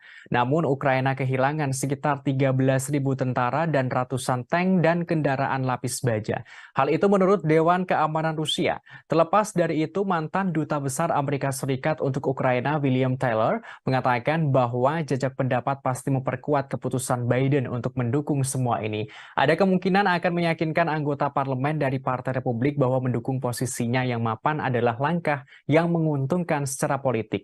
Jajak pendapat tersebut merupakan outlier dari antara survei terbaru lainnya. Ditunjukkan penurunan dukungan yang stabil untuk kebijakan Biden di Ukraina. Angka-angka yang diterbitkan oleh Pew Research minggu lalu menunjukkan 28% orang Amerika sekarang berpikir bahwa Amerika Serikat memberikan terlalu banyak uang kepada Ukraina, naik dari 7% pada Maret lalu ketika Rusia melancarkan operasi militernya. Jumlah responden yang berpikir bahwa tingkat bantuan saat ini tidak cukup telah turun dari 42% menjadi 16% dalam kurun waktu yang sama. Pew menemukan bahwa 39% orang Amerika sangat atau agak menyetujui respon Biden terhadap konflik ini. Sementara 35% tidak setuju. Di sisi lain, sebuah jejak pendapat yang dilakukan oleh University of Chicago Harris School of Public Policy akhir bulan lalu menemukan bahwa 50% orang dewasa Amerika Serikat masih mendukung pengiriman senjata ke Ukraina dibanding dengan 61% pada Mei 2022. Hanya 26% orang dewasa Amerika Serikat percaya bahwa pemerintah mereka harus memainkan peran utama dalam konflik itu, turun 40% pada Maret 2022. Dalam kurun waktu antara dua survei Reuters terbaru, Amerika Serikat telah mengumumkan 4 paket senjata untuk Ukraina dengan total nilai $1,5 miliar. Pentagon mengatakan bahwa isi paket-paket itu akan diambil dari persediaan militer Amerika Serikat, sementara tambahan sekitar 2,2 miliar US dollar akan dihabiskan untuk membeli senjata untuk Ukraina dari produsen senjata. Hingga hari Selasa, Amerika Serikat telah memberikan lebih dari 40,5 miliar US dollar dalam bentuk bantuan militer langsung ke Ukraina sejak Februari lalu. Survei menunjukkan sebagian besar rakyat Rusia menentang penggunaan senjata nuklir untuk melawan Ukraina. Hanya 10% yang mendukung pengerahan senjata nuklir itu.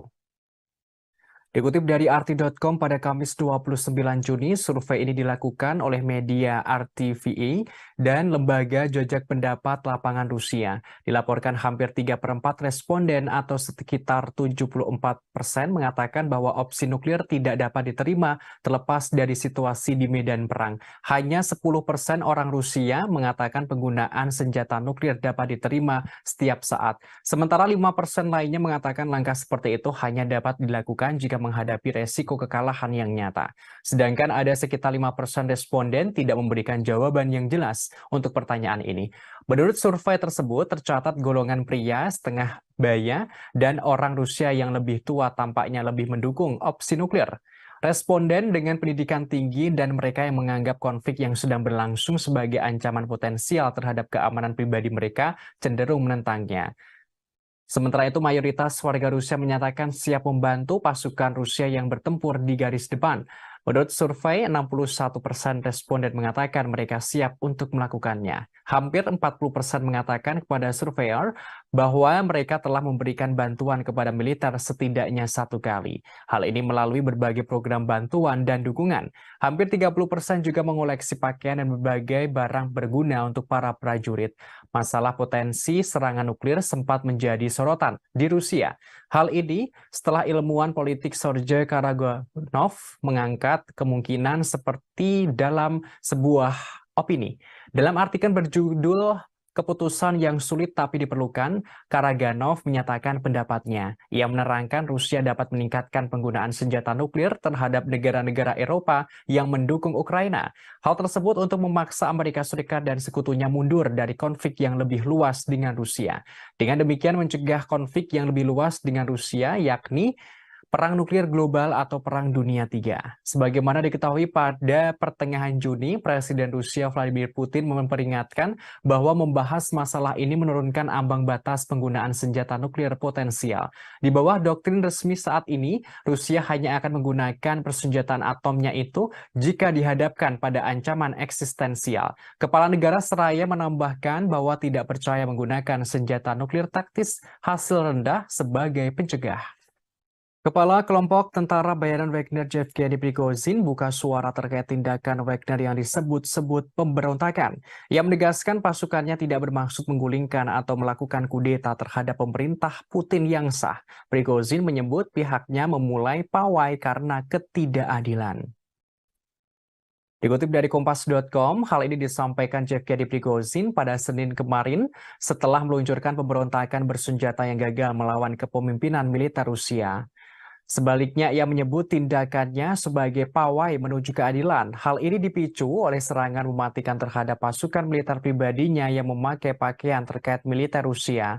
Prigozhin mengklaim kelompok Wagner adalah kekuatan tempur paling efektif di Rusia dan bahkan dunia. Ia mengatakan cara Wagner bisa menguasai kota Rostov-on-Don di Rusia Selatan tanpa pertumpahan darah adalah bukti keefektifan para tentaranya, termasuk cara mereka mengirim konvoi bersenjata ke jarak 200 km dari Moskwa adalah bukti keefektifan para tentaranya.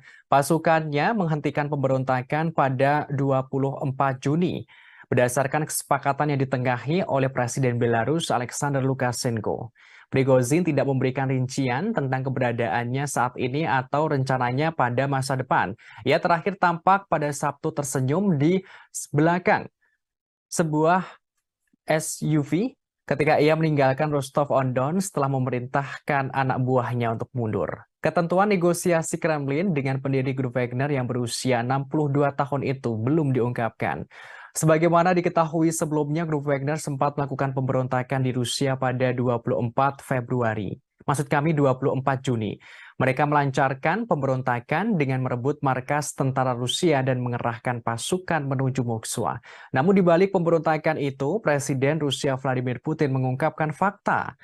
Menurutnya, para tentara Wagner yang gagal melakukan pemberontakan itu sebelumnya telah didanai oleh negara dengan jumlah yang fantastis, yakni sekitar 1 miliar dolar Amerika Serikat atau setara 15 miliar rupiah. Maksud kami 15 triliun rupiah. Dilansir dari Kompas.com, uang tersebut digunakan untuk gaji para anggota dan hadiah insentif untuk periode Mei 2022 hingga Mei 2023. Angka ini diungkapkan Putin ketika berbicara kepada para pejabat Kementerian Pertahanan dalam pidato yang disiarkan oleh televisi saat awal pertemuan.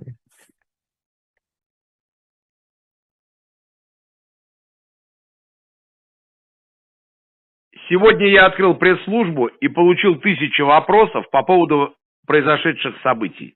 Для того, чтобы не было кривотолков, хочу ответить на главный из этих вопросов.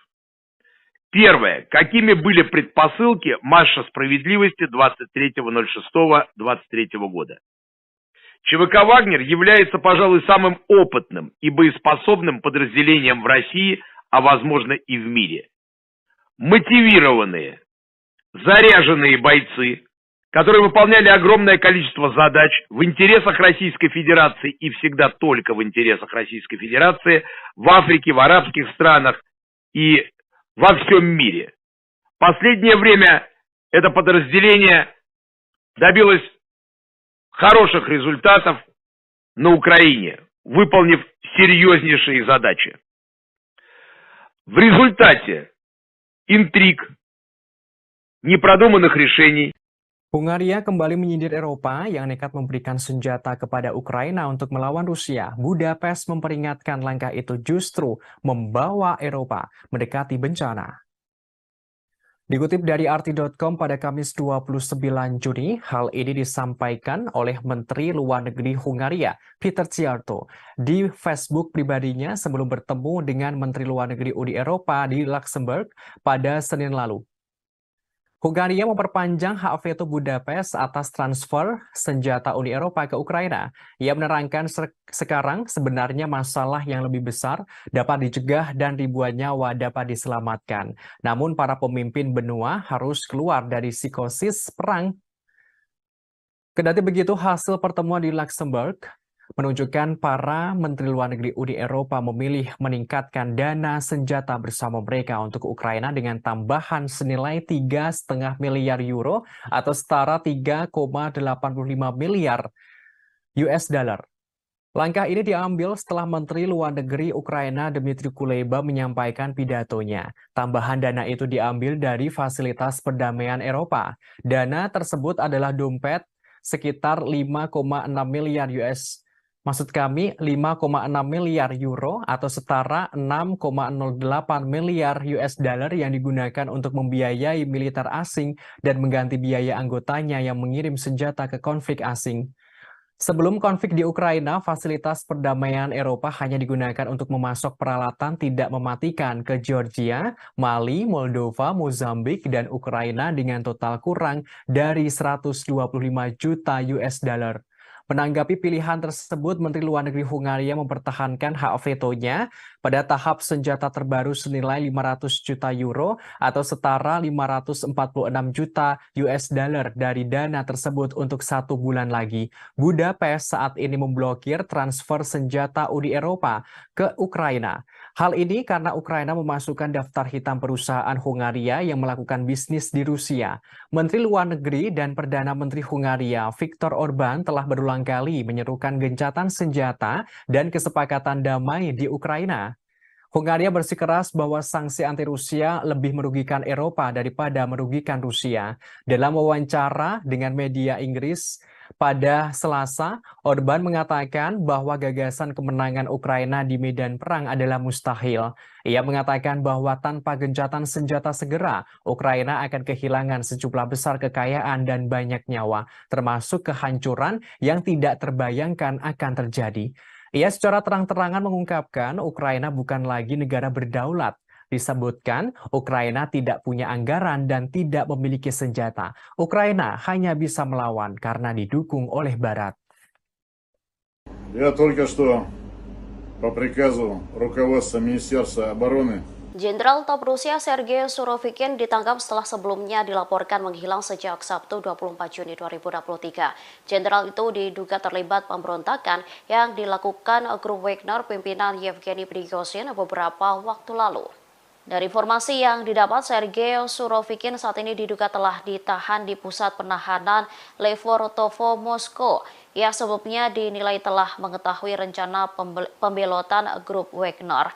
Surovikin merupakan salah satu komandan tertinggi pasukan Rusia di Ukraina yang digantikan oleh Kepala Staf Valery Gerasimov pada Januari 2023. Sementara Prigozhin memiliki perseteruan lama dengan Gerasimov dan sebagian besar kepemimpinan militer Rusia. Bos tentara bayaran itu menyebut Gerasimov tidak kompeten. Ia lantas menolak upaya pemerintah untuk memasukkan Wagner ke dalam angkatan bersenjata reguler. Prigozhin bahkan menyebut ada upaya militer untuk membubarkan perusahaannya. Pernyataannya ini yang menjadikan hal itu sebagai alasan utama pemberontakannya. Terkait penangkapan Sergei Surovikin, Kementerian Pertahanan Rusia belum memberikan komentarnya.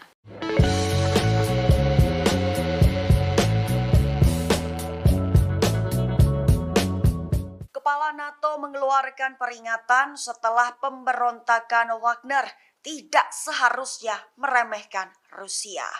Hal itu dikatakannya pada Selasa 27 Juni selama konferensi pers seusai pertemuan dengan para pemimpin beberapa negara anggota NATO di Den Haag. Selain itu, Jens Stoltenberg juga menyerukan untuk memberikan bantuan sebanyak mungkin ke Ukraina. Tujuan Stoltenberg hanya untuk memperkuat posisinya pada pembicaraan di masa depan. Menurutnya, perang ilegal melawan Ukraina Putin telah memperdalam perpecahan dan menciptakan ketegangan baru di Rusia. Stoltenberg juga mengatakan bahwa keputusan lebih lanjut untuk memperkuat aliansi akan dibuat pada pertemuan puncak yang akan datang di Vilnius, Lituania mulai 11 Juli mendatang. Ketika agenda juga akan menjadi rencana terperinci pertama sejak Perang Dingin tentang bagaimana mempersiapkan pertemuan langsung pertama konfrontasi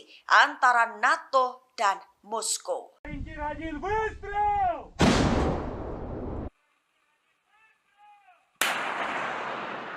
Unit artileri Rusia dari kelompok selatan berhasil menghancurkan 2 benteng brigade penyerang angkatan bersenjata Ukraina. Tepatnya adalah benteng brigade penyerang terpisah ketiga di dekat desa Kalinovka dan brigade mekanik terpisah ke-110 di Avdiivka. Selain itu, artileri Rusia juga berhasil menghancurkan 3 mortir 120 mm serta personil Ukraina.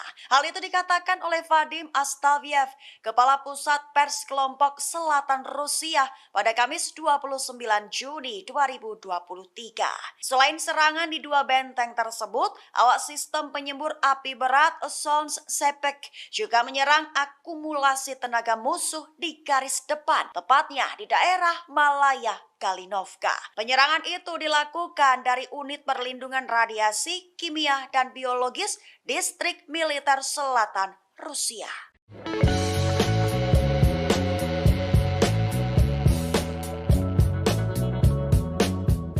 Alexander Lukashenko selaku Presiden Belarusia memberikan saran agar negaranya memiliki kontrol independen atas senjata nuklir. Hal itu dikatakannya pada Selasa 27 Juni sembari menginstruksikan pejabat tinggi untuk mengembangkan algoritma penggunaan nuklir. Lukashenko menambahkan jika itu didasarkan pada fakta, jika perlu menggunakannya di saat-saat sulit dan ada penyerang. Di sisi lain, Emma Claire Volley, mitra Asosiasi untuk Kebijakan dan Penelitian dengan gerakan Global Zero, turut buka suara. Ia menyatakan jika tampaknya pernyataan tentang senjata nuklir mungkin menjadi bagian dari pola penekanan yang lebih luas dan mungkin membesar-besarkan pengaruhnya dalam politik internal Rusia dan regional. Ia melanjutkan di mana itu berjalan di garis antara menegaskan Belarusia memiliki peran berbeda untuk dimainkan dalam situasi yang lebih luas tanpa secara eksplisit membuat ancaman nuklir yang akan dilihat Rusia diarahkan kepadanya. Di sisi lainnya lagi, ISW mengatakan jika senjata nuklir juga dapat digunakan sebagai alat oleh Belarus untuk melawan Rusia daripada mengancam NATO atau Ukraina. Hari ini, umat Islam merayakan Idul Adha 1444 Hijriah dengan penuh sukacita. Presiden Rusia Vladimir Putin secara khusus turut mengucapkan selamat Hari Raya Idul Adha untuk komunitas Muslim di Rusia. Dikutip dari ucapan selamat ini disampaikan Kepala Negara melalui laman resmi Istana Kremlin Rusia. Dalam pesannya, Putin berharap umat Muslim diberikan kebahagiaan dan kesejahteraan. Ia juga mengatakan Idul Adha memiliki makna spiritual yang mendalam. Putin menyampaikan perayaan ini menjadi momen umat Islam mengamalkan kebaikan dan kepedulian terhadap sesama. Hal ini berfungsi untuk memperkuat cita-cita kebaikan, amal, dan keadilan dalam masyarakat. Dalam pesan Idul Adha ini, Presiden Rusia juga mengakui keberadaan komunitas Muslim Rusia. Ia menjelaskan bahwa komunitas Muslim Rusia memainkan peran kreatif utama dalam kehidupan negara. Umat Islam di Rusia telah berkontribusi untuk memperkuat perdamaian antar etnis dan antar agama. Disebutkan pula mereka turut melestarikan nilai-nilai keluarga dan membesarkan generasi muda. Dalam kesempatan Hari Raya Idul Adha, Putin mengakui peran penting para pejuang Muslim dalam membela negara. Mereka mengandalkan tradisi sejarah, spiritual, dan patriotik nenek moyang. Bahkan dengan bangga, Kepala Negara menyebut pejuang Muslim Rusia tidak egois. Mereka memiliki jiwa keberanian, terutama keberanian selama operasi militer khusus di Ukraina, membela Rusia bahu-membahu dengan sesama prajurit. Pasukan Rusia terus membuat kemajuan di Ukraina. Moskwa berhasil memusnahkan persediaan bahan bakar tentara Ukraina dengan menggunakan senjata presisi. Dikutip dari tes.com, pada Kamis 29 Juni, juru bicara Kementerian Pertahanan Rusia Letnan Jenderal Igor Konashenkov memberikan penjelasan. Dilaporkan, Angkatan Udara Rusia menyerang tempat penyulingan minyak dan penyimpanan bahan bakar Ukraina. Depot itu digunakan untuk memasok pasukan Ukraina di Donbas selama beberapa hari terakhir selama operasi militer khusus di Ukraina. Juru bicara Kementerian Pertahanan Rusia menerangkan semua target yang ditentukan dihancurkan sehingga tujuan serangan tercapai. Selain itu, terendus militer Ukraina terus berupaya maju ke tiga arah. Diungkapkan, formasi bersenjata Ukraina melanjutkan upaya ofensif ke arah Donetsk, Donetsk Selatan, dan Zaporizhia. Kendati begitu, juru bicara menjelaskan pasukan Rusia berhasil menumpas lebih dari 30 tentara Ukraina di daerah Kupiansk selama beberapa hari terakhir. Penyerangan pesawat tentara serta artileri dari kelompok tempur barat menimbulkan kerusakan peralatan tentara Ukraina di dekat permukiman Sinkovka, Kislovka, dan Timkovka di wilayah Kharkov dan Novoyoverskoye di Republik Rakyat Luhansk. Konashenkov juga melaporkan pasukan Rusia memukul mundur dua serangan Ukraina di daerah Krasny Liman selama beberapa hari terakhir. Mereka juga berhasil menumpas sekitar 115 tentara musuh.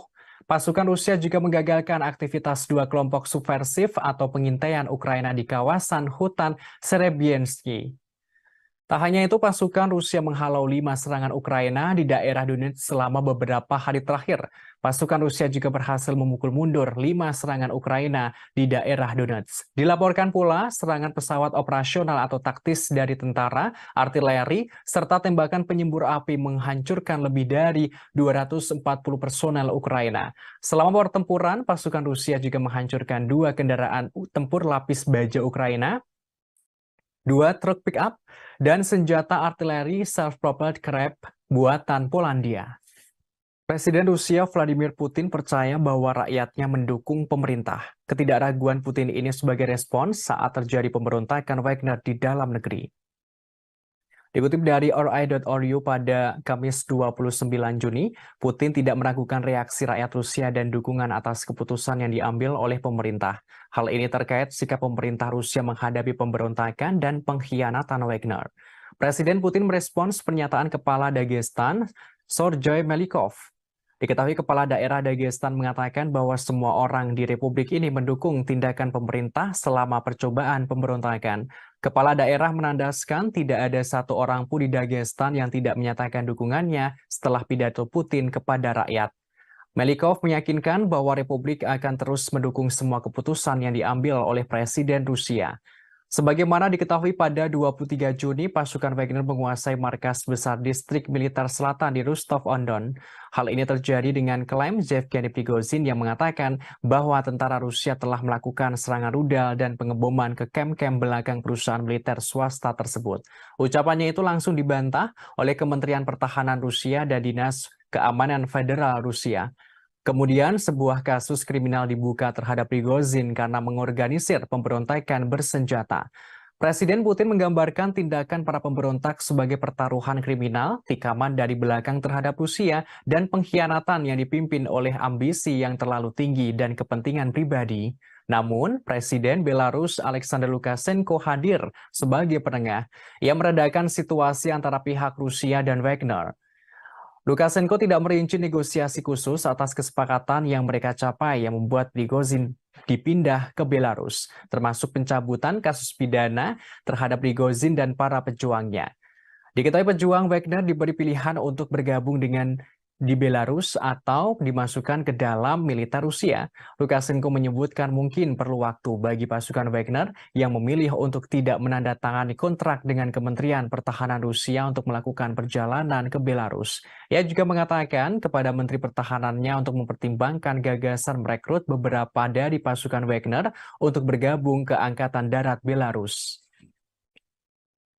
Presiden Belarus Alexander Lukashenko turut angkat bicara soal pemberontakan Wagner atau tentara bayaran Rusia di Moskwa. Ia memperingatkan Direktur Wagner jika nekat memberontak dan tidak mau damai. Menurutnya Rusia bisa menghancurkan Wagner seperti serangga. Dikutip dari Tribunnews.com pada Kamis 29 Juni, hal itu disampaikan Presiden Belarus Alexander Lukashenko pada militer Belarus Selasa 27 Juni. Ia memperingatkan pemimpin perusahaan militer swasta Wagner, Yevgeny Prigozhin, saat melakukan negosiasi damai antara Rusia dan Wagner. Dikatakan kepala negara Yevgeny Prigozhin dan Wagner bisa dihancurkan seperti serangga. Hal ini jika ia berani melanjutkan perjalanan dari kota Rostov ke kota Moskow untuk melakukan pemberontakan.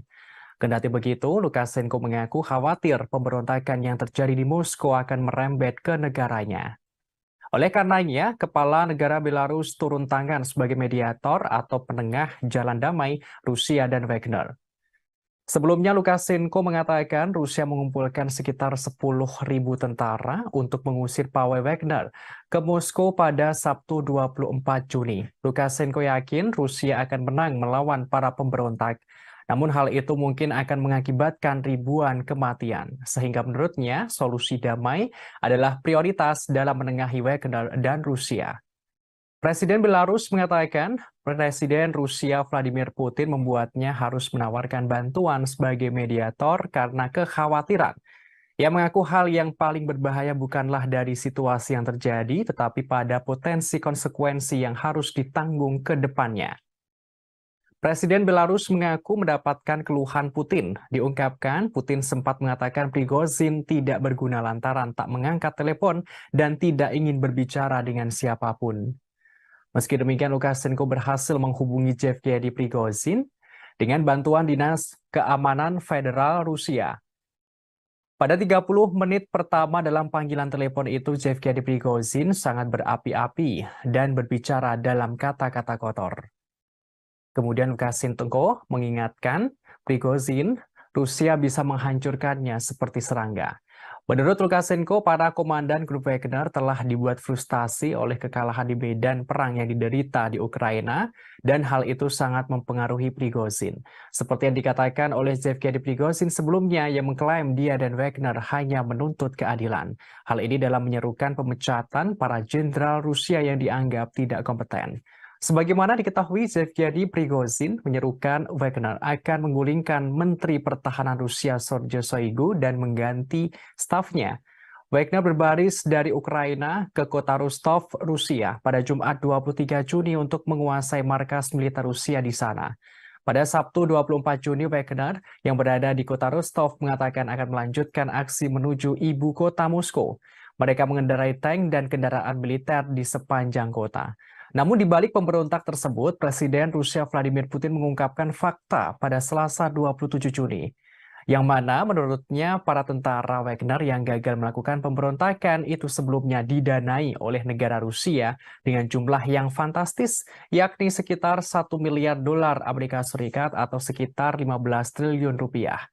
Dilansir dari Kompas.com, uang tersebut digunakan untuk gaji para anggota dan hadiah insentif periode Mei 2022 hingga Mei 2023. Angka ini diungkapkan Putin ketika berbicara kepada para pejabat Kementerian Pertahanan dalam pidato yang disiarkan televisi saat awal pertemuan. Хорошо знаем, что жизнь без войны – это результат кропотливой ежедневной работы. Она не всегда видна, но требует колоссальных усилий, порой риска для жизни. Вы люди грамотные, все практически сидите в мессенджерах, читаете разные упреки в мой адрес, что я готовлюсь к войне. Почти 30 лет я каждый день вместе с вами готовились и готовимся к войне. Может быть, и поэтому мы сегодня живем под мирным небом. Особенно сегодня, крайне сложный период в истории суверенной Беларуси, да и всего мира в целом. Угроза нового глобального конфликта как никогда не была так близка, как сегодня. Нашу страну, весь наш регион в очередной раз пытаются взорвать, дезориентировать людей, любыми способами раскачать ситуацию и под этот шумок насадить свои правила, установить свой порядок, при котором уже не будет ни наших стран, ни народов. Menteri Luar Negeri Rusia Sergei Lavrov mengatakan Moskwa tidak bisa lagi mempercayai kesepakatan apapun dengan Amerika Serikat atau Sekutu Barat. Ia menyebut kebuntuan yang sedang berlangsung antara Rusia dan negara-negara Barat adalah perang dunia. Dikutip dari RT.com pada Kamis 29 Juni, Menteri Luar Negeri Rusia mengatakan Amerika Serikat dan sekutunya tidak akan pernah mengizinkan negara manapun untuk mengejar kebijakan berdaulat berdasarkan kepentingan nasional. Hal ini juga bertentangan dengan rencana mereka sendiri. Ia menerangkan kebuntuan antara Rusia dan negara-negara Barat adalah perang dunia yang melibatkan pendekatan yang tidak sesuai dengan politik internasional. Lavrov berujar jika ada negara lain yang mencoba dan mempertahankan kepentingan nasional dengan gigih dan tegas, Barat akan berbalik melawannya. Jika ada negara lain yang mencoba mempertahankan nasionalnya tersebut, maka Barat akan menentangnya pula. Dikatakan Amerika Serikat dan sekutunya masih menganggap ancaman yang ditimbulkan oleh Rusia terhadap rencana mereka sebagai ancaman taktis, namun kemenangan Moskow akan membuat ancaman ini tidak dapat diterima. Disebutkan negara-negara Barat mengklaim bahwa mereka membela tatanan berbasis aturan, namun tatanan semacam ini tidak lain adalah perintah dari Amerika Serikat dan sekutunya. Lavrov membeberkan hal ini tampak saat mereka memutuskan sistem globalisasi mana yang berlaku untuk dunia, termasuk apa mekanisme dan bagaimana perselisihan perdagangan diselesaikan. Diplomat tertinggi Rusia itu juga mengatakan bahwa Washington dan sekutunya telah dengan mudah mengeksploitasi prinsip-prinsip yang sebelumnya mereka nyatakan tidak dapat diganggu-gugat. Tak hanya itu, Kepala Kementerian Luar Negeri Rusia itu pula mengungkapkan Barat berusaha menghancurkan blok yang dipimpin Rusia. Dikatakan Amerika Serikat dan sekutunya telah berulang kali melanggar aturan tatanan yang seharusnya mereka bela dan mengabaikan komitmen mereka di bawah perjanjian yang dibuat dengan Moskow. Ia lantas menyinggung Amerika Serikat dan banyak negara Barat yang mengakui keberadaan kemerdekaan Kosovo tanpa referendum atas dasar deklarasi sepihak oleh Pristina. Namun mereka justru menentang hasil referendum di Crimea. Disebutkan mereka dengan alasan bahwa prinsip keutuhan wilayah Ukraina seharusnya lebih diutamakan dalam kasus ini. Menurutnya, sekarang Barat mencoba untuk menimpakan semua kesalahan kepada Rusia. Mereka menuduh Rusia melakukan agresi yang tidak beralasan. Lavrov menggambarkan hal ini sebagai upaya yang mengalihkan tanggung jawab dari Washington dan sekutunya.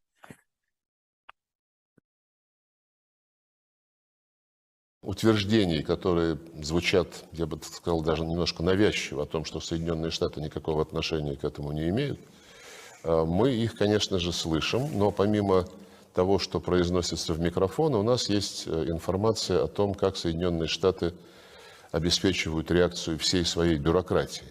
В частности, есть основания верить сведениям о том, что Госдепартамент, как только это началось, а может быть даже накануне, в срочном порядке дал указание всем своим загранпредставительствам никоим образом не комментировать эту ситуацию так, чтобы кто-то мог привязать ее к действиям Соединенных Штатов. И одновременно указания пошли и, по нашим данным, которым я склонен верить, пошли в Киев, чтобы украинцы не использовали эту ситуацию для организации в ближайшее время диверсий на российской территории и прочих провокаций. Я повторю еще раз, я не могу гарантировать на 100%, но это очень надежные сведения, и они похожи на правду. Да, вы упомянули о том, что прозвучали заявления, что Соединенные Штаты не вмешиваются во внутренние дела России, не планируют смену режима в России. Это сказал, по-моему, координатор по стратегическим коммуникациям господин Кирби. Но, зная послужной список Соединенных Штатов на предмет смены режимов, такое, конечно, утверждение звучит, я бы сказал, несколько искусственно на фоне всех остальных стран и территорий, где никогда Соединенные Штаты подобного не заявляли. И потом, зная о том, как до недавнего времени, еще несколько лет назад, работали здесь, в нашей стране, американские фонды, неправительственные организации, чем они занимались, как они всячески обхаживали и тренировали оппозицию. В общем, я думаю, здесь нет нужды подробно вторгаться. Presiden Rusia Vladimir Putin angkat bicara soal pemberontakan Wagner pada Sabtu 24 Juni. Ia menandaskan setiap upaya menciptakan kerusuhan di dalam negeri Rusia pasti gagal. Dikutip dari tribunnews.com pada Senin 26 Juni, Presiden Rusia Vladimir Putin secara terbuka membahas akhir dari pemberontakan grup Wagner. Pemberontakan tersebut sempat membuat keonaran dan kekacauan di dalam negeri. Dalam pernyataannya, kepala negara menegaskan setiap upaya kerusuhan internal pasti berujung pada kegagalan. Putin mengklaim dirinya bisa saja menghancurkan pemberontakan. Namun dengan sikap bijaksana, ia ingin menghindari pertumpahan darah di dalam negeri. Presiden Rusia tidak ingin terjadi perang saudara. Kepala negara menerangkan ulah Wagner yang memberontak tidak lepas dari buntut serangan balik Ukraina di Bakhmut. Hal ini menyebabkan terjadinya kerugian dalam pasukan Wagner. Putin mengungkapkan mereka salah perhitungan. Pidato Putin itu adalah sekilas narasi resmi yang muncul setelah pemberontakan bersenjata yang dipimpin oleh Yevgeny Prigozhin dan para militer grup Wagner. Dalam waktu kurang dari 24 jam, pejuang Wagner merebut instalasi militer di selatan Rusia yang berbasis berbaris di Moskow. Kemudian dengan tiba-tiba Prigozhin menghentikan gerakan itu, mengklaim bahwa ini semua adalah bagian dari rencana. Kremlin kemudian mengatakan sebuah kesepakatan yang tampaknya ditengahi oleh Belarus. Hasilnya, Prigozhin tidak akan menghadapi tuntutan pidana, tetapi akan diasingkan ke Belarus meskipun detailnya masih belum jelas. Namun pidato Putin itu tidak banyak menjawab seputar pemberontakan Wagner, termasuk status Putin sendiri. Prigozhin sejak itu mengatakan ia sebenarnya tidak mencoba melakukan kudeta. Sebaliknya, ia mencoba menghentikan para pejuang Wagner-nya agar tidak diserap oleh militer Rusia. Sementara itu, peristiwa pemberontakan Wagner ini rupanya menyita perhatian sejumlah kalangan, termasuk asisten profesor ilmu politik di Universitas George Washington, David Scaglione. Ia menilai peristiwa tersebut memberi banyak informasi tentang gaya pemerintahan Putin. Ia mengatakan Putin pada akhirnya menghilangkan apa yang akan menjadi salah satu ancaman terbesarnya terhadap kekuasaan. Terpisah, Putin berpidato pada hari Senin setelah terjadi pemberontakan Prigozhin berakhir pada Sabtu. Ia hanya sekilas mengungkapkan bahwa pemberontakan Wagner adalah pengkhianatan. Putin mengingatkan siapapun yang sadar menempuh jalan pengkhianatan akan dihukum. Namun Presiden Belarus Alexander Lukashenko hadir sebagai penengah. Sebagaimana diketahui sebelumnya, grup Wagner sempat melakukan pemberontakan di Rusia pada Sabtu 24 Juni. Mereka melancarkan pemberontakan dengan merebut markas tentara Rusia dan mengerahkan pasukan menuju Moskwa. Namun di balik pemberontak tersebut, Presiden Rusia Vladimir Putin mengungkapkan fakta pada Selasa 27 Juni. Menurutnya, para tentara Wagner yang gagal melakukan pemberontakan itu sebelumnya telah didanai oleh negara dengan jumlah yang fantastis, yakni 1 miliar dolar Amerika Serikat atau setara 15 triliun rupiah. Dilansir dari Kompas.com, uang tersebut digunakan untuk gaji para pegawai, anggota, dan hadiah insentif periode Mei 2022 hingga Mei 2023. Angka ini diungkapkan Putin ketika berpidato kepada para pejabat Kementerian Pertahanan yang disiarkan televisi saat awal pertemuan. Negara-negara NATO di Eropa Timur mulai khawatir dengan dampak yang akan ditimbulkan akibat Wagner pindah ke Belarus. Mereka langsung mengabari NATO pusat untuk meningkatkan keamanan. Dikutip dari Kompas.com, pada Kamis 29 Juni, negara-negara NATO di Eropa Timur memperingatkan pemindahan pasukan tentara bayaran Rusia Wagner ke Belarus akan menciptakan ketidakstabilan regional yang lebih besar.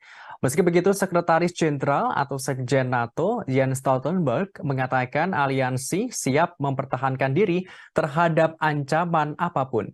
Sementara itu, Presiden Lituania Gitanas Nausėda mengatakan pindahnya Wagner ke Belarus untuk menyebarkan pembunuh berantai, maka negara tetangga menghadapi bahaya ketidakstabilan yang lebih besar. Di sisi yang sama, Presiden Polandia Andrzej Duda mengatakan pemindahan Wagner ke Belarus benar-benar sangat memprihatinkan. Pihaknya harus membuat keputusan yang sangat kuat. Hal ini membutuhkan jawaban yang sangat segera dari NATO. Polandia berharap ancaman yang ditimbulkan oleh pasukan Wagner akan menjadi agenda pada pertemuan puncak 31 anggota NATO di Vilnius, Lituania pada 11 hingga 12 Juli mendatang. Bos Wagner Yevgeny Prigozhin seperti diketahui tiba di Belarus pada Selasa 27 Juni di bawah kesepakatan yang dinegosiasikan oleh Presiden Belarus Alexander Lukashenko. Hasilnya, pemberontakan tentara bayaran di Rusia pada Sabtu bisa diakhiri. Presiden Rusia Vladimir Putin mengatakan para pejuang Wagner akan ditawari pilihan untuk pindah ke sana. Mengenai hal ini, Sekjen NATO Stoltenberg mengatakan masih terlalu dini untuk mengatakan apa artinya ini bagi sekutu NATO. Ia menekankan peningkatan pertahanan sayap timur aliansi dalam beberapa tahun terakhir. Sekjen NATO menegaskan pihaknya telah meningkatkan kehadiran militer di bagian timur aliansi. Pihaknya juga akan membuat keputusan lebih lanjut. Hal ini untuk lebih memperkuat pertahanan kolektif dengan pasukan yang lebih siap dan lebih banyak kemampuan di KTT mendatang. Stoltenberg mengatakan pemberontakan itu menunjukkan bahwa perang ilegal Putin melawan Ukraina telah memperdalam perpecahan di Rusia. Ia menegaskan NATO tidak boleh meremehkan Rusia. Sekjen NATO menambahkan pihaknya terus mendukung Ukraina. Survei menunjukkan sebagian besar rakyat Amerika Serikat mendukung pemerintah untuk memasok senjata ke Ukraina melawan Rusia. Dukungan ini mengalami kenaikan dari beberapa waktu lalu. Dikutip dari RT.com pada Kamis 29 Juni, survei tersebut diterbitkan oleh Jajak Pendapat Reuters atau Ipsos pada Rabu kemarin. Sekitar 65% orang Amerika mendukung kelanjutan bantuan militer ke Ukraina. Persentase ini naik dari 46% pada Mei lalu. Dilakukan pada awal pekan ini, Jajak Pendapat menemukan dukungan bipartisan untuk mempersenjatai Ukraina. 81% dari Partai Demokrat dan 56% dari Partai Republik yang mendukung. Hasil ini mencerminkan situasi di Kongres yang mana Partai Demokrat Biden hampir bulat dalam mendukung pengiriman senjata. Sementara Partai Republik terpecah antara pendirian yang mendukung pengiriman senjata dan pro-Trump, serta sayap isolasionis yang menentang. Minggu-minggu ini, antara dua survei telah melihat Ukraina meluncurkan serangan balasan yang mahal terhadap pasukan Rusia. Namun, Ukraina kehilangan sekitar 13.000 tentara dan ratusan tank dan kendaraan lapis baja. Hal itu menurut Dewan Keamanan Rusia. Terlepas dari itu, mantan Duta Besar Amerika Serikat untuk Ukraina, William Taylor, mengatakan bahwa jejak pendapat pasti memperkuat keputusan Biden untuk mendukung semua ini. Ada kemungkinan akan meyakinkan anggota parlemen dari Partai Republik bahwa mendukung posisinya yang mapan adalah langkah yang menguntungkan secara politik. Jejak pendapat tersebut merupakan outlier dari antara survei terbaru lainnya.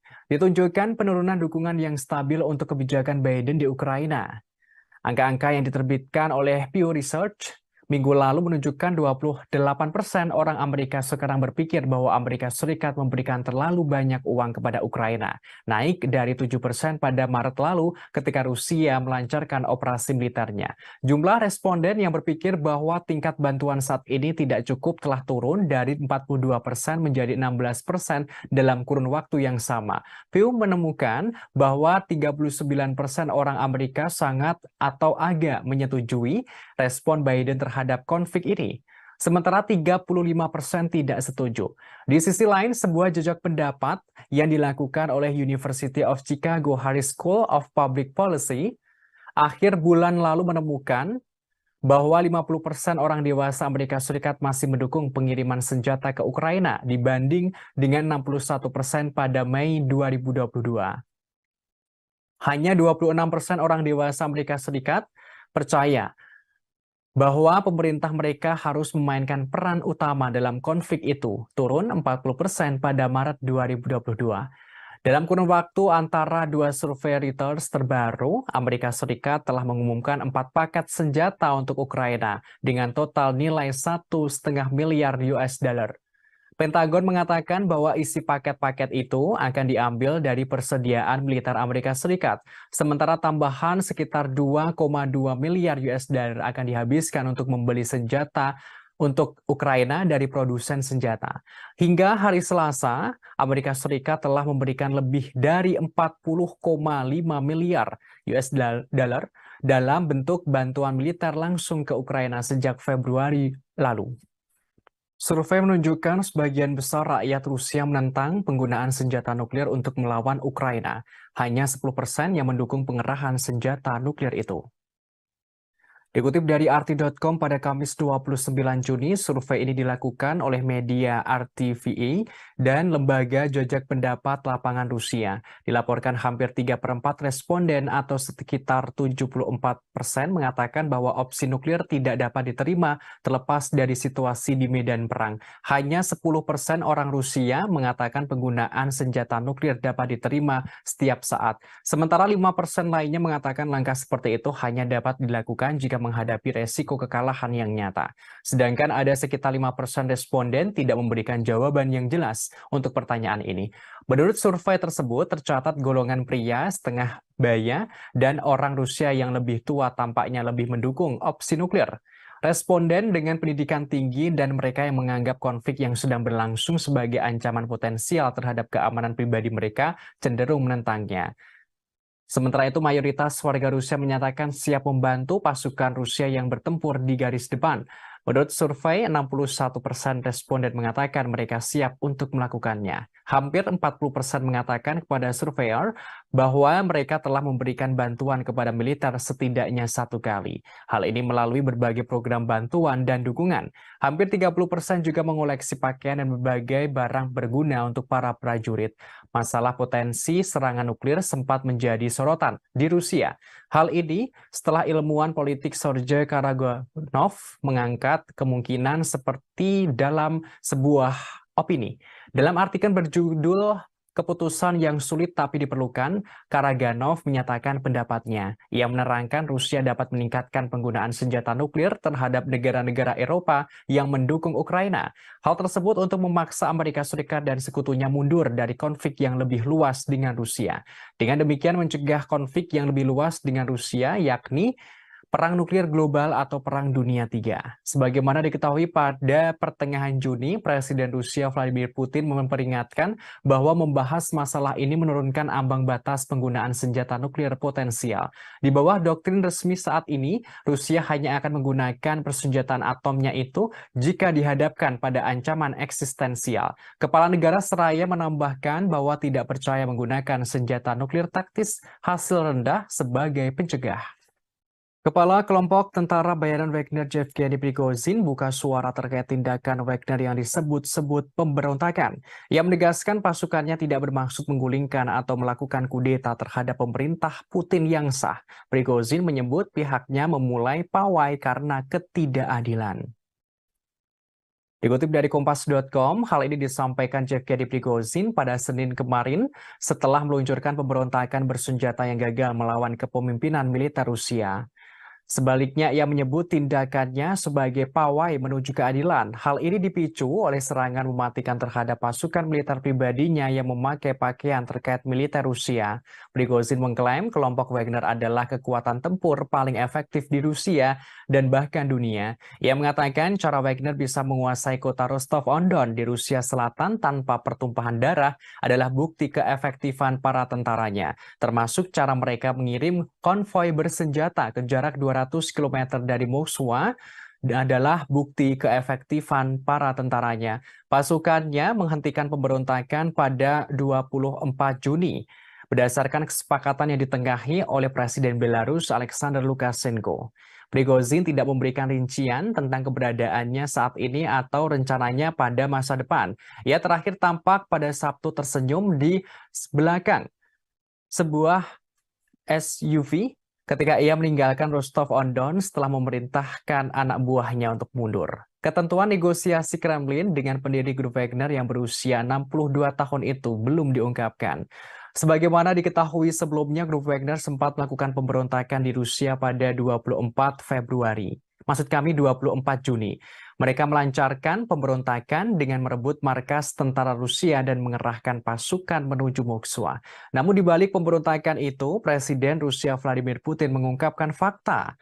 Menurutnya, para tentara Wagner yang gagal melakukan pemberontakan itu sebelumnya telah didanai oleh negara dengan jumlah yang fantastis, yakni sekitar 1 miliar dolar Amerika Serikat atau setara 15 miliar rupiah. Maksud kami 15 triliun rupiah. Dilansir dari Kompas.com, uang tersebut digunakan untuk gaji para anggota dan hadiah insentif untuk periode Mei 2022 hingga Mei 2023. Angka ini diungkapkan Putin ketika berbicara kepada para pejabat Kementerian Pertahanan dalam pidato yang disiarkan oleh televisi saat awal pertemuan.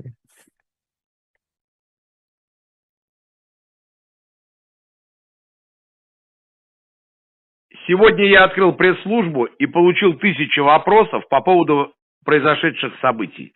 Для того, чтобы не было кривотолков, хочу ответить на главный из этих вопросов. Первое. Какими были предпосылки марша справедливости 23.06.23 года?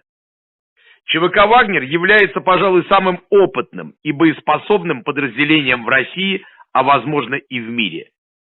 Мотивированные, заряженные бойцы, которые выполняли огромное количество задач в интересах Российской Федерации и всегда только в интересах Российской Федерации, в Африке, в арабских странах и во всем мире. В последнее время это подразделение добилось хороших результатов на Украине, выполнив серьезнейшие задачи. В результате intrиг, непродуманных решений. Hungaria kembali menyindir Eropa yang nekat memberikan senjata kepada Ukraina untuk melawan Rusia. Budapest memperingatkan langkah itu justru membawa Eropa mendekati bencana. Dikutip dari RT.com pada Kamis 29 Juni, hal ini disampaikan oleh Menteri Luar Negeri Hungaria, Peter Szijjártó, di Facebook pribadinya sebelum bertemu dengan Menteri Luar Negeri Uni Eropa di Luxembourg pada Senin lalu. Hungaria memperpanjang hak veto Budapest atas transfer senjata Uni Eropa ke Ukraina. Ia menerangkan sekarang sebenarnya masalah yang lebih besar dapat dicegah dan ribuan nyawa dapat diselamatkan. Namun para pemimpin benua harus keluar dari psikosis perang. Kendati begitu, hasil pertemuan di Luxembourg menunjukkan para Menteri Luar Negeri Uni Eropa memilih meningkatkan dana senjata bersama mereka untuk Ukraina dengan tambahan senilai 3,5 miliar euro atau setara 3,85 miliar US dollar. Langkah ini diambil setelah Menteri Luar Negeri Ukraina Dmytro Kuleba menyampaikan pidatonya. Tambahan dana itu diambil dari Fasilitas Perdamaian Eropa. Dana tersebut adalah dompet sekitar 5,6 miliar US. Maksud kami 5,6 miliar euro atau setara 6,08 miliar US dollar yang digunakan untuk membiayai militer asing dan mengganti biaya anggotanya yang mengirim senjata ke konflik asing. Sebelum konflik di Ukraina, fasilitas perdamaian Eropa hanya digunakan untuk memasok peralatan tidak mematikan ke Georgia, Mali, Moldova, Mozambik, dan Ukraina dengan total kurang dari 125 juta US dollar.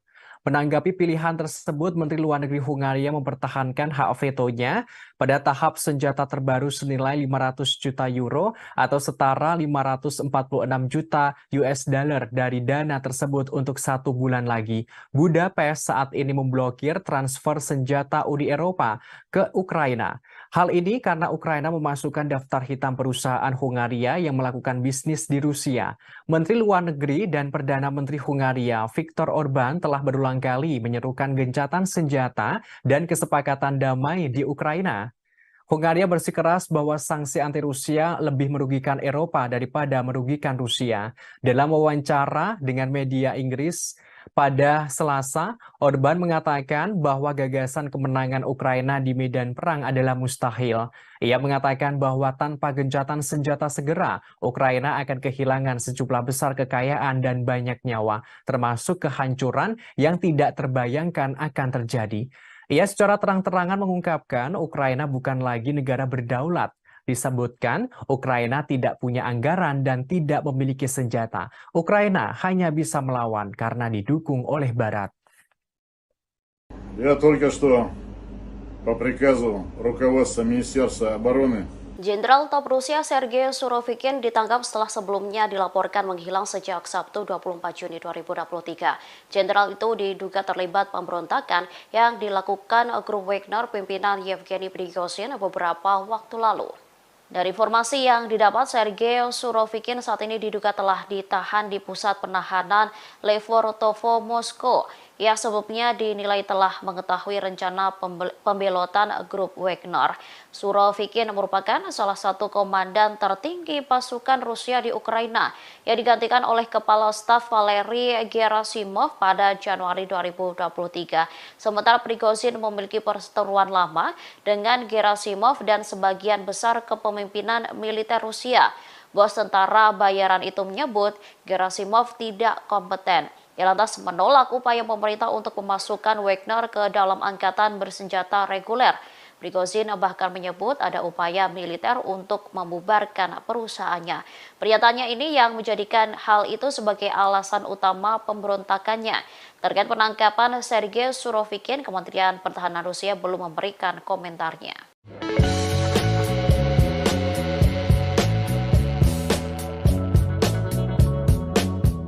Kepala NATO mengeluarkan peringatan setelah pemberontakan Wagner tidak seharusnya meremehkan Rusia.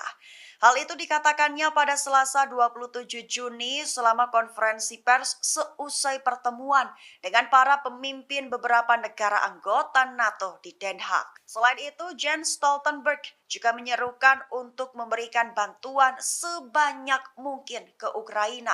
Tujuan Stoltenberg hanya untuk memperkuat posisinya pada pembicaraan di masa depan. Menurutnya, perang ilegal melawan Ukraina Putin telah memperdalam perpecahan dan menciptakan ketegangan baru di Rusia. Stoltenberg juga mengatakan bahwa keputusan lebih lanjut untuk memperkuat aliansi akan dibuat pada pertemuan puncak yang akan datang di Vilnius, Lituania mulai 11 Juli mendatang. Ketika agenda juga akan menjadi rencana terperinci pertama sejak Perang Dingin tentang bagaimana mempersiapkan pertemuan langsung pertama konfrontasi antara NATO dan Moskow.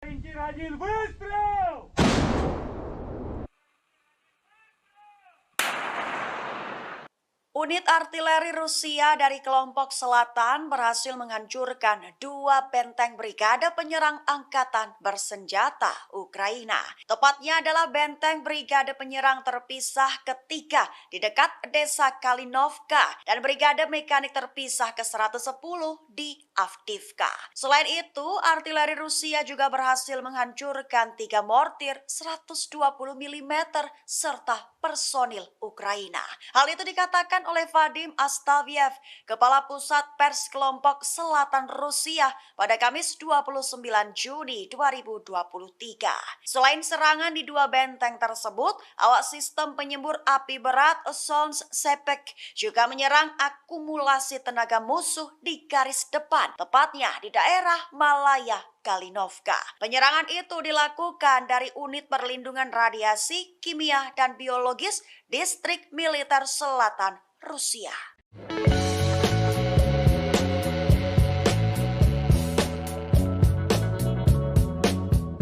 Alexander Lukashenko selaku Presiden Belarusia memberikan saran agar negaranya memiliki kontrol independen atas senjata nuklir. Hal itu dikatakannya pada Selasa 27 Juni sembari menginstruksikan pejabat tinggi untuk mengembangkan algoritma penggunaan nuklir.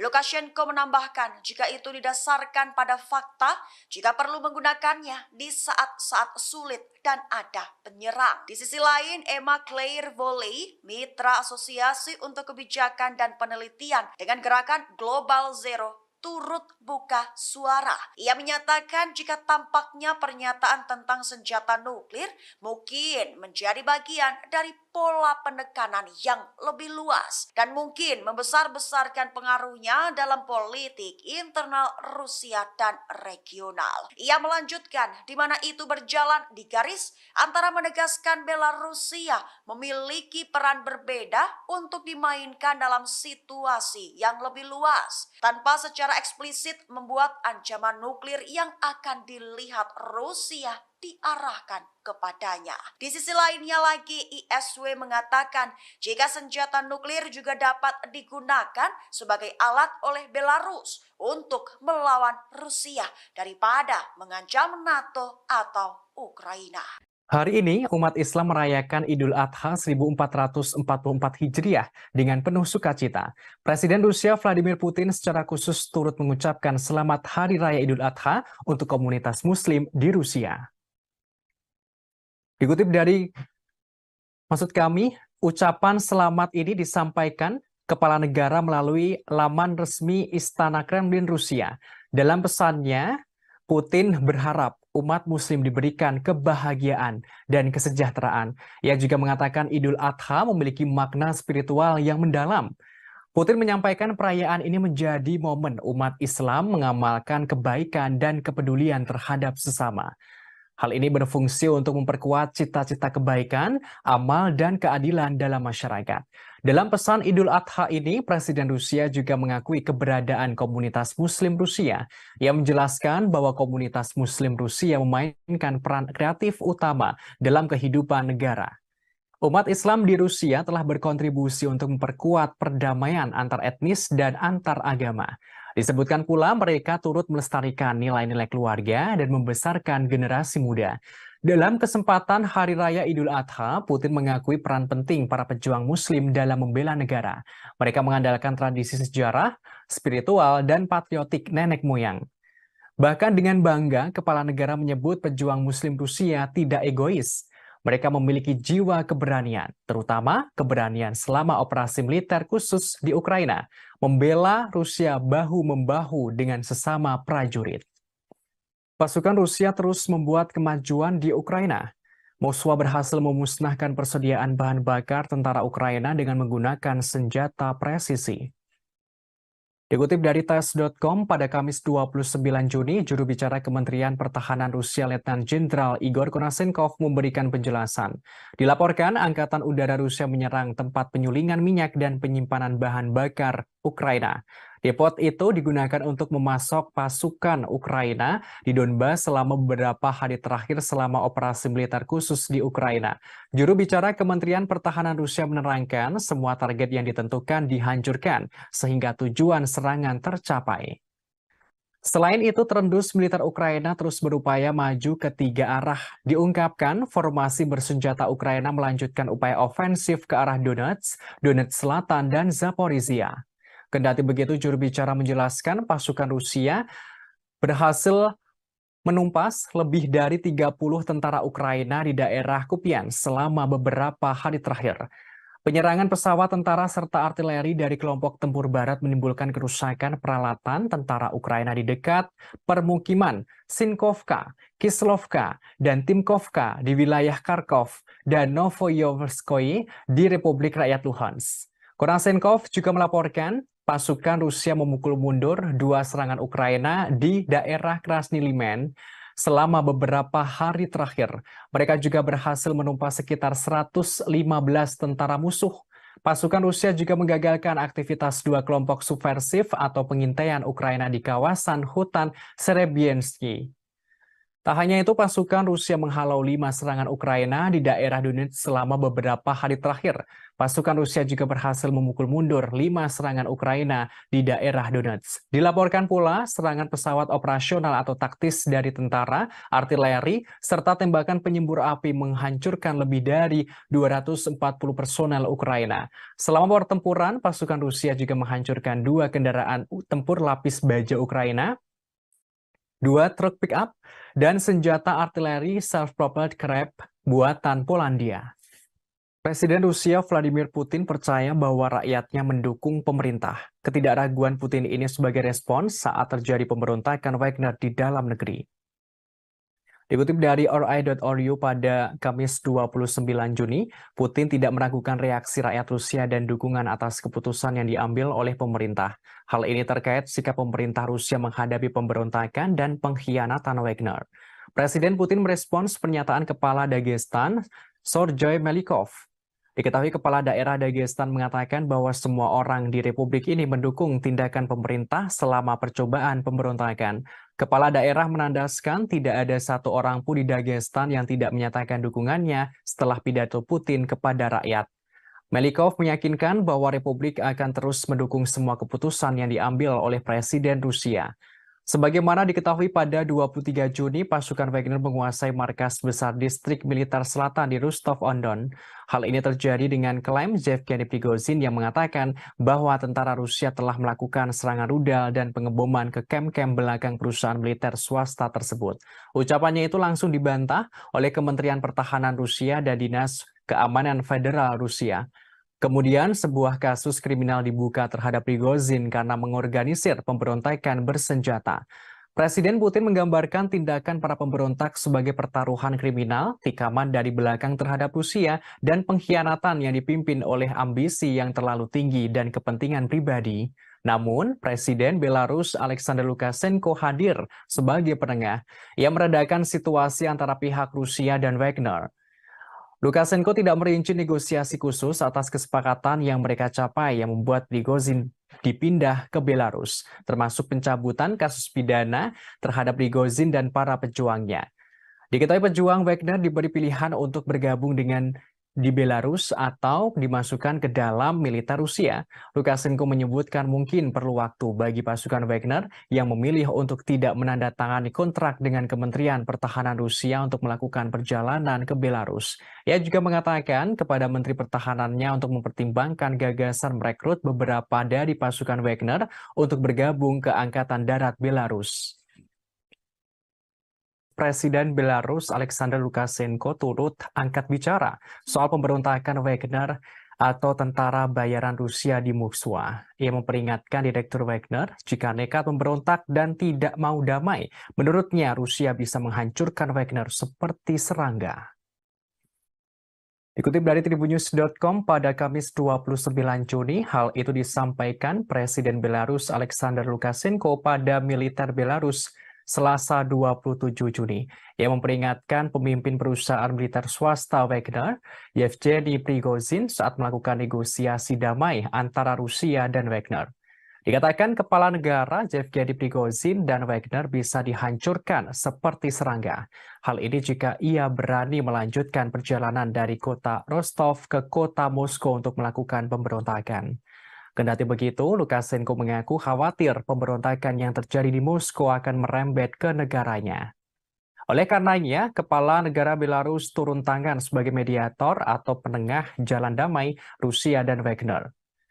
Sebelumnya, Lukashenko mengatakan Rusia mengumpulkan sekitar 10.000 tentara untuk mengusir pawai Wagner ke Moskow pada Sabtu 24 Juni. Lukashenko yakin Rusia akan menang melawan para pemberontak. Namun hal itu mungkin akan mengakibatkan ribuan kematian. Sehingga menurutnya solusi damai adalah prioritas dalam menengahi Wagner dan Rusia. Presiden Belarus mengatakan Presiden Rusia Vladimir Putin membuatnya harus menawarkan bantuan sebagai mediator karena kekhawatiran. Ia mengaku hal yang paling berbahaya bukanlah dari situasi yang terjadi, tetapi pada potensi konsekuensi yang harus ditanggung ke depannya. Presiden Belarus mengaku mendapatkan keluhan Putin. Diungkapkan, Putin sempat mengatakan Prigozhin tidak berguna lantaran tak mengangkat telepon dan tidak ingin berbicara dengan siapapun. Meski demikian, Lukashenko berhasil menghubungi Yevgeny Prigozhin dengan bantuan Dinas Keamanan Federal Rusia. Pada 30 menit pertama dalam panggilan telepon itu, Yevgeny Prigozhin sangat berapi-api dan berbicara dalam kata-kata kotor. Kemudian Lukashenko mengingatkan Prigozhin, Rusia bisa menghancurkannya seperti serangga. Menurut Lukashenko, para komandan grup Wagner telah dibuat frustasi oleh kekalahan di medan perang yang diderita di Ukraina, dan hal itu sangat mempengaruhi Prigozhin. Seperti yang dikatakan oleh Yevgeny Prigozhin sebelumnya yang mengklaim dia dan Wagner hanya menuntut keadilan. Hal ini dalam menyerukan pemecatan para jenderal Rusia yang dianggap tidak kompeten. Sebagaimana diketahui, Yevgeny Prigozhin menyerukan Wagner akan menggulingkan Menteri Pertahanan Rusia Sergei Shoigu dan mengganti stafnya. Wagner berbaris dari Ukraina ke kota Rostov, Rusia pada Jumat 23 Juni untuk menguasai markas militer Rusia di sana. Pada Sabtu 24 Juni, Wagner yang berada di kota Rostov mengatakan akan melanjutkan aksi menuju ibu kota Moskow. Mereka mengendarai tank dan kendaraan militer di sepanjang kota. Namun di balik pemberontak tersebut, Presiden Rusia Vladimir Putin mengungkapkan fakta pada Selasa 27 Juni, yang mana menurutnya para tentara Wagner yang gagal melakukan pemberontakan itu sebelumnya didanai oleh negara Rusia dengan jumlah yang fantastis, yakni sekitar 1 miliar dolar Amerika Serikat atau sekitar 15 triliun rupiah. Dilansir dari Kompas.com, uang tersebut digunakan untuk gaji para anggota dan hadiah insentif periode Mei 2022 hingga Mei 2023. Angka ini diungkapkan Putin ketika berbicara kepada para pejabat Kementerian Pertahanan dalam pidato yang disiarkan televisi saat awal pertemuan. Хорошо знаем, что жизнь без войны – это результат кропотливой ежедневной работы. Она не всегда видна, но требует колоссальных усилий, порой риска для жизни. Вы люди грамотные, все практически сидите в мессенджерах, читаете разные упреки в мой адрес, что я готовлюсь к войне. Почти 30 лет я каждый день вместе с вами готовились и готовимся к войне. Может быть, и поэтому мы сегодня живем под мирным небом. Особенно сегодня, крайне сложный период в истории суверенной Беларуси, да и всего мира в целом. Угроза нового глобального конфликта как никогда не была так близка, как сегодня. Нашу страну, весь наш регион в очередной раз пытаются взорвать, дезориентировать людей, любыми способами раскачать ситуацию и под этот шумок насадить свои правила, установить свой порядок, при котором уже не будет ни наших стран, ни народов. Menteri Luar Negeri Rusia Sergei Lavrov mengatakan Moskwa tidak bisa lagi mempercayai kesepakatan apapun dengan Amerika Serikat atau Sekutu Barat. Ia menyebut kebuntuan yang sedang berlangsung antara Rusia dan negara-negara Barat adalah perang dunia. Dikutip dari RT.com pada Kamis 29 Juni, Menteri Luar Negeri Rusia mengatakan Amerika Serikat dan sekutunya tidak akan pernah mengizinkan negara manapun untuk mengejar kebijakan berdaulat berdasarkan kepentingan nasional. Hal ini juga bertentangan dengan rencana mereka sendiri. Ia menerangkan kebuntuan antara Rusia dan negara-negara Barat adalah perang dunia yang melibatkan pendekatan yang tidak sesuai dengan politik internasional. Lavrov berujar jika ada negara lain yang mencoba dan mempertahankan kepentingan nasional dengan gigih dan tegas, Barat akan berbalik melawannya. Jika ada negara lain yang mencoba mempertahankan nasionalnya tersebut, maka Barat akan menentangnya pula. Dikatakan Amerika Serikat dan sekutunya masih menganggap ancaman yang ditimbulkan oleh Rusia terhadap rencana mereka sebagai ancaman taktis, namun kemenangan Moskow akan membuat ancaman ini tidak dapat diterima. Disebutkan negara-negara Barat mengklaim bahwa mereka membela tatanan berbasis aturan, namun tatanan semacam ini tidak lain adalah perintah dari Amerika Serikat dan sekutunya. Lavrov membeberkan hal ini tampak saat mereka memutuskan sistem globalisasi mana yang berlaku untuk dunia, termasuk apa mekanisme dan bagaimana perselisihan perdagangan diselesaikan. Diplomat tertinggi Rusia itu juga mengatakan bahwa Washington dan sekutunya telah dengan mudah mengeksploitasi prinsip-prinsip yang sebelumnya mereka nyatakan tidak dapat diganggu-gugat. Tak hanya itu, Kepala Kementerian Luar Negeri Rusia itu pula mengungkapkan Barat berusaha menghancurkan blok yang dipimpin Rusia. Dikatakan Amerika Serikat dan sekutunya telah berulang kali melanggar aturan tatanan yang seharusnya mereka bela dan mengabaikan komitmen mereka di bawah perjanjian yang dibuat dengan Moskow. Ia lantas menyinggung Amerika Serikat dan banyak negara Barat yang mengakui keberadaan kemerdekaan Kosovo tanpa referendum atas dasar deklarasi sepihak oleh Pristina. Namun mereka justru menentang hasil referendum di Crimea. Disebutkan mereka dengan alasan bahwa prinsip keutuhan wilayah Ukraina seharusnya lebih diutamakan dalam kasus ini. Menurutnya, sekarang Barat mencoba untuk menimpakan semua kesalahan kepada Rusia. Mereka menuduh Rusia melakukan agresi yang tidak beralasan. Lavrov menggambarkan hal ini sebagai upaya yang mengalihkan tanggung jawab dari Washington dan sekutunya.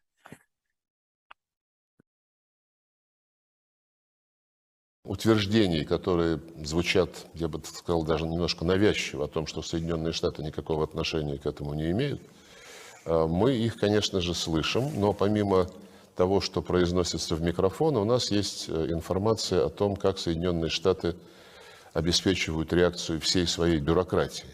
В частности, есть основания верить сведениям о том, что Госдепартамент, как только это началось, а может быть даже накануне, в срочном порядке дал указание всем своим загранпредставительствам никоим образом не комментировать эту ситуацию так, чтобы кто-то мог привязать ее к действиям Соединенных Штатов. И одновременно указания пошли и, по нашим данным, которым я склонен верить, пошли в Киев, чтобы украинцы не использовали эту ситуацию для организации в ближайшее время диверсий на российской территории и прочих провокаций. Я повторю еще раз, я не могу гарантировать на 100%, но это очень надежные сведения, и они похожи на правду. Да, вы упомянули о том, что прозвучали заявления, что Соединенные Штаты не вмешиваются во внутренние дела России, не планируют смену режима в России. Это сказал, по-моему, координатор по стратегическим коммуникациям господин Кирби. Но, зная послужной список Соединенных Штатов на предмет смены режимов, ну, такое, конечно, утверждение звучит, ну, я бы сказал, несколько искусственно на фоне всех остальных стран и территорий, где никогда Соединенные Штаты подобного не заявляли. Ну и потом, зная о том, как до недавнего времени, еще несколько лет назад, работали здесь, в нашей стране, американские фонды, неправительственные организации, чем они занимались, как они всячески обхаживали и тренировали оппозицию. Ну, в общем, я думаю, здесь нет нужды подробно вторгаться. Presiden Rusia Vladimir Putin angkat bicara soal pemberontakan Wagner pada Sabtu 24 Juni. Ia menandaskan setiap upaya menciptakan kerusuhan di dalam negeri Rusia pasti gagal. Dikutip dari tribunnews.com pada Senin 26 Juni, Presiden Rusia Vladimir Putin secara terbuka membahas akhir dari pemberontakan grup Wagner. Pemberontakan tersebut sempat membuat keonaran dan kekacauan di dalam negeri.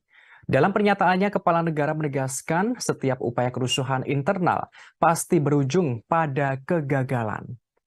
Putin mengklaim dirinya bisa saja menghancurkan pemberontakan. Namun dengan sikap bijaksana, ia ingin menghindari pertumpahan darah di dalam negeri. Presiden Rusia tidak ingin terjadi perang saudara. Kepala negara menerangkan ulah Wagner yang memberontak tidak lepas dari buntut serangan balik Ukraina di Bakhmut. Hal ini menyebabkan terjadinya kerugian dalam pasukan Wagner. Putin mengungkapkan mereka salah perhitungan. Pidato Putin itu adalah sekilas narasi resmi yang muncul setelah pemberontakan bersenjata yang dipimpin oleh Yevgeny Prigozhin dan para militer grup Wagner. Dalam waktu kurang dari 24 jam, pejuang Wagner merebut instalasi militer di selatan Rusia yang berbasis di Moskow. Kemudian dengan tiba-tiba Prigozhin menghentikan gerakan itu, mengklaim bahwa ini semua adalah bagian dari rencana. Kremlin kemudian mengatakan sebuah kesepakatan yang tampaknya ditengahi oleh Belarus. Hasilnya, Prigozhin tidak akan menghadapi tuntutan pidana, tetapi akan diasingkan ke Belarus meskipun detailnya masih belum jelas. Namun pidato Putin itu tidak banyak menjawab seputar pemberontakan Wagner, termasuk status Putin sendiri. Prigozhin sejak itu mengatakan ia sebenarnya tidak mencoba melakukan kudeta. Sebaliknya, ia mencoba menghentikan para pejuang Wagner-nya agar tidak diserap oleh militer Rusia. Sementara itu, peristiwa pemberontakan Wagner ini rupanya menyita perhatian sejumlah kalangan, termasuk asisten profesor ilmu politik di Universitas George Washington, David Scaglione. Ia menilai peristiwa tersebut memberi banyak informasi tentang gaya pemerintahan Putin. Ia mengatakan Putin pada akhirnya menghilangkan apa yang akan menjadi salah satu ancaman terbesarnya terhadap kekuasaan. Terpisah, Putin berpidato pada hari Senin setelah terjadi pemberontakan Prigozhin berakhir pada Sabtu. Ia hanya sekilas mengungkapkan bahwa pemberontakan Wagner adalah pengkhianatan. Putin mengingatkan siapapun yang sadar menempuh jalan pengkhianatan akan dihukum. Namun Presiden Belarus Alexander Lukashenko hadir sebagai penengah. Sebagaimana diketahui sebelumnya, grup Wagner sempat melakukan pemberontakan di Rusia pada Sabtu 24 Juni. Mereka melancarkan pemberontakan dengan merebut markas tentara Rusia dan mengerahkan pasukan menuju Moskwa. Namun di balik pemberontak tersebut, Presiden Rusia Vladimir Putin mengungkapkan fakta pada Selasa 27 Juni. Menurutnya, para tentara Wagner yang gagal melakukan pemberontakan itu sebelumnya telah didanai oleh negara dengan jumlah yang fantastis, yakni 1 miliar dolar Amerika Serikat atau setara 15 triliun rupiah. Dilansir dari Kompas.com, uang tersebut digunakan untuk gaji para pegawai, anggota, dan hadiah insentif periode Mei 2022 hingga Mei 2023. Angka ini diungkapkan Putin ketika berpidato kepada para pejabat Kementerian Pertahanan yang disiarkan televisi saat awal pertemuan. Negara-negara NATO di Eropa Timur mulai khawatir dengan dampak yang akan ditimbulkan akibat Wagner pindah ke Belarus. Mereka langsung mengabari NATO pusat untuk meningkatkan keamanan. Dikutip dari Kompas.com, pada Kamis 29 Juni, negara-negara NATO di Eropa Timur memperingatkan pemindahan pasukan tentara bayaran Rusia Wagner ke Belarus akan menciptakan ketidakstabilan regional yang lebih besar. Meski begitu, Sekretaris Jenderal atau Sekjen NATO, Jens Stoltenberg, mengatakan aliansi siap mempertahankan diri terhadap ancaman apapun. Sementara itu, Presiden Lituania Gitanas Nausėda mengatakan pindahnya Wagner ke Belarus untuk menyebarkan pembunuh berantai, maka negara tetangga menghadapi bahaya ketidakstabilan yang lebih besar. Di sisi yang sama, Presiden Polandia Andrzej Duda mengatakan pemindahan Wagner ke Belarus benar-benar sangat memprihatinkan. Pihaknya harus membuat keputusan yang sangat kuat. Hal ini membutuhkan jawaban yang sangat segera dari NATO. Polandia berharap ancaman yang ditimbulkan oleh pasukan Wagner akan menjadi agenda pada pertemuan puncak 31 anggota NATO di Vilnius, Lithuania pada 11 hingga 12 Juli mendatang. Bos Wagner Yevgeny Prigozhin seperti diketahui tiba di Belarus pada Selasa 27 Juni di bawah kesepakatan yang dinegosiasikan oleh Presiden Belarus Alexander Lukashenko. Hasilnya, pemberontakan tentara bayaran di Rusia pada Sabtu bisa diakhiri. Presiden Rusia Vladimir Putin mengatakan para pejuang Wagner akan ditawari pilihan untuk pindah ke sana. Mengenai hal ini, Sekjen NATO Stoltenberg mengatakan masih terlalu dini untuk mengatakan apa artinya ini bagi sekutu NATO. Ia menekankan peningkatan pertahanan sayap timur aliansi dalam beberapa tahun terakhir. Sekjen NATO menegaskan pihaknya telah meningkatkan kehadiran militer di bagian timur aliansi. Pihaknya juga akan membuat keputusan lebih lanjut. Hal ini untuk lebih memperkuat pertahanan kolektif dengan pasukan yang lebih siap dan lebih banyak kemampuan di KTT mendatang. Stoltenberg mengatakan pemberontakan itu menunjukkan bahwa perang ilegal Putin melawan Ukraina telah memperdalam perpecahan di Rusia. Ia menegaskan NATO tidak boleh meremehkan Rusia. Sekjen NATO menambahkan pihaknya terus mendukung Ukraina. Survei menunjukkan sebagian besar rakyat Amerika Serikat mendukung pemerintah untuk memasok senjata ke Ukraina melawan Rusia. Dukungan ini mengalami kenaikan dari beberapa waktu lalu. Dikutip dari RT.com pada Kamis 29 Juni, survei tersebut diterbitkan oleh Jajak Pendapat Reuters atau Ipsos pada Rabu kemarin. Sekitar 65% orang Amerika mendukung kelanjutan bantuan militer ke Ukraina. Persentase ini naik dari 46% pada Mei lalu. Dilakukan pada awal pekan ini, Jajak Pendapat menemukan dukungan bipartisan untuk mempersenjatai Ukraina. 81% dari Partai Demokrat dan 56% dari Partai Republik yang mendukung. Hasil ini mencerminkan situasi di Kongres yang mana Partai Demokrat Biden hampir bulat dalam mendukung pengiriman senjata. Sementara Partai Republik terpecah antara pendirian yang mendukung pengiriman senjata dan pro-Trump, serta sayap isolasionis yang menentang. Minggu-minggu ini, antara dua survei telah melihat Ukraina meluncurkan serangan balasan yang mahal terhadap pasukan Rusia. Namun, Ukraina kehilangan sekitar 13.000 tentara dan ratusan tank dan kendaraan lapis baja. Hal itu menurut Dewan Keamanan Rusia. Terlepas dari itu, mantan Duta Besar Amerika Serikat untuk Ukraina, William Taylor, mengatakan bahwa Jajak Pendapat pasti memperkuat keputusan Biden untuk mendukung semua ini. Ada kemungkinan akan meyakinkan anggota parlemen dari Partai Republik bahwa mendukung posisinya yang mapan adalah langkah yang menguntungkan secara politik. Jajak pendapat tersebut merupakan outlier dari antara survei terbaru lainnya. Ditunjukkan penurunan dukungan yang stabil untuk kebijakan Biden di Ukraina. Angka-angka yang diterbitkan oleh Pew Research minggu lalu menunjukkan 28% orang Amerika sekarang berpikir bahwa Amerika Serikat memberikan terlalu banyak uang kepada Ukraina, naik dari 7% pada Maret lalu ketika Rusia melancarkan operasi militernya. Jumlah responden yang berpikir bahwa tingkat bantuan saat ini tidak cukup telah turun dari 42% menjadi 16% dalam kurun waktu yang sama. Pew menemukan bahwa 39% orang Amerika sangat atau agak menyetujui respon Biden terhadap konflik ini. Sementara 35% tidak setuju. Di sisi lain, sebuah jajak pendapat yang dilakukan oleh University of Chicago Harris School of Public Policy akhir bulan lalu menemukan bahwa 50% orang dewasa Amerika Serikat masih mendukung pengiriman senjata ke Ukraina dibanding dengan 61% pada Mei 2022.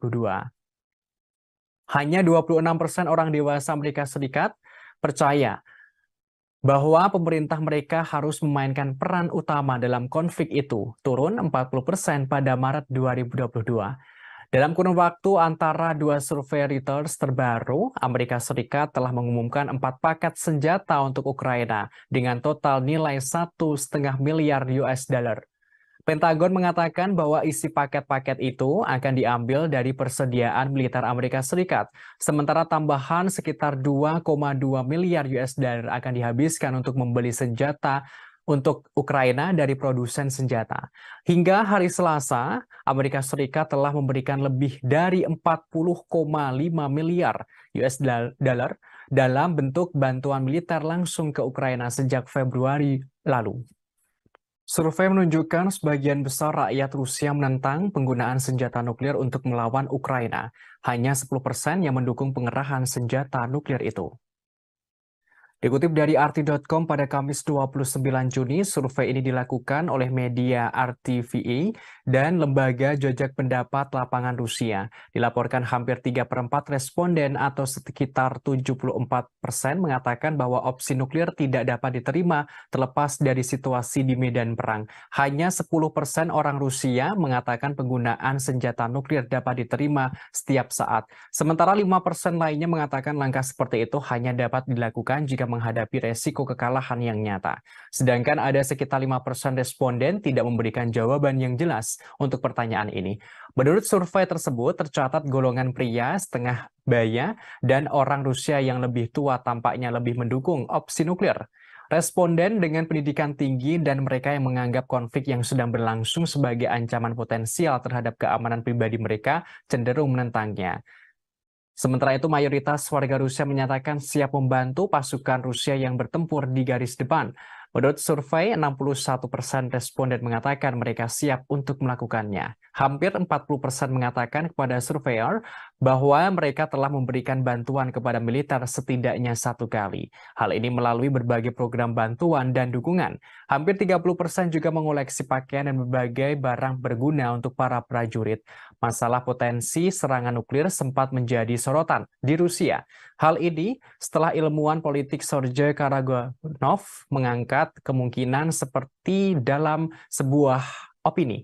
Dalam artikel berjudul "Keputusan yang sulit tapi diperlukan", Karaganov menyatakan pendapatnya. Ia menerangkan Rusia dapat meningkatkan penggunaan senjata nuklir terhadap negara-negara Eropa yang mendukung Ukraina.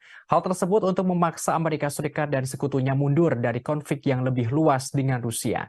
Dengan demikian mencegah konflik yang lebih luas dengan Rusia, yakni Perang Nuklir Global atau Perang Dunia III. Sebagaimana diketahui pada pertengahan Juni, Presiden Rusia Vladimir Putin memperingatkan bahwa membahas masalah ini menurunkan ambang batas penggunaan senjata nuklir potensial. Di bawah doktrin resmi saat ini, Rusia hanya akan menggunakan persenjataan atomnya itu jika dihadapkan pada ancaman eksistensial. Kepala negara seraya menambahkan bahwa tidak percaya menggunakan senjata nuklir taktis hasil rendah sebagai pencegah. Kepala kelompok tentara bayaran Wagner Yevgeny Prigozhin buka suara terkait tindakan Wagner yang disebut-sebut pemberontakan. Ia menegaskan pasukannya tidak bermaksud menggulingkan atau melakukan kudeta terhadap pemerintah Putin yang sah. Prigozhin menyebut pihaknya memulai pawai karena ketidakadilan. Dikutip dari Kompas.com, hal ini disampaikan Yevgeny Prigozhin pada Senin kemarin setelah meluncurkan pemberontakan bersenjata yang gagal melawan kepemimpinan militer Rusia. Sebaliknya, ia menyebut tindakannya sebagai pawai menuju keadilan. Hal ini dipicu oleh serangan mematikan terhadap pasukan militer pribadinya yang memakai pakaian terkait militer Rusia. Prigozhin mengklaim kelompok Wagner adalah kekuatan tempur paling efektif di Rusia dan bahkan dunia. Ia mengatakan cara Wagner bisa menguasai kota Rostov-on-Don di Rusia Selatan tanpa pertumpahan darah adalah bukti keefektifan para tentaranya, termasuk cara mereka mengirim konvoi bersenjata ke jarak 200 km dari Moskwa adalah bukti keefektifan para tentaranya. Pasukannya menghentikan pemberontakan pada 24 Juni berdasarkan kesepakatan yang ditengahi oleh Presiden Belarus Alexander Lukashenko. Prigozhin tidak memberikan rincian tentang keberadaannya saat ini atau rencananya pada masa depan. Ia terakhir tampak pada Sabtu tersenyum di belakang sebuah SUV ketika ia meninggalkan Rostov-on-Don setelah memerintahkan anak buahnya untuk mundur. Ketentuan negosiasi Kremlin dengan pendiri grup Wagner yang berusia 62 tahun itu belum diungkapkan. Sebagaimana diketahui sebelumnya, grup Wagner sempat melakukan pemberontakan di Rusia pada 24 Februari. Maksud kami 24 Juni. Mereka melancarkan pemberontakan dengan merebut markas tentara Rusia dan mengerahkan pasukan menuju Moskwa. Namun di balik pemberontakan itu, Presiden Rusia Vladimir Putin mengungkapkan fakta. Menurutnya, para tentara Wagner yang gagal melakukan pemberontakan itu sebelumnya telah didanai oleh negara dengan jumlah yang fantastis, yakni sekitar 1 miliar dolar Amerika Serikat atau setara 15 miliar rupiah. Maksud kami 15 triliun rupiah.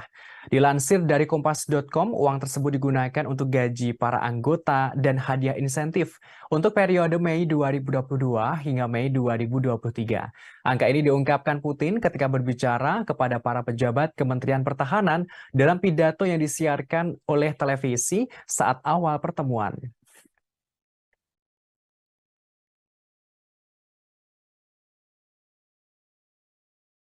Сегодня я открыл пресс-службу и получил 1000 вопросов по поводу произошедших событий. Для того, чтобы не было кривотолков, хочу ответить на главный из этих вопросов. Первое. Какими были предпосылки марша справедливости 23.06.23 года? ЧВК «Вагнер» является, пожалуй, самым опытным и боеспособным подразделением в России, а возможно и в мире. Мотивированные, заряженные бойцы, которые выполняли огромное количество задач в интересах Российской Федерации и всегда только в интересах Российской Федерации, в Африке, в арабских странах и во всем мире. В последнее время это подразделение добилось хороших результатов на Украине, выполнив серьезнейшие задачи. В результате интриг, непродуманных решений. Hungaria kembali menyindir Eropa yang nekat memberikan senjata kepada Ukraina untuk melawan Rusia. Budapest memperingatkan langkah itu justru membawa Eropa mendekati bencana. Dikutip dari RT.com pada Kamis 29 Juni, hal ini disampaikan oleh Menteri Luar Negeri Hungaria, Peter Szijjártó, di Facebook pribadinya sebelum bertemu dengan Menteri Luar Negeri Uni Eropa di Luxembourg pada Senin lalu. Hungaria memperpanjang hak veto Budapest atas transfer senjata Uni Eropa ke Ukraina. Ia menerangkan sekarang sebenarnya masalah yang lebih besar dapat dicegah dan ribuan nyawa dapat diselamatkan. Namun para pemimpin benua harus keluar dari psikosis perang. Kendati begitu, hasil pertemuan di Luxembourg menunjukkan para Menteri Luar Negeri Uni Eropa memilih meningkatkan dana senjata bersama mereka untuk Ukraina dengan tambahan senilai 3,5 miliar euro atau setara 3,85 miliar US dollar. Langkah ini diambil setelah Menteri Luar Negeri Ukraina Dmytro Kuleba menyampaikan pidatonya. Tambahan dana itu diambil dari Fasilitas Perdamaian Eropa. Dana tersebut adalah dompet sekitar 5,6 miliar US. Maksud kami 5,6 miliar euro atau setara 6,08 miliar US dollar yang digunakan untuk membiayai militer asing dan mengganti biaya anggotanya yang mengirim senjata ke konflik asing. Sebelum konflik di Ukraina, Fasilitas Perdamaian Eropa hanya digunakan untuk memasok peralatan tidak mematikan ke Georgia, Mali, Moldova, Mozambik, dan Ukraina dengan total kurang dari 125 juta US dollar. Menanggapi pilihan tersebut, Menteri Luar Negeri Hungaria mempertahankan hak vetonya pada tahap senjata terbaru senilai 500 juta euro atau setara 546 juta US dollar dari dana tersebut untuk 1 bulan lagi. Budapest saat ini memblokir transfer senjata Uni Eropa ke Ukraina. Hal ini karena Ukraina memasukkan daftar hitam perusahaan Hungaria yang melakukan bisnis di Rusia. Menteri Luar Negeri dan Perdana Menteri Hungaria, Viktor Orbán, telah berulang kali menyerukan gencatan senjata dan kesepakatan damai di Ukraina. Hungaria bersikeras bahwa sanksi anti-Rusia lebih merugikan Eropa daripada merugikan Rusia. Dalam wawancara dengan media Inggris pada Selasa, Orbán mengatakan bahwa gagasan kemenangan Ukraina di medan perang adalah mustahil. Ia mengatakan bahwa tanpa gencatan senjata segera, Ukraina akan kehilangan sejumlah besar kekayaan dan banyak nyawa, termasuk kehancuran yang tidak terbayangkan akan terjadi. Ia secara terang-terangan mengungkapkan Ukraina bukan lagi negara berdaulat. Disebutkan, Ukraina tidak punya anggaran dan tidak memiliki senjata. Ukraina hanya bisa melawan karena didukung oleh Barat.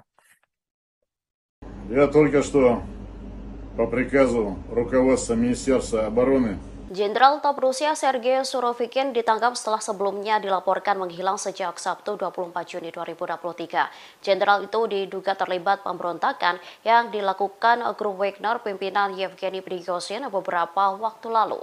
Dari informasi yang didapat, Sergei Surovikin saat ini diduga telah ditahan di pusat penahanan Lefortovo, Moskow.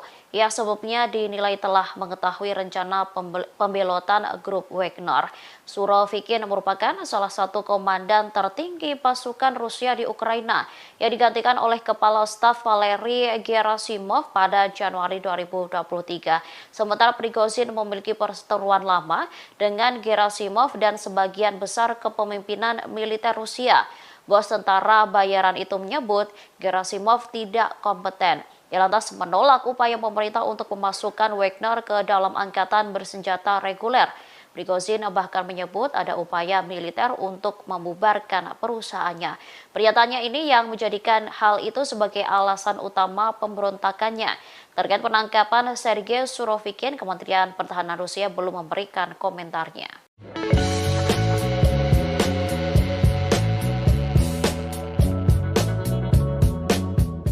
Kepala NATO mengeluarkan peringatan setelah pemberontakan Wagner tidak seharusnya meremehkan Rusia. Hal itu dikatakannya pada Selasa 27 Juni selama konferensi pers seusai pertemuan dengan para pemimpin beberapa negara anggota NATO di Den Haag. Selain itu, Jens Stoltenberg juga menyerukan untuk memberikan bantuan sebanyak mungkin ke Ukraina. Tujuan Stoltenberg hanya untuk memperkuat posisinya pada pembicaraan di masa depan. Menurutnya, perang ilegal melawan Ukraina Putin telah memperdalam perpecahan dan menciptakan ketegangan baru di Rusia. Stoltenberg juga mengatakan bahwa keputusan lebih lanjut untuk memperkuat aliansi akan dibuat pada pertemuan puncak yang akan datang di Vilnius, Lituania mulai 11 Juli mendatang. Ketika agenda juga akan menjadi rencana terperinci pertama sejak Perang Dingin tentang bagaimana mempersiapkan pertemuan langsung pertama konfrontasi antara NATO dan Moskow.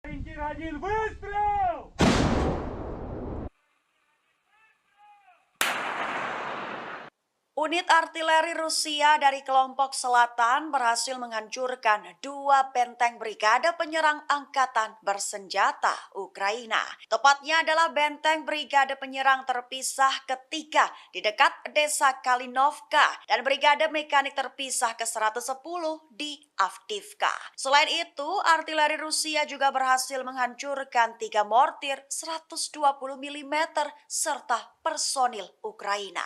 Hal itu dikatakan oleh Vadim Astaviev, Kepala Pusat Pers Kelompok Selatan Rusia pada Kamis 29 Juni 2023. Selain serangan di 2 benteng tersebut, awak sistem penyembur api berat Sons Sepek juga menyerang akumulasi tenaga musuh di garis depan, tepatnya di daerah Malaya Kalinovka. Penyerangan itu dilakukan dari unit perlindungan radiasi, kimia, dan biologis Distrik Militer Selatan Rusia.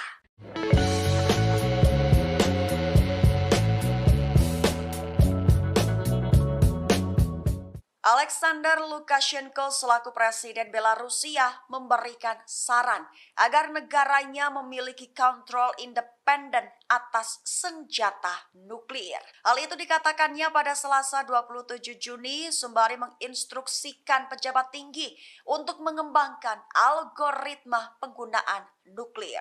Lukashenko menambahkan jika itu didasarkan pada fakta, jika perlu menggunakannya di saat-saat sulit dan ada penyerang. Di sisi lain, Emma Claire Volley, mitra Asosiasi untuk Kebijakan dan Penelitian dengan gerakan Global Zero, turut buka suara. Ia menyatakan jika tampaknya pernyataan tentang senjata nuklir mungkin menjadi bagian dari pola penekanan yang lebih luas dan mungkin membesar-besarkan pengaruhnya dalam politik internal Rusia dan regional. Ia melanjutkan di mana itu berjalan di garis antara menegaskan Belarusia memiliki peran berbeda untuk dimainkan dalam situasi yang lebih luas tanpa secara eksplisit membuat ancaman nuklir yang akan dilihat Rusia diarahkan kepadanya. Di sisi lainnya lagi, ISW mengatakan jika senjata nuklir juga dapat digunakan sebagai alat oleh Belarus untuk melawan Rusia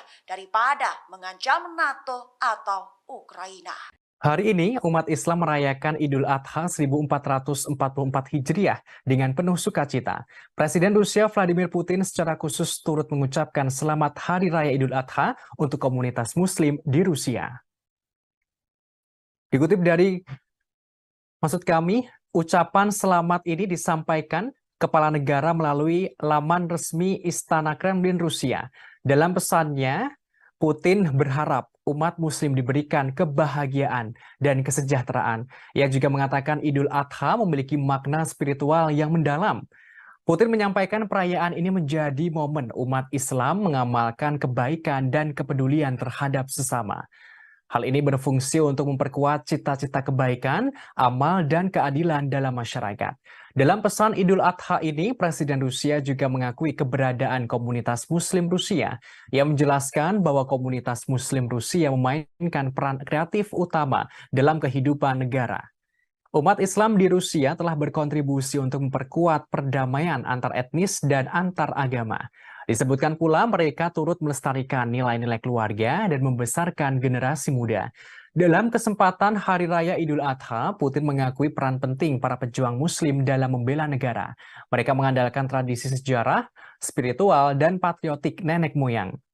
Bahkan dengan bangga, Kepala Negara menyebut pejuang Muslim Rusia tidak egois. Mereka memiliki jiwa keberanian, terutama keberanian selama operasi militer khusus di Ukraina, membela Rusia bahu-membahu dengan sesama prajurit. Pasukan Rusia terus membuat kemajuan di Ukraina. Moskwa berhasil memusnahkan persediaan bahan bakar tentara Ukraina dengan menggunakan senjata presisi. Dikutip dari TASS.com, pada Kamis 29 Juni, juru bicara Kementerian Pertahanan Rusia Letnan Jenderal Igor Konashenkov memberikan penjelasan. Dilaporkan, Angkatan Udara Rusia menyerang tempat penyulingan minyak dan penyimpanan bahan bakar Ukraina. Depot itu digunakan untuk memasok pasukan Ukraina di Donbas selama beberapa hari terakhir selama operasi militer khusus di Ukraina.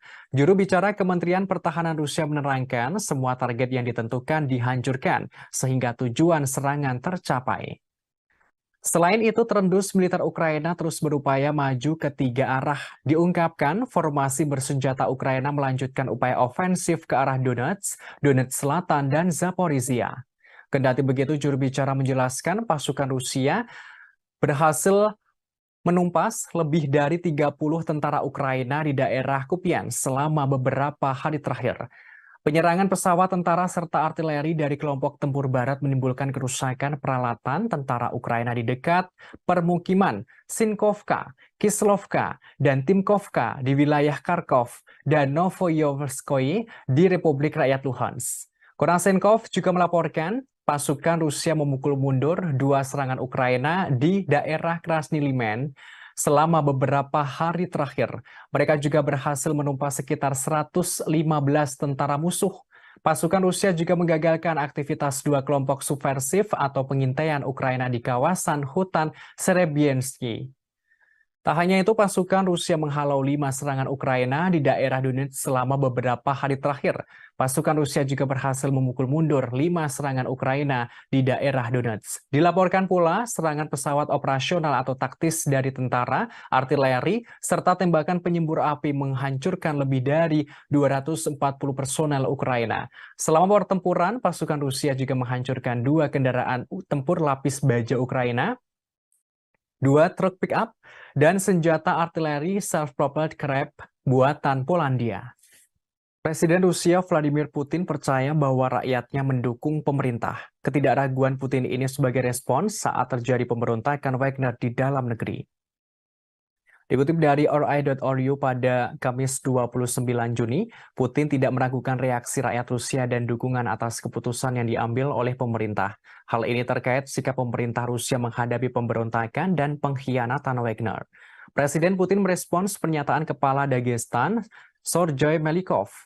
Diketahui Kepala Daerah Dagestan mengatakan bahwa semua orang di Republik ini mendukung tindakan pemerintah selama percobaan pemberontakan. Kepala daerah menandaskan tidak ada satu orang pun di Dagestan yang tidak menyatakan dukungannya setelah pidato Putin kepada rakyat. Melikov meyakinkan bahwa Republik akan terus mendukung semua keputusan yang diambil oleh Presiden Rusia.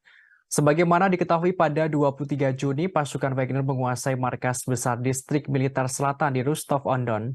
Hal ini terjadi dengan klaim Yevgeny Prigozhin yang mengatakan bahwa tentara Rusia telah melakukan serangan rudal dan pengeboman ke kamp-kamp belakang perusahaan militer swasta tersebut. Ucapannya itu langsung dibantah oleh Kementerian Pertahanan Rusia dan Dinas Keamanan Federal Rusia. Kemudian sebuah kasus kriminal dibuka terhadap Prigozhin karena mengorganisir pemberontakan bersenjata. Presiden Putin menggambarkan tindakan para pemberontak sebagai pertaruhan kriminal, tikaman dari belakang terhadap Rusia, dan pengkhianatan yang dipimpin oleh ambisi yang terlalu tinggi dan kepentingan pribadi. Namun, Presiden Belarus Alexander Lukashenko hadir sebagai penengah. Ia meredakan situasi antara pihak Rusia dan Wagner. Lukashenko tidak merinci negosiasi khusus atas kesepakatan yang mereka capai yang membuat Prigozhin dipindah ke Belarus, termasuk pencabutan kasus pidana terhadap Prigozhin dan para pejuangnya. Diketahui pejuang Wagner diberi pilihan untuk bergabung di Belarus atau dimasukkan ke dalam militer Rusia. Lukashenko menyebutkan mungkin perlu waktu bagi pasukan Wagner yang memilih untuk tidak menandatangani kontrak dengan Kementerian Pertahanan Rusia untuk melakukan perjalanan ke Belarus. Ia juga mengatakan kepada Menteri Pertahanannya untuk mempertimbangkan gagasan merekrut beberapa dari pasukan Wagner untuk bergabung ke Angkatan Darat Belarus. Presiden Belarus Alexander Lukashenko turut angkat bicara soal pemberontakan Wagner atau tentara bayaran Rusia di Moskwa. Ia memperingatkan Direktur Wagner jika nekat memberontak dan tidak mau damai. Menurutnya Rusia bisa menghancurkan Wagner seperti serangga. Dikutip dari Tribunnews.com pada Kamis 29 Juni, hal itu disampaikan Presiden Belarus Alexander Lukashenko pada militer Belarus Selasa 27 Juni. Ia memperingatkan pemimpin perusahaan militer swasta Wagner, Yevgeny Prigozhin, saat melakukan negosiasi damai antara Rusia dan Wagner. Dikatakan kepala negara Yevgeny Prigozhin dan Wagner bisa dihancurkan seperti serangga. Hal ini jika ia berani melanjutkan perjalanan dari kota Rostov ke kota Moskow untuk melakukan pemberontakan. Kendati begitu, Lukashenko mengaku khawatir pemberontakan yang terjadi di Moskow akan merembet ke negaranya. Oleh karenanya, Kepala Negara Belarus turun tangan sebagai mediator atau penengah jalan damai Rusia dan Wagner. Sebelumnya, Lukashenko mengatakan Rusia mengumpulkan sekitar 10.000 tentara untuk mengusir pawai Wagner ke Moskow pada Sabtu 24 Juni. Lukashenko yakin Rusia akan menang melawan para pemberontak. Namun hal itu mungkin akan mengakibatkan ribuan kematian. Sehingga menurutnya solusi damai adalah prioritas dalam menengahi Wagner dan Rusia. Presiden Belarus mengatakan Presiden Rusia Vladimir Putin membuatnya harus menawarkan bantuan sebagai mediator karena kekhawatiran. Ia mengaku hal yang paling berbahaya bukanlah dari situasi yang terjadi, tetapi pada potensi konsekuensi yang harus ditanggung ke depannya. Presiden Belarus mengaku mendapatkan keluhan Putin. Diungkapkan, Putin sempat mengatakan Prigozhin tidak berguna lantaran tak mengangkat telepon dan tidak ingin berbicara dengan siapapun. Meski demikian, Lukashenko berhasil menghubungi Yevgeny Prigozhin dengan bantuan Dinas Keamanan Federal Rusia. Pada 30 menit pertama dalam panggilan telepon itu, Yevgeny Prigozhin sangat berapi-api dan berbicara dalam kata-kata kotor. Kemudian Lukashenko mengingatkan Prigozhin, Rusia bisa menghancurkannya seperti serangga. Menurut Lukashenko, para komandan grup Wagner telah dibuat frustasi oleh kekalahan di medan perang yang diderita di Ukraina, dan hal itu sangat mempengaruhi Prigozhin. Seperti yang dikatakan oleh Yevgeny Prigozhin sebelumnya yang mengklaim dia dan Wagner hanya menuntut keadilan. Hal ini dalam menyerukan pemecatan para jenderal Rusia yang dianggap tidak kompeten. Sebagaimana diketahui, Yevgeny Prigozhin menyerukan Wagner akan menggulingkan Menteri Pertahanan Rusia Sergei Shoigu dan mengganti stafnya. Wagner berbaris dari Ukraina ke kota Rostov, Rusia pada Jumat 23 Juni untuk menguasai markas militer Rusia di sana. Pada Sabtu 24 Juni, Wagner yang berada di kota Rostov mengatakan akan melanjutkan aksi menuju ibu kota Moskow. Mereka mengendarai tank dan kendaraan militer di sepanjang kota. Namun di balik pemberontak tersebut, Presiden Rusia Vladimir Putin mengungkapkan fakta pada Selasa 27 Juni, yang mana menurutnya para tentara Wagner yang gagal melakukan pemberontakan itu sebelumnya didanai oleh negara Rusia dengan jumlah yang fantastis, yakni sekitar 1 miliar dolar Amerika Serikat atau sekitar 15 triliun rupiah. Dilansir dari Kompas.com, uang tersebut digunakan untuk gaji para anggota dan hadiah insentif periode Mei 2022 hingga Mei 2023. Angka ini diungkapkan Putin ketika berbicara kepada para pejabat Kementerian Pertahanan dalam pidato yang disiarkan televisi saat awal pertemuan. Хорошо знаем, что жизнь без войны – это результат кропотливой ежедневной работы. Она не всегда видна, но требует колоссальных усилий, порой риска для жизни. Вы люди грамотные, все практически сидите в мессенджерах, читаете разные упреки в мой адрес, что я готовлюсь к войне. Почти 30 лет я каждый день вместе с вами готовились и готовимся к войне. Может быть, и поэтому мы сегодня живем под мирным небом. Особенно сегодня, крайне сложный период в истории суверенной Беларуси, да и всего мира в целом. Угроза нового глобального конфликта как никогда не была так близка, как сегодня. Нашу страну, весь наш регион в очередной раз пытаются взорвать, дезориентировать людей, любыми способами раскачать ситуацию и под этот шумок насадить свои правила, установить свой порядок, при котором уже не будет ни наших стран, ни народов. Menteri Luar Negeri Rusia Sergei Lavrov mengatakan Moskwa tidak bisa lagi mempercayai kesepakatan apapun dengan Amerika Serikat atau Sekutu Barat. Ia menyebut kebuntuan yang sedang berlangsung antara Rusia dan negara-negara Barat adalah perang dunia. Dikutip dari RT.com pada Kamis 29 Juni, Menteri Luar Negeri Rusia mengatakan Amerika Serikat dan sekutunya tidak akan pernah mengizinkan negara manapun untuk mengejar kebijakan berdaulat berdasarkan kepentingan nasional. Hal ini juga bertentangan dengan rencana mereka sendiri. Ia menerangkan kebuntuan antara Rusia dan negara-negara Barat adalah perang dunia yang melibatkan pendekatan yang tidak sesuai dengan politik internasional. Lavrov berujar jika ada negara lain yang mencoba dan mempertahankan kepentingan nasional dengan gigih dan tegas, Barat akan berbalik melawannya. Jika ada negara lain yang mencoba mempertahankan nasionalnya tersebut, maka Barat akan menentangnya pula. Dikatakan Amerika Serikat dan sekutunya masih menganggap ancaman yang ditimbulkan oleh Rusia terhadap rencana mereka sebagai ancaman taktis, namun kemenangan Moskow akan membuat ancaman ini tidak dapat diterima. Disebutkan negara-negara Barat mengklaim bahwa mereka membela tatanan berbasis aturan, namun tatanan semacam ini tidak lain adalah perintah dari Amerika Serikat dan sekutunya. Lavrov membeberkan hal ini tampak saat mereka memutuskan sistem globalisasi mana yang berlaku untuk dunia, termasuk apa mekanisme dan bagaimana perselisihan perdagangan diselesaikan. Diplomat tertinggi Rusia itu juga mengatakan bahwa Washington dan sekutunya telah dengan mudah mengeksploitasi prinsip-prinsip yang sebelumnya mereka nyatakan tidak dapat diganggu-gugat. Tak hanya itu, Kepala Kementerian Luar Negeri Rusia itu pula mengungkapkan Barat berusaha menghancurkan blok yang dipimpin Rusia. Dikatakan Amerika Serikat dan sekutunya telah berulang kali melanggar aturan tatanan yang seharusnya mereka bela dan mengabaikan komitmen mereka di bawah perjanjian yang dibuat dengan Moskow. Ia lantas menyinggung Amerika Serikat dan banyak negara Barat yang mengakui keberadaan kemerdekaan Kosovo tanpa referendum atas dasar deklarasi sepihak oleh Pristina. Namun mereka justru menentang hasil referendum di Crimea. Disebutkan mereka dengan alasan bahwa prinsip keutuhan wilayah Ukraina seharusnya lebih diutamakan dalam kasus ini. Menurutnya, sekarang Barat mencoba untuk menimpakan semua kesalahan kepada Rusia. Mereka menuduh Rusia melakukan agresi yang tidak beralasan. Lavrov menggambarkan hal ini sebagai upaya yang mengalihkan tanggung jawab dari Washington dan sekutunya.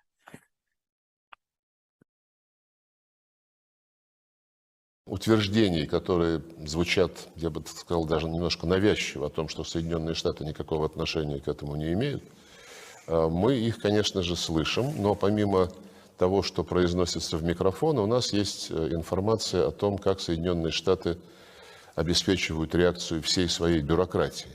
В частности, есть основания верить сведениям о том, что Госдепартамент, как только это началось, а может быть даже накануне, в срочном порядке дал указание всем своим загранпредставительствам никоим образом не комментировать эту ситуацию так, чтобы кто-то мог привязать ее к действиям Соединенных Штатов.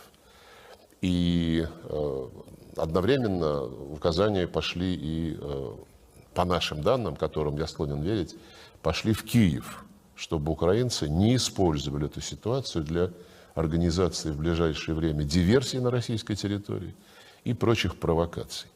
Я повторю еще раз, я не могу гарантировать на 100%, но это очень надежные сведения, и они похожи на правду. Да, вы упомянули о том, что прозвучали заявления, что Соединенные Штаты не вмешиваются во внутренние дела России, не планируют смену режима в России. Это сказал, по-моему, координатор по стратегическим коммуникациям господин Кирби. Но, зная послужной список Соединенных Штатов на предмет смены режимов, ну, такое, конечно, утверждение звучит, ну, я бы сказал, несколько искусственно на фоне всех остальных стран и территорий, где никогда Соединенные Штаты подобного не заявляли. Ну и потом, зная о том, как до недавнего времени, еще несколько лет назад, работали здесь, в нашей стране, американские фонды, неправительственные организации, чем они занимались, как они всячески обхаживали и тренировали оппозицию. Ну, в общем, я думаю, здесь нет нужды подробно вторгаться. Presiden Rusia Vladimir Putin angkat bicara soal pemberontakan Wagner pada Sabtu 24 Juni. Ia menandaskan setiap upaya menciptakan kerusuhan di dalam negeri Rusia pasti gagal. Dikutip dari tribunnews.com pada Senin 26 Juni, Presiden Rusia Vladimir Putin secara terbuka membahas akhir dari pemberontakan grup Wagner. Pemberontakan tersebut sempat membuat keonaran dan kekacauan di dalam negeri. Dalam pernyataannya, kepala negara menegaskan setiap upaya kerusuhan internal pasti berujung pada kegagalan. Putin mengklaim dirinya bisa saja menghancurkan pemberontakan. Namun dengan sikap bijaksana, ia ingin menghindari pertumpahan darah di dalam negeri. Presiden Rusia tidak ingin terjadi perang saudara. Kepala negara menerangkan ulah Wagner yang memberontak tidak lepas dari buntut serangan balik Ukraina di Bakhmut. Hal ini menyebabkan terjadinya kerugian dalam pasukan Wagner. Putin mengungkapkan mereka salah perhitungan. Pidato Putin itu adalah sekilas narasi resmi yang muncul setelah pemberontakan bersenjata yang dipimpin oleh Yevgeny Prigozhin dan para militer grup Wagner. Dalam waktu kurang dari 24 jam, pejuang Wagner merebut instalasi militer di selatan Rusia yang berbasis di berbaris di Moskow. Kemudian dengan tiba-tiba Prigozhin menghentikan gerakan itu, mengklaim bahwa ini semua adalah bagian dari rencana. Kremlin kemudian mengatakan sebuah kesepakatan yang tampaknya ditengahi oleh Belarus. Hasilnya, Prigozhin tidak akan menghadapi tuntutan pidana, tetapi akan diasingkan ke Belarus meskipun detailnya masih belum jelas. Namun pidato Putin itu tidak banyak menjawab seputar pemberontakan Wagner, termasuk status Putin sendiri. Prigozhin sejak itu mengatakan ia sebenarnya tidak mencoba melakukan kudeta.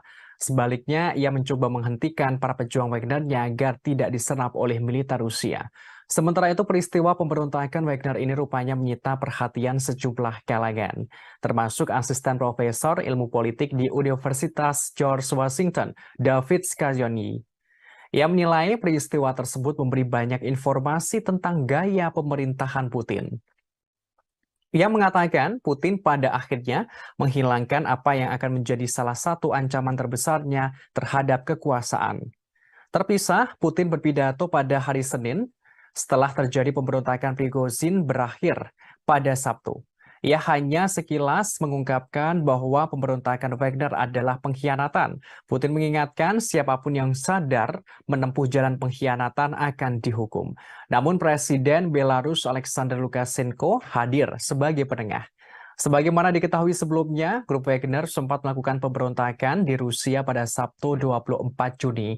Mereka melancarkan pemberontakan dengan merebut markas tentara Rusia dan mengerahkan pasukan menuju Moskwa. Namun di balik pemberontak tersebut, Presiden Rusia Vladimir Putin mengungkapkan fakta pada Selasa 27 Juni. Menurutnya, para tentara Wagner yang gagal melakukan pemberontakan itu sebelumnya telah didanai oleh negara dengan jumlah yang fantastis, yakni 1 miliar dolar Amerika Serikat atau setara 15 triliun rupiah. Dilansir dari Kompas.com, uang tersebut digunakan untuk gaji para pegawai, anggota, dan hadiah insentif periode Mei 2022 hingga Mei 2023. Angka ini diungkapkan Putin ketika berpidato kepada para pejabat Kementerian Pertahanan yang disiarkan televisi saat awal pertemuan. Negara-negara NATO di Eropa Timur mulai khawatir dengan dampak yang akan ditimbulkan akibat Wagner pindah ke Belarus. Mereka langsung mengabari NATO pusat untuk meningkatkan keamanan. Dikutip dari Kompas.com, pada Kamis 29 Juni, negara-negara NATO di Eropa Timur memperingatkan pemindahan pasukan tentara bayaran Rusia Wagner ke Belarus akan menciptakan ketidakstabilan regional yang lebih besar. Meski begitu, Sekretaris Jenderal atau Sekjen NATO, Jens Stoltenberg, mengatakan aliansi siap mempertahankan diri terhadap ancaman apapun. Sementara itu, Presiden Lituania Gitanas Nausėda mengatakan pindahnya Wagner ke Belarus untuk menyebarkan pembunuh berantai, maka negara tetangga menghadapi bahaya ketidakstabilan yang lebih besar. Di sisi yang sama, Presiden Polandia Andrzej Duda mengatakan pemindahan Wagner ke Belarus benar-benar sangat memprihatinkan. Pihaknya harus membuat keputusan yang sangat kuat. Hal ini membutuhkan jawaban yang sangat segera dari NATO. Polandia berharap ancaman yang ditimbulkan oleh pasukan Wagner akan menjadi agenda pada pertemuan puncak 31 anggota NATO di Vilnius, Lituania pada 11 hingga 12 Juli mendatang. Bos Wagner Yevgeny Prigozhin seperti diketahui tiba di Belarus pada Selasa 27 Juni di bawah kesepakatan yang dinegosiasikan oleh Presiden Belarus Alexander Lukashenko. Hasilnya, pemberontakan tentara bayaran di Rusia pada Sabtu bisa diakhiri. Presiden Rusia Vladimir Putin mengatakan para pejuang Wagner akan ditawari pilihan untuk pindah ke sana. Mengenai hal ini, Sekjen NATO Stoltenberg mengatakan masih terlalu dini untuk mengatakan apa artinya ini bagi sekutu NATO. Ia menekankan peningkatan pertahanan sayap timur aliansi dalam beberapa tahun terakhir. Sekjen NATO menegaskan pihaknya telah meningkatkan kehadiran militer di bagian timur aliansi. Pihaknya juga akan membuat keputusan lebih lanjut. Hal ini untuk lebih memperkuat pertahanan kolektif dengan pasukan yang lebih siap dan lebih banyak kemampuan di KTT mendatang. Stoltenberg mengatakan pemberontakan itu menunjukkan bahwa perang ilegal Putin melawan Ukraina telah memperdalam perpecahan di Rusia. Ia menegaskan NATO tidak boleh meremehkan Rusia. Sekjen NATO menambahkan pihaknya terus mendukung Ukraina. Survei menunjukkan sebagian besar rakyat Amerika Serikat mendukung pemerintah untuk memasok senjata ke Ukraina melawan Rusia. Dukungan ini mengalami kenaikan dari beberapa waktu lalu. Dikutip dari RT.com, pada Kamis 29 Juni, survei tersebut diterbitkan oleh Jajak Pendapat Reuters atau Ipsos pada Rabu kemarin. Sekitar 65% orang Amerika mendukung kelanjutan bantuan militer ke Ukraina. Persentase ini naik dari 46% pada Mei lalu. Dilakukan pada awal pekan ini, Jajak Pendapat menemukan dukungan bipartisan untuk mempersenjatai Ukraina. 81% dari Partai Demokrat dan 56% dari Partai Republik yang mendukung. Hasil ini mencerminkan situasi di Kongres yang mana Partai Demokrat Biden hampir bulat dalam mendukung pengiriman senjata. Sementara Partai Republik terpecah antara pendirian yang mendukung pengiriman senjata dan pro-Trump, serta sayap isolasionis yang menentang. Minggu-minggu ini, antara dua survei telah melihat Ukraina meluncurkan serangan balasan yang mahal terhadap pasukan Rusia. Namun, Ukraina kehilangan sekitar 13.000 tentara dan ratusan tank dan kendaraan lapis baja. Hal itu menurut Dewan Keamanan Rusia. Terlepas dari itu, mantan Duta Besar Amerika Serikat untuk Ukraina, William Taylor, mengatakan bahwa jajak pendapat pasti memperkuat keputusan Biden untuk mendukung semua ini. Ada kemungkinan akan meyakinkan anggota parlemen dari Partai Republik bahwa mendukung posisinya yang mapan adalah langkah yang menguntungkan secara politik. Jajak pendapat tersebut merupakan outlier dari antara survei terbaru lainnya. Ditunjukkan penurunan dukungan yang stabil untuk kebijakan Biden di Ukraina. Angka-angka yang diterbitkan oleh Pew Research minggu lalu menunjukkan 28% orang Amerika sekarang berpikir bahwa Amerika Serikat memberikan terlalu banyak uang kepada Ukraina, naik dari 7% pada Maret lalu ketika Rusia melancarkan operasi militernya. Jumlah responden yang berpikir bahwa tingkat bantuan saat ini tidak cukup telah turun dari 42% menjadi 16% dalam kurun waktu yang sama. Pew menemukan bahwa 39% orang Amerika sangat atau agak menyetujui respon Biden terhadap konflik ini. Sementara 35% tidak setuju. Di sisi lain, sebuah jejak pendapat yang dilakukan oleh University of Chicago Harris School of Public Policy akhir bulan lalu menemukan bahwa 50% orang dewasa Amerika Serikat masih mendukung pengiriman senjata ke Ukraina dibanding dengan 61% pada Mei 2022. Hanya 26% orang dewasa Amerika Serikat percaya bahwa pemerintah mereka harus memainkan peran utama dalam konflik itu, turun 40% pada Maret 2022. Dalam kurun waktu antara dua survei Reuters terbaru, Amerika Serikat telah mengumumkan 4 paket senjata untuk Ukraina dengan total nilai 1,5 miliar US dollar. Pentagon mengatakan bahwa isi paket-paket itu akan diambil dari persediaan militer Amerika Serikat, sementara tambahan sekitar 2,2 miliar US dollar akan dihabiskan untuk membeli senjata untuk Ukraina dari produsen senjata. Hingga hari Selasa, Amerika Serikat telah memberikan lebih dari 40,5 miliar US dollar dalam bentuk bantuan militer langsung ke Ukraina sejak Februari lalu. Survei menunjukkan sebagian besar rakyat Rusia menentang penggunaan senjata nuklir untuk melawan Ukraina. Hanya 10% yang mendukung pengerahan senjata nuklir itu. Dikutip dari RT.com pada Kamis 29 Juni, survei ini dilakukan oleh media RTVE dan lembaga jajak pendapat lapangan Rusia. Dilaporkan hampir 3/4 responden atau sekitar 74% mengatakan bahwa opsi nuklir tidak dapat diterima terlepas dari situasi di medan perang. Hanya 10% orang Rusia mengatakan penggunaan senjata nuklir dapat diterima setiap saat. Sementara 5% lainnya mengatakan langkah seperti itu hanya dapat dilakukan jika menghadapi resiko kekalahan yang nyata. Sedangkan ada sekitar 5% responden tidak memberikan jawaban yang jelas untuk pertanyaan ini. Menurut survei tersebut, tercatat golongan pria setengah baya dan orang Rusia yang lebih tua tampaknya lebih mendukung opsi nuklir. Responden dengan pendidikan tinggi dan mereka yang menganggap konflik yang sedang berlangsung sebagai ancaman potensial terhadap keamanan pribadi mereka cenderung menentangnya. Sementara itu, mayoritas warga Rusia menyatakan siap membantu pasukan Rusia yang bertempur di garis depan. Menurut survei, 61% responden mengatakan mereka siap untuk melakukannya. Hampir 40% mengatakan kepada surveyor bahwa mereka telah memberikan bantuan kepada militer setidaknya 1 kali. Hal ini melalui berbagai program bantuan dan dukungan. Hampir 30% juga mengoleksi pakaian dan berbagai barang berguna untuk para prajurit. Masalah potensi serangan nuklir sempat menjadi sorotan di Rusia. Hal ini setelah ilmuwan politik Sergei Karaganov mengangkat kemungkinan seperti dalam sebuah opini. Dalam artikel berjudul keputusan yang sulit tapi diperlukan, Karaganov menyatakan pendapatnya. Ia menerangkan Rusia dapat meningkatkan penggunaan senjata nuklir terhadap negara-negara Eropa yang mendukung Ukraina.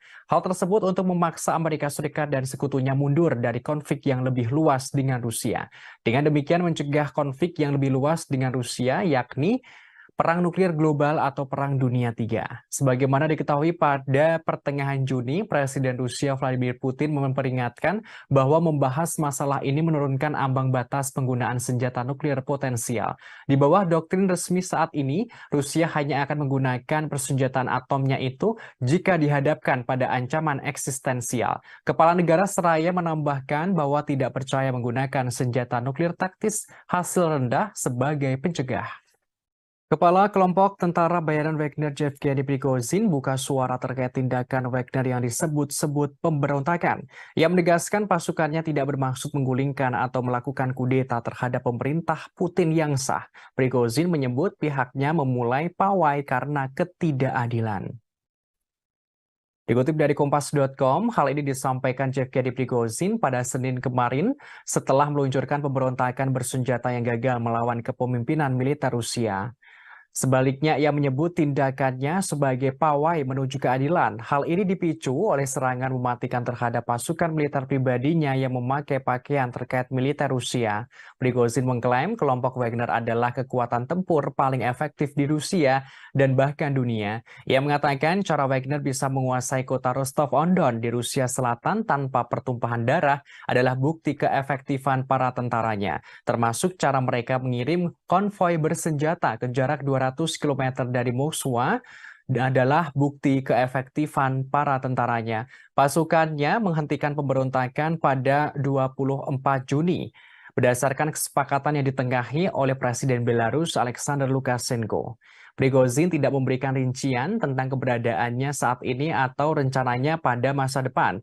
Ia terakhir tampak pada Sabtu tersenyum di belakang sebuah SUV ketika ia meninggalkan Rostov-on-Don setelah memerintahkan anak buahnya untuk mundur. Ketentuan negosiasi Kremlin dengan pendiri grup Wagner yang berusia 62 tahun itu belum diungkapkan. Sebagaimana diketahui sebelumnya, grup Wagner sempat melakukan pemberontakan di Rusia pada 24 Februari. Maksud kami 24 Juni. Mereka melancarkan pemberontakan dengan merebut markas tentara Rusia dan mengerahkan pasukan menuju Moskwa. Namun di balik pemberontakan itu, Presiden Rusia Vladimir Putin mengungkapkan fakta. Menurutnya, para tentara Wagner yang gagal melakukan pemberontakan itu sebelumnya telah didanai oleh negara dengan jumlah yang fantastis, yakni sekitar 1 miliar dolar Amerika Serikat atau setara 15 miliar rupiah. Maksud kami 15 triliun rupiah. Dilansir dari Kompas.com, uang tersebut digunakan untuk gaji para anggota dan hadiah insentif untuk periode Mei 2022 hingga Mei 2023. Angka ini diungkapkan Putin ketika berbicara kepada para pejabat Kementerian Pertahanan dalam pidato yang disiarkan oleh televisi saat awal pertemuan.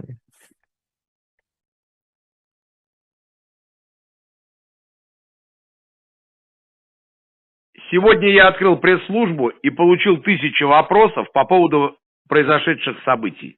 Для того, чтобы не было кривотолков, хочу ответить на главный из этих вопросов. Первое. Какими были предпосылки марша справедливости 23.06.23 года? ЧВК «Вагнер» является, пожалуй, самым опытным и боеспособным подразделением в России, а возможно и в мире. Мотивированные, заряженные бойцы, которые выполняли огромное количество задач в интересах Российской Федерации и всегда только в интересах Российской Федерации, в Африке, в арабских странах и во всем мире. В последнее время это подразделение добилось хороших результатов на Украине, выполнив серьезнейшие задачи. В результате intrиг, непродуманных решений. Hungaria kembali menyindir Eropa yang nekat memberikan senjata kepada Ukraina untuk melawan Rusia. Budapest memperingatkan langkah itu justru membawa Eropa mendekati bencana. Dikutip dari RT.com pada Kamis 29 Juni, hal ini disampaikan oleh Menteri Luar Negeri Hungaria, Peter Szijjártó, di Facebook pribadinya sebelum bertemu dengan Menteri Luar Negeri Uni Eropa di Luxembourg pada Senin lalu. Hungaria memperpanjang hak veto Budapest atas transfer senjata Uni Eropa ke Ukraina. Ia menerangkan sekarang sebenarnya masalah yang lebih besar dapat dicegah dan ribuan nyawa dapat diselamatkan. Namun para pemimpin benua harus keluar dari psikosis perang. Kendati begitu, hasil pertemuan di Luxembourg menunjukkan para Menteri Luar Negeri Uni Eropa memilih meningkatkan dana senjata bersama mereka untuk Ukraina dengan tambahan senilai 3,5 miliar euro atau setara 3,85 miliar US dollar. Langkah ini diambil setelah Menteri Luar Negeri Ukraina Dmytro Kuleba menyampaikan pidatonya. Tambahan dana itu diambil dari Fasilitas Perdamaian Eropa. Dana tersebut adalah dompet sekitar 5,6 miliar US. Maksud kami 5,6 miliar euro atau setara 6,08 miliar US dollar yang digunakan untuk membiayai militer asing dan mengganti biaya anggotanya yang mengirim senjata ke konflik asing. Sebelum konflik di Ukraina, Fasilitas Perdamaian Eropa hanya digunakan untuk memasok peralatan tidak mematikan ke Georgia, Mali, Moldova, Mozambik, dan Ukraina dengan total kurang dari 125 juta US dollar. Menanggapi pilihan tersebut, Menteri Luar Negeri Hungaria mempertahankan hak vetonya pada tahap senjata terbaru senilai 500 juta euro atau setara 546 juta US dollar dari dana tersebut untuk 1 bulan lagi. Budapest saat ini memblokir transfer senjata Uni Eropa ke Ukraina. Hal ini karena Ukraina memasukkan daftar hitam perusahaan Hungaria yang melakukan bisnis di Rusia. Menteri Luar Negeri dan Perdana Menteri Hungaria, Viktor Orbán, telah berulang kali menyerukan gencatan senjata dan kesepakatan damai di Ukraina. Hungaria bersikeras bahwa sanksi anti-Rusia lebih merugikan Eropa daripada merugikan Rusia. Dalam wawancara dengan media Inggris pada Selasa, Orbán mengatakan bahwa gagasan kemenangan Ukraina di medan perang adalah mustahil. Ia mengatakan bahwa tanpa gencatan senjata segera, Ukraina akan kehilangan sejumlah besar kekayaan dan banyak nyawa, termasuk kehancuran yang tidak terbayangkan akan terjadi. Ia secara terang-terangan mengungkapkan Ukraina bukan lagi negara berdaulat. Disebutkan Ukraina tidak punya anggaran dan tidak memiliki senjata. Ukraina hanya bisa melawan karena didukung oleh Barat. Я только что по приказу руководства Министерства обороны Jenderal Top Rusia Sergei Surovikin ditangkap setelah sebelumnya dilaporkan menghilang sejak Sabtu 24 Juni 2023. Jenderal itu diduga terlibat pemberontakan yang dilakukan grup Wagner pimpinan Yevgeny Prigozhin beberapa waktu lalu. Dari informasi yang didapat, Sergei Surovikin saat ini diduga telah ditahan di pusat penahanan Lefortovo, Moskow. Ia sebelumnya dinilai telah mengetahui rencana pembelotan grup Wagner. Surovikin merupakan salah satu komandan tertinggi pasukan Rusia di Ukraina yang digantikan oleh Kepala Staf Valery Gerasimov pada Januari 2023. Sementara Prigozhin memiliki perseteruan lama dengan Gerasimov dan sebagian besar kepemimpinan militer Rusia. Bos tentara bayaran itu menyebut Gerasimov tidak kompeten. Ia lantas menolak upaya pemerintah untuk memasukkan Wagner ke dalam angkatan bersenjata reguler. Prigozhin bahkan menyebut ada upaya militer untuk membubarkan perusahaannya. Pernyataannya ini yang menjadikan hal itu sebagai alasan utama pemberontakannya. Terkait penangkapan Sergei Surovikin, Kementerian Pertahanan Rusia belum memberikan komentarnya.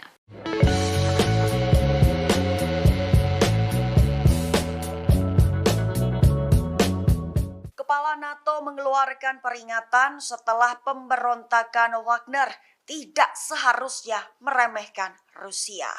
Hal itu dikatakannya pada Selasa 27 Juni selama konferensi pers seusai pertemuan dengan para pemimpin beberapa negara anggota NATO di Den Haag. Selain itu, Jens Stoltenberg juga menyerukan untuk memberikan bantuan sebanyak mungkin ke Ukraina. Tujuan Stoltenberg hanya untuk memperkuat posisinya pada pembicaraan di masa depan. Menurutnya, perang ilegal melawan Ukraina Putin telah memperdalam perpecahan dan menciptakan ketegangan baru di Rusia. Stoltenberg juga mengatakan bahwa keputusan lebih lanjut untuk memperkuat aliansi akan dibuat pada pertemuan puncak yang akan datang di Vilnius, Lituania mulai 11 Juli mendatang. Ketika agenda juga akan menjadi rencana terperinci pertama sejak Perang Dingin tentang bagaimana mempersiapkan pertemuan langsung pertama konfrontasi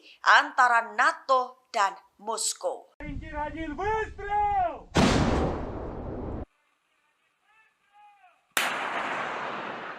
Unit artileri Rusia dari kelompok selatan berhasil menghancurkan 2 benteng brigade penyerang angkatan bersenjata Ukraina.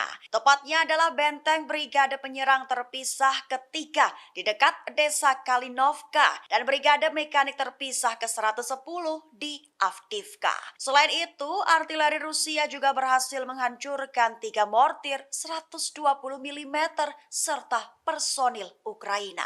Hal itu dikatakan oleh Vadim Astaviev, Kepala Pusat Pers Kelompok Selatan Rusia pada Kamis 29 Juni 2023. Selain serangan di 2 benteng tersebut, awak sistem penyembur api berat Sons Sepek juga menyerang akumulasi tenaga musuh di garis depan, tepatnya di daerah Malaya Kalinovka. Penyerangan itu dilakukan dari unit perlindungan radiasi, kimia, dan biologis Distrik Militer Selatan Rusia.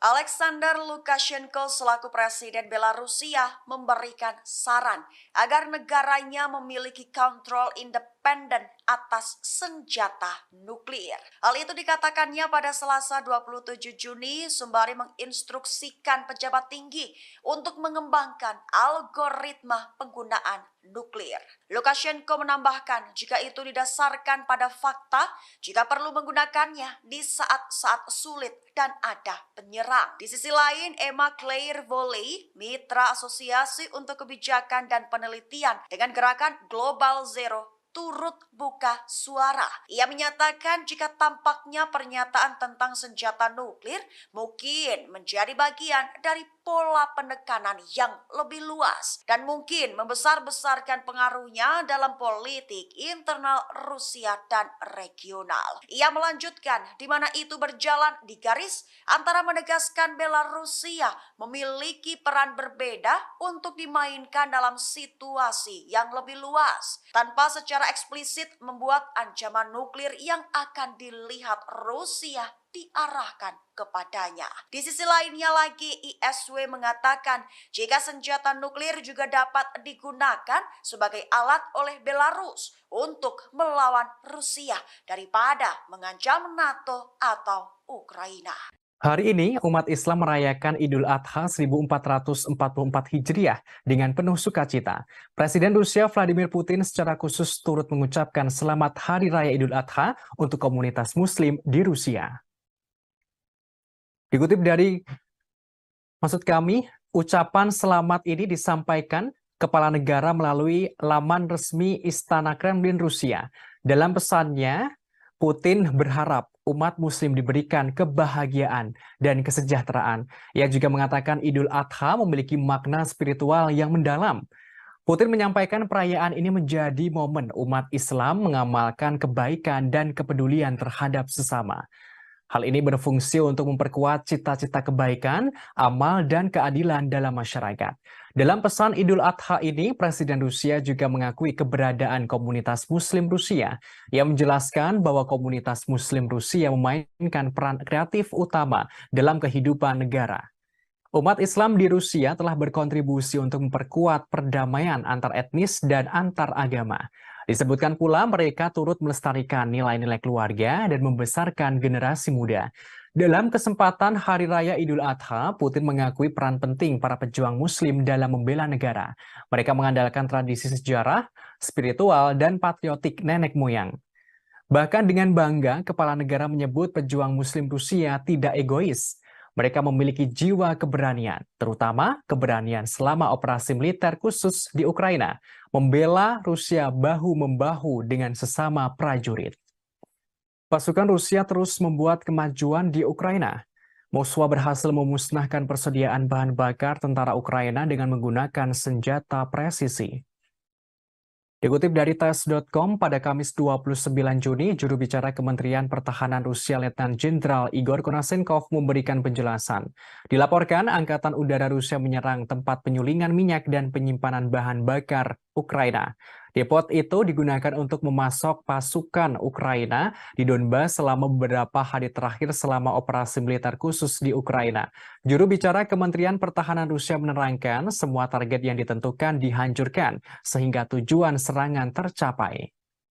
Selain itu, terendus militer Ukraina terus berupaya maju ke tiga arah. Diungkapkan, formasi bersenjata Ukraina melanjutkan upaya ofensif ke arah Donetsk, Donetsk Selatan, dan Zaporizhia. Kendati begitu, juru bicara menjelaskan pasukan Rusia berhasil menumpas lebih dari 30 tentara Ukraina di daerah Kupiansk selama beberapa hari terakhir. Penyerangan pesawat tentara serta artileri dari kelompok tempur barat menimbulkan kerusakan peralatan tentara Ukraina di dekat permukiman Sinkovka, Kislovka, dan Timkovka di wilayah Kharkov dan Novoyoverskoye di Republik Rakyat Luhansk. Konashenkov juga melaporkan pasukan Rusia memukul mundur dua serangan Ukraina di daerah Krasny Liman selama beberapa hari terakhir. Mereka juga berhasil menumpas sekitar 115 tentara musuh. Pasukan Rusia juga menggagalkan aktivitas dua kelompok subversif atau pengintaian Ukraina di kawasan hutan Serebiensky. Tak hanya itu, pasukan Rusia menghalau 5 serangan Ukraina di daerah Donetsk selama beberapa hari terakhir. Pasukan Rusia juga berhasil memukul mundur 5 serangan Ukraina di daerah Donetsk. Dilaporkan pula serangan pesawat operasional atau taktis dari tentara, artileri, serta tembakan penyembur api menghancurkan lebih dari 240 personel Ukraina. Selama pertempuran, pasukan Rusia juga menghancurkan 2 kendaraan tempur lapis baja Ukraina, 2 truk pick-up, dan senjata artileri self-propelled Krep buatan Polandia. Presiden Rusia Vladimir Putin percaya bahwa rakyatnya mendukung pemerintah. Ketidakraguan Putin ini sebagai respons saat terjadi pemberontakan Wagner di dalam negeri. Dikutip dari RI.ru pada Kamis 29 Juni, Putin tidak meragukan reaksi rakyat Rusia dan dukungan atas keputusan yang diambil oleh pemerintah. Hal ini terkait sikap pemerintah Rusia menghadapi pemberontakan dan pengkhianatan Wagner. Presiden Putin merespons pernyataan Kepala Dagestan, Sergei Melikov. Diketahui Kepala Daerah Dagestan mengatakan bahwa semua orang di Republik ini mendukung tindakan pemerintah selama percobaan pemberontakan.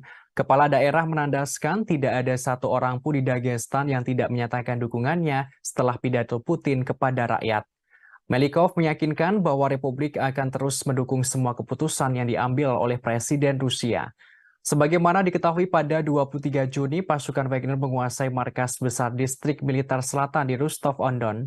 Hal ini terjadi dengan klaim Yevgeny Prigozhin yang mengatakan bahwa tentara Rusia telah melakukan serangan rudal dan pengeboman ke kamp-kamp belakang perusahaan militer swasta tersebut.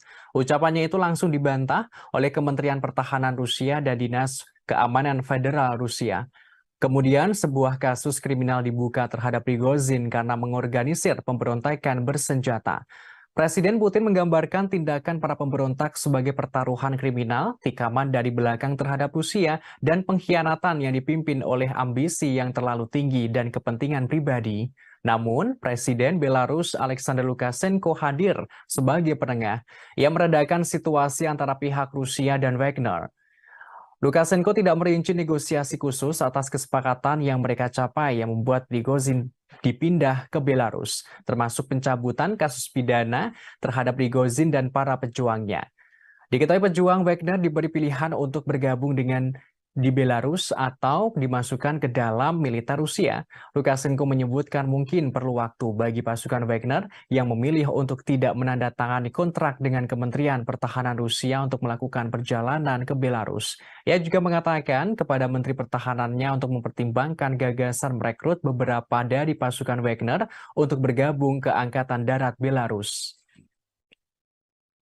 Presiden Belarus Alexander Lukashenko turut angkat bicara soal pemberontakan Wagner atau tentara bayaran Rusia di Moskwa. Ia memperingatkan Direktur Wagner jika nekat memberontak dan tidak mau damai. Menurutnya, Rusia bisa menghancurkan Wagner seperti serangga. Dikutip dari Tribunnews.com pada Kamis 29 Juni, hal itu disampaikan Presiden Belarus Alexander Lukashenko pada militer Belarus Selasa 27 Juni. Ia memperingatkan pemimpin perusahaan militer swasta Wagner, Yevgeny Prigozhin, saat melakukan negosiasi damai antara Rusia dan Wagner. Dikatakan kepala negara Yevgeny Prigozhin dan Wagner bisa dihancurkan seperti serangga. Hal ini jika ia berani melanjutkan perjalanan dari kota Rostov ke kota Moskow untuk melakukan pemberontakan. Kendati begitu, Lukashenko mengaku khawatir pemberontakan yang terjadi di Moskow akan merembet ke negaranya. Oleh karenanya, kepala negara Belarus turun tangan sebagai mediator atau penengah jalan damai Rusia dan Wagner. Sebelumnya, Lukashenko mengatakan Rusia mengumpulkan sekitar 10.000 tentara untuk mengusir pawai Wagner ke Moskow pada Sabtu 24 Juni. Lukashenko yakin Rusia akan menang melawan para pemberontak. Namun hal itu mungkin akan mengakibatkan ribuan kematian. Sehingga menurutnya solusi damai adalah prioritas dalam menengahi Wagner dan Rusia. Presiden Belarus mengatakan Presiden Rusia Vladimir Putin membuatnya harus menawarkan bantuan sebagai mediator karena kekhawatiran. Ia mengaku hal yang paling berbahaya bukanlah dari situasi yang terjadi, tetapi pada potensi konsekuensi yang harus ditanggung ke depannya. Presiden Belarus mengaku mendapatkan keluhan Putin. Diungkapkan, Putin sempat mengatakan Prigozhin tidak berguna lantaran tak mengangkat telepon dan tidak ingin berbicara dengan siapapun. Meski demikian, Lukashenko berhasil menghubungi Yevgeny Prigozhin dengan bantuan Dinas Keamanan Federal Rusia. Pada 30 menit pertama dalam panggilan telepon itu, Yevgeny Prigozhin sangat berapi-api dan berbicara dalam kata-kata kotor. Kemudian Lukashenko mengingatkan Prigozhin, Rusia bisa menghancurkannya seperti serangga. Menurut Lukashenko, para komandan grup Wagner telah dibuat frustasi oleh kekalahan di medan perang yang diderita di Ukraina, dan hal itu sangat mempengaruhi Prigozhin. Seperti yang dikatakan oleh Yevgeny Prigozhin sebelumnya yang mengklaim dia dan Wagner hanya menuntut keadilan. Hal ini dalam menyerukan pemecatan para jenderal Rusia yang dianggap tidak kompeten. Sebagaimana diketahui, Yevgeny Prigozhin menyerukan Wagner akan menggulingkan Menteri Pertahanan Rusia Sergei Shoigu dan mengganti stafnya. Wagner berbaris dari Ukraina ke kota Rostov, Rusia pada Jumat 23 Juni untuk menguasai markas militer Rusia di sana. Pada Sabtu 24 Juni, Wagner yang berada di kota Rostov mengatakan akan melanjutkan aksi menuju ibu kota Moskow. Mereka mengendarai tank dan kendaraan militer di sepanjang kota. Namun di balik pemberontak tersebut, Presiden Rusia Vladimir Putin mengungkapkan fakta pada Selasa 27 Juni, yang mana menurutnya para tentara Wagner yang gagal melakukan pemberontakan itu sebelumnya didanai oleh negara Rusia dengan jumlah yang fantastis, yakni sekitar $1 miliar Amerika Serikat atau sekitar 15 triliun rupiah. Dilansir dari Kompas.com, uang tersebut digunakan untuk gaji para anggota dan hadiah insentif periode Mei 2022 hingga Mei 2023. Angka ini diungkapkan Putin ketika berbicara kepada para pejabat Kementerian Pertahanan dalam pidato yang disiarkan televisi saat awal pertemuan. Хорошо знаем, что жизнь без войны – это результат кропотливой ежедневной работы. Она не всегда видна, но требует колоссальных усилий, порой риска для жизни. Вы люди грамотные, все практически сидите в мессенджерах, читаете разные упреки в мой адрес, что я готовлюсь к войне. Почти 30 лет я каждый день вместе с вами готовились и готовимся к войне. Может быть, и поэтому мы сегодня живем под мирным небом. Особенно сегодня, в крайне сложный период в истории суверенной Беларуси, да и всего мира в целом. Угроза нового глобального конфликта как никогда не была так близка, как сегодня. Нашу страну, весь наш регион в очередной раз пытаются взорвать, дезориентировать людей, любыми способами раскачать ситуацию и под этот шумок насадить свои правила, установить свой порядок, при котором уже не будет ни наших стран, ни народов. Menteri Luar Negeri Rusia Sergei Lavrov mengatakan Moskwa tidak bisa lagi mempercayai kesepakatan apapun dengan Amerika Serikat atau Sekutu Barat. Ia menyebut kebuntuan yang sedang berlangsung antara Rusia dan negara-negara Barat adalah perang dunia. Dikutip dari RT.com pada Kamis 29 Juni, Menteri Luar Negeri Rusia mengatakan Amerika Serikat dan sekutunya tidak akan pernah mengizinkan negara manapun untuk mengejar kebijakan berdaulat berdasarkan kepentingan nasional. Hal ini juga bertentangan dengan rencana mereka sendiri. Ia menerangkan kebuntuan antara Rusia dan negara-negara Barat adalah perang dunia yang melibatkan pendekatan yang tidak sesuai dengan politik internasional. Lavrov berujar jika ada negara lain yang mencoba dan mempertahankan kepentingan nasional dengan gigih dan tegas, Barat akan berbalik melawannya. Jika ada negara lain yang mencoba mempertahankan nasionalnya tersebut, maka Barat akan menentangnya pula. Dikatakan Amerika Serikat dan sekutunya masih menganggap ancaman yang ditimbulkan oleh Rusia terhadap rencana mereka sebagai ancaman taktis, namun kemenangan Moskow akan membuat ancaman ini tidak dapat diterima. Disebutkan negara-negara Barat mengklaim bahwa mereka membela tatanan berbasis aturan, namun tatanan semacam ini tidak lain adalah perintah dari Amerika Serikat dan sekutunya. Lavrov membeberkan hal ini tampak saat mereka memutuskan sistem globalisasi mana yang berlaku untuk dunia, termasuk apa mekanisme dan bagaimana perselisihan perdagangan diselesaikan. Diplomat tertinggi Rusia itu juga mengatakan bahwa Washington dan sekutunya telah dengan mudah mengeksploitasi prinsip-prinsip yang sebelumnya mereka nyatakan tidak dapat diganggu-gugat. Tak hanya itu, Kepala Kementerian Luar Negeri Rusia itu pula mengungkapkan Barat berusaha menghancurkan blok yang dipimpin Rusia. Dikatakan Amerika Serikat dan sekutunya telah berulang kali melanggar aturan tatanan yang seharusnya mereka bela dan mengabaikan komitmen mereka di bawah perjanjian yang dibuat dengan Moskow. Ia lantas menyinggung Amerika Serikat dan banyak negara Barat yang mengakui keberadaan kemerdekaan Kosovo tanpa referendum atas dasar deklarasi sepihak oleh Pristina. Namun mereka justru menentang hasil referendum di Crimea. Disebutkan mereka dengan alasan bahwa prinsip keutuhan wilayah Ukraina seharusnya lebih diutamakan dalam kasus ini. Menurutnya, sekarang Barat mencoba untuk menimpakan semua kesalahan kepada Rusia. Mereka menuduh Rusia melakukan agresi yang tidak beralasan. Lavrov menggambarkan hal ini sebagai upaya yang mengalihkan tanggung jawab dari Washington dan sekutunya.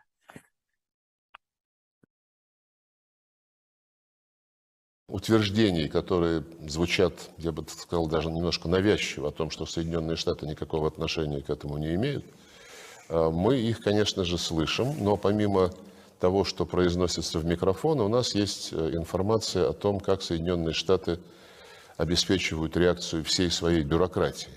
В частности, есть основания верить сведениям о том, что Госдепартамент, как только это началось, а может быть даже накануне, в срочном порядке дал указание всем своим загранпредставительствам никоим образом не комментировать эту ситуацию так, чтобы кто-то мог привязать ее к действиям Соединенных Штатов. И одновременно указания пошли и, по нашим данным, которым я склонен верить, пошли в Киев, чтобы украинцы не использовали эту ситуацию для организации в ближайшее время диверсий на российской территории и прочих провокаций. Я повторю еще раз, я не могу гарантировать на 100%, но это очень надежные сведения, и они похожи на правду. Да, вы упомянули о том, что прозвучали заявления, что Соединенные Штаты не вмешиваются во внутренние дела России, не планируют смену режима в России. Это сказал, по-моему, координатор по стратегическим коммуникациям господин Кирби. Но, зная послужной список Соединенных Штатов на предмет смены режимов, такое, конечно, утверждение звучит, я бы сказал, несколько искусственно на фоне всех остальных стран и территорий, где никогда Соединенные Штаты подобного не заявляли. И потом, зная о том, как до недавнего времени, еще несколько лет назад, работали здесь, в нашей стране, американские фонды, неправительственные организации, чем они занимались, как они всячески обхаживали и тренировали оппозицию. В общем, Я думаю, здесь нет нужды подробно вторгаться. Presiden Rusia Vladimir Putin angkat bicara soal pemberontakan Wagner pada Sabtu 24 Juni.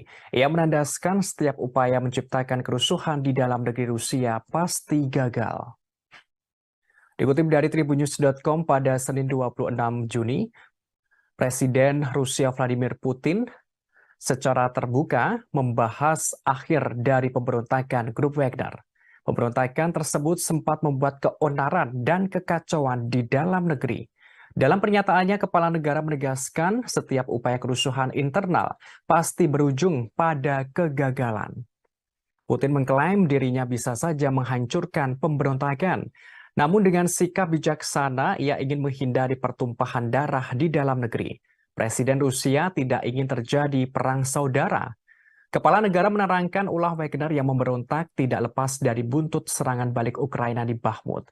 Hal ini menyebabkan terjadinya kerugian dalam pasukan Wagner. Putin mengungkapkan mereka salah perhitungan. Pidato Putin itu adalah sekilas narasi resmi yang muncul setelah pemberontakan bersenjata yang dipimpin oleh Yevgeny Prigozhin dan para militer grup Wagner. Dalam waktu kurang dari 24 jam, pejuang Wagner merebut instalasi militer di selatan Rusia yang berbasis dan berbaris di Moskow. Kemudian dengan tiba-tiba Prigozhin menghentikan gerakan itu, mengklaim bahwa ini semua adalah bagian dari rencana. Kremlin kemudian mengatakan sebuah kesepakatan yang tampaknya ditengahi oleh Belarus. Hasilnya, Prigozhin tidak akan menghadapi tuntutan pidana, tetapi akan diasingkan ke Belarus meskipun detailnya masih belum jelas. Namun pidato Putin itu tidak banyak menjawab seputar pemberontakan Wagner, termasuk status Putin sendiri. Prigozhin sejak itu mengatakan ia sebenarnya tidak mencoba melakukan kudeta. Sebaliknya, ia mencoba menghentikan para pejuang Wagner-nya agar tidak diserap oleh militer Rusia. Sementara itu, peristiwa pemberontakan Wagner ini rupanya menyita perhatian sejumlah kalangan, termasuk asisten profesor ilmu politik di Universitas George Washington, David Scaglione. Ia menilai peristiwa tersebut memberi banyak informasi tentang gaya pemerintahan Putin. Ia mengatakan Putin pada akhirnya menghilangkan apa yang akan menjadi salah satu ancaman terbesarnya terhadap kekuasaan. Terpisah, Putin berpidato pada hari Senin setelah terjadi pemberontakan Prigozhin berakhir pada Sabtu. Ia hanya sekilas mengungkapkan bahwa pemberontakan Wagner adalah pengkhianatan. Putin mengingatkan siapapun yang sadar menempuh jalan pengkhianatan akan dihukum. Namun Presiden Belarus Alexander Lukashenko hadir sebagai penengah. Sebagaimana diketahui sebelumnya, grup Wagner sempat melakukan pemberontakan di Rusia pada Sabtu 24 Juni. Mereka melancarkan pemberontakan dengan merebut markas tentara Rusia dan mengerahkan pasukan menuju Moskwa. Namun di balik pemberontak tersebut, Presiden Rusia Vladimir Putin mengungkapkan fakta pada Selasa 27 Juni. Menurutnya, para tentara Wagner yang gagal melakukan pemberontakan itu sebelumnya telah didanai oleh negara dengan jumlah yang fantastis, yakni 1 miliar dolar Amerika Serikat atau setara 15 triliun rupiah. Dilansir dari Kompas.com, uang tersebut digunakan untuk gaji para pegawai, anggota, dan hadiah insentif periode Mei 2022 hingga Mei 2023. Angka ini diungkapkan Putin ketika berpidato kepada para pejabat Kementerian Pertahanan yang disiarkan televisi saat awal pertemuan. Negara-negara NATO di Eropa Timur mulai khawatir dengan dampak yang akan ditimbulkan akibat Wagner pindah ke Belarus. Mereka langsung mengabari NATO pusat untuk meningkatkan keamanan. Dikutip dari Kompas.com, pada Kamis 29 Juni, negara-negara NATO di Eropa Timur memperingatkan pemindahan pasukan tentara bayaran Rusia Wagner ke Belarus akan menciptakan ketidakstabilan regional yang lebih besar. Meski begitu, Sekretaris Jenderal atau Sekjen NATO, Jens Stoltenberg, mengatakan aliansi siap mempertahankan diri terhadap ancaman apapun. Sementara itu, Presiden Lituania Gitanas Nausėda mengatakan pindahnya Wagner ke Belarus untuk menyebarkan pembunuh berantai, maka negara tetangga menghadapi bahaya ketidakstabilan yang lebih besar. Di sisi yang sama, Presiden Polandia Andrzej Duda mengatakan pemindahan Wagner ke Belarus benar-benar sangat memprihatinkan. Pihaknya harus membuat keputusan yang sangat kuat. Hal ini membutuhkan jawaban yang sangat segera dari NATO. Polandia berharap ancaman yang ditimbulkan oleh pasukan Wagner akan menjadi agenda pada pertemuan puncak 31 anggota NATO di Vilnius, Lithuania pada 11 hingga 12 Juli mendatang. Bos Wagner Yevgeny Prigozhin seperti diketahui tiba di Belarus pada Selasa 27 Juni di bawah kesepakatan yang dinegosiasikan oleh Presiden Belarus Alexander Lukashenko. Hasilnya, pemberontakan tentara bayaran di Rusia pada Sabtu bisa diakhiri. Presiden Rusia Vladimir Putin mengatakan para pejuang Wagner akan ditawari pilihan untuk pindah ke sana. Mengenai hal ini, Sekjen NATO Stoltenberg mengatakan masih terlalu dini untuk mengatakan apa artinya ini bagi sekutu NATO. Ia menekankan peningkatan pertahanan sayap timur aliansi dalam beberapa tahun terakhir. Sekjen NATO menegaskan pihaknya telah meningkatkan kehadiran militer di bagian timur aliansi. Pihaknya juga akan membuat keputusan lebih lanjut. Hal ini untuk lebih memperkuat pertahanan kolektif dengan pasukan yang lebih siap dan lebih banyak kemampuan di KTT mendatang. Stoltenberg mengatakan pemberontakan itu menunjukkan bahwa perang ilegal Putin melawan Ukraina telah memperdalam perpecahan di Rusia. Ia menegaskan NATO tidak boleh meremehkan Rusia. Sekjen NATO menambahkan pihaknya terus mendukung Ukraina.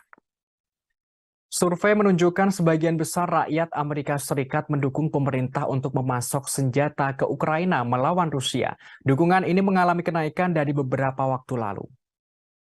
Dikutip dari RT.com pada Kamis 29 Juni, survei tersebut diterbitkan oleh Jajak Pendapat Reuters atau Ipsos pada Rabu kemarin. Sekitar 65% orang Amerika mendukung kelanjutan bantuan militer ke Ukraina. Persentase ini naik dari 46% pada Mei lalu. Dilakukan pada awal pekan ini, Jajak Pendapat menemukan dukungan bipartisan untuk mempersenjatai Ukraina. 81% dari Partai Demokrat dan 56% dari Partai Republik yang mendukung. Hasil ini mencerminkan situasi di Kongres yang mana Partai Demokrat Biden hampir bulat dalam mendukung pengiriman senjata. Sementara Partai Republik terpecah antara pendirian yang mendukung pengiriman senjata dan pro-Trump, serta sayap isolasionis yang menentang. Minggu-minggu ini, antara dua survei telah melihat Ukraina meluncurkan serangan balasan yang mahal terhadap pasukan Rusia. Namun, Ukraina kehilangan sekitar 13.000 tentara dan ratusan tank dan kendaraan lapis baja. Hal itu menurut Dewan Keamanan Rusia. Terlepas dari itu, mantan Duta Besar Amerika Serikat untuk Ukraina, William Taylor, mengatakan bahwa Jajak Pendapat pasti memperkuat keputusan Biden untuk mendukung semua ini. Ada kemungkinan akan meyakinkan anggota parlemen dari Partai Republik bahwa mendukung posisinya yang mapan adalah langkah yang menguntungkan secara politik. Jajak pendapat tersebut merupakan outlier dari antara survei terbaru lainnya. Ditunjukkan penurunan dukungan yang stabil untuk kebijakan Biden di Ukraina. Angka-angka yang diterbitkan oleh Pew Research minggu lalu menunjukkan 28% orang Amerika sekarang berpikir bahwa Amerika Serikat memberikan terlalu banyak uang kepada Ukraina, naik dari 7% pada Maret lalu ketika Rusia melancarkan operasi militernya. Jumlah responden yang berpikir bahwa tingkat bantuan saat ini tidak cukup telah turun dari 42% menjadi 16% dalam kurun waktu yang sama. Pew menemukan bahwa 39% orang Amerika sangat atau agak menyetujui respon Biden terhadap konflik ini. Sementara 35% tidak setuju. Di sisi lain, sebuah jejak pendapat yang dilakukan oleh University of Chicago Harris School of Public Policy akhir bulan lalu menemukan bahwa 50% orang dewasa Amerika Serikat masih mendukung pengiriman senjata ke Ukraina dibanding dengan 61% pada Mei 2022. Hanya 26% orang dewasa Amerika Serikat percaya bahwa pemerintah mereka harus memainkan peran utama dalam konflik itu, turun 40% pada Maret 2022. Dalam kurun waktu antara dua survei Reuters terbaru, Amerika Serikat telah mengumumkan 4 paket senjata untuk Ukraina dengan total nilai $1,5 miliar. Pentagon mengatakan bahwa isi paket-paket itu akan diambil dari persediaan militer Amerika Serikat, sementara tambahan sekitar 2,2 miliar US dollar akan dihabiskan untuk membeli senjata untuk Ukraina dari produsen senjata. Hingga hari Selasa, Amerika Serikat telah memberikan lebih dari 40,5 miliar US dollar dalam bentuk bantuan militer langsung ke Ukraina sejak Februari lalu. Survei menunjukkan sebagian besar rakyat Rusia menentang penggunaan senjata nuklir untuk melawan Ukraina. Hanya 10% yang mendukung pengerahan senjata nuklir itu. Dikutip dari RT.com pada Kamis 29 Juni, survei ini dilakukan oleh media RTVE dan lembaga jajak pendapat lapangan Rusia. Dilaporkan hampir 3/4 responden atau sekitar 74% mengatakan bahwa opsi nuklir tidak dapat diterima terlepas dari situasi di medan perang. Hanya 10% orang Rusia mengatakan penggunaan senjata nuklir dapat diterima setiap saat. Sementara 5% lainnya mengatakan langkah seperti itu hanya dapat dilakukan jika menghadapi resiko kekalahan yang nyata. Sedangkan ada sekitar 5% responden tidak memberikan jawaban yang jelas untuk pertanyaan ini. Menurut survei tersebut, tercatat golongan pria setengah baya dan orang Rusia yang lebih tua tampaknya lebih mendukung opsi nuklir. Responden dengan pendidikan tinggi dan mereka yang menganggap konflik yang sedang berlangsung sebagai ancaman potensial terhadap keamanan pribadi mereka cenderung menentangnya. Sementara itu, mayoritas warga Rusia menyatakan siap membantu pasukan Rusia yang bertempur di garis depan. Menurut survei, 61% responden mengatakan mereka siap untuk melakukannya. Hampir 40% mengatakan kepada surveyor bahwa mereka telah memberikan bantuan kepada militer setidaknya 1 kali.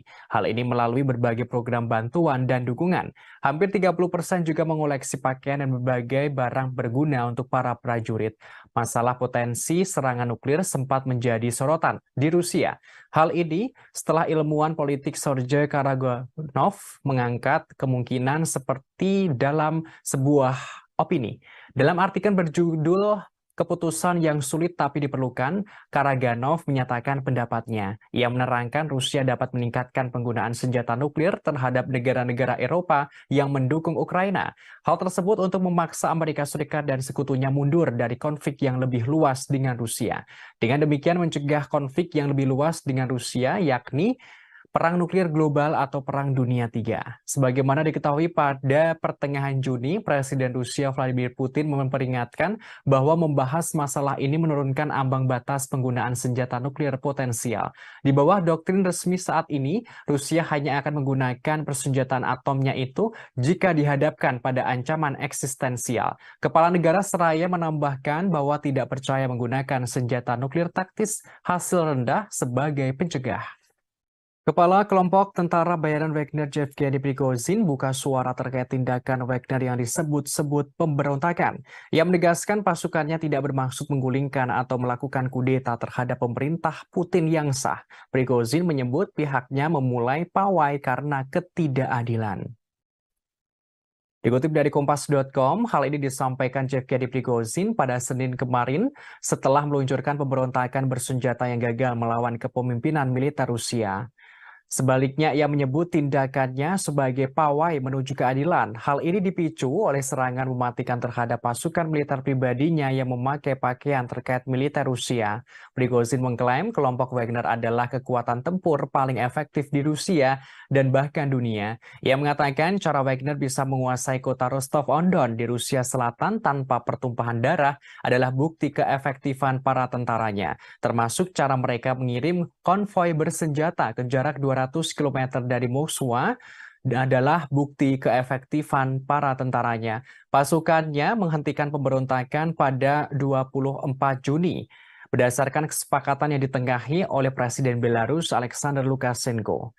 Prigozhin tidak memberikan rincian tentang keberadaannya saat ini atau rencananya pada masa depan. Ia terakhir tampak pada Sabtu tersenyum di belakang sebuah SUV ketika ia meninggalkan Rostov-on-Don setelah memerintahkan anak buahnya untuk mundur. Ketentuan negosiasi Kremlin dengan pendiri grup Wagner yang berusia 62 tahun itu belum diungkapkan. Sebagaimana memainkan peran kreatif utama dalam kehidupan negara. Umat Islam di Rusia telah berkontribusi untuk memperkuat perdamaian antar etnis dan antar agama. Disebutkan pula mereka turut melestarikan nilai-nilai keluarga dan membesarkan generasi muda. Dalam kesempatan Hari Raya Idul Adha, Putin mengakui peran penting para pejuang Muslim dalam membela negara. Mereka mengandalkan tradisi sejarah, spiritual, dan patriotik nenek moyang. Bahkan dengan bangga, kepala negara menyebut pejuang Muslim Rusia tidak egois. Mereka memiliki jiwa keberanian, terutama keberanian selama operasi militer khusus di Ukraina, membela Rusia bahu-membahu dengan sesama prajurit. Pasukan Rusia terus membuat kemajuan di Ukraina. Moskwa berhasil memusnahkan persediaan bahan bakar tentara Ukraina dengan menggunakan senjata presisi. Dikutip dari tes.com, pada Kamis 29 Juni, juru bicara Kementerian Pertahanan Rusia Letnan Jenderal Igor Konashenkov memberikan penjelasan. Dilaporkan, Angkatan Udara Rusia menyerang tempat penyulingan minyak dan penyimpanan bahan bakar Ukraina. Depot itu digunakan untuk memasok pasukan Ukraina di Donbas selama beberapa hari terakhir selama operasi militer khusus di Ukraina. Juru bicara Kementerian Pertahanan Rusia menerangkan semua target yang ditentukan dihancurkan sehingga tujuan serangan tercapai. Selain itu, terendus militer Ukraina terus berupaya maju ke tiga arah. Diungkapkan, formasi bersenjata Ukraina melanjutkan upaya ofensif ke arah Donetsk, Donetsk Selatan, dan Zaporizhia. Kendati begitu, juru bicara menjelaskan pasukan Rusia berhasil menumpas lebih dari 30 tentara Ukraina di daerah Kupiansk selama beberapa hari terakhir. Penyerangan pesawat tentara serta artileri dari kelompok tempur barat menimbulkan kerusakan peralatan tentara Ukraina di dekat permukiman Sinkovka, Kislovka, dan Timkovka di wilayah Kharkov dan Novoyoverskoye di Republik Rakyat Luhansk. Konashenkov juga melaporkan pasukan Rusia memukul mundur 2 serangan Ukraina di daerah Krasny Liman selama beberapa hari terakhir. Mereka juga berhasil menumpas sekitar 115 tentara musuh. Pasukan Rusia juga menggagalkan aktivitas 2 kelompok subversif atau pengintaian Ukraina di kawasan hutan Serebiensky. Tak hanya itu, pasukan Rusia menghalau 5 serangan Ukraina di daerah Donetsk selama beberapa hari terakhir. Pasukan Rusia juga berhasil memukul mundur 5 serangan Ukraina di daerah Donetsk. Dilaporkan pula serangan pesawat operasional atau taktis dari tentara, artileri, serta tembakan penyembur api menghancurkan lebih dari 240 personel Ukraina. Selama pertempuran, pasukan Rusia juga menghancurkan 2 kendaraan tempur lapis baja Ukraina, 2 truk pick-up, dan senjata artileri self-propelled Krep buatan Polandia. Presiden Rusia Vladimir Putin percaya bahwa rakyatnya mendukung pemerintah. Ketidakraguan Putin ini sebagai respons saat terjadi pemberontakan Wagner di dalam negeri. Dikutip dari RI.ru pada Kamis 29 Juni, Putin tidak meragukan reaksi rakyat Rusia dan dukungan atas keputusan yang diambil oleh pemerintah. Hal ini terkait sikap pemerintah Rusia menghadapi pemberontakan dan pengkhianatan Wagner. Presiden Putin merespons pernyataan Kepala Dagestan, Sergei Melikov. Diketahui Kepala Daerah Dagestan mengatakan bahwa semua orang di Republik ini mendukung tindakan pemerintah selama percobaan pemberontakan. Kepala daerah menandaskan tidak ada satu orang pun di Dagestan yang tidak menyatakan dukungannya setelah pidato Putin kepada rakyat. Melikov meyakinkan bahwa Republik akan terus mendukung semua keputusan yang diambil oleh Presiden Rusia. Sebagaimana diketahui pada 23 Juni, pasukan Wagner menguasai markas besar distrik militer selatan di Rostov-on-Don. Hal ini terjadi dengan klaim Yevgeny Prigozhin yang mengatakan bahwa tentara Rusia telah melakukan serangan rudal dan pengeboman ke kamp-kamp belakang perusahaan militer swasta tersebut. Ucapannya itu langsung dibantah oleh Kementerian Pertahanan Rusia dan Dinas Keamanan Federal Rusia. Kemudian sebuah kasus kriminal dibuka terhadap Prigozhin karena mengorganisir pemberontakan bersenjata. Presiden Putin menggambarkan tindakan para pemberontak sebagai pertaruhan kriminal, tikaman dari belakang terhadap Rusia, dan pengkhianatan yang dipimpin oleh ambisi yang terlalu tinggi dan kepentingan pribadi. Namun, Presiden Belarus Alexander Lukashenko hadir sebagai penengah. Ia meredakan situasi antara pihak Rusia dan Wagner. Lukashenko tidak merinci negosiasi khusus atas kesepakatan yang mereka capai yang membuat Prigozhin dipindah ke Belarus, termasuk pencabutan kasus pidana terhadap Prigozhin dan para pejuangnya. Diketahui pejuang Wagner diberi pilihan untuk bergabung dengan di Belarus atau dimasukkan ke dalam militer Rusia. Lukashenko menyebutkan mungkin perlu waktu bagi pasukan Wagner yang memilih untuk tidak menandatangani kontrak dengan Kementerian Pertahanan Rusia untuk melakukan perjalanan ke Belarus. Ia juga mengatakan kepada Menteri Pertahanannya untuk mempertimbangkan gagasan merekrut beberapa dari pasukan Wagner untuk bergabung ke Angkatan Darat Belarus. Presiden Belarus Alexander Lukashenko turut angkat bicara soal pemberontakan Wagner atau tentara bayaran Rusia di Moskwa. Ia memperingatkan Direktur Wagner jika nekat memberontak dan tidak mau damai. Menurutnya Rusia bisa menghancurkan Wagner seperti serangga. Dikutip dari tribunnews.com pada Kamis 29 Juni, hal itu disampaikan Presiden Belarus Alexander Lukashenko pada militer Belarus Selasa 27 Juni.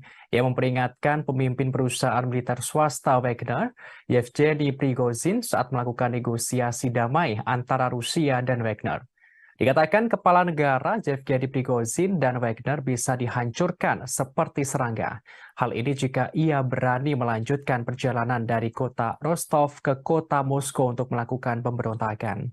Kendati begitu, Lukashenko mengaku khawatir pemberontakan yang terjadi di Moskow akan merembet ke negaranya. Oleh karenanya, kepala negara Belarus turun tangan sebagai mediator atau penengah jalan damai Rusia dan Wagner. Sebelumnya, Lukashenko mengatakan Rusia mengumpulkan sekitar 10.000 tentara untuk mengusir pawai Wagner ke Moskow pada Sabtu 24 Juni. Lukashenko yakin Rusia akan menang melawan para pemberontak. Namun hal itu mungkin akan mengakibatkan ribuan kematian, sehingga menurutnya solusi damai adalah prioritas dalam menengahi Wagner dan Rusia. Presiden Belarus mengatakan Presiden Rusia Vladimir Putin membuatnya harus menawarkan bantuan sebagai mediator karena kekhawatiran.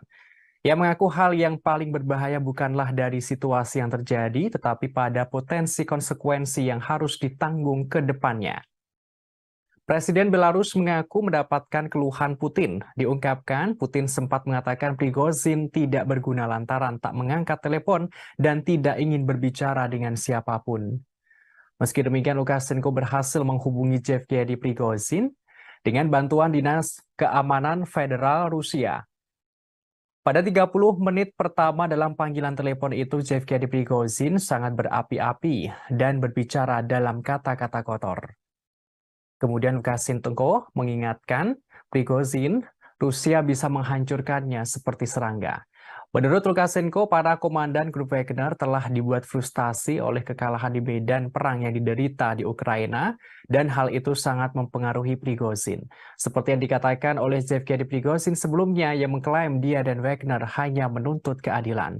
Hal ini dalam menyerukan pemecatan para jenderal Rusia yang dianggap tidak kompeten. Sebagaimana diketahui, Yevgeny Prigozhin menyerukan Wagner akan menggulingkan Menteri Pertahanan Rusia Sergei Shoigu dan mengganti stafnya. Wagner berbaris dari Ukraina ke kota Rostov, Rusia pada Jumat 23 Juni untuk menguasai markas militer Rusia di sana. Pada Sabtu 24 Juni, Wagner yang berada di kota Rostov mengatakan akan melanjutkan aksi menuju ibu kota Moskow. Mereka mengendarai tank dan kendaraan militer di sepanjang kota. Namun di balik pemberontak tersebut, Presiden Rusia Vladimir Putin mengungkapkan fakta pada Selasa 27 Juni, yang mana menurutnya para tentara Wagner yang gagal melakukan pemberontakan itu sebelumnya didanai oleh negara Rusia dengan jumlah yang fantastis, yakni sekitar 1 miliar dolar Amerika Serikat atau sekitar 15 triliun rupiah. Dilansir dari Kompas.com, uang tersebut digunakan untuk gaji para anggota dan hadiah insentif periode Mei 2022 hingga Mei 2023. Angka ini diungkapkan Putin ketika berbicara kepada para pejabat Kementerian Pertahanan dalam pidato yang disiarkan televisi saat awal pertemuan. Хорошо знаем, что жизнь без войны – это результат кропотливой ежедневной работы. Она не всегда видна, но требует колоссальных усилий, порой риска для жизни. Вы люди грамотные, все практически сидите в мессенджерах, читаете разные упреки в мой адрес, что я готовлюсь к войне. Почти 30 лет я каждый день вместе с вами готовились и готовимся к войне. Может быть, и поэтому мы сегодня живем под мирным небом. Особенно сегодня, в крайне сложный период в истории суверенной Беларуси, да и всего мира в целом. Угроза нового глобального конфликта как никогда не была так близка, как сегодня. Нашу страну, весь наш регион в очередной раз пытаются взорвать, дезориентировать людей, любыми способами раскачать ситуацию и под этот шумок насадить свои правила, установить свой порядок, при котором уже не будет ни наших стран, ни народов. Menteri Luar Negeri Rusia Sergei Lavrov mengatakan Moskwa tidak bisa lagi mempercayai kesepakatan apapun dengan Amerika Serikat atau Sekutu Barat. Ia menyebut kebuntuan yang sedang berlangsung antara Rusia dan negara-negara Barat adalah perang dunia. Dikutip dari RT.com pada Kamis 29 Juni, Menteri Luar Negeri Rusia mengatakan Amerika Serikat dan sekutunya tidak akan pernah mengizinkan negara manapun untuk mengejar kebijakan berdaulat berdasarkan kepentingan nasional. Hal ini juga bertentangan dengan rencana mereka sendiri. Ia menerangkan kebuntuan antara Rusia dan negara-negara Barat adalah perang dunia yang melibatkan pendekatan yang tidak sesuai dengan politik internasional. Lavrov berujar jika ada negara lain yang mencoba dan mempertahankan kepentingan nasional dengan gigih dan tegas, Barat akan berbalik melawannya. Jika ada negara lain yang mencoba mempertahankan nasionalnya tersebut, maka Barat akan menentangnya pula. Dikatakan Amerika Serikat dan sekutunya masih menganggap ancaman yang ditimbulkan oleh Rusia terhadap rencana mereka sebagai ancaman taktis, namun kemenangan Moskow akan membuat ancaman ini tidak dapat diterima. Disebutkan negara-negara Barat mengklaim bahwa mereka membela tatanan berbasis aturan, namun tatanan semacam ini tidak lain adalah perintah dari Amerika Serikat dan sekutunya. Lavrov membeberkan hal ini tampak saat mereka memutuskan sistem globalisasi mana yang berlaku untuk dunia, termasuk apa mekanisme dan bagaimana perselisihan perdagangan diselesaikan. Diplomat tertinggi Rusia itu juga mengatakan bahwa Washington dan sekutunya telah dengan mudah mengeksploitasi prinsip-prinsip yang sebelumnya mereka nyatakan tidak dapat diganggu-gugat. Tak hanya itu, Kepala Kementerian Luar Negeri Rusia itu pula mengungkapkan Barat berusaha menghancurkan blok yang dipimpin Rusia. Dikatakan Amerika Serikat dan sekutunya telah berulang kali melanggar aturan tatanan yang seharusnya mereka bela dan mengabaikan komitmen mereka di bawah perjanjian yang dibuat dengan Moskow. Ia lantas menyinggung Amerika Serikat dan banyak negara Barat yang mengakui keberadaan kemerdekaan Kosovo tanpa referendum atas dasar deklarasi sepihak oleh Pristina. Namun mereka justru menentang hasil referendum di Crimea. Disebutkan mereka dengan alasan bahwa prinsip keutuhan wilayah Ukraina seharusnya lebih diutamakan dalam kasus ini. Menurutnya, sekarang Barat mencoba untuk menimpakan semua kesalahan kepada Rusia. Mereka menuduh Rusia melakukan agresi yang tidak beralasan. Lavrov menggambarkan hal ini sebagai upaya yang mengalihkan tanggung jawab dari Washington dan sekutunya.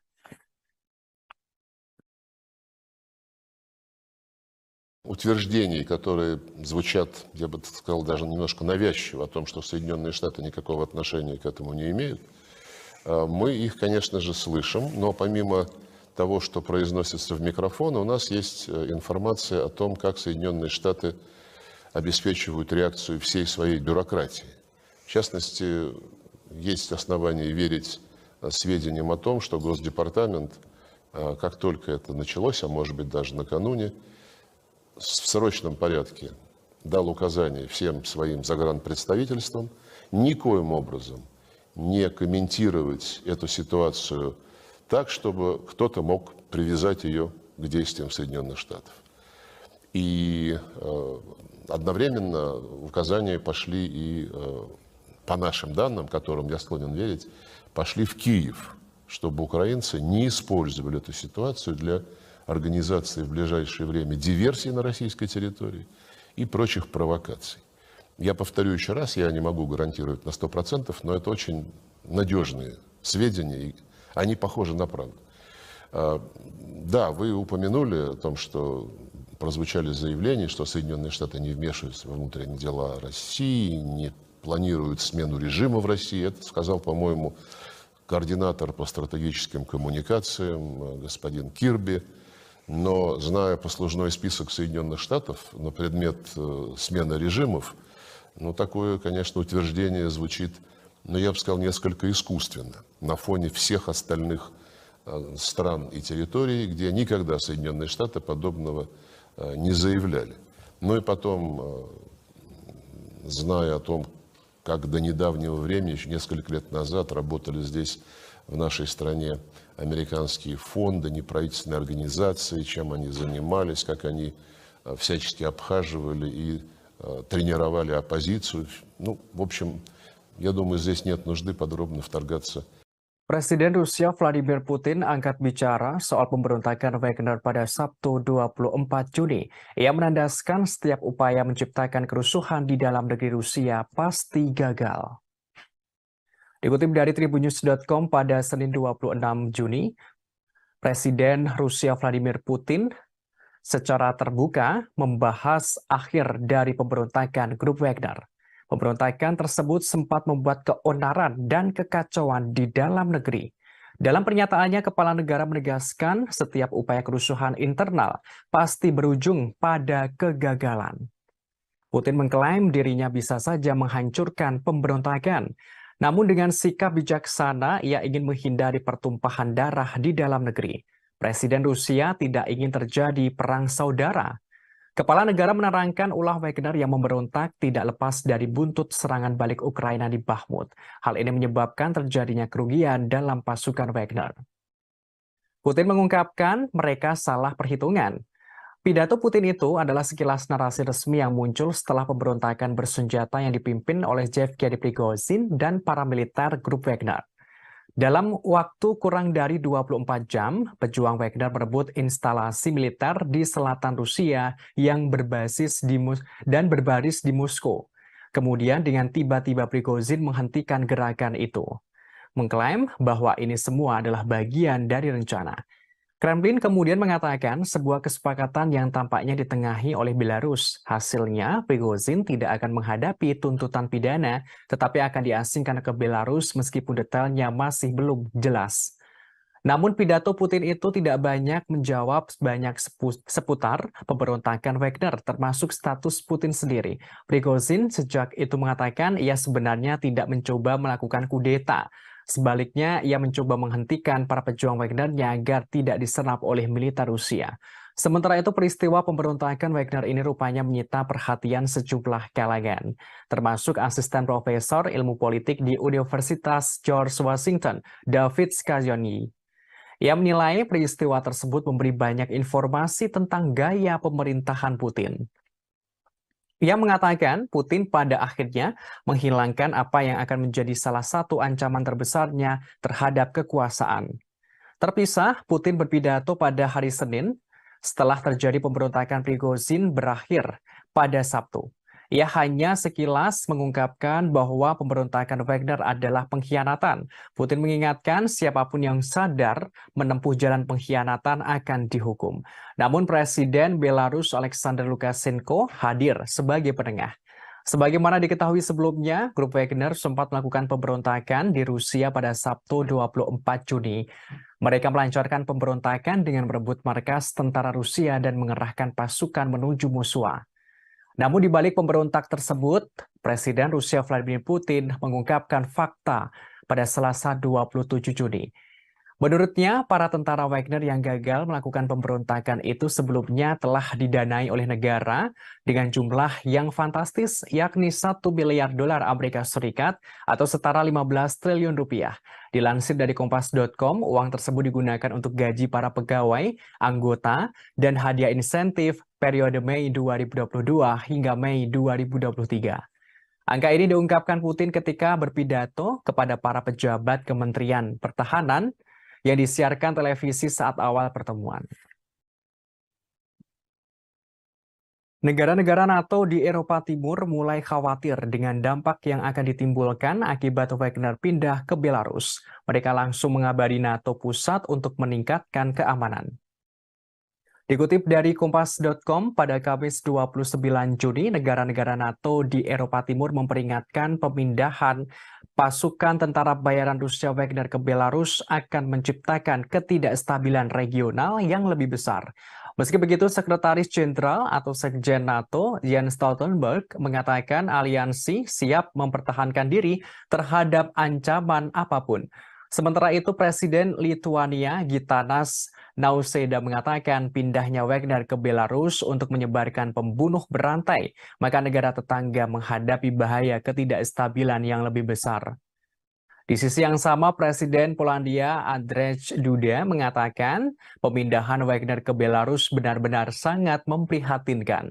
Pihaknya harus membuat keputusan yang sangat kuat. Hal ini membutuhkan jawaban yang sangat segera dari NATO. Polandia berharap ancaman yang ditimbulkan oleh pasukan Wagner akan menjadi agenda pada pertemuan puncak 31 anggota NATO di Vilnius, Lituania pada 11 hingga 12 Juli mendatang. Bos Wagner Yevgeny Prigozhin seperti diketahui tiba di Belarus pada Selasa 27 Juni di bawah kesepakatan yang dinegosiasikan oleh Presiden Belarus Alexander Lukashenko. Hasilnya, pemberontakan tentara bayaran di Rusia pada Sabtu bisa diakhiri. Presiden Rusia Vladimir Putin mengatakan para pejuang Wagner akan ditawari pilihan untuk pindah ke sana. Mengenai hal ini, Sekjen NATO Stoltenberg mengatakan masih terlalu dini untuk mengatakan apa artinya ini bagi sekutu NATO. Ia menekankan peningkatan pertahanan sayap timur aliansi dalam beberapa tahun terakhir. Sekjen NATO menegaskan pihaknya telah meningkatkan kehadiran militer di bagian timur aliansi. Pihaknya juga akan membuat keputusan lebih lanjut. Hal ini untuk lebih memperkuat pertahanan kolektif dengan pasukan yang lebih siap dan lebih banyak kemampuan di KTT mendatang. Stoltenberg mengatakan pemberontakan itu menunjukkan bahwa perang ilegal Putin melawan Ukraina telah memperdalam perpecahan di Rusia. Ia menegaskan NATO tidak boleh meremehkan Rusia. Sekjen NATO menambahkan pihaknya terus mendukung Ukraina.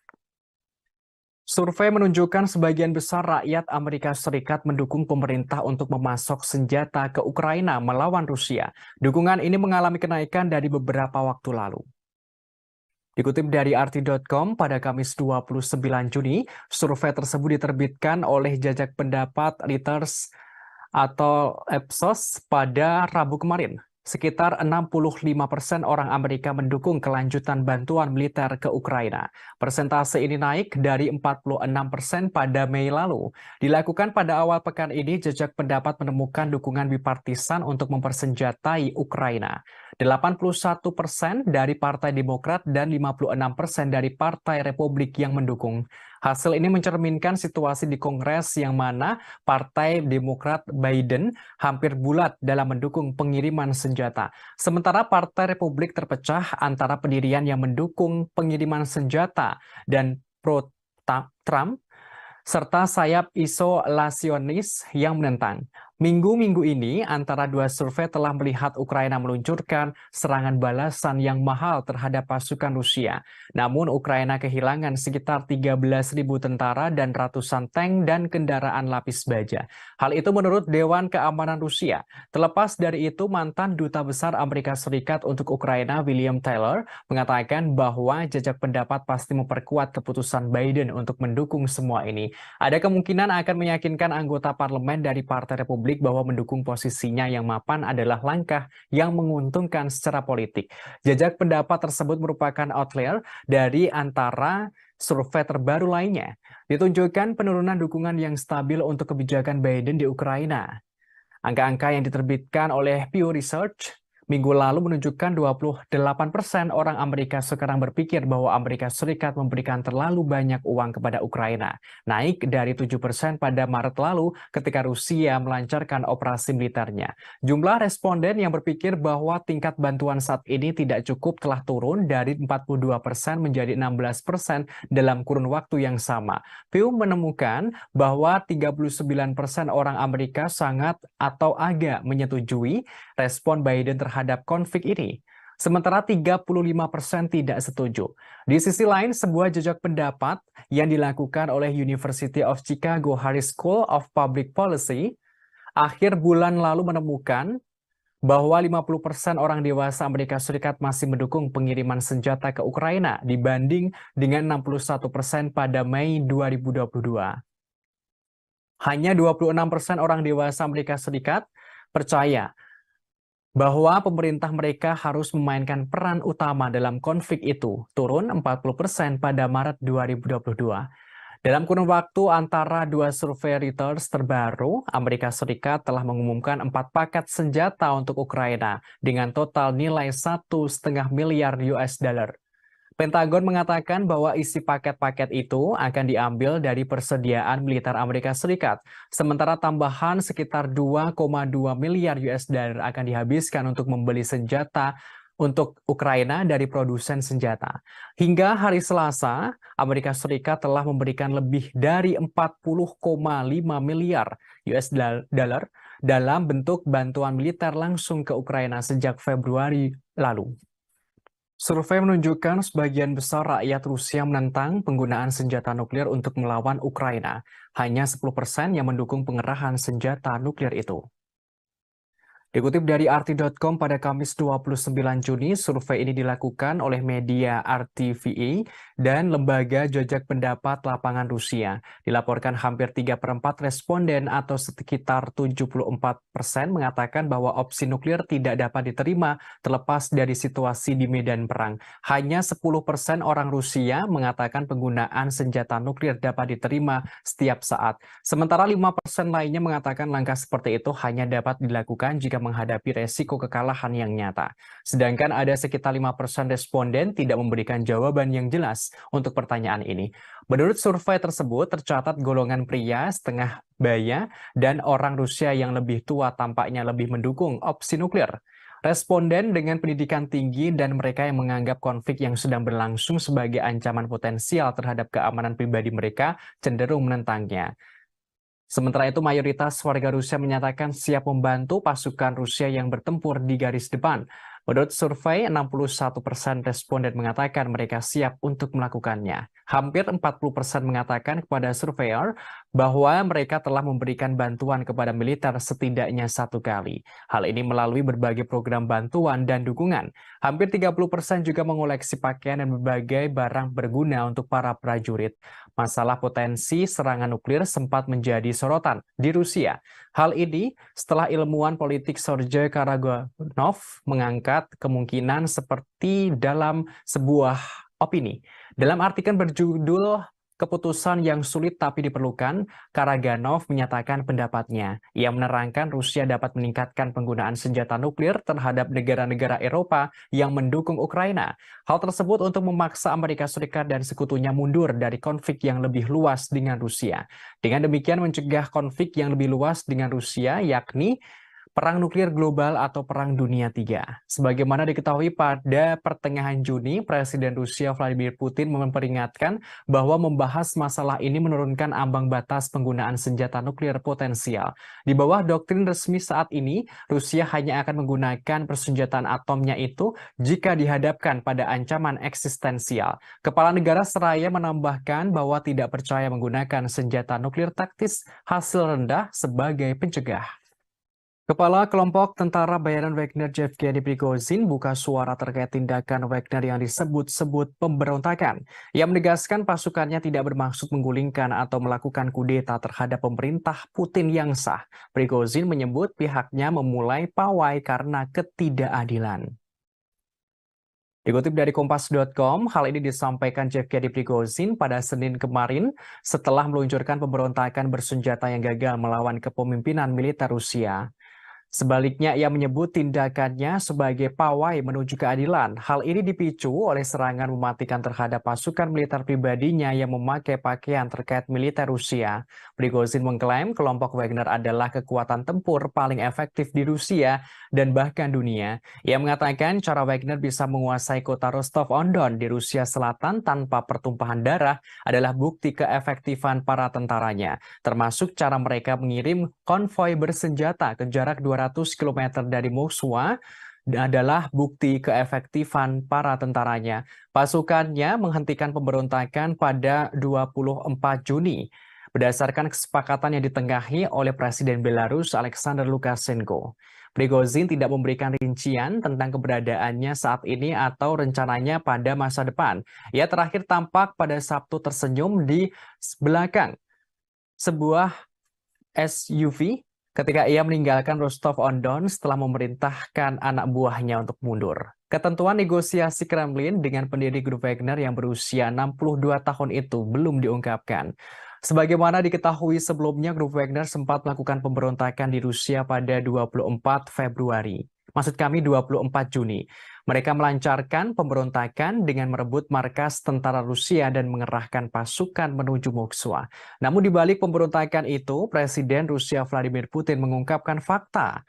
Menurutnya, para tentara Wagner yang gagal melakukan pemberontakan itu sebelumnya telah didanai oleh negara dengan jumlah yang fantastis, yakni sekitar 1 miliar dolar Amerika Serikat atau setara 15 miliar rupiah.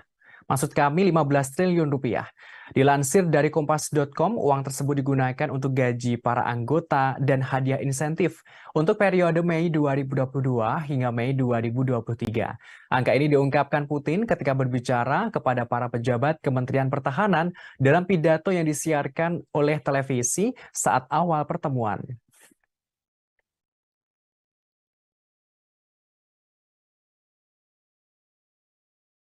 Сегодня я открыл пресс-службу и получил 1000 вопросов по поводу произошедших событий. Для того, чтобы не было кривотолков, хочу ответить на главный из этих вопросов. Первое. Какими были предпосылки марша справедливости 23.06.23 года? ЧВК «Вагнер» является, пожалуй, самым опытным и боеспособным подразделением в России, а возможно и в мире. Мотивированные, заряженные бойцы, которые выполняли огромное количество задач в интересах Российской Федерации и всегда только в интересах Российской Федерации, в Африке, в арабских странах и во всем мире. В последнее время это подразделение добилось хороших результатов на Украине, выполнив серьезнейшие задачи. В результате интриг, непродуманных решений.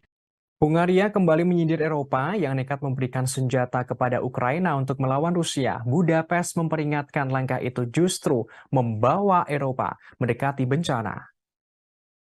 Dikutip dari RT.com pada Kamis 29 Juni, hal ini disampaikan oleh Menteri Luar Negeri Hungaria, Peter Szijjártó, di Facebook pribadinya sebelum bertemu dengan Menteri Luar Negeri Uni Eropa di Luxembourg pada Senin lalu. Hungaria memperpanjang hak veto Budapest atas transfer senjata Uni Eropa ke Ukraina. Ia menerangkan sekarang sebenarnya masalah yang lebih besar dapat dicegah dan ribuan nyawa dapat diselamatkan. Namun para pemimpin benua harus keluar dari psikosis perang. Kendati begitu, hasil pertemuan di Luxembourg menunjukkan para Menteri Luar Negeri Uni Eropa memilih meningkatkan dana senjata bersama mereka untuk Ukraina dengan tambahan senilai 3,5 miliar euro atau setara 3,85 miliar US dollar.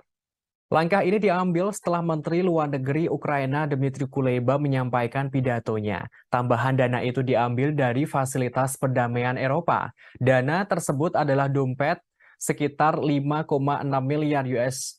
Maksud kami 5,6 miliar euro atau setara 6,08 miliar US dollar yang digunakan untuk membiayai militer asing dan mengganti biaya anggotanya yang mengirim senjata ke konflik asing. Sebelum konflik di Ukraina, Fasilitas Perdamaian Eropa hanya digunakan untuk memasok peralatan tidak mematikan ke Georgia, Mali, Moldova, Mozambik, dan Ukraina dengan total kurang dari 125 juta US dollar. Menanggapi pilihan tersebut, Menteri Luar Negeri Hungaria mempertahankan hak vetonya pada tahap senjata terbaru senilai 500 juta euro atau setara 546 juta US dollar dari dana tersebut untuk 1 bulan lagi. Budapest saat ini memblokir transfer senjata Uni Eropa ke Ukraina. Hal ini karena Ukraina memasukkan daftar hitam perusahaan Hungaria yang melakukan bisnis di Rusia. Menteri Luar Negeri dan Perdana Menteri Hungaria, Viktor Orbán, telah berulang kali menyerukan gencatan senjata dan kesepakatan damai di Ukraina. Hungaria bersikeras bahwa sanksi anti-Rusia lebih merugikan Eropa daripada merugikan Rusia. Dalam wawancara dengan media Inggris, Pada Selasa, Orban mengatakan bahwa gagasan kemenangan Ukraina di medan perang adalah mustahil. Ia mengatakan bahwa tanpa gencatan senjata segera, Ukraina akan kehilangan sejumlah besar kekayaan dan banyak nyawa, termasuk kehancuran yang tidak terbayangkan akan terjadi. Ia secara terang-terangan mengungkapkan Ukraina bukan lagi negara berdaulat. Disebutkan, Ukraina tidak punya anggaran dan tidak memiliki senjata. Ukraina hanya bisa melawan karena didukung oleh Barat.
Я только что по приказу руководства Министерства обороны Jenderal Top Rusia Sergei Surovikin ditangkap setelah sebelumnya dilaporkan menghilang sejak Sabtu 24 Juni 2023. Jenderal itu diduga terlibat pemberontakan yang dilakukan grup Wagner pimpinan Yevgeny Prigozhin beberapa waktu lalu.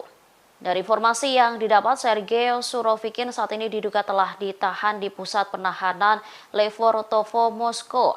Ia sebelumnya dinilai telah mengetahui rencana pembelotan grup Wagner. Surovikin merupakan salah satu komandan tertinggi pasukan Rusia di Ukraina yang digantikan oleh Kepala Staf Valery Gerasimov pada Januari 2023. Sementara Prigozhin memiliki perseteruan lama dengan Gerasimov dan sebagian besar kepemimpinan militer Rusia. Bos tentara bayaran itu menyebut Gerasimov tidak kompeten. Ia lantas menolak upaya pemerintah untuk memasukkan Wagner ke dalam angkatan bersenjata reguler. Prigozhin bahkan menyebut ada upaya militer untuk membubarkan perusahaannya. Pernyataannya ini yang menjadikan hal itu sebagai alasan utama pemberontakannya. Terkait penangkapan Sergei Surovikin, Kementerian Pertahanan Rusia belum memberikan komentarnya.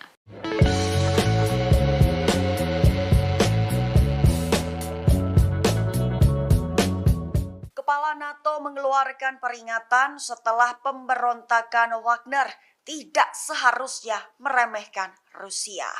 Hal itu dikatakannya pada Selasa 27 Juni selama konferensi pers seusai pertemuan dengan para pemimpin beberapa negara anggota NATO di Den Haag. Selain itu, Jens Stoltenberg juga menyerukan untuk memberikan bantuan sebanyak mungkin ke Ukraina. Tujuan Stoltenberg hanya untuk memperkuat posisinya pada pembicaraan di masa depan. Menurutnya, perang ilegal melawan Ukraina Putin telah memperdalam perpecahan dan menciptakan ketegangan baru di Rusia. Stoltenberg juga mengatakan bahwa keputusan lebih lanjut untuk memperkuat aliansi akan dibuat pada pertemuan puncak yang akan datang di Vilnius, Lituania mulai 11 Juli mendatang. Ketika agenda juga akan menjadi rencana terperinci pertama sejak Perang Dingin tentang bagaimana mempersiapkan pertemuan langsung pertama konfrontasi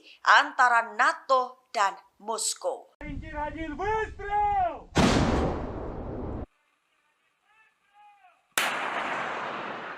Unit artileri Rusia dari kelompok selatan berhasil menghancurkan 2 benteng brigade penyerang angkatan bersenjata Ukraina. Tepatnya adalah benteng brigade penyerang terpisah ketiga di dekat desa Kalinovka dan brigade mekanik terpisah ke-110 di Avdiivka. Selain itu, artileri Rusia juga berhasil menghancurkan 3 mortir 120 mm serta personil Ukraina. Hal itu dikatakan oleh Vadim Astaviev, Kepala Pusat Pers Kelompok Selatan Rusia pada Kamis 29 Juni 2023. Selain serangan di 2 benteng tersebut, awak sistem penyembur api berat Sons Sepek juga menyerang akumulasi tenaga musuh di garis depan, tepatnya di daerah Malaya Kalinovka. Penyerangan itu dilakukan dari unit perlindungan radiasi, kimia, dan biologis Distrik Militer Selatan Rusia.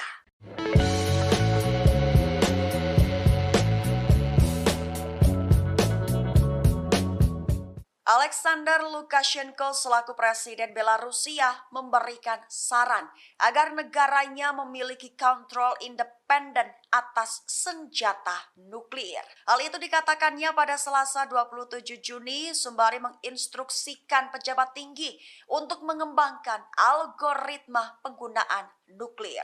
Lukashenko menambahkan jika itu didasarkan pada fakta, jika perlu menggunakannya di saat-saat sulit dan ada penyerang. Di sisi lain, Emma Claire Volley, mitra Asosiasi untuk Kebijakan dan Penelitian dengan gerakan Global Zero, turut buka suara. Ia menyatakan jika tampaknya pernyataan tentang senjata nuklir mungkin menjadi bagian dari pola penekanan yang lebih luas dan mungkin membesar-besarkan pengaruhnya dalam politik internal Rusia dan regional. Ia melanjutkan di mana itu berjalan di garis antara menegaskan Belarusia memiliki peran berbeda untuk dimainkan dalam situasi yang lebih luas tanpa secara eksplisit membuat ancaman nuklir yang akan dilihat Rusia diarahkan kepadanya. Di sisi lainnya lagi, ISW mengatakan jika senjata nuklir juga dapat digunakan sebagai alat oleh Belarus untuk melawan Rusia daripada mengancam NATO atau Ukraina. Hari ini, umat Islam merayakan Idul Adha 1444 Hijriah dengan penuh sukacita. Presiden Rusia Vladimir Putin secara khusus turut mengucapkan selamat Hari Raya Idul Adha untuk komunitas Muslim di Rusia. Dikutip dari ucapan selamat ini disampaikan Kepala Negara melalui laman resmi Istana Kremlin Rusia. Dalam pesannya, Putin berharap umat Muslim diberikan kebahagiaan dan kesejahteraan. Ia juga mengatakan Idul Adha memiliki makna spiritual yang mendalam. Putin menyampaikan perayaan ini menjadi momen umat Islam mengamalkan kebaikan dan kepedulian terhadap sesama. Hal ini berfungsi untuk memperkuat cita-cita kebaikan, amal, dan keadilan dalam masyarakat. Dalam pesan Idul Adha ini, Presiden Rusia juga mengakui keberadaan komunitas Muslim Rusia. Ia menjelaskan bahwa komunitas Muslim Rusia memainkan peran kreatif utama dalam kehidupan negara. Umat Islam di Rusia telah berkontribusi untuk memperkuat perdamaian antar etnis dan antar agama.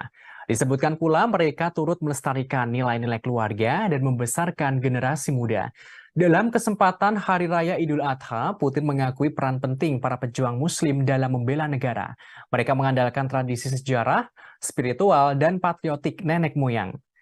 Bahkan dengan bangga, Kepala Negara menyebut pejuang Muslim Rusia tidak egois.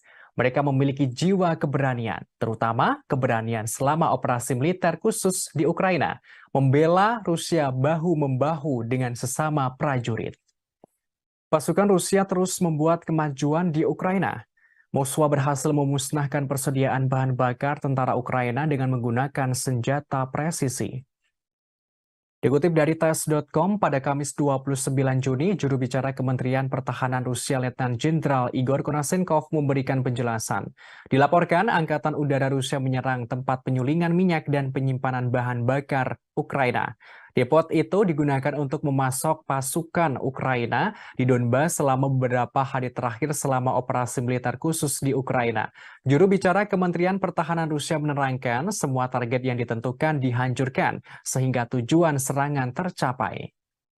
Selain itu, terendus militer Ukraina terus berupaya maju ke tiga arah. Diungkapkan, formasi bersenjata Ukraina melanjutkan upaya ofensif ke arah Donetsk, Donetsk Selatan, dan Zaporizhia. Kendati begitu, juru bicara menjelaskan pasukan Rusia berhasil menumpas lebih dari 30 tentara Ukraina di daerah Kupiansk selama beberapa hari terakhir. Penyerangan pesawat tentara serta artileri dari kelompok tempur barat menimbulkan kerusakan peralatan tentara Ukraina di dekat permukiman Sinkovka, Kislovka, dan Timkovka di wilayah Kharkov dan Novoyoverskoye di Republik Rakyat Luhansk. Konashenkov juga melaporkan pasukan Rusia memukul mundur dua serangan Ukraina di daerah Krasny Liman selama beberapa hari terakhir. Mereka juga berhasil menumpas sekitar 115 tentara musuh. Pasukan Rusia juga menggagalkan aktivitas dua kelompok subversif atau pengintaian Ukraina di kawasan hutan Serebiensky. Tak hanya itu, pasukan Rusia menghalau 5 serangan Ukraina di daerah Donetsk selama beberapa hari terakhir. Pasukan Rusia juga berhasil memukul mundur 5 serangan Ukraina di daerah Donetsk. Dilaporkan pula serangan pesawat operasional atau taktis dari tentara, artileri, serta tembakan penyembur api menghancurkan lebih dari 240 personel Ukraina. Selama pertempuran, pasukan Rusia juga menghancurkan 2 kendaraan tempur lapis baja Ukraina, 2 truk pick-up, dan senjata artileri self-propelled Krep buatan Polandia. Presiden Rusia Vladimir Putin percaya bahwa rakyatnya mendukung pemerintah. Ketidakraguan Putin ini sebagai respons saat terjadi pemberontakan Wagner di dalam negeri. Dikutip dari RI.ru pada Kamis 29 Juni, Putin tidak meragukan reaksi rakyat Rusia dan dukungan atas keputusan yang diambil oleh pemerintah. Hal ini terkait sikap pemerintah Rusia menghadapi pemberontakan dan pengkhianatan Wagner. Presiden Putin merespons pernyataan Kepala Dagestan, Sergei Melikov. Diketahui Kepala Daerah Dagestan mengatakan bahwa semua orang di Republik ini mendukung tindakan pemerintah selama percobaan pemberontakan. Kepala daerah menandaskan tidak ada satu orang pun di Dagestan yang tidak menyatakan dukungannya setelah pidato Putin kepada rakyat. Melikov meyakinkan bahwa Republik akan terus mendukung semua keputusan yang diambil oleh Presiden Rusia. Sebagaimana diketahui pada 23 Juni, pasukan Wagner menguasai markas besar distrik militer selatan di Rostov-on-Don. Hal ini terjadi dengan klaim Yevgeny Prigozhin yang mengatakan bahwa tentara Rusia telah melakukan serangan rudal dan pengeboman ke kem-kem belakang perusahaan militer swasta tersebut. Ucapannya itu langsung dibantah oleh Kementerian Pertahanan Rusia dan Dinas Keamanan Federal Rusia. Kemudian sebuah kasus kriminal dibuka terhadap Prigozhin karena mengorganisir pemberontakan bersenjata. Presiden Putin menggambarkan tindakan para pemberontak sebagai pertaruhan kriminal, tikaman dari belakang terhadap Rusia, dan pengkhianatan yang dipimpin oleh ambisi yang terlalu tinggi dan kepentingan pribadi. Namun, Presiden Belarus Alexander Lukashenko hadir sebagai penengah. Ia meredakan situasi antara pihak Rusia dan Wagner. Lukashenko tidak merinci negosiasi khusus atas kesepakatan yang mereka capai yang membuat Prigozhin dipindah ke Belarus, termasuk pencabutan kasus pidana terhadap Prigozhin dan para pejuangnya. Diketahui pejuang Wagner diberi pilihan untuk bergabung di Belarus atau dimasukkan ke dalam militer Rusia. Lukashenko menyebutkan mungkin perlu waktu bagi pasukan Wagner yang memilih untuk tidak menandatangani kontrak dengan Kementerian Pertahanan Rusia untuk melakukan perjalanan ke Belarus. Ia juga mengatakan kepada Menteri Pertahanannya untuk mempertimbangkan gagasan merekrut beberapa dari pasukan Wagner untuk bergabung ke Angkatan Darat Belarus. Presiden Belarus Alexander Lukashenko turut angkat bicara soal pemberontakan Wagner atau tentara bayaran Rusia di Moskwa. Ia memperingatkan Direktur Wagner jika nekat memberontak dan tidak mau damai. Menurutnya Rusia bisa menghancurkan Wagner seperti serangga. Dikutip dari Tribunnews.com pada Kamis 29 Juni, hal itu disampaikan Presiden Belarus Alexander Lukashenko pada militer Belarus Selasa 27 Juni. Ia memperingatkan pemimpin perusahaan militer swasta Wagner, Yevgeny Prigozhin, saat melakukan negosiasi damai antara Rusia dan Wagner. Dikatakan kepala negara Yevgeny Prigozhin dan Wagner bisa dihancurkan seperti serangga. Hal ini jika ia berani melanjutkan perjalanan dari kota Rostov ke kota Moskow untuk melakukan pemberontakan. Kendati begitu, Lukashenko mengaku khawatir pemberontakan yang terjadi di Moskow akan merembet ke negaranya. Oleh karenanya, Kepala Negara Belarus turun tangan sebagai mediator atau penengah jalan damai Rusia dan Wagner. Sebelumnya, Lukashenko mengatakan Rusia mengumpulkan sekitar 10.000 tentara untuk mengusir pawai Wagner ke Moskow pada Sabtu 24 Juni. Lukashenko yakin Rusia akan menang melawan para pemberontak. Namun hal itu mungkin akan mengakibatkan ribuan kematian. Sehingga menurutnya solusi damai adalah prioritas dalam menengahi Wagner dan Rusia. Presiden Belarus mengatakan Presiden Rusia Vladimir Putin membuatnya harus menawarkan bantuan sebagai mediator karena kekhawatiran. Ia mengaku hal yang paling berbahaya bukanlah dari situasi yang terjadi, tetapi pada potensi konsekuensi yang harus ditanggung ke depannya. Presiden Belarus mengaku mendapatkan keluhan Putin. Diungkapkan, Putin sempat mengatakan Prigozhin tidak berguna lantaran tak mengangkat telepon dan tidak ingin berbicara dengan siapapun. Meski demikian, Lukashenko berhasil menghubungi Yevgeny Prigozhin dengan bantuan Dinas Keamanan Federal Rusia. Pada 30 menit pertama dalam panggilan telepon itu, Yevgeny Prigozhin sangat berapi-api dan berbicara dalam kata-kata kotor. Kemudian Lukashenko mengingatkan Prigozhin, Rusia bisa menghancurkannya seperti serangga. Menurut Lukashenko, para komandan grup Wagner telah dibuat frustasi oleh kekalahan di medan perang yang diderita di Ukraina, dan hal itu sangat mempengaruhi Prigozhin. Seperti yang dikatakan oleh Yevgeny Prigozhin sebelumnya yang mengklaim dia dan Wagner hanya menuntut keadilan. Hal ini dalam menyerukan pemecatan para jenderal Rusia yang dianggap tidak kompeten. Sebagaimana diketahui, Yevgeny Prigozhin menyerukan Wagner akan menggulingkan Menteri Pertahanan Rusia Sergei Shoigu dan mengganti stafnya. Wagner berbaris dari Ukraina ke kota Rostov, Rusia pada Jumat 23 Juni untuk menguasai markas militer Rusia di sana. Pada Sabtu 24 Juni, Wagner yang berada di kota Rostov mengatakan akan melanjutkan aksi menuju ibu kota Moskow. Mereka mengendarai tank dan kendaraan militer di sepanjang kota. Namun di balik pemberontak tersebut, Presiden Rusia Vladimir Putin mengungkapkan fakta pada Selasa 27 Juni, yang mana menurutnya para tentara Wagner yang gagal melakukan pemberontakan itu sebelumnya didanai oleh negara Rusia dengan jumlah yang fantastis, yakni sekitar 1 miliar dolar Amerika Serikat atau sekitar 15 triliun rupiah. Dilansir dari Kompas.com, uang tersebut digunakan untuk gaji para anggota dan hadiah insentif periode Mei 2022 hingga Mei 2023. Angka ini diungkapkan Putin ketika berbicara kepada para pejabat Kementerian Pertahanan dalam pidato yang disiarkan televisi saat awal pertemuan. Хорошо знаем, что жизнь без войны – это результат кропотливой ежедневной работы. Она не всегда видна, но требует колоссальных усилий, порой риска для жизни. Вы люди грамотные, все практически сидите в мессенджерах, читаете разные упреки в мой адрес, что я готовлюсь к войне. Почти 30 лет я каждый день вместе с вами готовились и готовимся к войне. Может быть, и поэтому мы сегодня живем под мирным небом. Особенно сегодня, в крайне сложный период в истории суверенной Беларуси, да и всего мира в целом.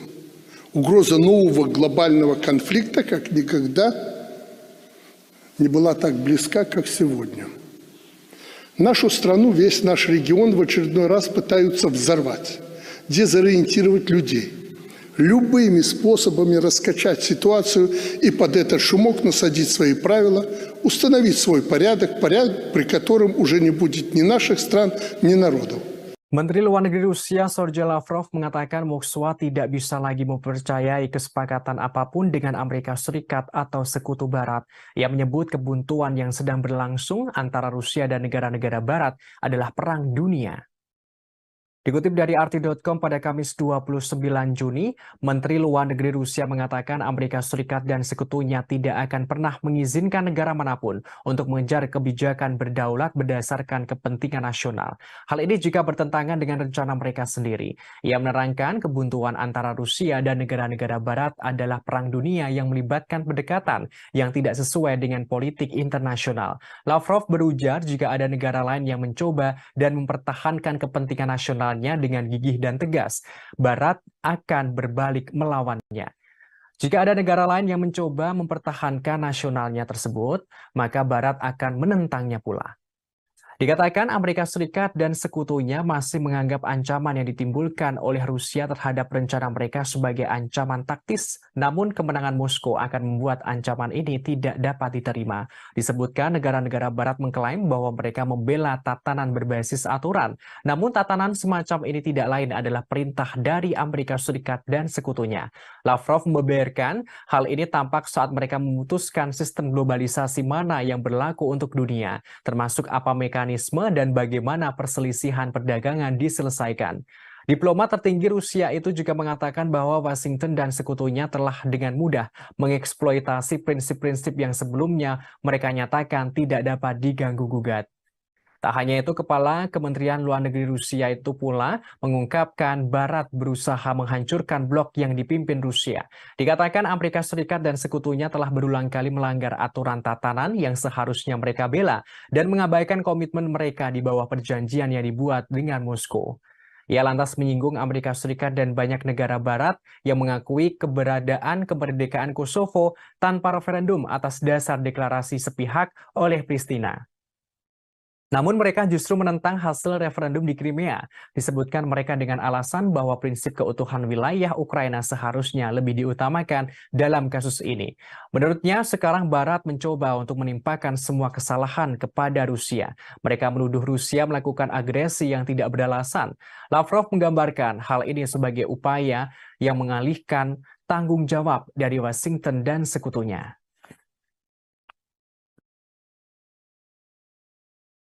Утверждений, которые звучат, я бы так сказал, даже немножко навязчиво, о том, что Соединенные Штаты никакого отношения к этому не имеют, мы их, конечно же, слышим, но помимо того, что произносится в микрофон, у нас есть информация о том, как Соединенные Штаты обеспечивают реакцию всей своей бюрократии.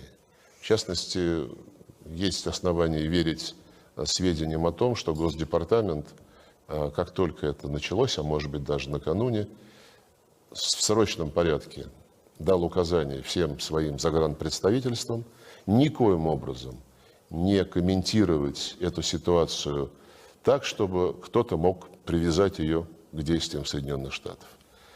И одновременно указания пошли и, по нашим данным, которым я склонен верить, пошли в Киев, чтобы украинцы не использовали эту ситуацию для организации в ближайшее время диверсий на российской территории и прочих провокаций.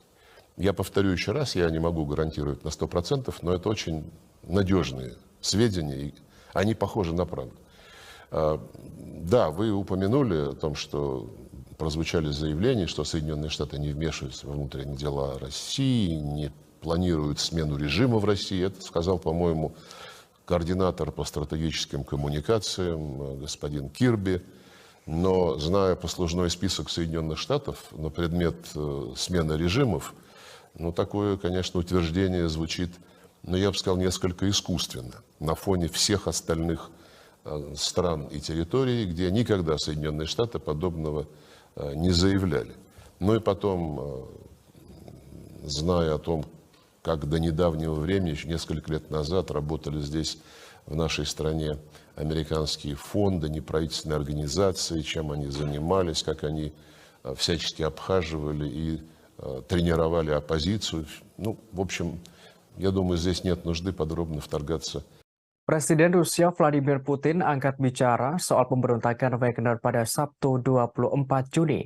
Ia menandaskan setiap upaya menciptakan kerusuhan di dalam negeri Rusia pasti gagal. Dikutip dari tribunnews.com pada Senin 26 Juni, Presiden Rusia Vladimir Putin secara terbuka membahas akhir dari pemberontakan grup Wagner. Pemberontakan tersebut sempat membuat keonaran dan kekacauan di dalam negeri. Dalam pernyataannya, kepala negara menegaskan setiap upaya kerusuhan internal pasti berujung pada kegagalan. Putin mengklaim dirinya bisa saja menghancurkan pemberontakan. Namun dengan sikap bijaksana, ia ingin menghindari pertumpahan darah di dalam negeri. Presiden Rusia tidak ingin terjadi perang saudara. Kepala negara menerangkan ulah Wagner yang memberontak tidak lepas dari buntut serangan balik Ukraina di Bakhmut. Hal ini menyebabkan terjadinya kerugian dalam pasukan Wagner. Putin mengungkapkan mereka salah perhitungan. Pidato Putin itu adalah sekilas narasi resmi yang muncul setelah pemberontakan bersenjata yang dipimpin oleh Yevgeny Prigozhin dan paramiliter grup Wagner. Dalam waktu kurang dari 24 jam, pejuang Wagner merebut instalasi militer di selatan Rusia yang berbasis di berbaris di Moskow. Kemudian dengan tiba-tiba Prigozhin menghentikan gerakan itu, mengklaim bahwa ini semua adalah bagian dari rencana. Kremlin kemudian mengatakan sebuah kesepakatan yang tampaknya ditengahi oleh Belarus. Hasilnya, Prigozhin tidak akan menghadapi tuntutan pidana, tetapi akan diasingkan ke Belarus meskipun detailnya masih belum jelas. Namun pidato Putin itu tidak banyak menjawab seputar pemberontakan Wagner, termasuk status Putin sendiri. Prigozhin sejak itu mengatakan ia sebenarnya tidak mencoba melakukan kudeta. Sebaliknya, ia mencoba menghentikan para pejuang Wagner-nya agar tidak diserap oleh militer Rusia. Sementara itu, peristiwa pemberontakan Wagner ini rupanya menyita perhatian sejumlah kalangan, termasuk asisten profesor ilmu politik di Universitas George Washington, David Scaglione. Ia menilai peristiwa tersebut memberi banyak informasi tentang gaya pemerintahan Putin. Ia mengatakan Putin pada akhirnya menghilangkan apa yang akan menjadi salah satu ancaman terbesarnya terhadap kekuasaan. Terpisah, Putin berpidato pada hari Senin setelah terjadi pemberontakan Prigozhin berakhir pada Sabtu. Ia hanya sekilas mengungkapkan bahwa pemberontakan Wagner adalah pengkhianatan. Putin mengingatkan siapapun yang sadar menempuh jalan pengkhianatan akan dihukum. Namun Presiden Belarus Alexander Lukashenko hadir sebagai penengah. Sebagaimana diketahui sebelumnya, grup Wagner sempat melakukan pemberontakan di Rusia pada Sabtu 24 Juni. Mereka melancarkan pemberontakan dengan merebut markas tentara Rusia dan mengerahkan pasukan menuju Moskwa. Namun di balik pemberontak tersebut, Presiden Rusia Vladimir Putin mengungkapkan fakta pada Selasa 27 Juni. Menurutnya, para tentara Wagner yang gagal melakukan pemberontakan itu sebelumnya telah didanai oleh negara dengan jumlah yang fantastis, yakni 1 miliar dolar Amerika Serikat atau setara 15 triliun rupiah. Dilansir dari Kompas.com, uang tersebut digunakan untuk gaji para pegawai, anggota, dan hadiah insentif periode Mei 2022 hingga Mei 2023. Angka ini diungkapkan Putin ketika berpidato kepada para pejabat Kementerian Pertahanan yang disiarkan televisi saat awal pertemuan. Negara-negara NATO di Eropa Timur mulai khawatir dengan dampak yang akan ditimbulkan akibat Wagner pindah ke Belarus. Mereka langsung mengabari NATO pusat untuk meningkatkan keamanan. Dikutip dari Kompas.com, pada Kamis 29 Juni, negara-negara NATO di Eropa Timur memperingatkan pemindahan pasukan tentara bayaran Rusia Wagner ke Belarus akan menciptakan ketidakstabilan regional yang lebih besar. Meski begitu, Sekretaris Jenderal atau Sekjen NATO, Jens Stoltenberg, mengatakan aliansi siap mempertahankan diri terhadap ancaman apapun. Sementara itu, Presiden Lituania Gitanas Nausėda mengatakan pindahnya Wagner ke Belarus untuk menyebarkan pembunuh berantai, maka negara tetangga menghadapi bahaya ketidakstabilan yang lebih besar. Di sisi yang sama, Presiden Polandia Andrzej Duda mengatakan pemindahan Wagner ke Belarus benar-benar sangat memprihatinkan. Pihaknya harus membuat keputusan yang sangat kuat. Hal ini membutuhkan jawaban yang sangat segera dari NATO. Polandia berharap ancaman yang ditimbulkan oleh pasukan Wagner akan menjadi agenda pada pertemuan puncak 31 anggota NATO di Vilnius, Lituania pada 11 hingga 12 Juli mendatang. Bos Wagner Yevgeny Prigozhin seperti diketahui tiba di Belarus pada Selasa 27 Juni di bawah kesepakatan yang dinegosiasikan oleh Presiden Belarus Alexander Lukashenko. Hasilnya, pemberontakan tentara bayaran di Rusia pada Sabtu bisa diakhiri. Presiden Rusia Vladimir Putin mengatakan para pejuang Wagner akan ditawari pilihan untuk pindah ke sana. Mengenai hal ini, Sekjen NATO Stoltenberg mengatakan masih terlalu dini untuk mengatakan apa artinya ini bagi sekutu NATO. Ia menekankan peningkatan pertahanan sayap timur aliansi dalam beberapa tahun terakhir. Sekjen NATO menegaskan pihaknya telah meningkatkan kehadiran militer di bagian timur aliansi. Pihaknya juga akan membuat keputusan lebih lanjut.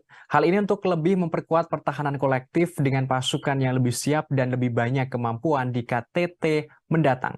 Stoltenberg mengatakan pemberontakan itu menunjukkan bahwa perang ilegal Putin melawan Ukraina telah memperdalam perpecahan di Rusia. Ia menegaskan NATO tidak boleh meremehkan Rusia. Sekjen NATO menambahkan pihaknya terus mendukung Ukraina. Survei menunjukkan sebagian besar rakyat Amerika Serikat mendukung pemerintah untuk memasok senjata ke Ukraina melawan Rusia. Dukungan ini mengalami kenaikan dari beberapa waktu lalu. Dikutip dari RT.com pada Kamis 29 Juni, survei tersebut diterbitkan oleh Jajak Pendapat Reuters atau Ipsos pada Rabu kemarin. Sekitar 65% orang Amerika mendukung kelanjutan bantuan militer ke Ukraina. Persentase ini naik dari 46% pada Mei lalu. Dilakukan pada awal pekan ini, Jajak Pendapat menemukan dukungan bipartisan untuk mempersenjatai Ukraina. 81% dari Partai Demokrat dan 56% dari Partai Republik yang mendukung. Hasil ini mencerminkan situasi di Kongres yang mana Partai Demokrat Biden hampir bulat dalam mendukung pengiriman senjata. Sementara Partai Republik terpecah antara pendirian yang mendukung pengiriman senjata dan pro-Trump, serta sayap isolasionis yang menentang. Minggu ini, antara dua survei telah melihat Ukraina meluncurkan serangan balasan yang mahal terhadap pasukan Rusia. Namun, Ukraina dengan tentara dan ratusan tank dan kendaraan lapis baja. Hal itu menurut Dewan Keamanan Rusia. Terlepas dari itu, mantan Duta Besar Amerika Serikat untuk Ukraina, William Taylor, mengatakan bahwa jejak pendapat pasti memperkuat Biden untuk mendukung semua ini. Ada kemungkinan meyakinkan anggota parlemen dari Partai Republik bahwa mendukung posisi mapan adalah langkah yang menguntungkan secara. Jejak pendapat tersebut merupakan outlier dari antara survei terbaru lainnya, ditunjukkan penurunan dukungan yang stabil untuk kebijakan Biden di Ukraina. Angka-angka yang diterbitkan oleh Pew minggu lalu, 8% orang Amerika sekarang berpikir bahwa Amerika Serikat memberikan terlalu banyak uang kepada Ukraina, naik dari 7% pada Maret lalu ketika Rusia melancarkan operasi militernya. Jumlah responden yang berpikir bahwa tingkat bantuan saat ini tidak cukup telah turun dari 42% menjadi 16% dalam kurun waktu yang sama. Pew menemukan bahwa 39% orang Amerika sangat atau agak menyetujui respon Biden terhadap konflik ini. Sementara 35% tidak setuju.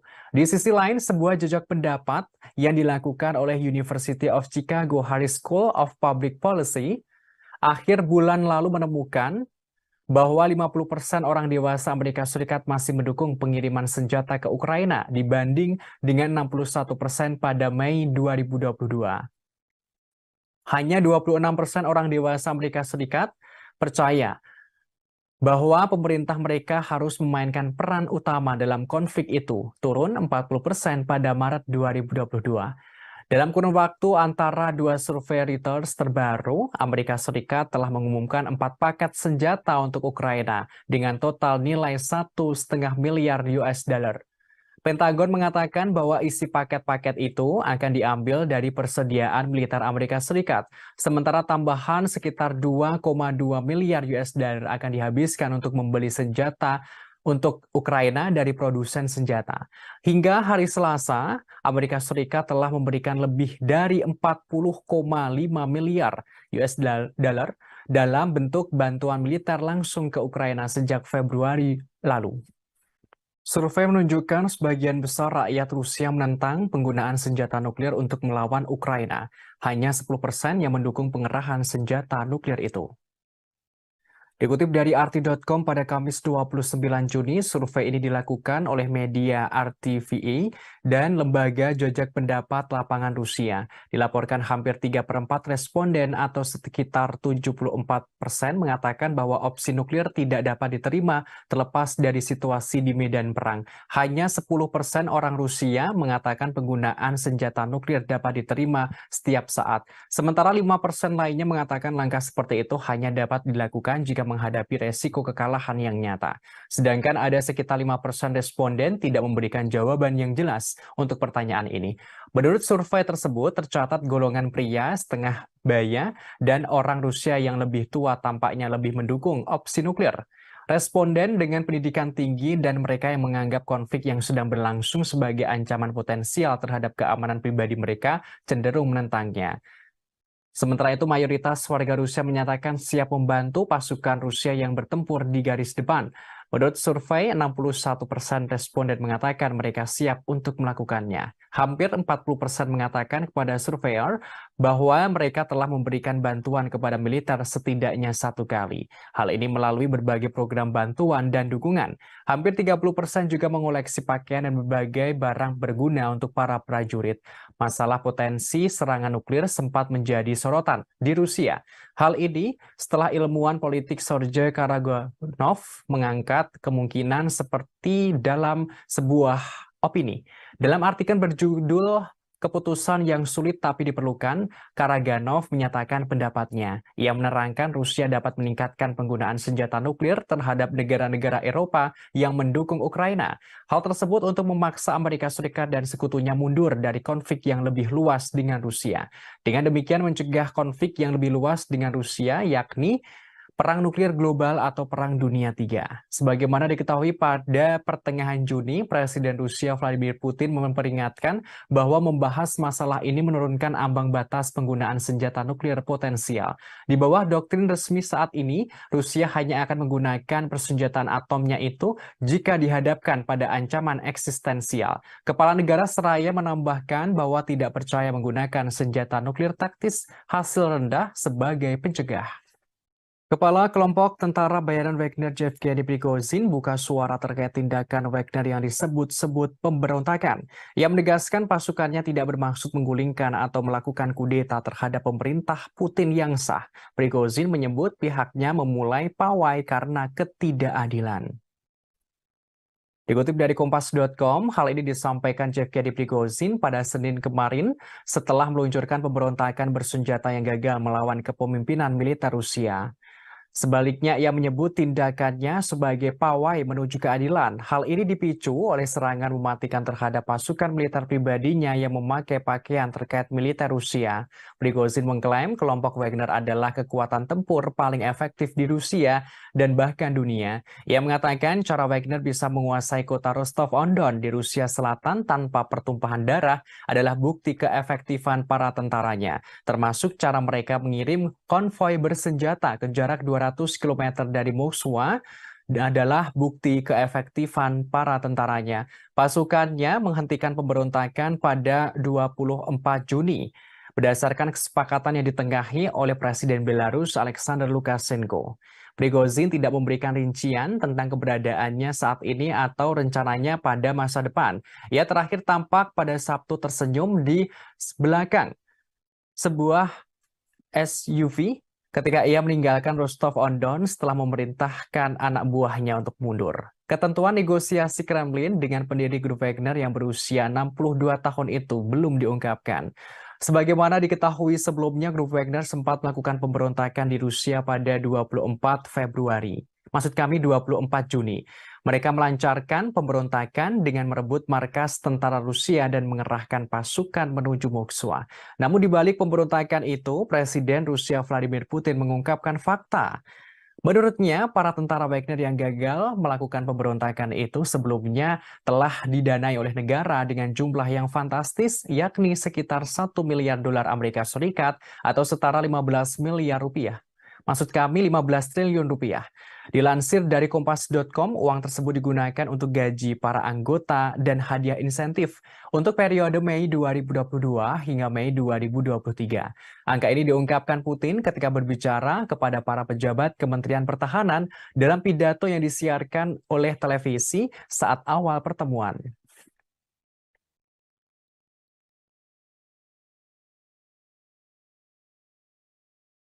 Сегодня я открыл пресс-службу и получил 1000 вопросов по поводу произошедших событий.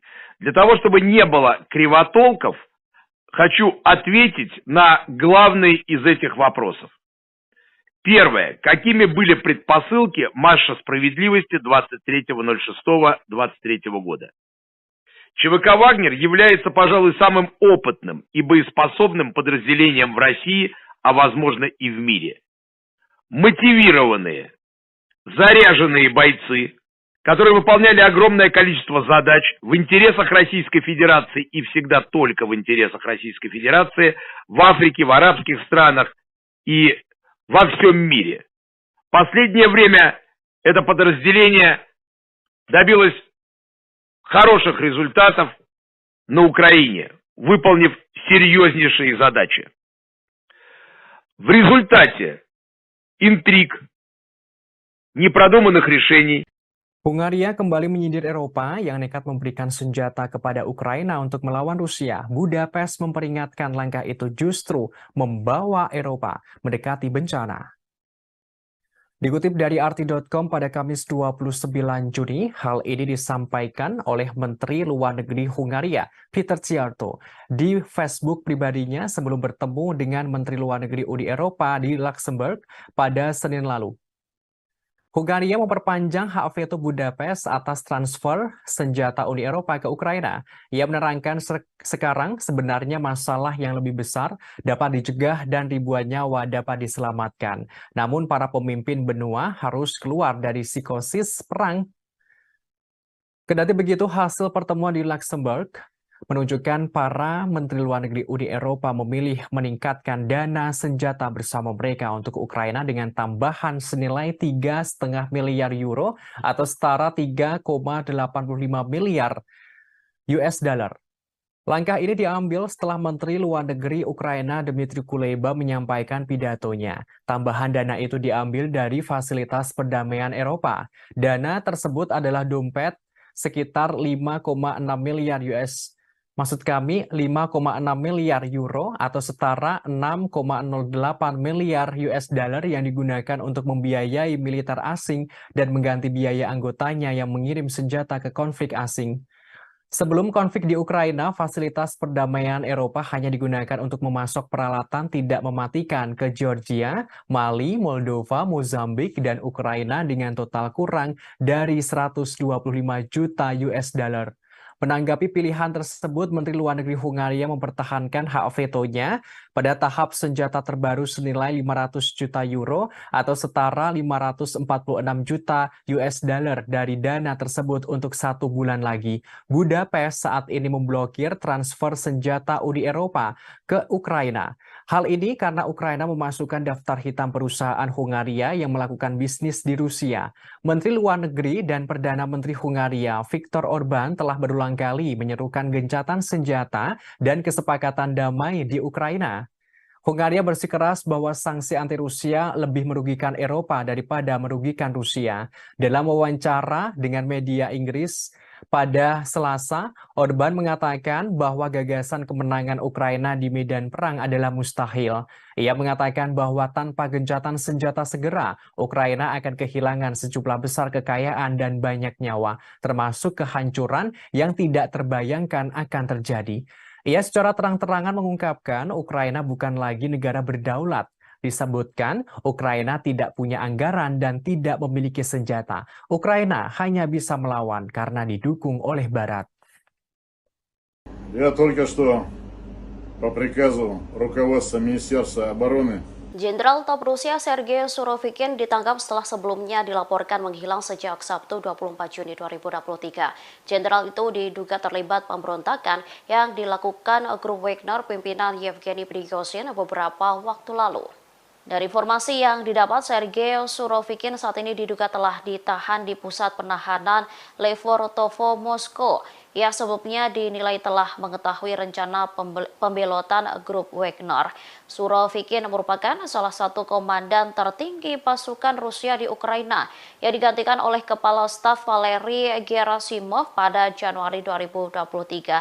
Sementara Prigozhin memiliki perseteruan lama dengan Gerasimov dan sebagian besar kepemimpinan militer Rusia. Bos tentara bayaran itu menyebut Gerasimov tidak kompeten. Ia lantas menolak upaya pemerintah untuk memasukkan Wagner ke dalam angkatan bersenjata reguler. Prigozhin bahkan menyebut ada upaya militer untuk membubarkan perusahaannya.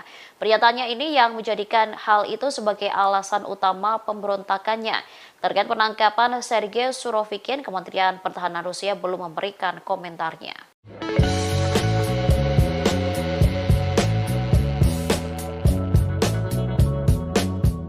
Kepala NATO mengeluarkan peringatan setelah pemberontakan Wagner tidak seharusnya meremehkan Rusia. Hal itu dikatakannya pada Selasa 27 Juni selama konferensi pers seusai pertemuan dengan para pemimpin beberapa negara anggota NATO di Den Haag. Selain itu, Jens Stoltenberg juga menyerukan untuk memberikan bantuan sebanyak mungkin ke Ukraina. Tujuan Stoltenberg hanya untuk memperkuat posisinya pada pembicaraan di masa depan. Menurutnya, perang ilegal melawan Ukraina Putin telah memperdalam perpecahan dan menciptakan ketegangan baru di Rusia. Stoltenberg juga mengatakan bahwa keputusan lebih lanjut untuk memperkuat aliansi akan dibuat pada pertemuan puncak yang akan datang di Vilnius, Lituania mulai 11 Juli mendatang. Ketika agenda juga akan menjadi rencana terperinci pertama sejak Perang Dingin tentang bagaimana mempersiapkan pertemuan langsung pertama konfrontasi antara NATO dan Moskow.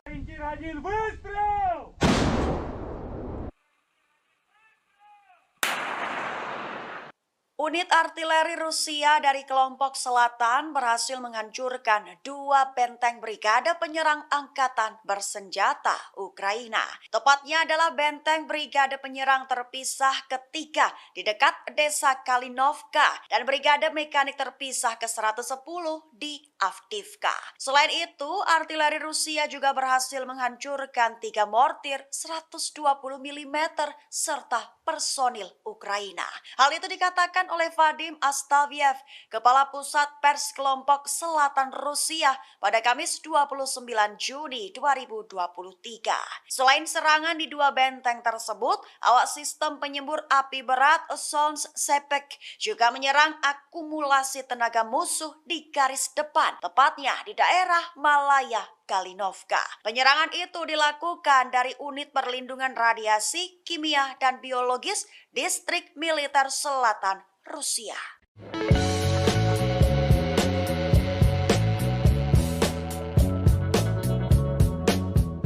Alexander Lukashenko selaku Presiden Belarusia memberikan saran agar negaranya memiliki kontrol independen atas senjata nuklir. Hal itu dikatakannya pada Selasa 27 Juni sembari menginstruksikan pejabat tinggi untuk mengembangkan algoritma penggunaan nuklir. Lukashenko menambahkan jika itu didasarkan pada fakta, jika perlu menggunakannya di saat-saat sulit dan ada penyerang. Di sisi lain, Emma Claire Volley, mitra Asosiasi untuk Kebijakan dan Penelitian dengan gerakan Global Zero, turut buka suara. Ia menyatakan jika tampaknya pernyataan tentang senjata nuklir mungkin menjadi bagian dari pola penekanan yang lebih luas dan mungkin membesar-besarkan pengaruhnya dalam politik internal Rusia dan regional. Ia melanjutkan di mana itu berjalan di garis antara menegaskan Belarusia memiliki peran berbeda untuk dimainkan dalam situasi yang lebih luas tanpa secara eksplisit membuat ancaman nuklir yang akan dilihat Rusia diarahkan kepadanya. Di sisi lainnya lagi, ISW mengatakan jika senjata nuklir juga dapat digunakan sebagai alat oleh Belarus untuk melawan Rusia daripada mengancam NATO atau Ukraina. Hari ini, umat Islam merayakan Idul Adha 1444 Hijriah dengan penuh sukacita. Presiden Rusia Vladimir Putin secara khusus turut mengucapkan selamat Hari Raya Idul Adha untuk komunitas Muslim di Rusia. Dikutip dari maksud kami, ucapan selamat ini disampaikan Kepala Negara melalui laman resmi Istana Kremlin Rusia. Dalam pesannya, Putin berharap umat Muslim diberikan kebahagiaan dan kesejahteraan. Ia juga mengatakan Idul Adha memiliki makna spiritual yang mendalam. Putin menyampaikan perayaan ini menjadi momen umat Islam mengamalkan kebaikan dan kepedulian terhadap sesama. Hal ini berfungsi untuk memperkuat cita-cita kebaikan, amal, dan keadilan dalam masyarakat. Dalam pesan Idul Adha ini, Presiden Rusia juga mengakui keberadaan komunitas Muslim Rusia.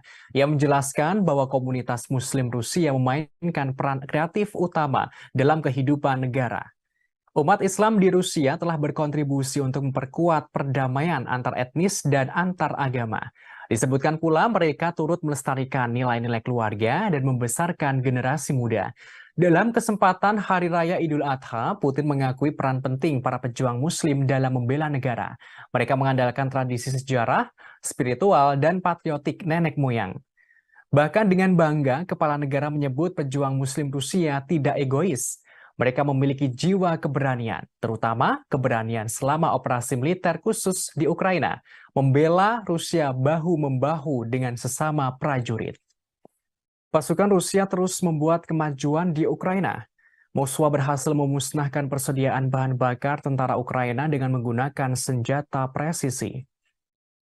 Dikutip dari tes.com, pada Kamis 29 Juni, juru bicara Kementerian Pertahanan Rusia Letnan Jenderal Igor Konashenkov memberikan penjelasan. Dilaporkan, Angkatan Udara Rusia menyerang tempat penyulingan minyak dan penyimpanan bahan bakar Ukraina. Depot itu digunakan untuk memasok pasukan Ukraina di Donbas selama beberapa hari terakhir selama operasi militer khusus di Ukraina. Juru bicara Kementerian Pertahanan Rusia menerangkan semua target yang ditentukan dihancurkan sehingga tujuan serangan tercapai. Selain itu, terendus militer Ukraina terus berupaya maju ke tiga arah. Diungkapkan, formasi bersenjata Ukraina melanjutkan upaya ofensif ke arah Donetsk, Donetsk Selatan, dan Zaporizhia. Kendati begitu, juru bicara menjelaskan pasukan Rusia berhasil menumpas lebih dari 30 tentara Ukraina di daerah Kupiansk selama beberapa hari terakhir. Penyerangan pesawat tentara serta artileri dari kelompok tempur barat menimbulkan kerusakan peralatan tentara Ukraina di dekat permukiman Sinkovka, Kislovka, dan Timkovka di wilayah Kharkov dan Novoyoverskoye di Republik Rakyat Luhansk. Konashenkov juga melaporkan pasukan Rusia memukul mundur dua serangan Ukraina di daerah Krasny Liman selama beberapa hari terakhir. Mereka juga berhasil menumpas sekitar 115 tentara musuh. Pasukan Rusia juga menggagalkan aktivitas dua kelompok subversif atau pengintaian Ukraina di kawasan hutan Serebiensky. Tak hanya itu, pasukan Rusia menghalau 5 serangan Ukraina di daerah Donetsk selama beberapa hari terakhir. Pasukan Rusia juga berhasil memukul mundur 5 serangan Ukraina di daerah Donetsk. Dilaporkan pula serangan pesawat operasional atau taktis dari tentara, artileri, serta tembakan penyembur api menghancurkan lebih dari 240 personel Ukraina. Selama pertempuran, pasukan Rusia juga menghancurkan 2 kendaraan tempur lapis baja Ukraina, 2 truk pick-up, dan senjata artileri self-propelled Krep buatan Polandia. Presiden Rusia Vladimir Putin percaya bahwa rakyatnya mendukung pemerintah. Ketidakraguan Putin ini sebagai respons saat terjadi pemberontakan Wagner di dalam negeri. Dikutip dari RI.ru pada Kamis 29 Juni, Putin tidak meragukan reaksi rakyat Rusia dan dukungan atas keputusan yang diambil oleh pemerintah. Hal ini terkait sikap pemerintah Rusia menghadapi pemberontakan dan pengkhianatan Wagner. Presiden Putin merespons pernyataan Kepala Dagestan, Sergei Melikov. Diketahui Kepala Daerah Dagestan mengatakan bahwa semua orang di Republik ini mendukung tindakan pemerintah selama percobaan pemberontakan. Kepala daerah menandaskan tidak ada satu orang pun di Dagestan yang tidak menyatakan dukungannya setelah pidato Putin kepada rakyat. Melikov meyakinkan bahwa Republik akan terdukung semua keputusan yang diambil oleh Presiden Rusia. Sebagaimana diketahui pada 23 Juni, pasukan Wagner menguasai markas besar distrik militer selatan di Rostov-on-Don. Hal ini terjadi dengan klaim Yevgeny Prigozhin yang mengatakan bahwa tentara Rusia telah melakukan serangan rudal dan pengeboman ke kem-kem belakang perusahaan militer swasta tersebut. Ucapannya itu langsung dibantah oleh Kementerian Pertahanan Rusia dan Dinas Keamanan Federal Rusia. Kemudian sebuah kasus kriminal dibuka terhadap Prigozhin karena mengorganisir pemberontakan bersenjata. Presiden Putin menggambarkan tindakan para pemberontak sebagai pertaruhan kriminal, tikaman dari belakang terhadap Rusia, dan pengkhianatan yang dipimpin oleh ambisi yang terlalu tinggi dan kepentingan pribadi. Namun, Presiden Belarus Alexander Lukashenko hadir sebagai penengah yang meredakan situasi antara pihak Rusia dan Wagner. Lukashenko tidak merinci negosiasi khusus atas kesepakatan yang mereka capai yang membuat Prigozhin dipindah ke Belarus, termasuk pencabutan kasus pidana terhadap Prigozhin dan para pejuangnya. Diketahui pejuang Wagner diberi pilihan untuk bergabung di Belarus atau dimasukkan ke dalam militer Rusia. Lukashenko menyebutkan mungkin perlu waktu bagi pasukan Wagner yang memilih untuk tidak menandatangani kontrak dengan Kementerian Pertahanan Rusia untuk melakukan perjalanan ke Belarus. Ia juga mengatakan kepada Menteri Pertahanannya untuk mempertimbangkan gagasan merekrut beberapa dari pasukan Wagner untuk bergabung ke Angkatan Darat Belarus.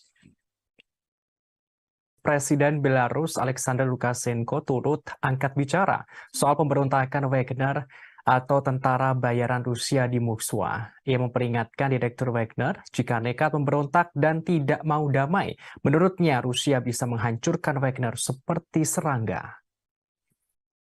Dikutip dari tribunnews.com pada Kamis 29 Juni, hal itu disampaikan Presiden Belarus Alexander Lukashenko pada militer Belarus Selasa 27 Juni. Ia memperingatkan pemimpin perusahaan militer swasta Wagner, Yevgeny Prigozhin, saat melakukan negosiasi damai antara Rusia dan Wagner.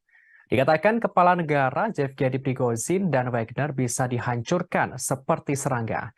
Hal ini jika ia berani melanjutkan perjalanan dari kota Rostov ke kota Moskow untuk melakukan pemberontakan. Kendati begitu, Lukashenko mengaku khawatir pemberontakan yang terjadi di Moskow akan merembet ke negaranya. Oleh karenanya, kepala negara Belarus turun tangan sebagai mediator atau penengah jalan damai Rusia dan Wagner. Sebelumnya, Lukashenko mengatakan Rusia mengumpulkan sekitar 10.000 tentara untuk mengusir pawai Wagner ke Moskow pada Sabtu 24 Juni. Lukashenko yakin Rusia akan menang melawan para pemberontak. Namun hal itu mungkin akan mengakibatkan ribuan kematian. Sehingga menurutnya solusi damai adalah prioritas dalam menengahi Wagner dan Rusia. Presiden Belarus mengatakan Presiden Rusia Vladimir Putin membuatnya harus menawarkan bantuan sebagai mediator karena kekhawatiran. Ia mengaku hal yang paling berbahaya bukanlah dari situasi yang terjadi, tetapi pada potensi konsekuensi yang harus ditanggung ke depannya. Presiden Belarus mengaku mendapatkan keluhan Putin. Diungkapkan, Putin sempat mengatakan Prigozhin tidak berguna lantaran tak mengangkat telepon dan tidak ingin berbicara dengan siapapun. Meski demikian, Lukashenko berhasil menghubungi Yevgeny Prigozhin dengan bantuan Dinas Keamanan Federal Rusia. Pada 30 menit pertama dalam panggilan telepon itu, Yevgeny Prigozhin sangat berapi-api dan berbicara dalam kata-kata kotor. Kemudian Lukashenko mengingatkan Prigozhin, Rusia bisa menghancurkannya seperti serangga.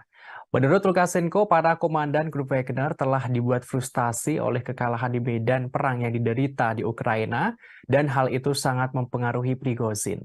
Seperti yang dikatakan oleh Yevgeny Prigozhin sebelumnya yang mengklaim dia dan Wagner hanya menuntut keadilan. Hal ini dalam menyerukan pemecatan para jenderal Rusia yang dianggap tidak kompeten.